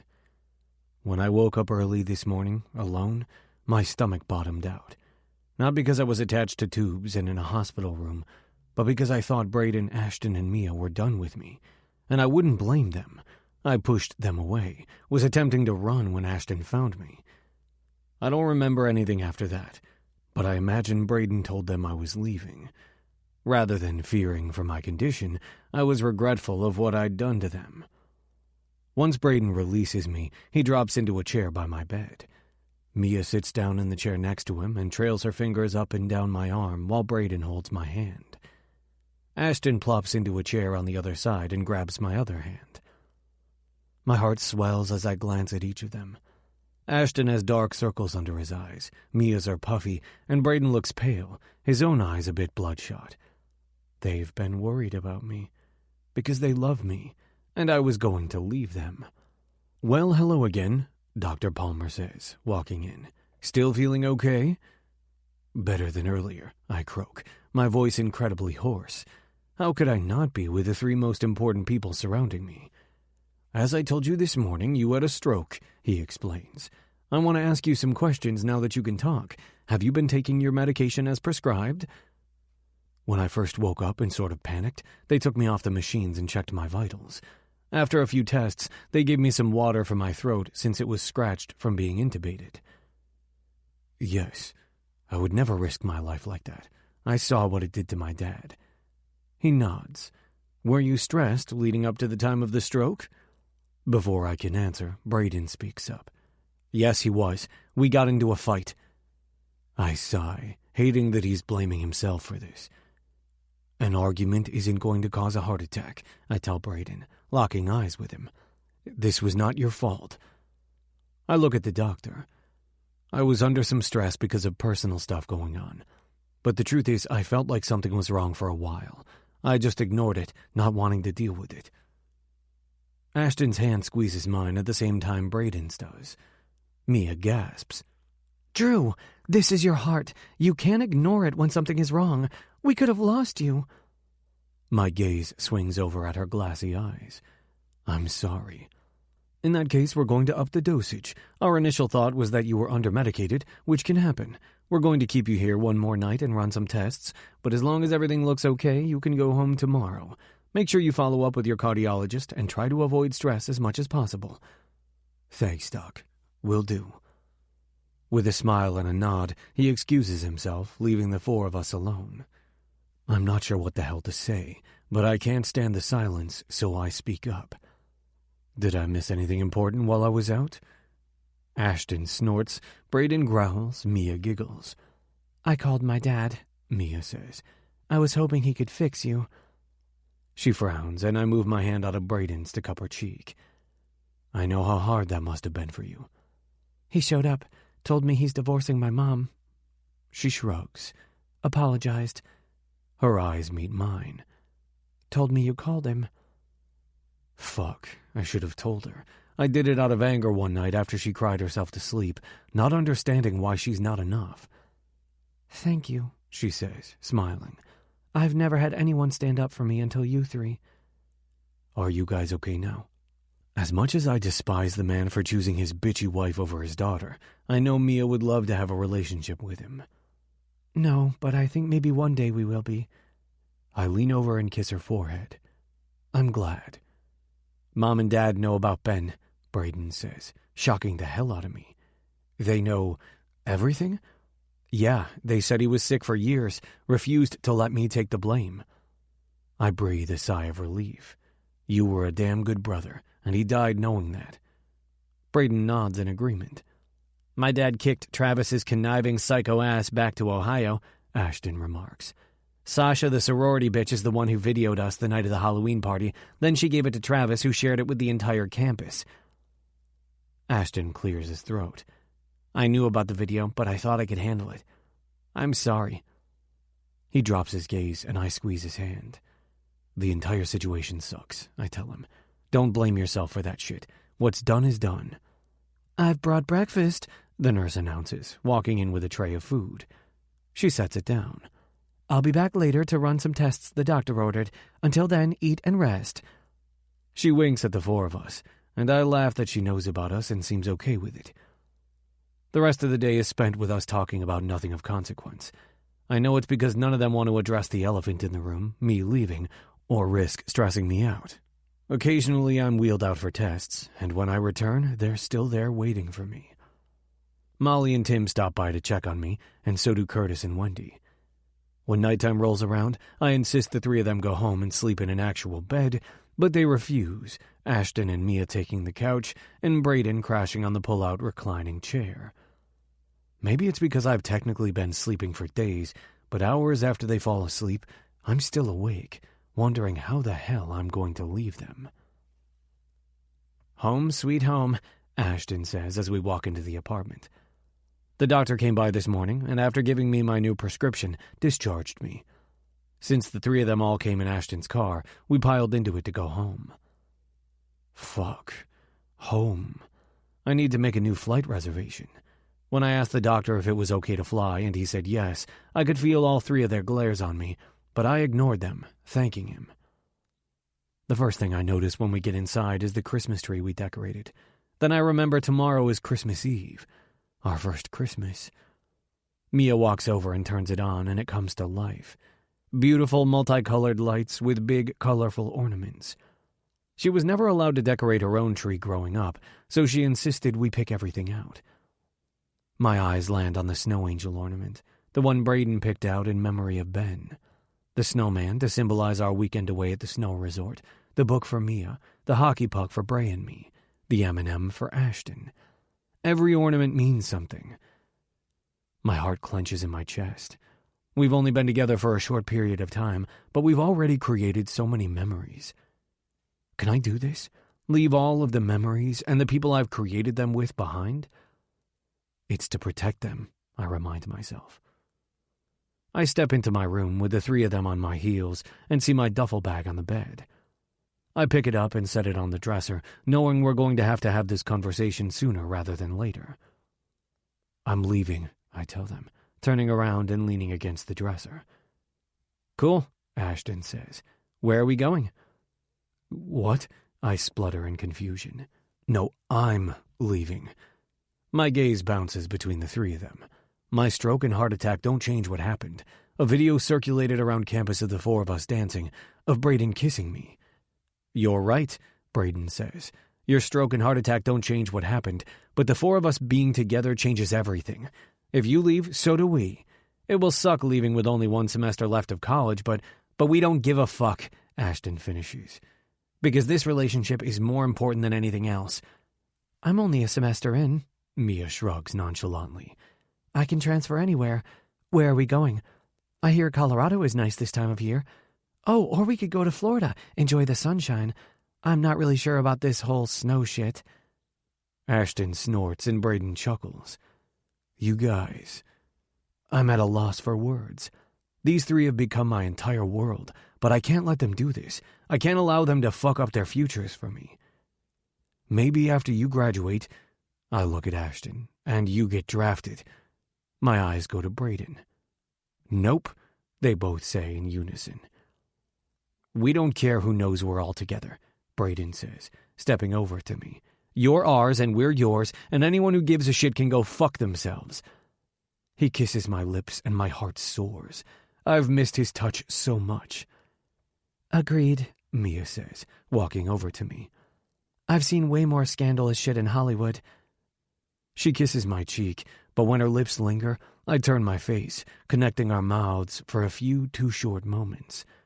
She tastes so good, like sweetness and comfort. So what'll it be? Ashton asks, joining the three of us.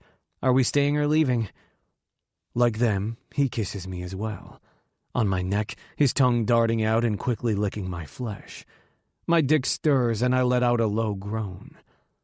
For a long minute I look between them, all willing to face the fire with me, because of their love for me. They're right. Our love is the most important thing, and if they're willing to put everything on the line to be together, then I need to fight with them, not against them. Leaving, I tell them, in 6 months, when we find out where Braden's getting drafted. If I get drafted, Braden points out. You will, I assure him. You're too talented not to. I'm down, Ashton says. I can continue school anywhere. It'll be nice to have a fresh start out of this town. Me too, Mia adds. I don't care where I am as long as I'm with you three. Then it's settled, Ashton says. In 6 months, we're the fuck out of here. He glances over at Braden. Try to get picked up somewhere fun, like Miami or New York. Braden rolls his eyes. If I get picked up, I won't have a choice. Whatever, Ashton shrugs. Let's go watch one of those cheesy Christmas movies Mia loves so much. I'll make us all some hot chocolate, extra marshmallows. You love those movies too. Mia slaps Ashton on the arm as he walks out of the room. I saw you shed a tear when we watched the one with Santa's daughter. Bullshit, Ashton argues. I had something in my eye. Braden, Mia, and I sit close to each other on the couch. Braden takes my hand in his and brings it up to his lips to kiss it, while Mia drops her head against my shoulder, surfing the channels to find a movie.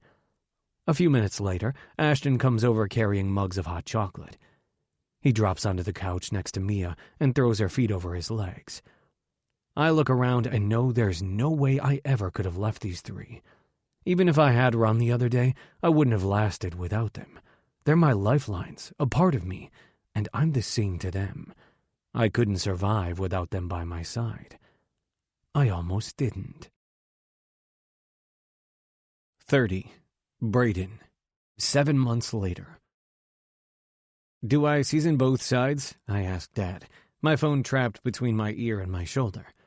Not gonna lie, it looks like shit. I'm probably going to poison everyone. Dad laughs. It's raw meat. Of course it looks like shit. Season both sides and let it sit in the marinade for an hour or so. Make sure your grill is nice and hot. You've got this. When you live with 3 other people who also don't know how to cook very well, you have to step up your lessons, and fast. Ashton and Drew make a pretty damn good breakfast. Mia and I usually handle dinners using Mom and Dad as our emergency help hotline. Somehow we're adulting when it comes to cooking meals. Okay, I say after I season the other sides of the steaks. We're good to go. Tell Mom I love her. She sends our love. We both do. Take care of the kids for us. I laugh and we both say bye as 2 strong arms wrap around me from behind. Drew. Warm, strong, intense. I never take his embraces for granted. Not anymore.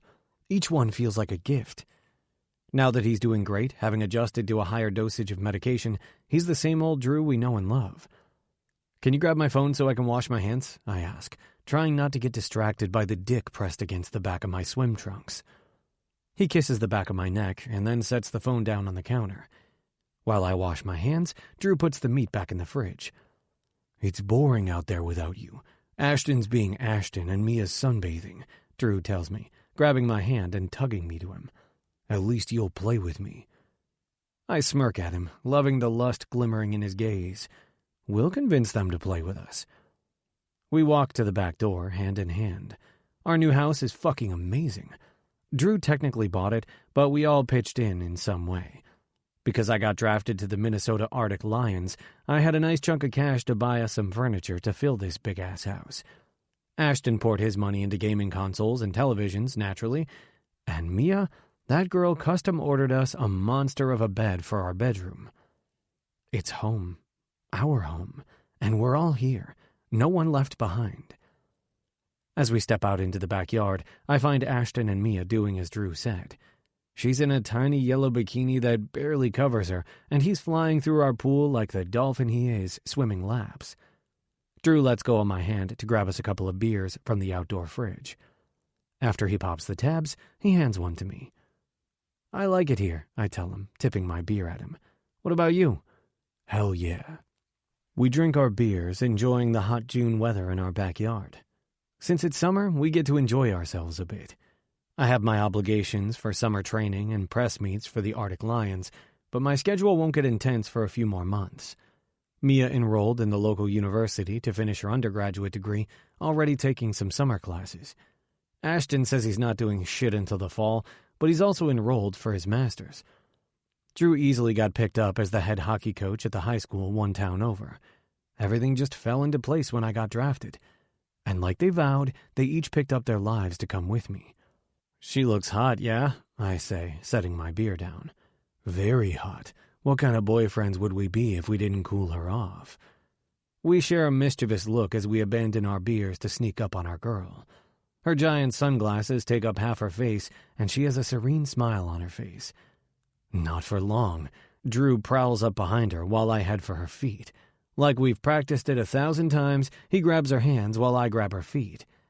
"Ashton!" she shrieks. "Help!" Laughing, Drew and I pick her up from her lawn chair, carrying her out to the edge of the pool. "Do not throw me in, assholes!" she bellows. "I just dried my hair like 30 minutes ago." "Looks like you're gonna have to dry it again, Mimi," Ashton says to her, cracking up. "Toss my girl here." "Don't encourage them." Her words are drowned out by a scream when we toss her into the pool. She sinks and then comes up thrashing, her dark hair plastered to her face. "Assholes!" Drew dives in and I cannonball right next to her to splash her again. She tries to kick me under the water to no avail. I wrap my arms around her waist, popping out of the water to grin up at her. "Love you, babe," I say, flashing her my most innocent smile. "I was trying to cool you off." She rolls her eyes, but threads her fingers in my hair to press a kiss to my lips. "Love you too." Her legs wrap around my waist as I carry her into the deep end, where Drew is playfully grinding into Ashton from behind. They're both laughing, and then it ends with them trying to drown each other. "Why does Drew even try when we're in the water?" Mia asks. "It's like a rubber duck trying to play chicken with a shark. Ashton can hold his breath longer than the three of us combined." Sure enough, it ends with Drew giving up, sputtering out water. Once they're done horsing around, Mia swims over to Drew to baby him. I grab the front of Ashton's swim trunks, hauling him to me for a kiss. We're in a heated battle of tongues when a basketball lands in the water beside us with a splash. Ashton pulls away from our kiss to grab the ball. "I already told you to," he hollers at our neighbor Eric. "It's a foursome, not a sixsome. Sixsomes don't exist." Eric climbs over the fence, shaking his head. "Just because I'm gay doesn't mean I'm trying to get my husband to join your orgy shit." Ashton laughs and throws the ball at him. "Tell Byron that. I see the way he checks out my boyfriend's ass," he shrugs. "Both of them, in fact." "You're a dick, and here I thought the bigoted assholes who lived here before were a problem." "Where is Byron anyway?" Mia asks. "We bought enough steaks for you guys to come to dinner." "He's still at the office, but he'll be home soon." Eric sits down on one of the loungers. "I pulled out some ground turkey for spaghetti, but Byron isn't as sold on the diet as I am. He'll probably race me over here for a steak. I need to grab a shower. When are you cooking?" "We'll start the grill in about an hour." 7, I say, pulling Ashton to me and kissing the side of his neck. "You know we're shit when it comes to cooking. Maybe bring a salad or something." Eric laughs. "I can do that." "Any more problems out of your other neighbor?" Drew asks, his tone growing serious. "Nah, she's outnumbered now," he chuckles. "At least we were a normal gay couple bringing down the value of the neighborhood. The four of you showed up a couple of weeks ago and really stirred shit up." "I told Ms. Greenwood if she has a problem with gays, she should move to—" "Oh, that's right. Everywhere she goes, there will be gay people." Ashton shrugs. "She didn't like that." "At least she's leaving us alone," Eric says. "The only bright side of your riff-raff ass is moving in next door." "You love us," Mia teases. "Your dog does, at least." "Cinnamon loves anyone who feeds her scraps. Thanks to you, little girl, she shit all over Byron's laptop bag." He shakes his head, but he's smiling. "You guys are all right, I guess. I just use you for a distraction to get Ms. Greenwood off my nutsack, and Byron uses you for the steak. We're hardly friends, definitely not love, and we'll never be an addition to your fucked-up orgy situation." We all laugh. Eric is gruff, but he's funny. And as much as he likes to give a shit, he's a cool guy who really is thankful we moved in next door. The neighborhood we got our house in is full of older people who aren't as welcoming to what they don't consider traditional relationships. But since we're us, we moved right in not hiding a damn thing. When Eric and Byron walked over, we were tense and ready for battle, but they seemed relieved to finally have potential friends in the neighborhood. "We only put up with you because Byron is cool as hell," Ashton taunts. "You're just the eye candy." Eric flips him off before tossing his basketball back over the fence. "See you assholes at 7. Once he climbs over the fence, we go back to horsing around. Mia tries to escape, but we never let her. Living with 3 guys must be hard. She doesn't complain too much. "You're tipsy," I tease, smacking Mia's ass as I carry her down the hall to our bedroom. "When you're tipsy, you always want anal. You just weren't supposed to announce that over dinner." She cackles. Shouldn't have kept making me margaritas. It's all your fault. I carry her into our bathroom that has a massive shower. Our needs for a house were different than most homebuyers. We needed a huge master bedroom and bath. The guest rooms could be small for our offices, but we all wanted to share a bedroom. Once I get the water started, I strip Mia down for a quick shower since she practically made out with Cinnamon all night. I was glad when they finally left and took that yapping dog home. You always offer to babysit drunk me to get out of cleaning the kitchen, she tattles as I set her down under the hot spray of the water. And you always get drunk so you don't have to do the dishes, I tease back. Her lips curl into a wicked grin that has me kissing her pretty mouth. We manage to get a little washing done, but get hot and bothered. I turn off the water and towel us down before guiding her to our giant bed. Admittedly, it's my favorite thing about our house. It's huge. I toss her onto it and give her thigh a little smack. Let me kiss your pussy while we wait on our boys. Her eyes are hooded, and she shamelessly spreads her thighs apart. I prowl onto the bed, hungry for my girl. She moans when I lick at her slit. Now that we've been together so long, I have Mia's body memorized. I know exactly what to do to make her toes curl. All it takes is a few teasing nips and ravishing her clit with my tongue before she's crying out my name. Naughty, Ashton says from behind me. Started without us. He smacks my ass. Get on your hands and knees, hockey boy.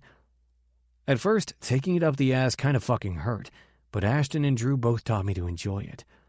The thought of having Ashton inside me has my dick leaking with pre-cum. Mimi, Ashton instructs as he strips down to nothing.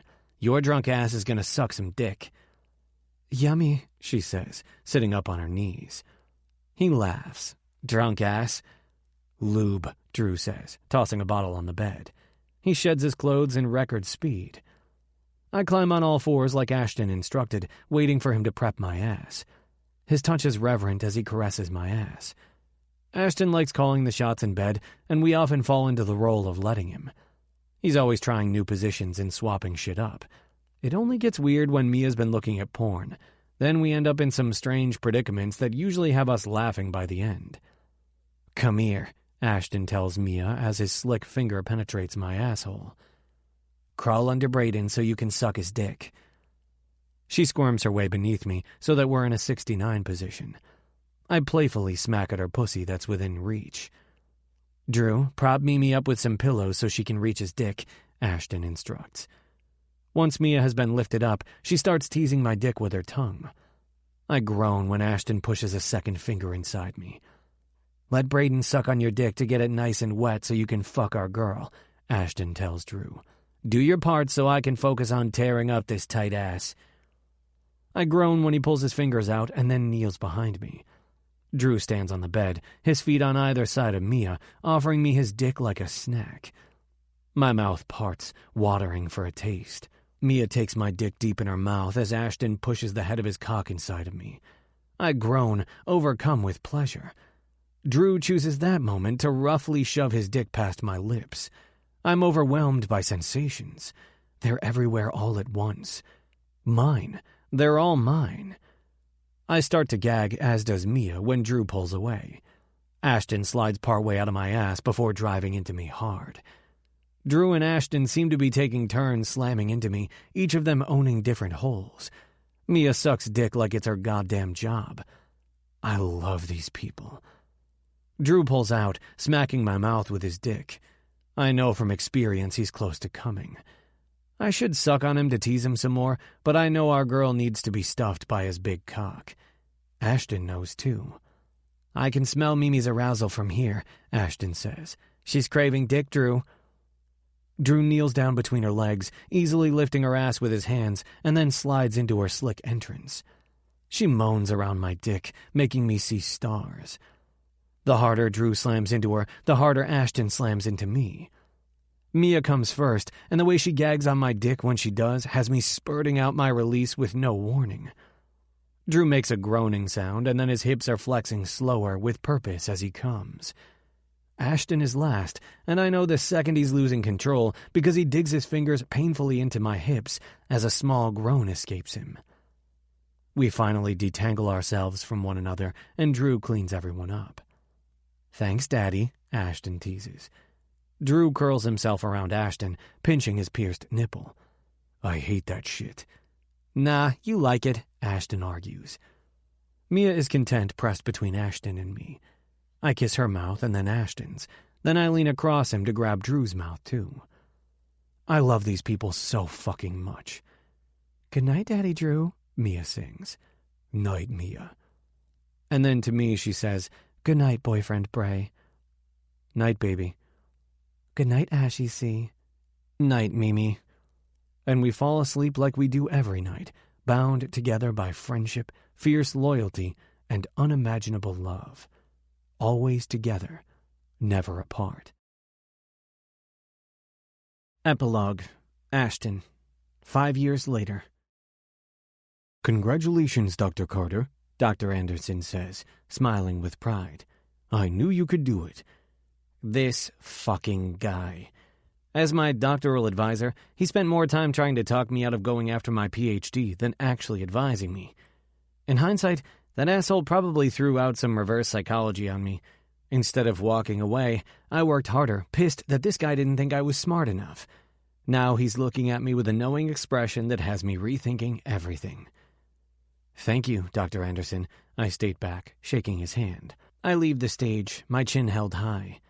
Years ago, this felt like a pipe dream, something I wanted to do but wasn't sure I was capable of. Now it's mine. Dr. Ashton Nathaniel Carter. Surprisingly, school became much more enjoyable when I didn't have Dad dictating my every move. Also, once it was in my specialized field of study, I liked it a hell of a lot more. And when you have the sexiest little tutor in the whole world, it's a breeze. I scan the auditorium, looking for my family, but there are too many people. I make my way to sit beside my buddy Reese. He and I are the only two graduates with a PhD in psychology this semester. The rest are in different fields of study. Reese is a total fucking nerd who sucks ass at video games, but he's cool as hell, and Peyton loves him. "Anderson act like he's now your #1 fan, or am I just tripping?" he asks, his black brow arched high. Dude, he was seconds from sucking my dick, he was so proud.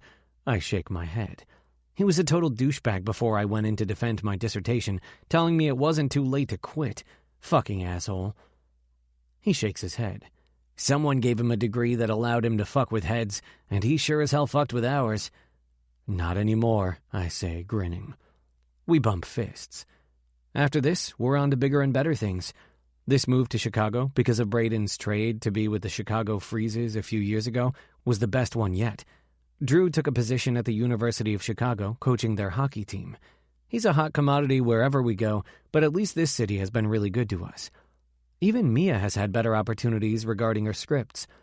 Just last month, she sold her first screenplay to an indie production studio based here in Chicago. Our girl will have her first movie one day in the near future. As for me, I already have a job lined up at Chicago Mental Health Hospital in the LGBTQ division. Reese will also join me there, but he's going to be dealing with substance abuse patients. My patients will all be ones I not only can relate to, but ones I'm confident I can help. Before long, the ceremony is over, and I'm hugging Reese before heading off to find my family. I find Drew first in the crowd. He shoulders his big ass through the swarm of people, nearly knocking me off my feet with a bear hug. "So fucking proud of you." He pulls away to plant a kiss on my lips. "And you look hot, Doc." My dick twitches. "We can play doctor later. These people don't want to watch me give you a rectal exam." "Papa!" I see Peyton over everyone's head as she sits on her Dada's shoulders. Her brown eyes twinkle, and her grin is just like her mother's. As soon as Braden is close enough, she launches herself at me. I catch our little girl, snuggling her to me. Drew takes my diploma from me so I can take our kid. Hey, Squirt, miss me? I ask, tickling her. Ganny and Peepaw said we can get ice cream, she shrieks. Let's go. My dad shrugs as he walks up, a guilty look on his face. How was I supposed to say no? He didn't even try, Mom tattles. They're both wearing matching grins, proud of this day and me. It's amazing how far we've come as a family. There was a time I thought they hated me, and I was pretty sure I hated them. But with Drew's, Mia's, and Braden's guidance, I worked on my relationship with my parents. Mom's been sober for a few years now, and it's amazing what a difference it's made in my parents' marriage. Congrats, babe, Braden says, leaning in for a kiss. That's Dr. Hottie to you, I tell him, smirking. He laughs.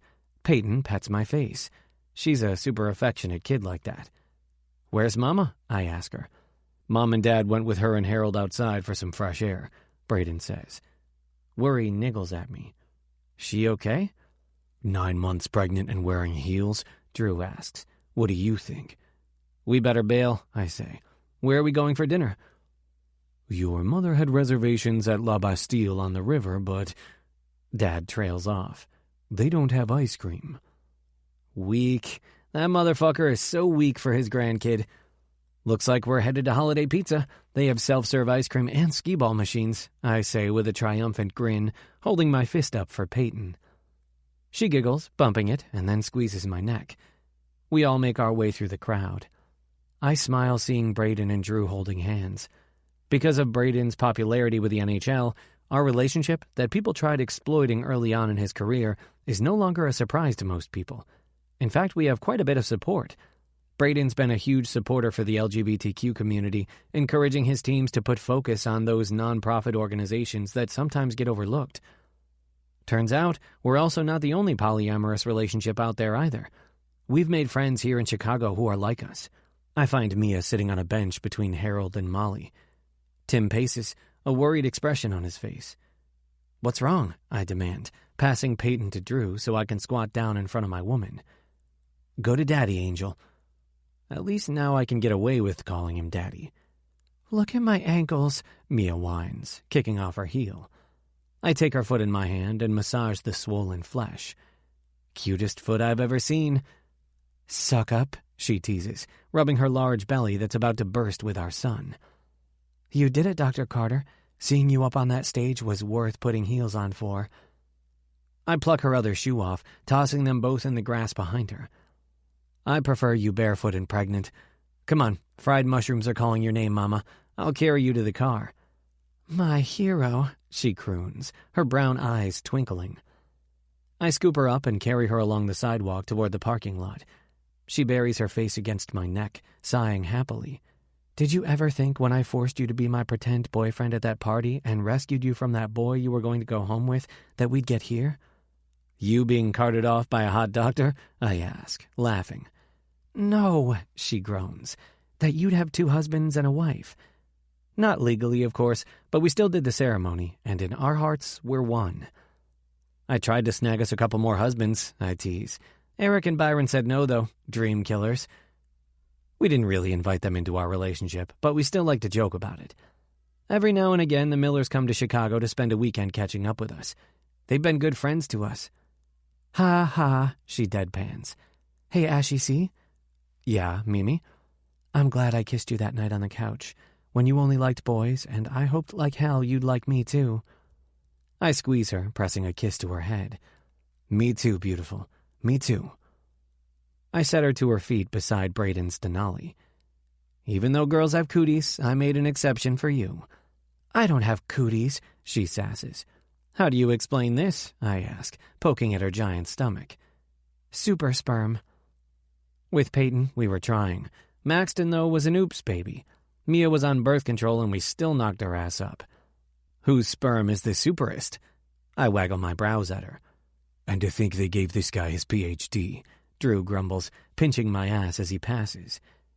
Drew buckles Peyton into her seat. I wink at Mia and help her into the vehicle to sit beside Peyton. Drew sits beside her, his hand settling on her belly. Fucking adorable. I climb up front with Braden. Once the car starts, he reaches across the console, his fingers threading with mine. As we sit in traffic, all of our parents trailing in cars behind us, I can't help but pause to enjoy the moment. My family. Mine. Turns out if you can dream it, you can have it. And my dreams have always been big. What can I say? I'm spoiled. I get what I want. Now I have everything. This concludes Bound Together by Kay Webster and Nikki Ash. Narrated by Tim Page and Kelsey Navarro. Copyright 2020 by Nikki Ash and Kay Webster. This unabridged audiobook is published by arrangement with Nikki Ash and Kay Webster and was produced in the year 2021 by Tantor Media Incorporated, a division of Recorded Books, which holds the copyright thereto. Please visit tantor.com for more information on our growing library of unabridged audiobooks.